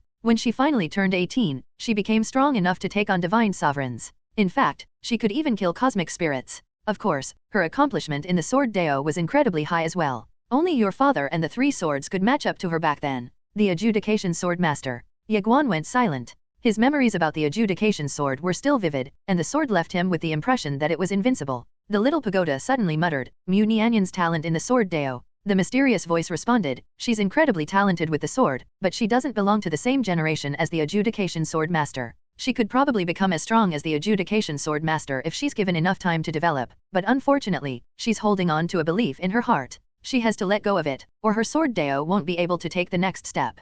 Puzzled, Little Pagoda asked, belief? What belief? The mysterious voice calmly said, there are some questions you shouldn't ask. Little Pagoda went silent. The mysterious voice continued. There's one more thing that you have to keep in mind. Talent will let you progress quickly, but things will become a bit more complicated once your accomplishments in the cultivation path are high enough. The unyielding sovereign is a good example of this. He was only 30 years old when he was bestowed the great sovereign title, but he only managed to take that crucial step when he fought the true god a million years later. The mysterious voice went silent for a long while before saying, your father was also in the same boat as the unyielding sovereign. He was a heaven-defying monstrous talent, but it took him a long time to take that last step. What I'm saying here is that cultivation becomes harder toward the end. Most would have a smooth beginning, and they could easily make breakthroughs. However, they would one day get stuck in a bottleneck for a long time. The adjudication sword master is a great example of this. She still hasn't been able to escape the bottleneck of her current cultivation realm even though it has been a few million years since her last breakthrough. Ye Guan nodded in understanding. I understand. In other words, I have to make sure that the steps I take on the path to the summit of cultivation are well thought out. I should focus on the present but think about the future as well. The mysterious voice sounded mirthful as she said, yes, that's right. She had to admit that she truly liked Ye Guan because he was smart with an exceptional character. Ye Guan sighed deeply before smiling. He felt relaxed after his doubts were cleared. What a great feeling. The mysterious voice suddenly added, every generation will have its own outstanding talents. However, there will only be a handful of talents that will dominate the cosmos and reach the summit. Ye Guan's curiosity was piqued, and he couldn't help but ask, Senior, can you tell me the identities of the previous generation's talents who have reached the summit of cultivation? The mysterious voice chuckled and said, you know a few of them, so I won't mention them anymore. Anyway, there is also the great Daoist brush master and a knowledge-loving lady with the divine Dao bloodline, and then the clan leader of the heaven-seizing clan as well as the clan leader of the Panmu universe's Panmu clan. They were outstanding geniuses among their peers, and obviously, they were unrivaled. What about you, Senior? Asked Ye Guan. Me. Ye Guan chuckled and said, your own generation probably belonged to you. The mysterious voice laughed lightly and said, I'm not worth mentioning. Ye Guan smiled. I'm really looking forward to the day you come out of the pagoda. It's not necessarily a good thing for you if I come out of the pagoda, said the mysterious voice with a chuckle. Ye Guan was curious. He was about to ask more questions, but a stone gate appeared not too far away from him. The mysterious voice said, go in. Ye Guan decisively went through the gate. Ye Guan soon found himself in a village. The village was constructed on the side of what seemed like a kilometer-high mountain. The village was small, and it only had a few hundred households. However, it was a lively village. One would often hear the laughter of children throughout the village. It was a peaceful village overall. What should I do next, Senior? Ye Guan asked. The mysterious voice was silent. Ye Guan took the mysterious voice's silence as an answer, and he headed into the village with a smile. There was a sign at the entrance of the village with a few words scribbled on it, no outsiders allowed. Ye Guan couldn't help but worry if he was considered an outsider, but he decided to set his thoughts aside for now and enter the village. Ye Guan soon discovered that the villagers were just ordinary people rather than cultivators. They cast curious gazes on Ye Guan as the latter walked down the village. A young woman not too far away from Ye Guan suddenly turned around and ran somewhere. Sister Ye Guan, someone's here. He's pretty handsome, so I really hope that you won't ruin his face. This is a title that allows you to call yourself a sovereign. This is just a title. So if your name is Bread and you received the great sovereign title, you can call yourself Bread Sovereign, just like how Unyielding Sovereign has sovereign in his name XD. Lady Ye Guan? Ye Guan's curiosity was piqued, and he turned around to find a girl approaching him while riding on a cow. The cow was old, but its curved horns made it look domineering. The young woman on the cow looked to be 16 or 17 years old. She was wearing a simple cloth outfit, and there were a number of patches on her shirt, which indicated that her shirt had gone through significant wear and tear. A rope was hanging from her waist, and there was a bundle of grass attached to the rope. There was a large bowl on her back, and her hair was tied into a long braid, which swayed gently in the wind. She must be Lady Ye Guan. Ye Guan was still staring at her curiously when she jumped down the cow. The space in front of Ye Guan vibrated slightly, and his pupils shrank. A sense of foreboding gripped his heart, and he went on high alert. Ye Guan thrust 20 swords forward. A large fist imprint appeared in front of him. Boom! Ye Guan flew 100 meters away. When he finally managed to stop, he found that his right arm had been lacerated. The swords made out of sword energy that he had created in a hurry just now had shattered into innumerable light crystals. Ye Guan's heart pounded madly against his chest. He was thrilled. Move the mountains, the young woman shouted and slapped her right palm on the ground. A deafening explosion echoed as the space 100 meters around Ye Guan shook violently. Ye Guan's eyes narrowed. He hurriedly wielded 25 swords at once, but before he could even make a move, another explosion rocketed across the village as the space on Ye Guan's right flung him away. Ye Guan eventually came to a halt, but the space around him remained unstable. Blood dripped down his lips. He had sustained an injury from the attack just now. Unfortunately, the young woman wasn't quite done just yet as she swiveled and punched the ground. Break the earth, she shouted. An overwhelming force bubbled in the earth beneath Ye Guan's feet. Swoosh! Ye Guan vanished, and a powerful pillar of energy burst out at least 100 meters into the sky from where he initially stood. The pillar of energy was so powerful that everything it touched was reduced to ashes. Swing! A dazzling sword light flashed in front of the young woman. Ye Guan had just executed the instant death strike using the invisible immortal sword. The young woman moved her left foot slightly and leaned to the right, smoothly dodging Ye Guan's attack. Shaking the heavens, she roared. Boom! A kilometer of space in a cone in front of the young woman was annihilated. Ye Guan flew a few hundred meters away, and he landed harshly into the nearby river. The impact was so strong that a 100-meter-tall pillar of water rose into the air. The young woman didn't make another move. She turned around and started walking toward the village. The villagers applauded and cheered, "Invincible Ye Guan." The young woman raised her right hand and pressed down lightly. She calmly said, it was nothing much, but keep clapping, everyone. Anyway, Wang Ernio, did you eat anything at all? You're clapping so lightly, you better eat, or I'm going to your house to eat. Wang Ernio's expression changed drastically. He jumped to his feet and clapped frantically to the extent that his hands turned red from the force he was using to clap his hands together. The other villagers panicked upon hearing the young woman say that she would go to Wang Ernio's house to eat. They clapped as fast and as loudly as possible. Even an old man with only one arm slapped his thigh so hard that his leg started trembling from the pain.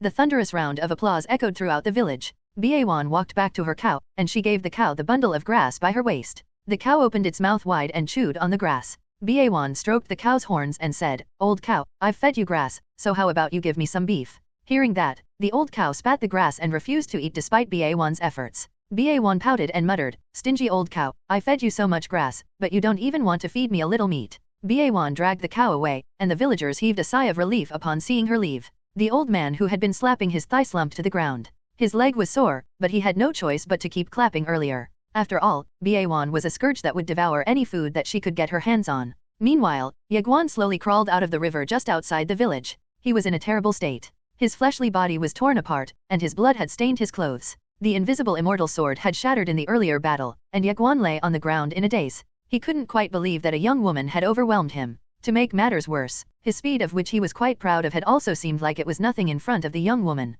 Ye Guan asked inwardly, "Senior, she looks like she's just 16 or 17 years old. Am I right?" The mysterious voice said, "Yes." Ye Guan was silent. The mysterious voice asked, "What's wrong?" Ye Guan chuckled and said, "It seems like there's always someone out there better than me." Ye Guan retrieved a spiritual medicine from his storage ring and consumed it. A few moments later, he was roughly healed up, and he picked himself up before walking toward the village once again. An old man was lying outside the village. His legs were weak, and he had to use a walking stick to walk. The old man looked at Ye Guan and asked, "Are you looking for Ye Guan?" Ye Guan nodded. "Yes." The old man examined Ye Guan from top to bottom and said, "Ye Guan doesn't like fair-skinned men. She likes guys like Ernio, who are strong and burly. Ernio can plow 10 acres of land in just a day. Can you do that?" Ye Guan stared quietly at the old man before walking away. The old man took offense at Ye Guan's silence. "Hey, are you deaf?" Ye Guan stared at the old man's legs and asked, "Did someone beat your legs up?" However, Ye Guan's question seemed to have brought up some bad memories as the old man got furious and spat at Ye Guan.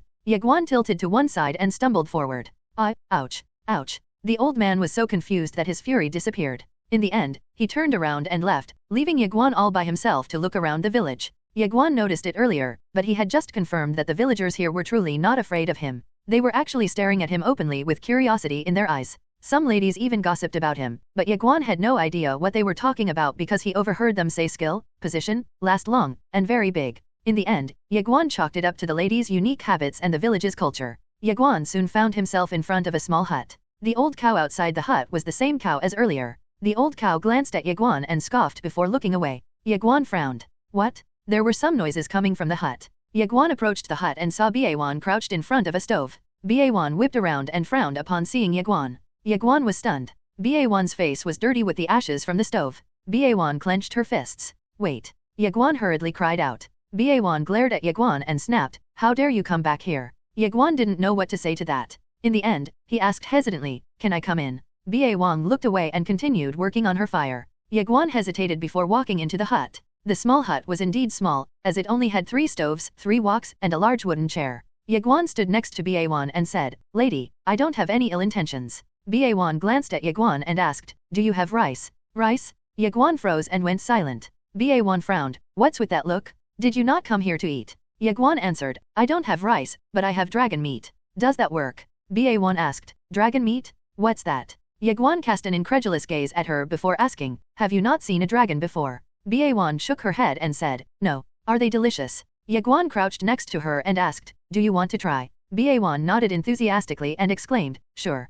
Ye Guan retrieved 2 chunks of dragon meat from his storage ring, and Ye Guan's eyes brightened upon seeing them. Ye Guan chuckled, and he started cooking the meat while Ye Guan was crouched next to him. Ye Guan drooled while staring intently at the dragon meat. How long has it been since your last meal? Asked Ye Guan. Ye Guan pondered for a while before saying, it's been a while, and it's because no one wants to give me rice. Have you ever walked out of here? Asked Ye Guan. Are you talking about going out to the outside world? Ye Guan asked back. Ye Guan nodded. Ye Guan shook her head. Nope. Ye Guan asked, how do you cultivate, then? Cultivate? Asked Ye Guan. Yes. Ye Guan nodded. Ye Guan directed a curious gaze on Ye Guan and asked, do you mean fighting? Ye Guan stared deeply at Ye Guan before nodding. Yes. Ye Guan frowned, and her face was filled with confusion. Do you have to do something special to fight? Don't you just fight if you want to fight? She asked. Ye Guan was silent. It didn't feel like Ye Guan was lying to him. However, Ye Guan was in absolute disbelief upon realizing that Ye Guan was so strong, even though she had never really cultivated.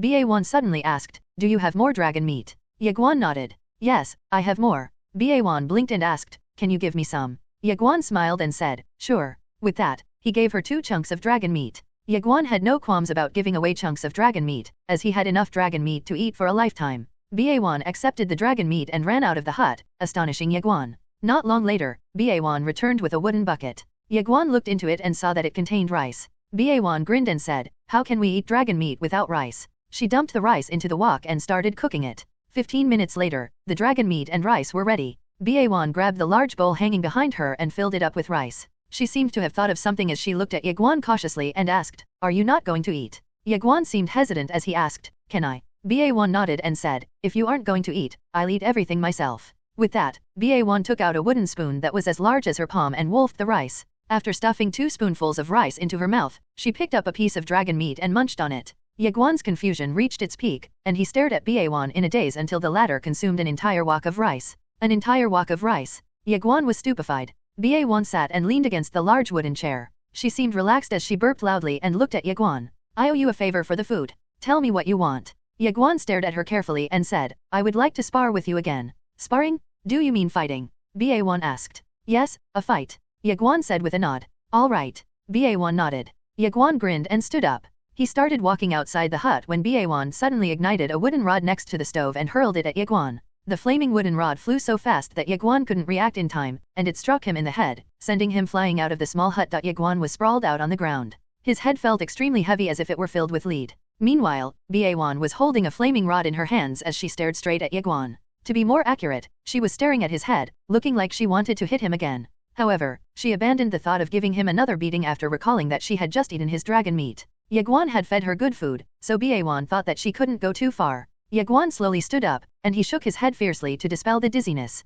He then turned to look at Ye Guan and asked in bewilderment, Lady Ye Guan, why did you do something so dirty? Ye Guan pretended that she didn't understand him and asked, dirty? How so? Ye Guan exclaimed, that was a sneak attack. Ye Guan frowned and said, you said you wanted to spar. Yes, I want to spar. Ye Guan nodded and said, but shouldn't we leave this village and find an open space outside to fight? You weren't supposed to just attack me from behind without saying that you're going to attack me. Do people from the outside world go through all this trouble just to fight? Asked Ye Guan. Ye Guan was silent. Ye Guan asked once again, want to have another go? Sure. Ye Guan nodded, and he hurriedly added, let's get out of the village and find an open space to fight. The villagers were ordinary people, so they wouldn't be able to withstand even the shockwaves of their battle. Ye Guan nodded and said, okay. Ye Guan turned around and hopped onto his sword. He found a wide grassy area 150 kilometers away from the village. When he landed on the grassy plains, Ye Guan was already not too far away from him. Ye Guan's expression fell. It seemed like her speed was on par with his speed. This was the first time Ye Guan had encountered someone of the younger generation who could keep up with his speed.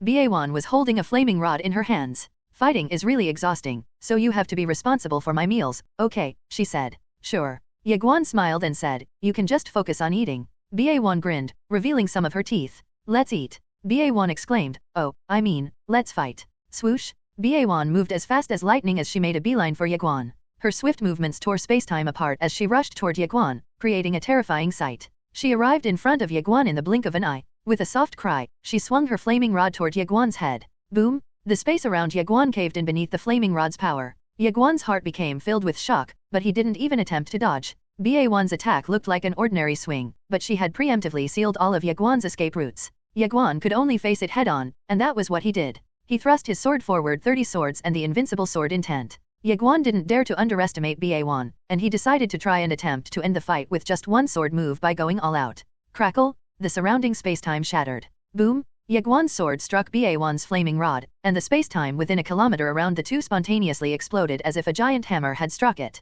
The powerful backlash sent Ye Guan flying hundreds of meters away. Ye Guan was sent flying as well, and she froze when she finally came to a halt. She looked down at the flaming rod in her hands, and a gust of wind blew past her. The gust of wind reduced the flaming rod to ashes. In the distance, when Ye Guan stopped, fresh blood flowed out from the corner of his lips. He looked at his right hand, which was now completely busted and completely covered in blood. Fresh blood seeped out of Ye Guan's lips. He looked down at his right hand and found that it was a bloody mess. Ye Guan's expression turned grim as he turned toward Ye Guan and asked, Lady Ye Guan, what's your cultivation realm? Ye Guan frowned slightly and asked, cultivation realm. Ye Guan was silent to think that Ye Guan didn't even know that concept. Ye Guan revealed a crooked smile and said, let's go eat. Ye Guan's expression stiffened, but he quickly prepared multiple chunks of dragon meat for Ye Guan. Of course, he also prepared an entire pot of rice for her to eat along with the meat. Afterward, Ye Guan leaned against a boulder and tended to his wound while Ye Guan stuffed herself with mouthfuls of meat and rice. Moments later, Ye Guan's wound didn't look that grotesque anymore.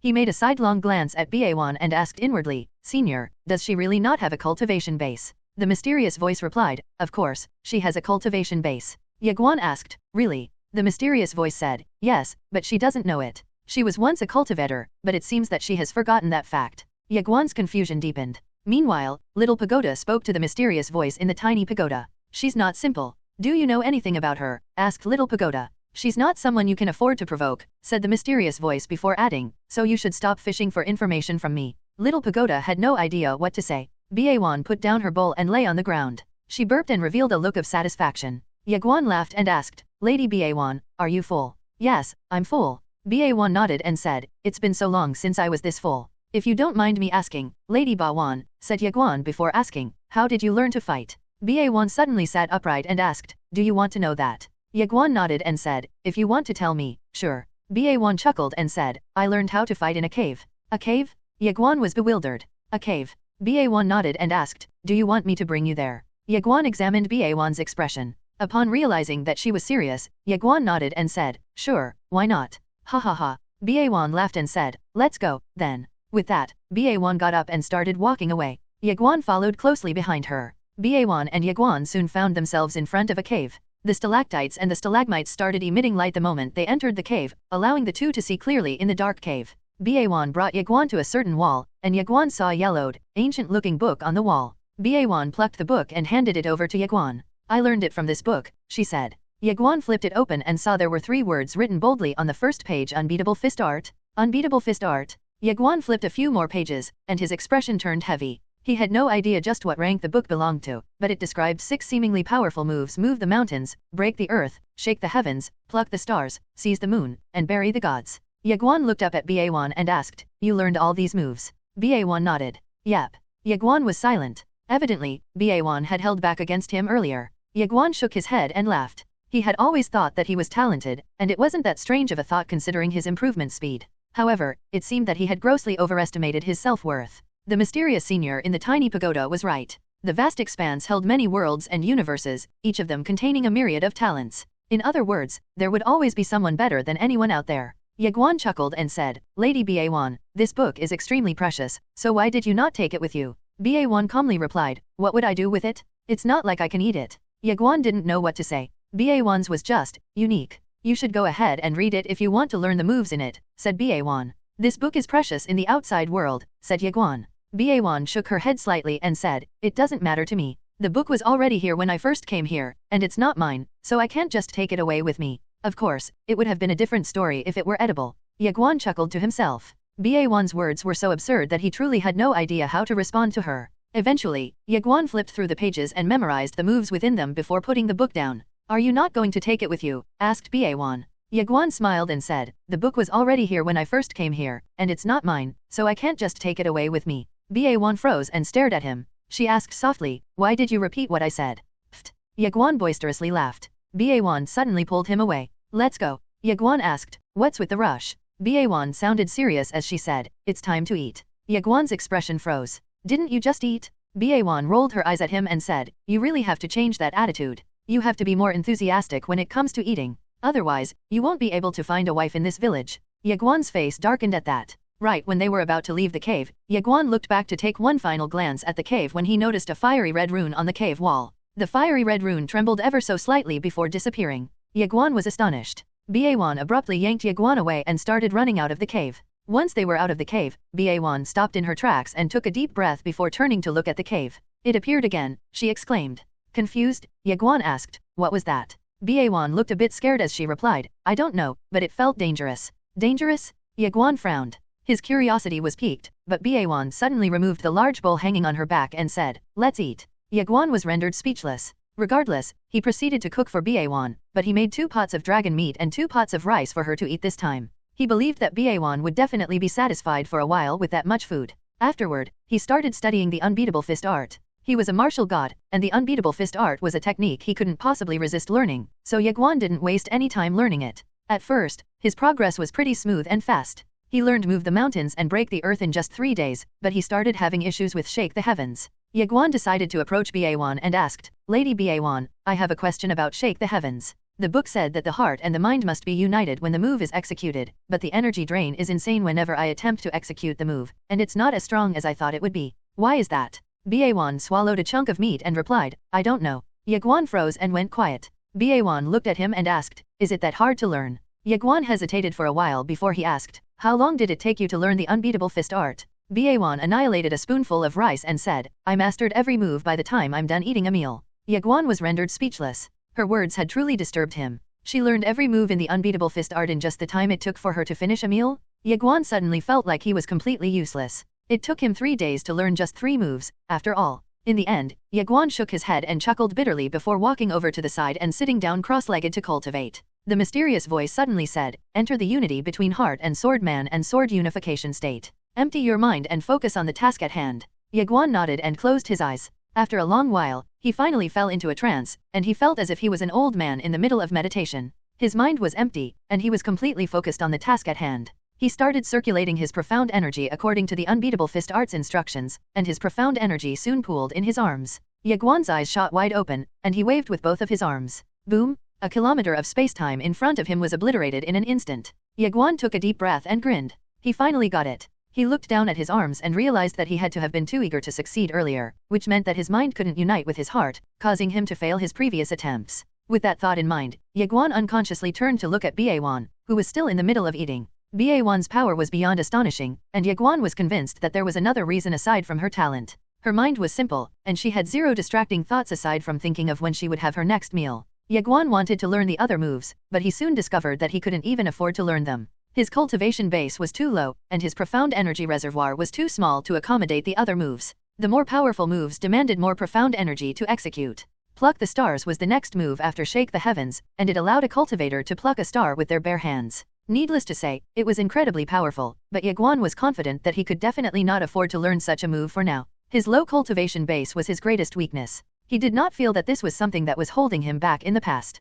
After all, against someone as insignificant as Lu Tian, Ye Guan was completely unable to display his full power. Ye Guan hadn't really been paying that much attention to his physical realm, as his tiny profound energy reservoir hadn't been bothering him against the insignificant Lu Tian. However, the vast expanse beyond the Guanxian universe made Ye Guan understand that his low cultivation base was truly his greatest weakness. For example, Ye Guan had zero chance of defeating Ye Guan at the moment because his cultivation base was too low. However, if he were an immortal realm cultivator, Ye Guan was confident that he would have at least a 50% chance of defeating Ye Guan. How come Ye Guan was so certain about that? Well, the mysterious voice had told him that Ye Guan was an immortal realm cultivator, and she simply had no idea that she had a cultivation base. Ye Guan set aside his thoughts. He had to stop cultivating the unbeatable fist art and focus on making a breakthrough into the major tribulation realm. Ye Guan had been suppressing his cultivation base because he only wanted to advance to the next cultivation realm once he had a complete grasp of his current cultivation realm. This way, his foundation would have a stable foundation once he made a breakthrough into the next cultivation realm. Ye Guan took out a few spiritual cores and started absorbing the pure spiritual energy within them. He only took out a few spiritual cores, but the combined spiritual energy they contained was on par with the spiritual energy of this entire world. Ye Guan cultivated for a few days before he dared to spar with Ye Guan once again. As usual, Ye Guan seized victory and suppressed him, but Ye Guan didn't mind it because he was improving by leaps and bounds. Ye Guan's combat sense was also improving at an astonishing speed, as he had to be extremely sensitive when it came to Ye Guan's every single movement. One mistake was enough for him to lose and receive a violent beatdown from Ye Guan, so he had to make sure that he was taking full advantage of his speed to avoid getting caught too early. 10 days passed just like that, and Ye Guan finally reached the major tribulation realm. His overall prowess had increased so much that he could feel it. In fact, Ye Guan could no longer suppress him completely. 20 days later, Ye Guan made another breakthrough, reaching the Law Tribulation realm. His overall prowess improved massively, and he could now exchange a few moves with Ye Guan. Of course, Ye Guan still couldn't defeat Ye Guan. To make matters worse, Ye Guan still hadn't used the final 3 moves of the unbeatable fist art against him. However, it wasn't like Ye Guan was unaware of it. She simply didn't want to lose Ye Guan, which was why she had been holding back. Ye Guan was a long-term food coupon in her eyes, and she didn't want to kill him inadvertently. Yes, a long-term food coupon.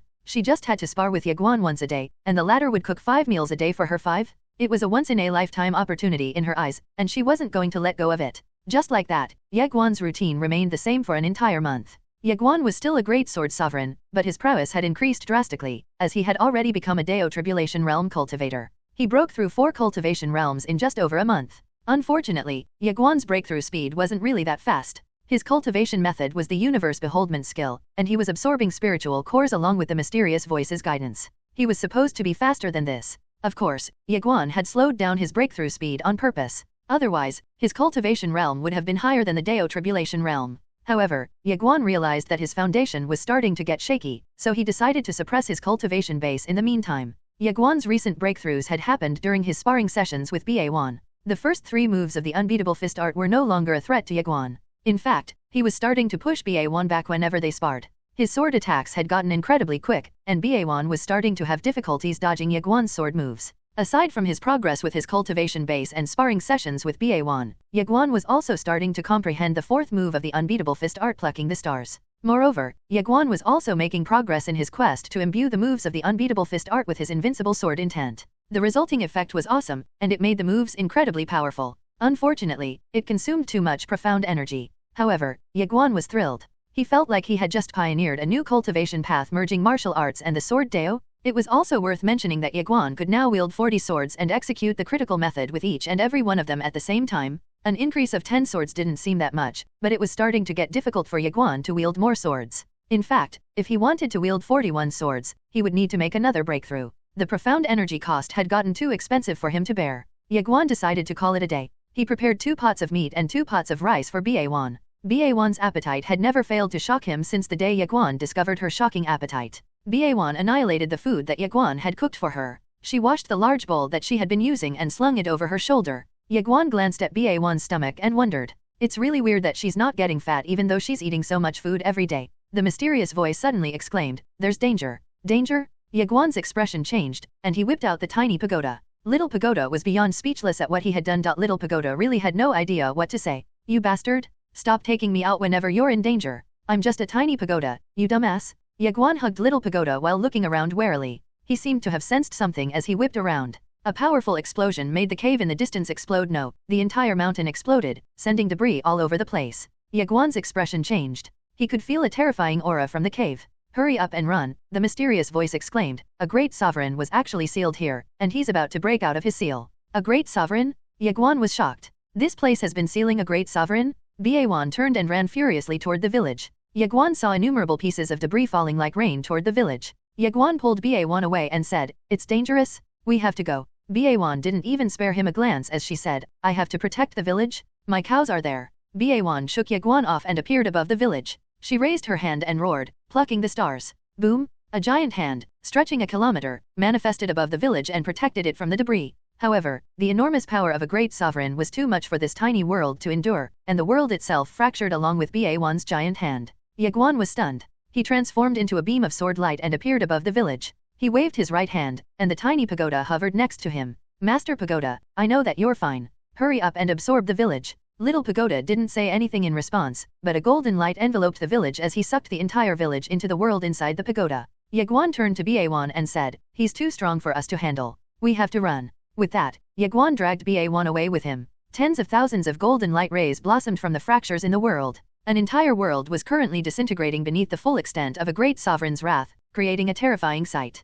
Ye Guan's expression was solemn as he dragged Ye Guan away, but his expression changed upon realizing that thousands of golden rays of light had surrounded them. Ye Guan pulled Ye Guan behind him out of instinct, and he let out a low grunt as he unleashed the full extent of his energy. Unfortunately, his sword energy was too weak to contend against the golden rays of light. Ye Guan and Ye Guan had no choice but to keep on retreating. Ye Guan's fleshly body was starting to crumble from the intense pressure and the exertion. Ye Guan froze and stopped running upon seeing Ye Guan's body disintegrate into nothingness whenever a golden ray of light struck him. Ye Guan abruptly dragged Ye Guan behind her before she pushed both of her palms outward with all her might. Rumble! A powerful energy burst out of her palms. The world itself quivered, but Ye Guan's power was too weak compared to the golden rays of light. Bam! Ye Guan and Ye Guan were sent flying away, and the two of them crashed harshly to the ground. Ye Guan frowned in pain. He felt like all his bones had fractured from the impact just now. Ye Guan was in his arms, but shockingly, she was unscathed. Actually, not even her clothes sustained any damage. What was going on? Ye Guan struggled out of Ye Guan's arms and looked at the latter.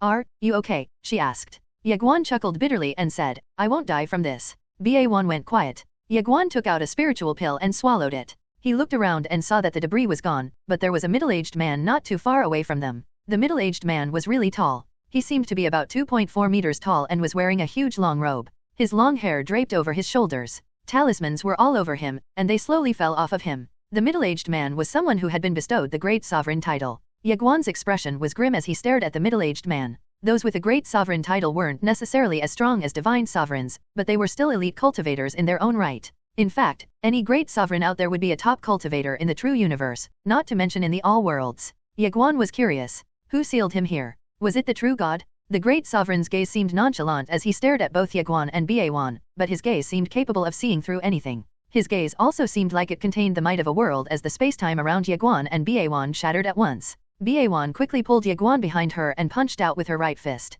Unfortunately, her opponent was a great sovereign. Bam! Ye Guan and Ye Guan were sent flying. When they landed, blood spurted like an arrow out of Ye Guan's mouth. Ye Guan also felt as if every bone in his body had been crushed. He was in excruciating pain. Ye Guan abruptly jumped up. She dragged Ye Guan away somewhere. Ye Guan was shocked. Ye Guan, what are you doing? He asked. Ye Guan dragged Ye Guan behind a giant boulder, and she peeked out of the boulder to stare at the great sovereign. She clenched her fists and was about to make a move when Ye Guan grabbed her and said, "We can't defeat him." Ye Guan was extremely powerful, but there was no way she could defeat a great sovereign. Ye Guan looked at Ye Guan and said, "I'm not afraid." Ye Guan was stunned. "Let's be reasonable here." With that, he stood up and pulled Ye Guan behind him. Ye Guan was really fierce, and he was afraid that she would make things worse for them. Ye Guan quietly allowed Ye Guan to pull her behind him. Ye Guan looked up at the middle-aged man in the sky. The middle-aged man met Ye Guan's gaze and reappeared in front of the both of them. Ye Guan sounded neither arrogant nor subservient as he said, "Senior, we were just passing by. We have no ill intent toward you."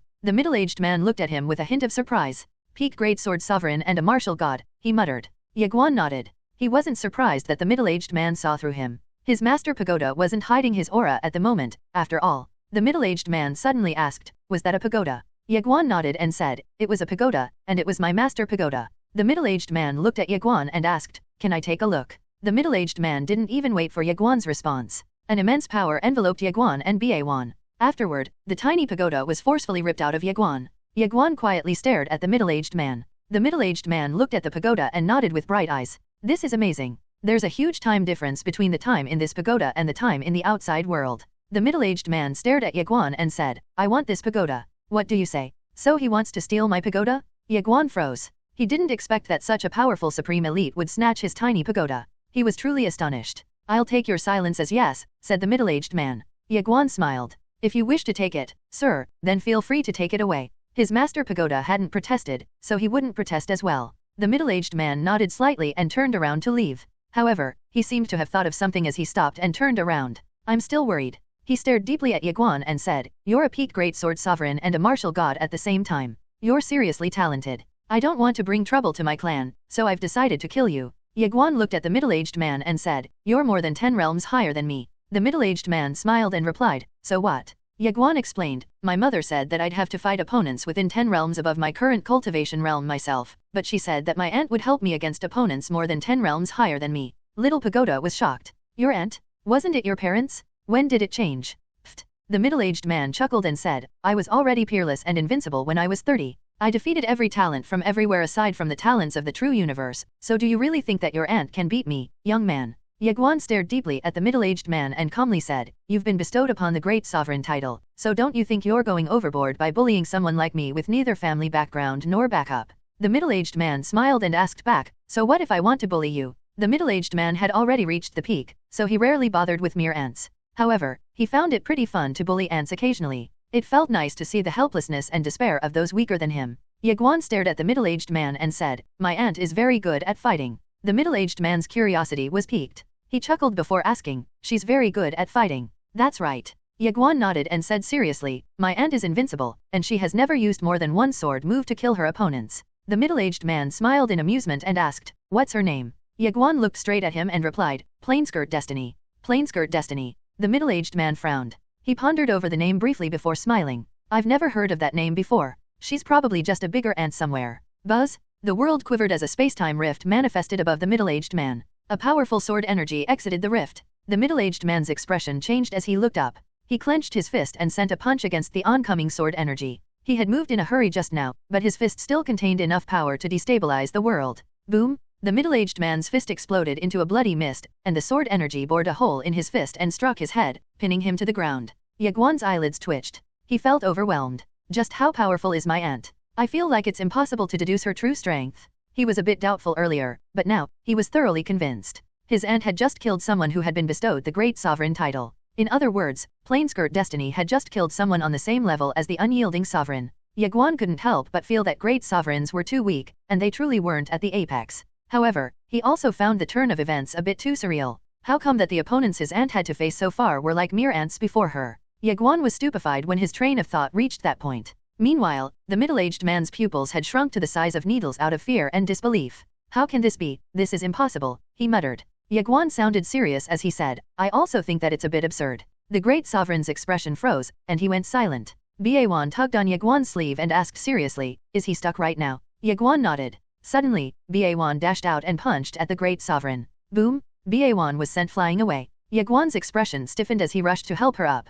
Ye Guan looked down at her hand and exclaimed, sounding aggrieved, it hurts. Ye Guan's face darkened as he stared at Ye Guan. He gave her a spiritual pill to consume before looking at the great sovereign. At this moment, the great sovereign was like a lost ghost as he kept on muttering, impossible, this is impossible. The middle-aged man felt like the world was collapsing around him. He was a great sovereign? Aside from the supreme elites of the true universe, no one was worthy of becoming his opponent. However, someone a vast distance away had actually killed his fleshly body and even pinned his soul down using just a wave of sword energy. The middle-aged man couldn't quite accept it, and he hollered, who are you? Ye Guan suddenly asked, Senior, what's the name of your clan? Little Pagoda shook his head with a smile. It seemed Ye Guan wanted to uproot the trouble from its roots and make sure that he wouldn't have any issues later down the road. The great sovereign looked extremely wary of Ye Guan. What are you going to do with that information? He asked. Ye Guan hesitated before saying, I'm going to ask them to come here and collect your corpse. The great sovereign glared at him. Ye Guan hurriedly said, really, that's it. I'm not going to annihilate your entire clan. The great sovereign sounded solemn as he said, young man, I failed to recognize just how powerful you are.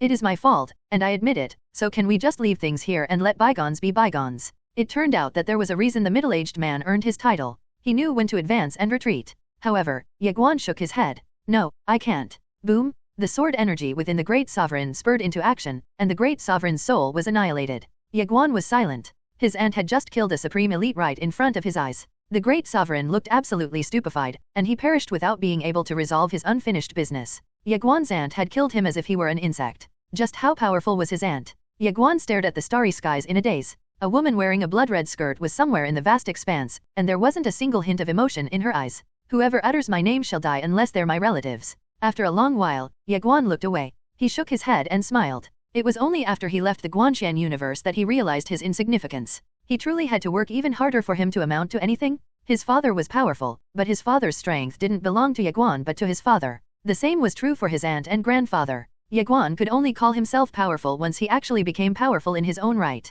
He was the weakest member of his family, and he couldn't quite accept it. He had to work even harder to become even stronger. Ye Guan suddenly tugged on his sleeve and muttered, "The village." Ye Guan hurriedly looked at the hovering tiny pagoda. "Master Pagoda," he said. The tiny pagoda trembled, and a golden ray shot out of him. Moments later, the village appeared. Ye Guan rushed to the village. Ye Guan followed her, and he soon heard Ye Guan's sorrowful cry. Ye Guan was stunned, and he saw Ye Guan sobbing on an old cow. The old cow's dead? Ye Guan saw a bloody patch on the cow's head. Ye Guan was silent. The old cow was unlucky enough to get hit by debris before they could get to the village. Ye Guan's cries were heartbreaking as she sobbed on the old cow. Ye Guan hesitated at the sight. In the end, he walked up next to her and said, "Don't be too sad." Ye Guan wiped her tears away and asked, "Does beef taste better when boiled or grilled?" Ye Guan's eyes widened in shock. The old cow. Ye Guan was convinced that Ye Guan truly loved the old cow, so he was caught off guard when it turned out that Ye Guan had been wanting to eat the old cow all this while. Ye Guan proceeded to butcher the old cow, and Ye Guan kept on crying as she chewed on the old cow's meat.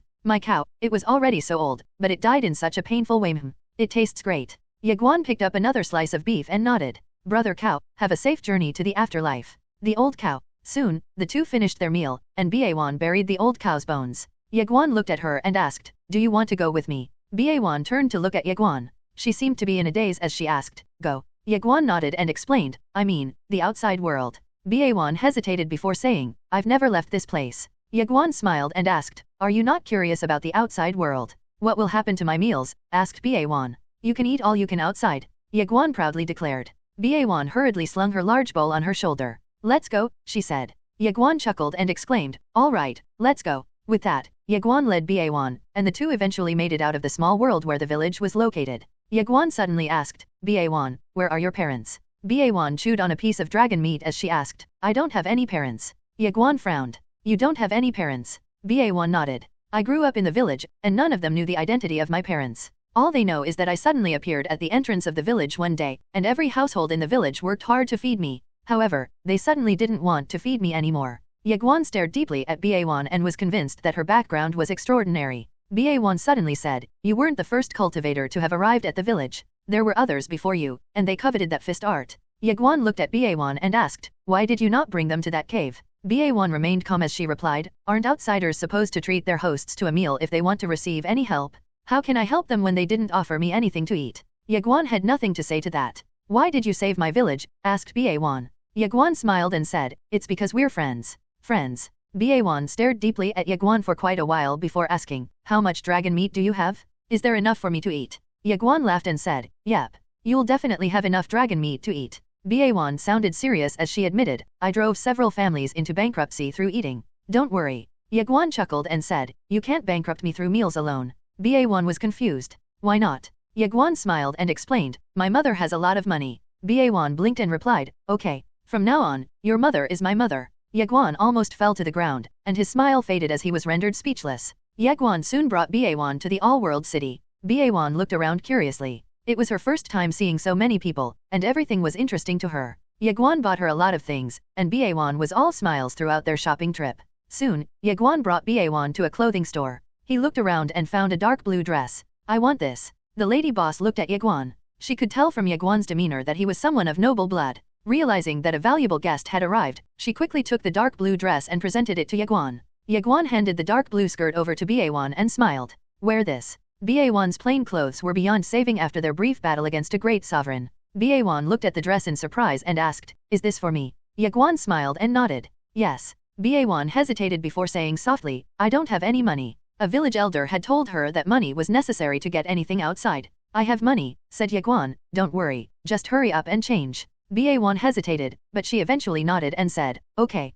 With that, she took the dress with her into one of the changing rooms. Meanwhile, the lady boss hesitated before saying, "Young lord, that was what we call the flowing fairy skirt, and a powerful defensive array was embroidered on it to defend the wearer from attacks. It does come at a steep price." Ye Guan asked, "How much?" The lady said somberly, 300,000 immortal spiritual crystals. 300,000. Ye Guan was a bit shocked, but he still opened his palm. A storage ring floated over to the lady boss, and the storage ring contained exactly 300,000 immortal spiritual crystals. Go help her change, said Ye Guan to the lady boss. The lady boss nodded frantically with a smile. Yes, yes, yes. Leave it to me. The lady boss then stored the storage ring away and ran over to the changing room. Moments later, Ye Guan walked out of the changing room. Ye Guan's eyes lit up because Ye Guan seemed to have undergone a complete change. Her looks alone weren't particularly stunning or eye-catching at first impression, but she was easy on the eyes. Her clear, big eyes also made everyone feel as though they were staring into a pristine lake. Ye Guan looked more demure upon changing into a dress. Ye Guan walked up to Ye Guan and smiled before asking, "What's wrong?"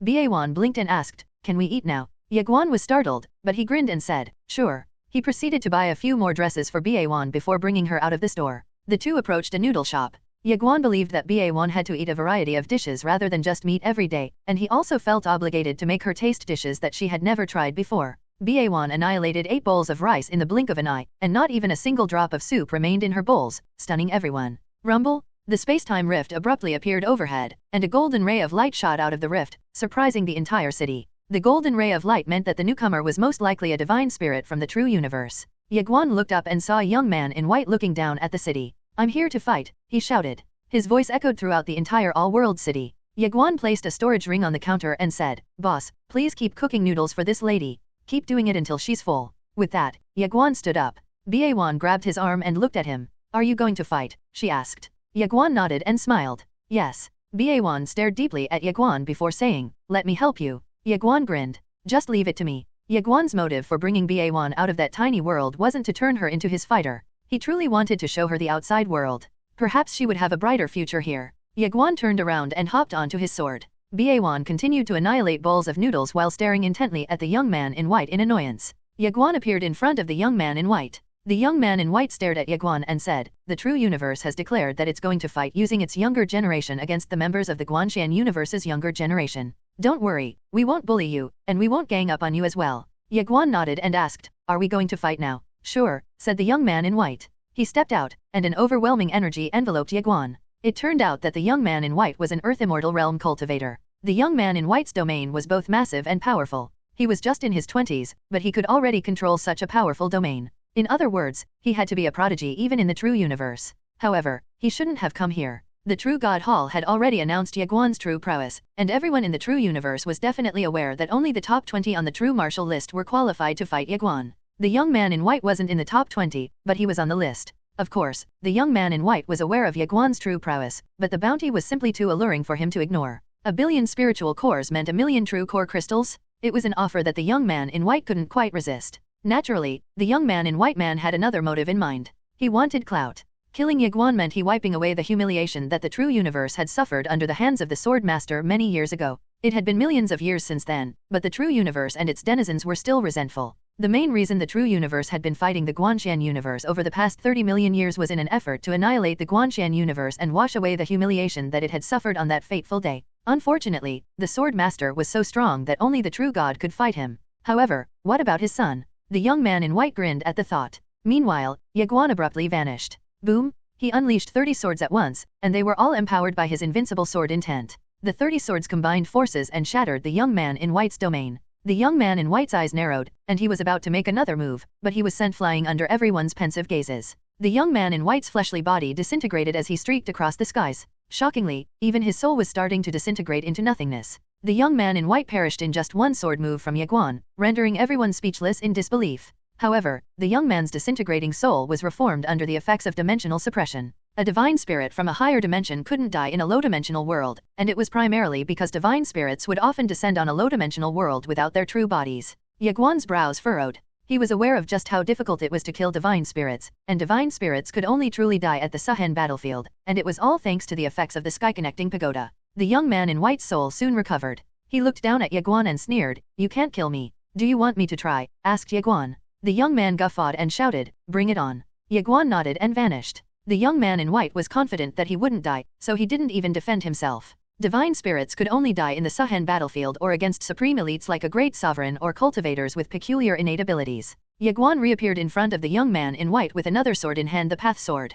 The young man in white's heart was gripped by an intense sense of foreboding upon seeing the sword, but it was too late for him to dodge. Shwick! The path sword pierced the young man in white's glabella. Boom! The young man in white's soul quivered violently. His expression distorted in fury, and he stammered, Why you killed my true body. That's right, Ye Guan said coldly, dumbass. The young man in white vanished and perished through and through. Ye Guan looked down at his path sword with a grim look. The path sword was seriously overpowered. All of a sudden, Ye Guan seemed to have recalled something as he turned to look at Ye Guan. 30 large empty bowls had piled up in front of Ye Guan, but it seemed that she still had room for some more noodles. She's still eating? Ye Guan was astonished. Ye Guan was still eating while staring at Ye Guan up above. Ye Guan could only shake his head and smile. Rumble? A deep rumbling echoed as the spacetime in front of Ye Guan was torn open. An old man walked out of the rift in space and bowed deeply to Ye Guan before saying, Young master, something happened at the Suhen battlefield. Please head back immediately. Ye Guan's face immediately fell at the old man's words. Suhen battlefield. Ever since the True Universe's announcement, a golden teleportation array appeared on the Suhen battlefield. Talents from the True Universe would come out of the golden teleportation array every day. Hardly anyone could resist the bounty on Ye Guan's head. Cultivation was free in the True Universe, and everyone would receive a fixed amount of spiritual cores every month. However, the monthly stipend wasn't enough, especially once one's cultivation base was high enough. And that was exactly why the True God Hall's offer was irresistible. In addition, the True Universe had already declared war on the Guanxian Universe's younger generation. It was also a war they couldn't afford to lose. They had to make sure that the Guanxian Universe would lose all talented members of their younger generation. Otherwise, the All Worlds and the other universes would eventually revolt. They couldn't allow that to happen, so the younger generation of the True Universe had been visiting the Guanxian Universe in droves. In fact, even those who weren't from the True Universe had been visiting the Guanxian Universe for the sake of fighting the Guanxian Universe's young talents. A young man in black hovered above the Suhen battlefield. His hands were hidden in his wide robe, and lightning flashed around him. Lightning bolts incessantly bombarded different areas of the battlefield. The young man was none other than Ye Qing. Ye Qing had been standing at the helm of the Guanxian Universe's younger generation since Ye Guan's departure.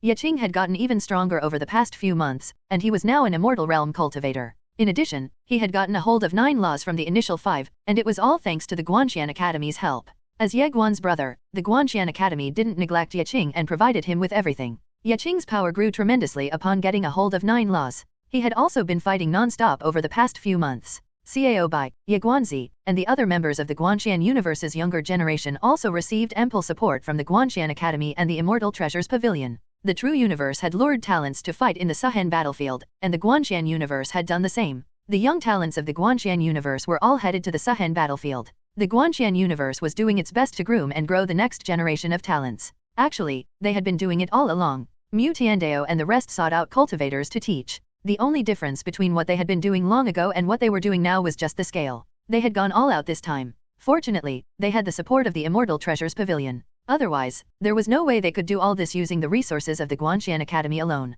Behind Ye Qing stood Cao Bai and the others. The most powerful members of the Guanxian Universe's younger generation were here. Ye Qing stared calmly at the spacetime tunnel exuding a golden light. Hundreds of divine spirits stood in front of the tunnel, and they were looking at Ye Qing and the others with serious expressions. They had exchanged blows, and the divine spirits knew that the Guanxian Universe's younger generation was strong. A man slowly walked out of the spacetime tunnel. Everyone's eyes landed on the man. He was wearing a tight purple gown, and his long hair was tied up in a bun. His sharp eyebrows and overall demeanor made him seem like a hero. A long sword was hanging by his waist. The sword was about a meter long, and silver thread was wrapped around the sword's sheath. The man walked forward, and his aura alone made the surrounding spacetime tremble. Rong Ruo, exclaimed one of the young men in front of the spacetime tunnel. Ranked 12th on the True Martial List. The crowd exploded into a cacophony of noises. The True Martial List was similar to the Guanxian Academy's Divine Martial List, and every individual on the list was one of the most powerful individuals among the younger generation of the True Universe. The True Universe was massive, containing myriad worlds, so one had to be a heaven-defying monstrous talent to become a part of the True Martial List.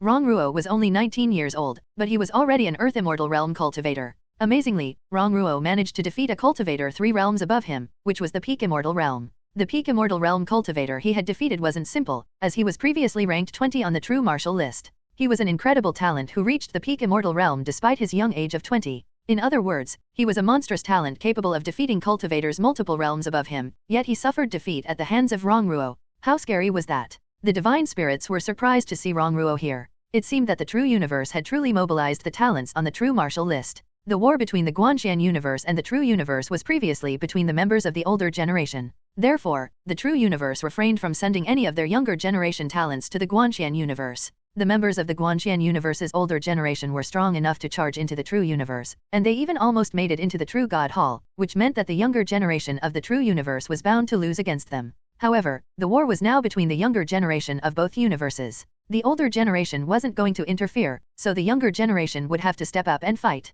He's here in his true body, someone exclaimed in disbelief. Rongruo had actually come here with his true body? It had to be known that the divine spirits here had come with their avatars rather than their true bodies. This way, they would be able to escape certain death despite the sky-connecting pagoda's presence. It was like having a lifeline. In other words, they could fight the members of the Guanxian universe's younger generation for as long as they wanted because they could escape at the slightest hint that the situation was going sour. However, Rongruo had come here with his true body. In other words, he would actually die if he lost here. The divine spirits were stupefied by the revelation. Cao Bai and the others were equally surprised, and their expressions grew somber. Rongruo's decision to come here with his true body meant that he was confident in his chances of winning. Yeqing cast a calm gaze at Rongruo. Rongruo slowly walked over to Yeqing without removing his eyes from the latter. Soon, he stood about 100 meters away from Yeqing. He didn't bother speaking nonsense as he dashed at Yeqing and unsheathed his sword. Swing! A kilometer of space-time cracked open, and a sword appeared in front of Yeqing. Boom! A deafening sound echoed as the ground trembled. Bam!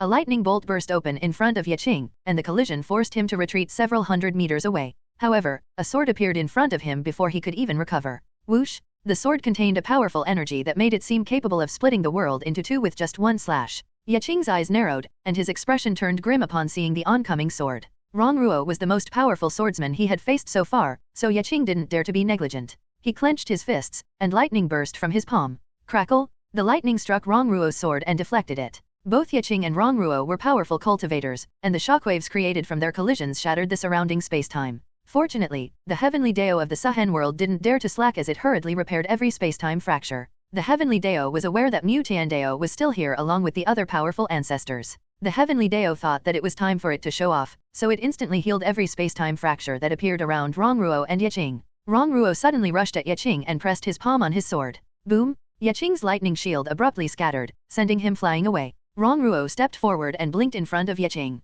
He raised his sword up high and brought it down toward Yeqing's head. The sword seemed capable of slicing anything as easily as if they were bamboo. Yeqing's eyes flashed sinisterly. He growled and placed his hands together.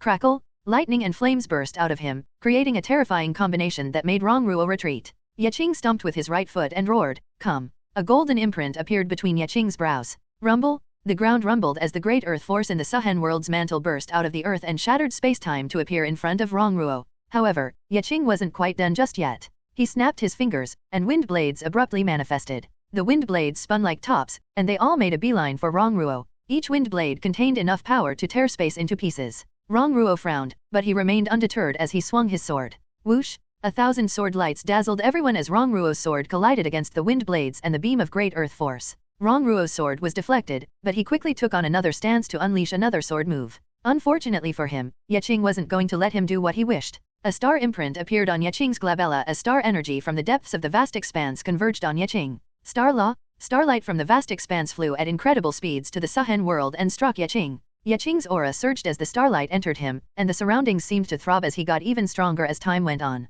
Rongruo's eyes narrowed at the sight. He closed his eyes and gripped his sword tightly. He stood still, extremely still. All of a sudden, Yeqing rushed toward Rongruo and sent a punch containing the power of multiple stars, creating a 100-meter star fist imprint. Boom! The space-time around Yeqing crumbled away into nothingness. Rongruo's eyes shot open, and he vanished into thin air like a ghost, leaving behind only the dazzling light of his sword. The onlookers stared with bated breaths as the sword collided with the star fist imprint. Boom! The star fist imprint shattered, and a powerful shockwave spread throughout the Suhen battlefield. Rongruo slashed down once to break the oncoming shockwave before rushing toward Yeqing with a sword in hand. Yeqing's face turned fierce as he rushed toward Rongruo. Yeqing would meet him halfway. Boom! A deafening explosion echoed between the heavens and the earth, and someone cut a sorry figure as they were sent flying by the collision. The figure belonged to none other than Yeqing. He was sent flying several hundred meters away, and he left a trail of lightning and flames as he flew, which created a frightening sight. Cao Bai and the others turned solemn as they turned to look at the sword-wielding young man clad in purple. The young man was horrifyingly powerful.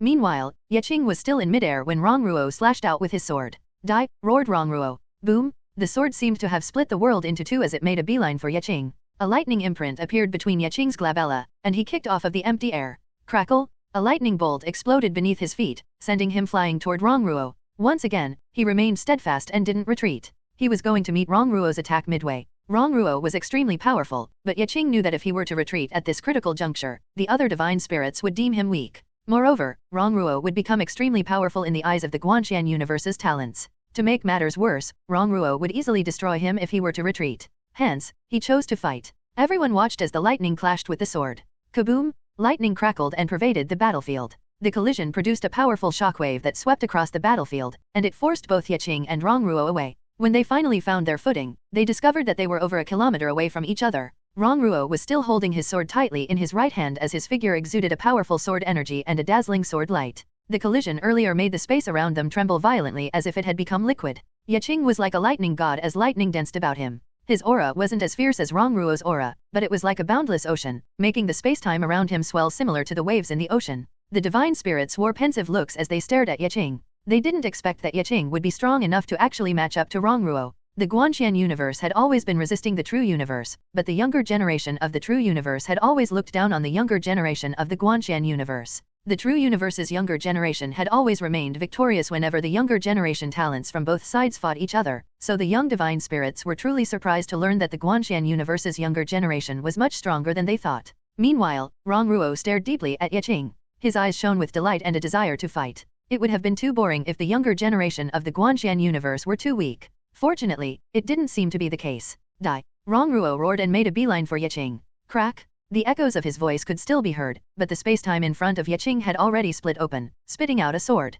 This sword was extremely fast, and it reached Ye Qing in the blink of an eye. However, Ye Qing was prepared. He clenched his fists, and the lightning imprint from his glabella flew out and struck the sword. Boom! The resulting explosion was so powerful that both Ye Qing and Rongruo were sent flying several kilometers away. Everything between them had cracked, looking like they would crumble anytime soon. Blood trickled down the corner of Ye Qing's mouth, and his arms were a mangled mess. Blood also dripped down Rongruo's lips. Clearly, their exchange just now left the two of them with injuries. Rongruo wiped the corner of his mouth and smiled at Ye Qing before disappearing once more. Swoosh! Rongruo left only after images as he rushed toward Ye Qing from afar. Ye Qing's eyes narrowed. He put his palms together, and the projection of a giant lightning god appeared above his head. The projection seemed to be about a kilometer tall, and it roared furiously before sending a punch toward Rongruo. Boom! Lightning converged on the lightning god as its fist streaked across the skies. The surrounding space-time throbbed powerfully before shattering into innumerable light crystals. Rongruo's sword light shattered, and he was sent flying at least several hundred meters away. The expressions of the divine spirits turned solemn at the sight.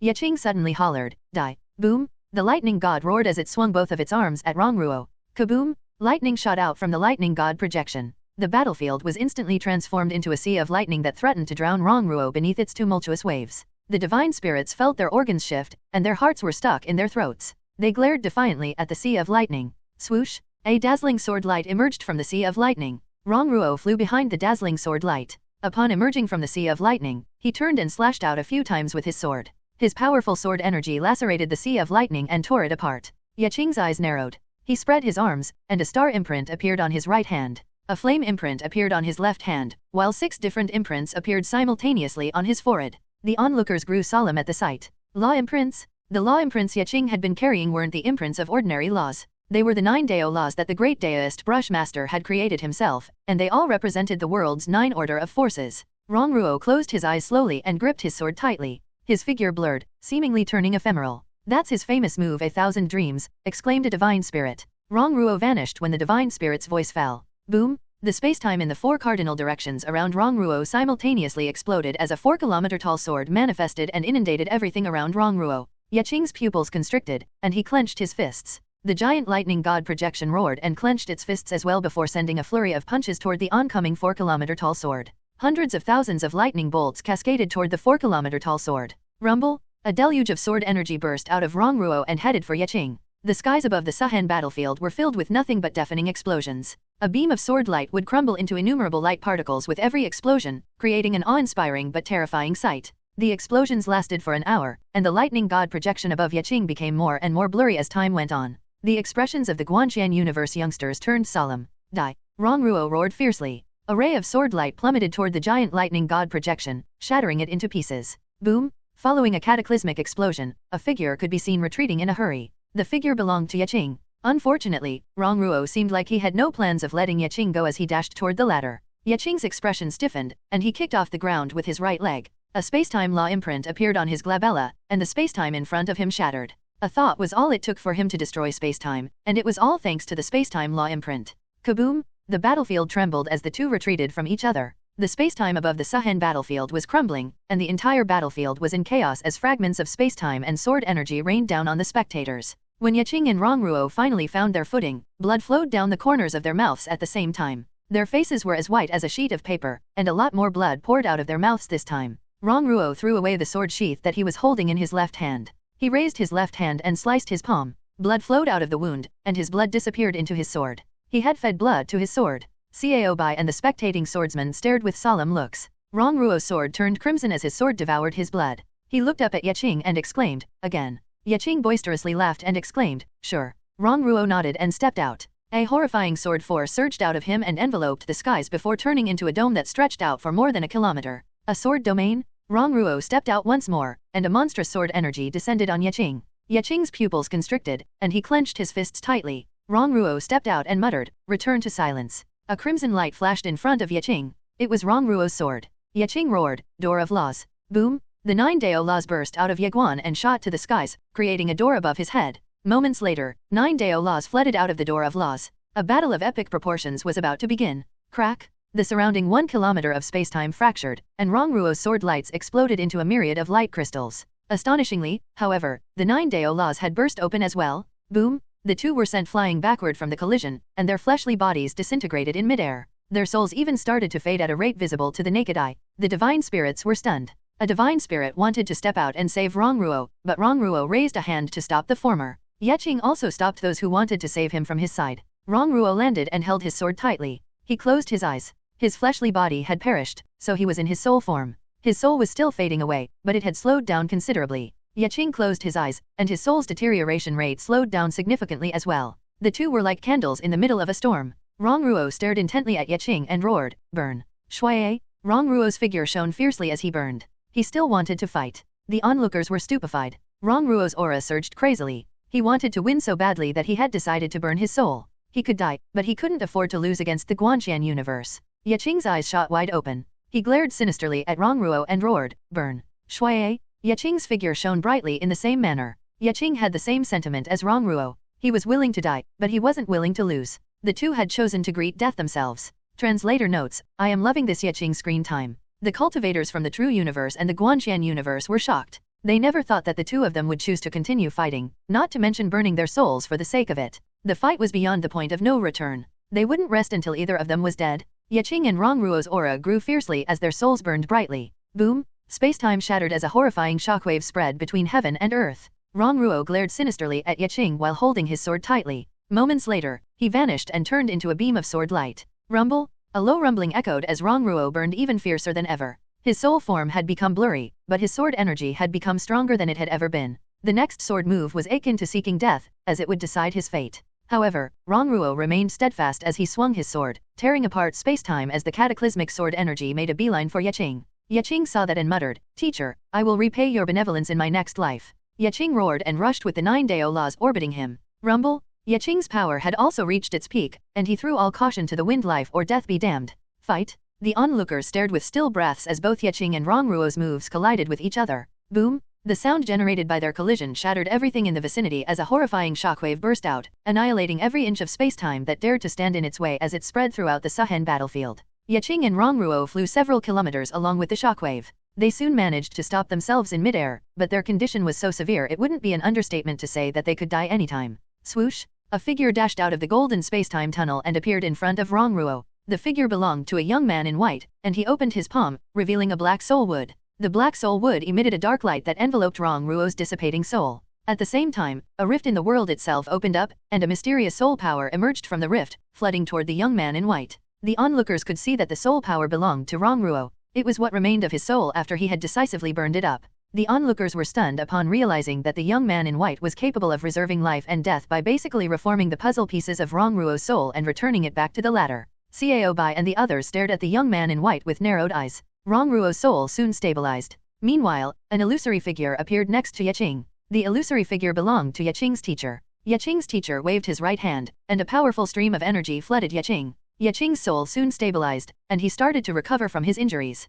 The sight made the cultivators from the Guanxian universe heave a sigh of relief. The expression on Yaqing's teacher was complex as he stared at his student. He truly didn't expect that he would have such an unyielding disciple. He was actually willing to face death for the sake of something he believed in. Aside from heartache, Yaqing's teacher felt proud of Yaqing.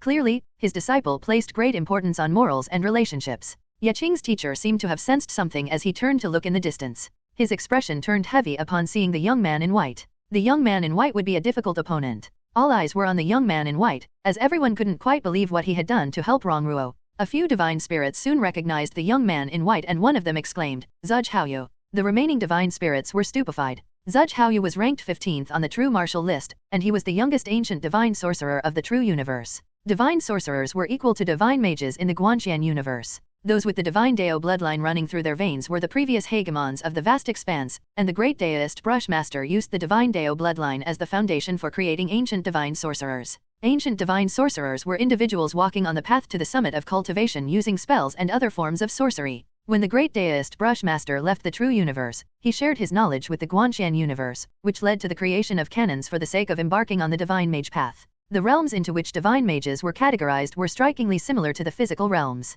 At first, divine mages would have to start from the ground up to the peak of the 9 realms. Afterward, the following realms were the Sky Realm, the Immortal Realm, the Saint Realm, the Imperial Realm, and finally, the Great Imperial Realm. Meanwhile, the ancient divine sorcerers of the true universe were split into 10 levels first before they could truly become ancient divine sorcerers. Afterward, bona fide ancient divine sorcerers were categorized into the following realms: ancient sky sorcerers, ancient law sorcerers, ancient immortal sorcerers, ancient saint sorcerers, ancient holy sorcerers, ancient imperial sorcerers, and ancient great imperial sorcerers. There wasn't that much difference when it came to overall prowess if one were to compare the divine mages of the Guanxian universe to the ancient divine sorcerers of the true universe. However, there was a vast difference between their cultivation methods. What the true universe was practicing now was the divine spell bloodline that the great Daoist Brushmaster had left behind. Using that as the foundation, they created a cultivation method that was suitable for divine spirits. The true universe had created a cultivation method suitable for divine spirits using the great Daoist Brushmaster's divine law bloodline as the foundation, while the Guanxian universe's version was the unadulterated version of what the great Daoist Brushmaster had left behind.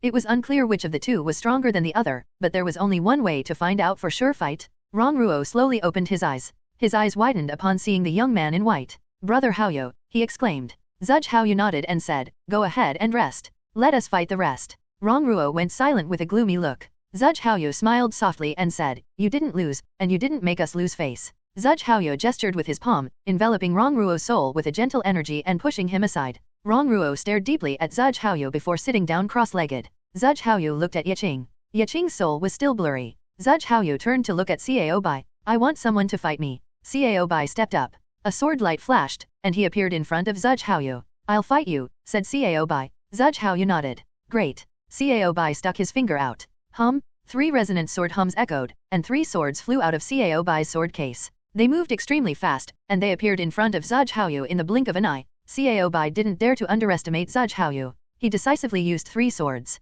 He had decided to give it his all. The 3 swords flew, and Zhuge Haoyu responded by sending a beam of divine light towards Cao Bai. Cao Bai's eyes flashed sinisterly as he rushed towards Zhuge Haoyu and swung his sword. Boom! Cao Bai's sword light was shattered, and he flew backward. The moment he recovered and stood on his 2 feet, the space above his head abruptly split open, revealing a beam of divine light. Cao Bai's pupils constricted. He opened his palms, and his sword intent transformed into a sword that flew shot to the skies. Boom! Cao Bai's sword intent shattered upon colliding with the beam of divine light. However, Zhuge Haoyu clearly had no intention of giving Cao Bai enough time to even breathe as 3 beams of divine light manifested in front of the latter. Each divine light contained a horrifying energy seemingly capable of destroying a small world. Cao Bai was shocked. He clenched his fists, and quite a few sword lights flooded out of him. Boom! The sword light shattered into innumerable light fragments as Cao Bai was sent flying at least 100 meters away. As soon as he stopped, a beam of divine light shot toward him once again. Cao Bai swung his sword. Clang! The sword light shattered, and he succeeded in defending himself, but Cao Bai had no choice but to retreat.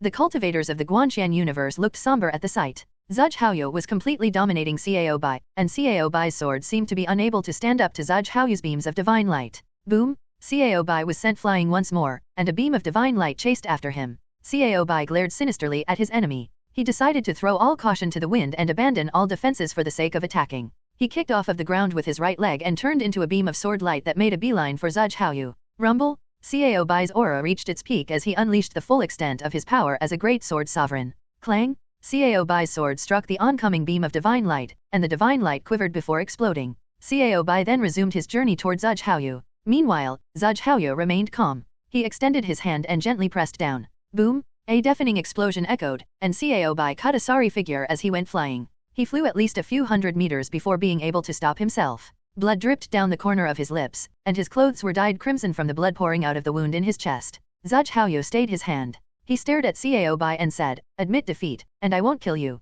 Admit defeat. Cao Bai chuckled. He would have no qualms admitting defeat fighting his fellow cultivators of the Guanxian universe, but he couldn't afford to lose against a cultivator of the true universe. There was only one outcome: either he would win or perish. Defeat wasn't in his dictionary, especially against the denizens of the true universe. Cao Bai smiled sinisterly as he balled his hand into a fist. Shuai! Flames abruptly burst out of him, and his fleshly body melted at a visible rate. However, Cao Bai wasn't done just yet. Boom! A horrifying energy burst out of him, creating a tempest of profound energy. Cao Bai had chosen to burn his soul. The expressions of the Guanxian universe's denizens changed drastically. Zhuge Haoyu's eyes narrowed. He waved his hand, and a beam of divine light shot out towards Cao Bai. Ha ha ha! Cao Bai boisterously laughed before slashing out with his sword.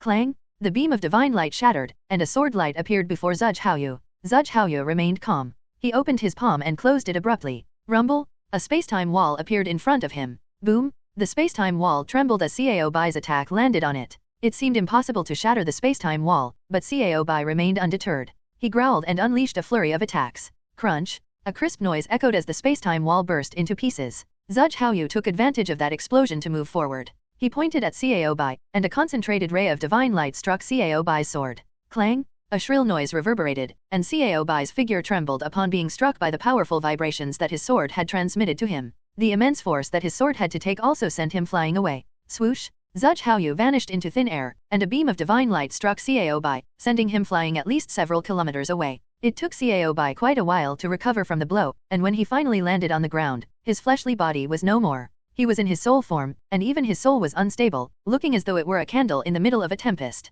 The disciples of the sword sect unsheathed their swords to interfere in the fight. Stop! A furious roar echoed somewhere. Everyone turned and found Senior Chen Guanzi standing in the distance with his fists clenched so tightly that his nails dug into his palms. He stared deeply at the severely injured Cao Bai and said, "We can afford to lose in these solo battles. Do not interfere." The sword sect disciples went silent. They turned to look at Cao Bai and found that Cao Bai's soul was still burning brightly despite his predicament. Rip! A space-time rift manifested, and a sword light emerged from it. A figure soon appeared when the sword light dimmed, and the figure belonged to none other than Ye Guan. Ye Guan rushed over to Cao Bai's side. Ye Guan was shocked to find that Cao Bai had decided to burn his soul. His voice was trembling as he muttered, "Senior Cao." Cao Bai broke out into a smile. "Junior Ye, my apologies. I couldn't win," he muttered. Ye Guan shook his head. He hurriedly retrieved the path sword to absorb Cao Bai's soul into it, but Cao Bai interrupted him. "There's no need." Ye Guan looked at Cao Bai. Cao Bai smiled softly and explained, "Don't let the true universe think that we're too cowardly to accept death or defeat. Junior Ye, I'm sorry. I'm sorry that I can't follow you to the true universe. It truly is a pity, what a pity." Cao Bai clenched his fist. Boom! His soul abruptly crumbled into nothingness. Great Sword Sovereign Cao Bai was no more. Ye Guan froze as if his soul had left his body. His mind went completely blank. 3 swords were on the ground in front of him, and they were Magma, Heavenly Thunder, and Divine Cloud. Ye Guan quivered slightly as he lay eyes on the 3 swords. The disciples of the sword sect clenched their fists as tears fell down their eyes. Chen Guanzi stared at the 3 swords in a daze. His right fist trembled as he recalled the memories he shared with Cao Bai. "First Senior Brother, how did you break your arm? First Senior Brother, why don't you like to talk? First Senior Brother, are the divine spirits really that strong? First Senior Brother, when can I go to the Suhen battlefield? First Senior Brother, did the Senior Brothers in the Sword Tomb die during a war? First Senior Brother, if I die in the Suhen battlefield, I hope you won't tell my parents. I'm their only son, after all." Tears dripped down Chen Guanzi's cheeks. The rookie disciples of the sword sect were crying harder than the rest. The sword sect had been protecting them, and the sect had prohibited them from visiting the Suhen battlefield until now. As such, it was their first time encountering such a tragedy. Now, they finally understood that war was much crueler than they thought. The elites of the Guanxian universe went silent as well. Just then, they realized that their ancestors had sacrificed their lives in exchange for the peace that the Guanxian universe had enjoyed over the past 30 million years. Zhuge Haoyu and the rest went silent as well. They were caught off guard by the fact that Cao Bai had chosen to die rather than admit defeat. Zhuge Haoyu looked at the group of swordsmen in the distance and suddenly understood why the Guanxian universe managed to remain standing against the true universe all these years. The Guanxian universe didn't lack courageous people like Cao Bai. It seemed that they were even more courageous and stubborn than the heaven-seizing clan back then. A woman was observing the situation down below her from the vast expanse up above the Suhen battlefield. The woman was none other than a Nanjing ruler and stood opposite her, and 3 black-robed old men stood behind her. Ruler and glanced at a Nanjing before she looked silently at Ye Guan in the distance. It had been quite a while since their previous meeting, so Ruler and was curious about just how much Ye Guan had grown in the meantime.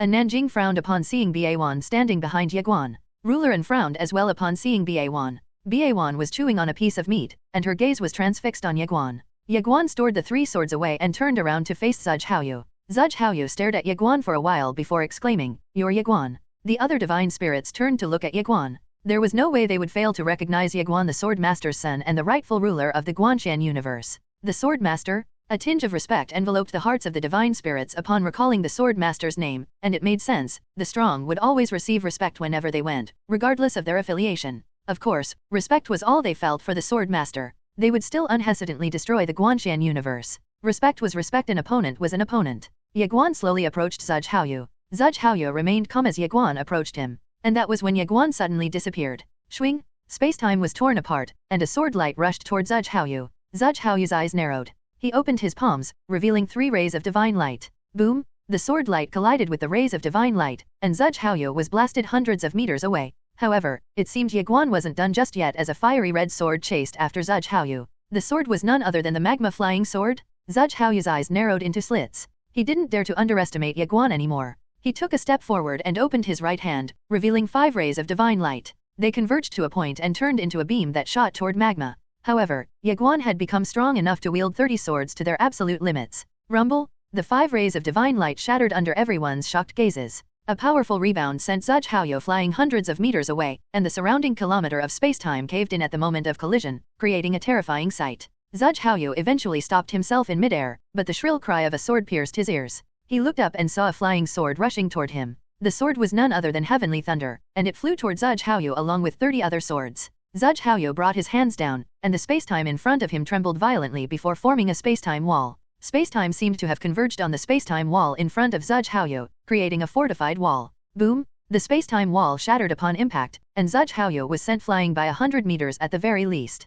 At the same time, an even stronger attack caused the collapse of the space-time around Zhuge Haoyu. A shrill cry reverberated across the battlefield as a sword made a beeline for Zhuge Haoyu. The sword was none other than Cao Bai's divine cloud. Zhuge Haoyu started chanting in an ancient, inscrutable language. Rays of divine light surged out of him, tearing apart the space-time in the vicinity. Powerful dimensional energy twisted into blades of light that rushed toward Ye Guan. Zhuge Haoyu knew that he couldn't just keep on defending. He had to retaliate, as offense was the best defense against such an agile and swift swordsman. Ye Guan would continue to corner him until he made a move himself. Cao Bai's divine cloud finally made contact with Zhuge Haoyu's attack. The rays of divine light burst into innumerable light fragments. Zhuge Haoyu was sent flying, but Ye Guan wasn't done just yet. Ye Guan pointed at Zhuge Haoyu, and sharp swords made out of sword energy rushed out of him. Slash! The dimensional energy protecting Zhuge Haoyu was shredded into pieces. He saw that, and he was about to unleash another move when he saw 3 swords rushing toward him at the same time from multiple angles. He was being suppressed and dominated, just like what he did to Cao Bai. Zhuge Haoyu's pupils constricted. He didn't dare to hold back anymore. He clenched his fists as he threw all caution to the wind. A powerful ray of divine light gushed out of him. The ray of divine light transformed into a 1,000-meter-tall astral body. The astral body clasped its palms together, and a divine light enveloped Zhuge Haoyu. The 3 swords struck the divine light protecting Zhuge Haoyu. Boom! The veil of light trembled violently before it shattered into pieces. The astral body above Zhuge Haoyu exploded as well, and the backlash sent Zhuge Haoyu flying away. The expressions of the divine spirit darkened. Ye Guan's sword attacks were too terrifying. Ruler and frowned deeply as she observed Ye Guan. Ye Guan had grown by leaps and bounds over the past few months. He was truly a heaven-defying monstrous talent, and it was indeed terrifying to have such a talented enemy. Ruler N's face was dark. Ye Guan was improving too quickly. Meanwhile, Ye Guan didn't stop attacking. He took 1 step forward, and 3 flying swords flew across the battlefield. Strangely, the energy contained within the 3 swords was much weaker than Ye Guan's previous attacks. Zhuge Haoyu narrowed his eyes in suspicion, and he soon realized that Ye Guan was truly holding back against him. But why? It didn't take Zhuge Haoyu that long to realize what was going on. Ye Guan was trying to force him into igniting his fleshly body and soul. Zhuge Haoyu's expression turned fierce. Is that it? Is he really trying to make me ignite my fleshly body and soul? Zhuge Haoyu abruptly roared and opened his palm. A ray of divine light burst out of him and toward the sky. 4 phases of annihilation, he roared. Boom! 4 astral projections abruptly manifested above Zhuge Haoyu. Every astral projection was 1,000 meters tall, and the entire world seemed to have become illusory when they manifested. Holy-sounding yet inscrutable, ancient chants seemed to obfuscate the world as they echoed between both heaven and earth. The chanting seemed capable of snatching away the souls of those who could hear it. The surroundings seemed to crumble beneath the power of the chanting, creating an extremely horrifying scene. 4 phases of annihilation, sacrificing one's life to cross the mortal world? Zhu Haoyu roared once more and brought his hand down fiercely. The 4 astral projections abruptly opened their eyes. They raised their enormous hands to the sky before bringing them down at the same time. Rumble! A kilometer of space-time vanished into nothingness as a terrifying energy suppressed Ye Guan's 3 swords. However, Ye Guan wasn't there. He had inexplicably vanished, but he soon reappeared along with a monstrous sword intent. The invincible sword intent. Ruler An's face changed drastically at the sight. Hum! A resonant sword hum reverberated as a dazzling sword light tore across the battlefield. Boom! The astral projections shattered, and the chanting came to a halt. Zhu Haoyu's eyes narrowed. He was about to make a move, but the terrifying invincible sword intent struck him. He flew at least 100 meters away, and when he finally stopped, the crowd saw that he was badly mangled. His blood formed a pool of blood beneath him, and the surrounding space-time had been destroyed as well. Ye Guan stepped forward, and a sword went straight for Zhu Haoyu once again. Zhu Haoyu glared fiercely at Ye Guan before roaring, "Well, it's just death. You people are unafraid of death, and the people of my true universe aren't afraid of death as well." Shuai! Zhu Haoyu spontaneously commused he had decided to ignite his fleshly body. Moments later, a white flame gushed out of him and took to the skies. He had decided to ignite his soul. The divine spirits were horrified. It turned out that Ye Guan's goal all this while was to force Zhu Haoyu into igniting his fleshly body and soul. Ye Guan wanted to give Zhu Haoyu a taste of his own medicine. Upon igniting his fleshly body and soul, Zhu Haoyu's aura surged wildly. He roared and got ready to unleash his divine spells. However, Ye Guan had disappeared. Swoosh! Ye Guan moved even quicker than ever. Zhu Haoyu narrowed his eyes, and he clenched his fists as he chanted an ancient spell. A dark blue flame gushed out of his glabella. Ye Guan's sword appeared in front of Zhu Haoyu. Swing! The sword split the dark blue flame and made a beeline for Zhu Haoyu's glabella. Bang! The surrounding space trembled violently as Ye Guan's sword froze in midair. Swoosh! However, 2 swords came from Zhu Haoyu's flank, and they buried themselves into Zhu Haoyu's chest and right arm. Zhu Haoyu was immobilized. The nearby divine spirits frowned at the sight. Zhu Haoyu had lost. Just then, a powerful aura burst out of the golden space-time tunnel, and a mysterious energy wrapped around the immobilized Zhu Haoyu. Ye Guan's eyes narrowed, and a cold glint fleeted across his eyes. Someone was trying to save Zhu Haoyu? Chen Guanzi and the rest stared coldly at the scene. A Nanjing remained calm, but a spear appeared in her hand. Ruler An was silent, and she didn't make a move. An old man stood beside Zhu Haoyu. The old man was wearing a long robe, and he had a whole head of gray hair. A green wooden staff was in his hand, and a strange-looking orb was floating behind him. The old man was about to forcefully suppress the violent undulations coming from Zhu Haoyu's soul, but Zhu Haoyu suddenly raised his right hand and said, "Master, it's okay." The old man wanted to say something, but Zhu Haoyu smiled wryly and said, "They are unafraid of death, so shouldn't we be as courageous as them? Master, please take good care of my younger sister." Zhu Haoyu's wry smile turned determined as he clenched his fists and forced as much divine light out of his body. A powerful energy sent Ye Guan's swords flying away, and Zhu Haoyu turned into a ray of divine light that flew toward Ye Guan. Zhu Haoyu's aura surged drastically. He was about to perform his final attack. During critical junctures or whenever someone had resolved to die, fighting would often become drastically stronger as if their souls and fleshly body were about to go beyond their limits, culminating in a glorious afterglow. Zhu Haoyu's aura became more and more terrifying. Eventually, his aura went through a qualitative change and reached a new peak. Zhu Haoyu broke through, becoming an ancient holy sorcerer. The expression of the gray-haired old man changed drastically. A ferocious light flashed past his eyes. He was prepared to save Zhu Haoyu. An ancient holy sorcerer. How could he let such a young ancient holy sorcerer die here? It would be a major loss for the true universe. Right when he was about to take action, a voice suddenly echoed in his head. "I'll kill you if you dare to try anything," said the mysterious voice. However, the gray-haired old man recognized that voice. It was none other than Ruler An's voice. The gray-haired old man was shocked. He abruptly lifted his head. He saw Ruler An glaring at him coldly from above. The Guanxian universe's denizens were courageous even in the face of death, so how come the denizens of the true universe couldn't do the same? Meanwhile, Ye Guan thrust his sword to meet Zhu Haoyu's attack. He unleashed 30 swords and his invincible sword intent at the same time. Boom! The collision was so powerful that the surrounding space-time was obliterated. Ye Guan was sent flying at least 100 meters away. Zhu Haoyu's self-destruction resulted in the annihilation within a kilometer of ground zero, and it also created a shockwave that fractured the space-time more than a kilometer away. From above, the Sahan battlefield was like a cracked mirror. It was a terrifying sight. Ye Guan eventually managed to recover in midair, and he discovered cracks on his skin. Fortunately, he only suffered superficial injuries. "No," a miserable wail echoed. Everyone turned and saw that the gray-haired old man was furious. The space-time around him quivered incessantly as a testament to his fury as he stood there while staring at where Zhuge Haoyu had been with constricted pupils. Meanwhile, the divine spirits were silent. Zhuge Haoyu was dead. The monstrous talent who had just become an ancient holy sorcerer had fallen just like that. If he were still alive, he could have reached the top 10 of the true martial list or perhaps even 5. What did reaching the top 5 of the true martial list mean? It meant that one was a cream of the crop among heavenly defying monstrous talents? What a pity. The gray-haired old man turned to look at Ye Guan. He didn't even bother concealing the powerful killing intent in his eyes. Scram! Someone shouted from up above. The gray-haired old man looked up at Rulerin. Rulerin glared coldly at him and said, "Divine Sorcerer Zhu Mo, do not embarrass your disciple in front of everyone here." The gray-haired man wanted to say something, but the gazes of the two old men behind Rulerin landed on him, and their auras instantly immobilized the gray-haired old man.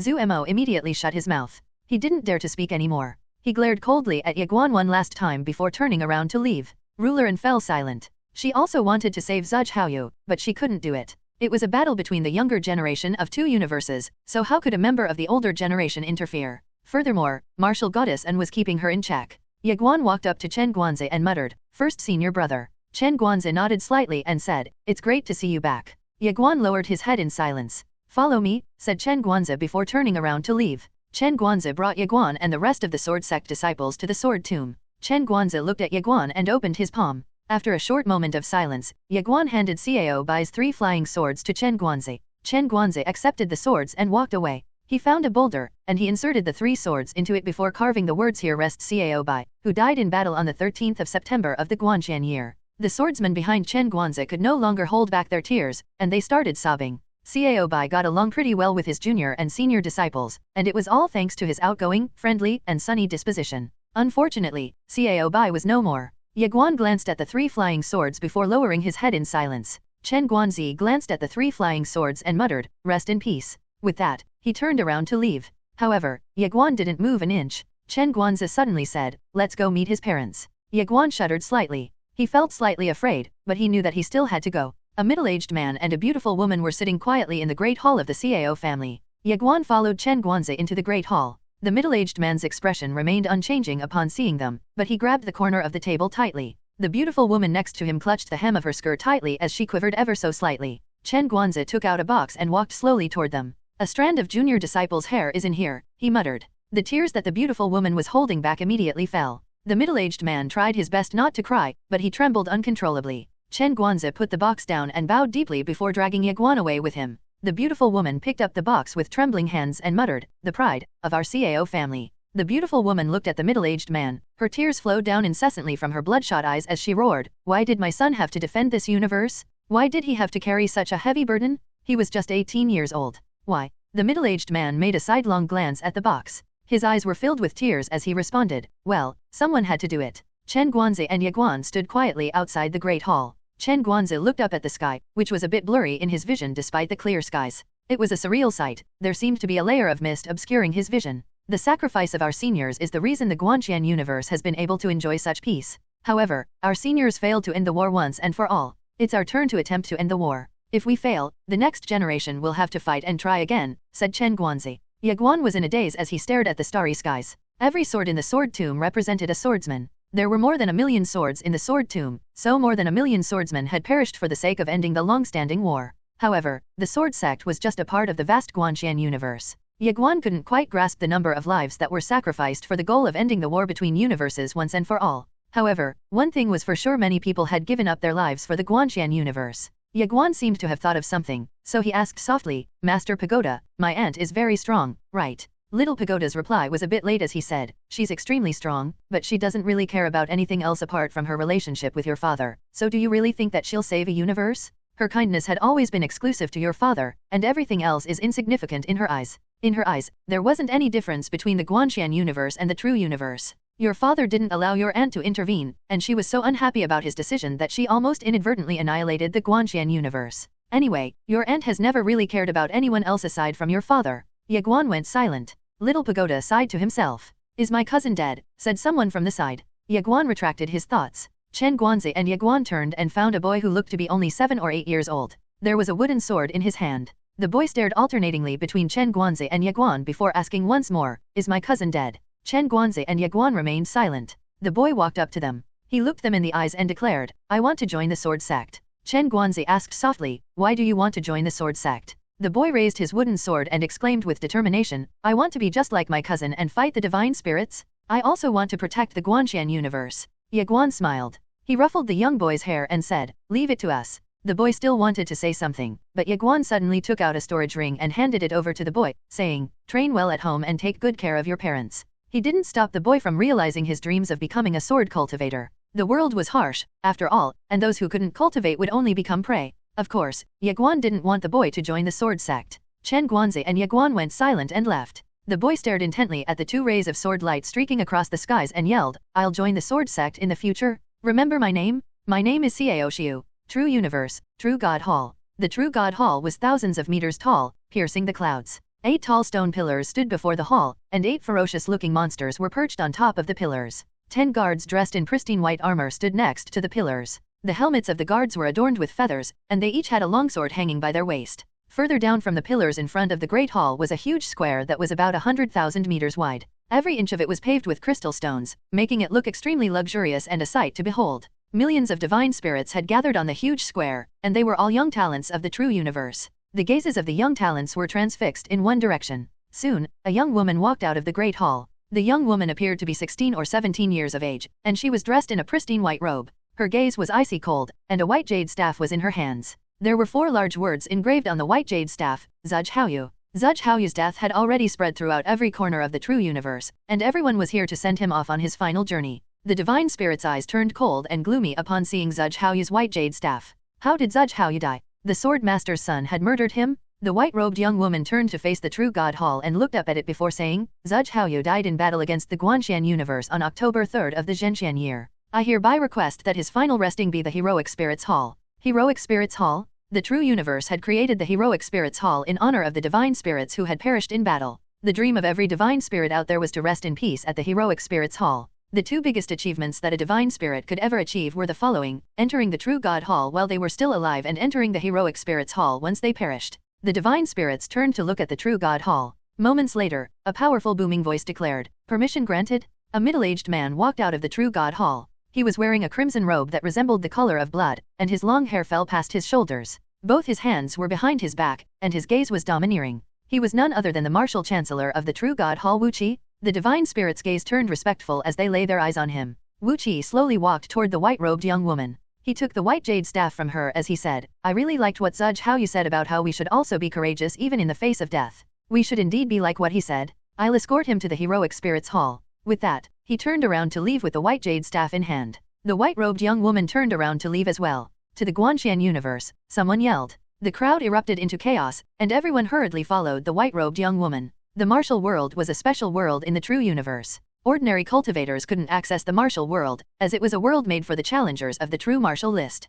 In other words, only the monstrous talents of the true universe could access the martial world. Today, a voice boomed out across the martial world. We declare war on the Guanxian universe. The powerful figures throughout the martial world took to the skies and headed straight for the Guanxian universe. Enhance your reading experience by removing ads for as low as $1. The previous clan leader of the Sky Department World's Han clan was dead, and Han Zong replaced him to become the clan leader. Han Zong had the unyielding bones, so no one was worthy to become the clan leader aside from him. The elite clan members of the Han clan were gathered in a hall. They all wore ashen looks because they could tell what Han Zong was thinking. A woman with similar features to Han Zong stood next to Han Zong. She was very pretty and demure, which was a stark contrast to Han Zong. She was Han Zong's sister, Hanan. Han Zong glanced at the crowd and said, I received news that the younger generation of the true universe has declared war on the Guanxian universe. All eyes were fixed on Han Zong, but everyone was silent. No one was in a good mood, as they knew what Han Zong would say next. As expected, Han Zong said, I want to support the Guanxian universe. Support the Guanxian universe? Everyone's expression turned solemn. Just then, one of the elders of the clan stepped forward and cried out, Clan leader, we can't do that. The rest of the elders nodded in agreement. Han Zong gazed calmly at them and asked, why not? The elder's voice deepened as he explained, Clan leader, the Guanxian universe's enemy is the true universe, and the younger generation of the Guanxian universe is no match for the true universe's younger generation. Our clan's help is like a bucket of water into a prairie fire. Our standing has always been neutral as well, and I don't think we should offend the true universe by supporting the Guanxian universe. The rest of the elders nodded in agreement again. Han Zong retorted, we have to send tributes to the true universe every year. The elder hesitated slightly before saying, we can still handle the tributes, but I don't think we can handle the fury of the true universe if we were to support the Guanxian universe. Next time, they'll demand not just spiritual cores but our lives as tributes. The rest of the elders nodded furiously. The Han clan was not in the Guanxian universe, and they did not have an outstanding elite like the Sword Master, so how could they possibly fight the true universe? The true universe would beat them to death, and stubborn people would always bleed first, so they couldn't afford to remain stubborn.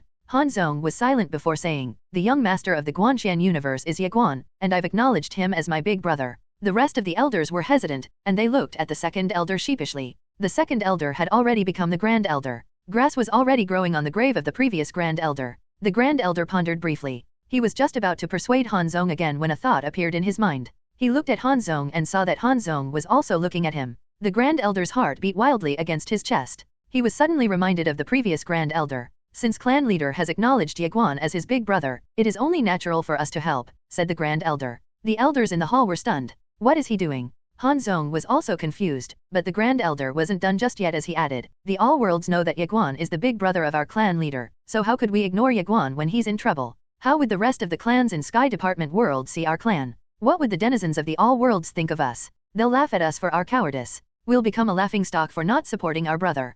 His voice boomed throughout the hall, but the elders were glaring at him. You traitor? Han Zong smiled in glee. He was overjoyed to find that the new grand elder knew how to look at the bigger picture. Seeing Han Zong's smile, the grand elder heaved a sigh of relief. Thank goodness for his quick thinking. The previous grand elder had perished because he was foolish enough not to walk on the same path as Han Zong. One had to play ball with the higher UPS to survive in a big clan. The grand elder was no exception to that rule, and he had to play ball with the clan leader. The elders went silent upon learning of the grand elder's attitude toward the matter. None of them dared to speak. They had risen to their current positions on their own, and they were also aware of what Han Zong wanted. In the end, they could only sigh to themselves. Their clan leader was too loyal for his own good. The clan leader of a big clan couldn't be too loyal to anyone. Han Zong suddenly said, Elders, I know what you're thinking, and your concerns are both valid and reasonable. However, the grand elder is right. Everyone already knows that I've acknowledged Ye Guan as my big brother. How would the all worlds think of me if I do not offer my help when he is in need of help? What would the people think of our clan? Han Zong slowly stood up before continuing.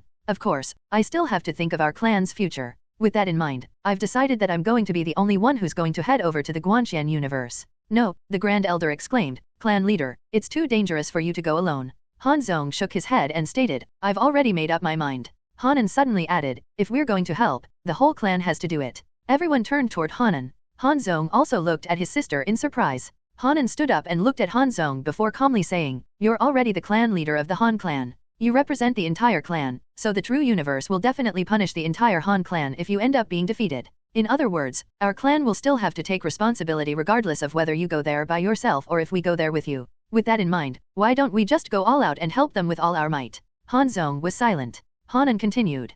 Pass down my orders, the members of our Han clan's younger generation who are courageous enough and willing to help the Guanxian universe against the true universe should follow us. The elders exchanged looks of surprise. Hanan scanned the crowd coldly and said, the true universe is a leader because of their strength, but they've been treating the all worlds like their slaves rather than their subordinate worlds. However, the Guanxian universe is the only one daring enough to oppose the true universe. It is truly a shame that the all worlds are filled with nothing but cowards. They bow down and beg the true universe for their lives, and they don't even dare to breathe too loudly before the true universe. What a shame. Hanan made a sidelong glance at Han Zong before saying, let's go. After the orders had been given, the siblings stood up and left. Their orders quickly spread throughout the entire clan. Soon, about 100 talents from the Han clan flew together with them to the Guanxian universe. The elders of the Han clan joined them as well. If the Guanxian universe won and the siblings returned safely, they would face punishment for their mutiny. Moreover, the elders were aware that the clan had to be united during moments like this. It was normal for opinions to clash, but they couldn't afford to have internal strife.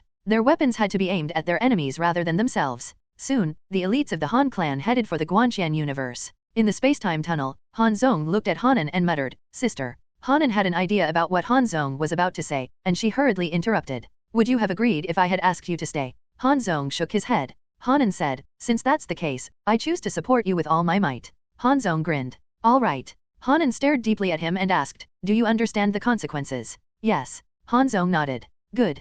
Hanan smiled. She was quiet for quite a while before stammering, if we lose. Han Zong burst out laughing and said, it's just death. Is your big brother truly worthy of such a sacrifice? Hanan asked. He protected me back then. Han Zong smiled and said, now, it's my turn to protect him. If we lose, I'm just going to die, that's all. Hanan went silent at that. A middle-aged man glared at Lian Shuang and shouted, "No way." The middle-aged man was the clan leader of the Lian clan, Lian Cheng. Lian Shuang clenched his fists tightly until his palm went white. "Father, you told me that we must be loyal. My friend is in trouble, so isn't it natural for me to help him?" asked Lian Shuang. "Do you even know their enemy? It's the true universe, the true universe." Lian Shuang argued with a straight face. "So what? Brother Ye has been fighting the true universe for a long time. Your brother Ye's father is outstanding." Lian Cheng shouted, "Do you really think that you have an outstanding father?" Lian Shuang calmly replied, "I think you're pretty outstanding, father." Lian Cheng snorted and looked away. "I appreciate it. Father, you told me that we have to be loyal. My friend is in trouble, and if I don't do anything to help him, are we really friends? Don't worry, I don't want to drag down the entire clan with me, so I'm going to go there on my own." Lian Cheng stared deeply at Lian Shuang in silence. Lian Shuang hesitated slightly before asking, "Father, do you agree?" A complicated expression fleeted across Lian Cheng's face, but he sounded serious as he explained, "We have to be loyal to our friends, but sometimes, you have to be powerful enough to remain loyal. You can't even make it to the All Worlds list with your talent, so what can you even do there? You have to understand that the talents on the All Worlds list are nothing in front of the true universe's younger generation." Lang Shuang was silent. His father was right, he was no match for the talents of the true universe. In fact, the All Worlds and the other universes were too weak against the true universe. Lian Cheng's voice softened, and he said, "I understand what you're thinking, but as I said, the battle there is between elites. You won't be able to do anything even if you go there, aside from cheering them on from the sidelines, of course." "I know." Lian Shuang nodded. He cast a determined gaze on Lian Cheng and said, "Can I just do that, then, father? I won't fight. Don't worry, I know my own strength, and I won't seek my own death." Lian Cheng was silent. Lian Shuang added, "We're friends, and even though I can't fight for brother yet, I can still give him moral support from the sidelines.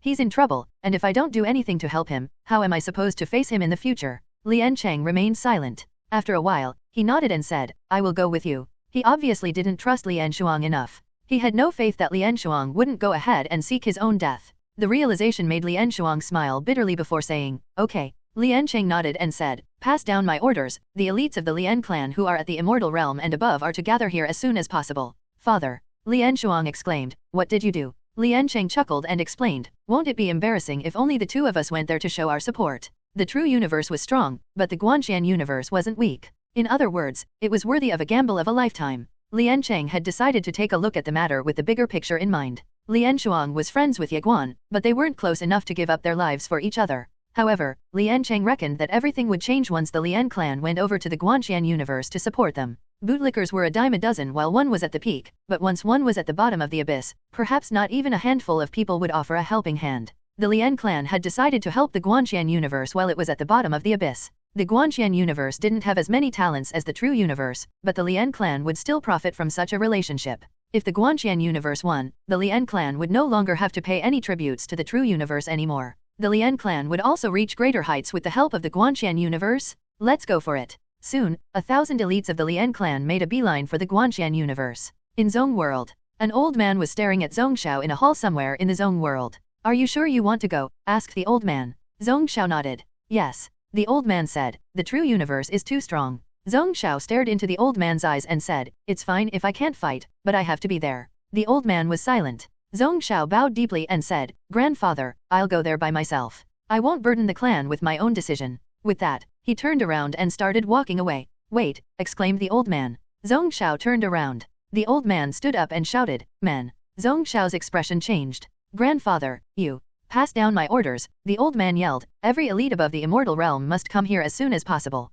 Zong Xiao was stunned. The old man explained, "If I could choose, I would choose the true universe, but it is a shame that they look down on us. However, the young master of the Guanxian universe was willing to acknowledge you as his brother. Of course, our clan should support him. I can't let you embarrass us there, so we'll go with you. Let's go." With that, the old man led Zong Xiao and the rest of the Zong clan's elites to the Guanxian universe. The war between the true universe and the Guanxian universe spread like wildfire throughout the all worlds. The members of the Guanxian universe's younger generation traveling the distant reaches of the vast expanse were furious upon hearing the news. "Goodness! How dare the true universe? Let's go home. A war? Do they really think that we're afraid of them? Let's go home. Fuck them. Obliterate the true universe. Let's go home." Hello, everyone!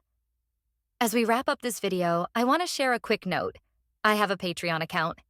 If you'd like to support me and enjoy on-demand audiobooks, you can become a Patreon member. Alternatively, you can check out my Google Drive link, which has 500 plus novel audiobooks available through my Ko-fi or Patreon shop. I appreciate your support.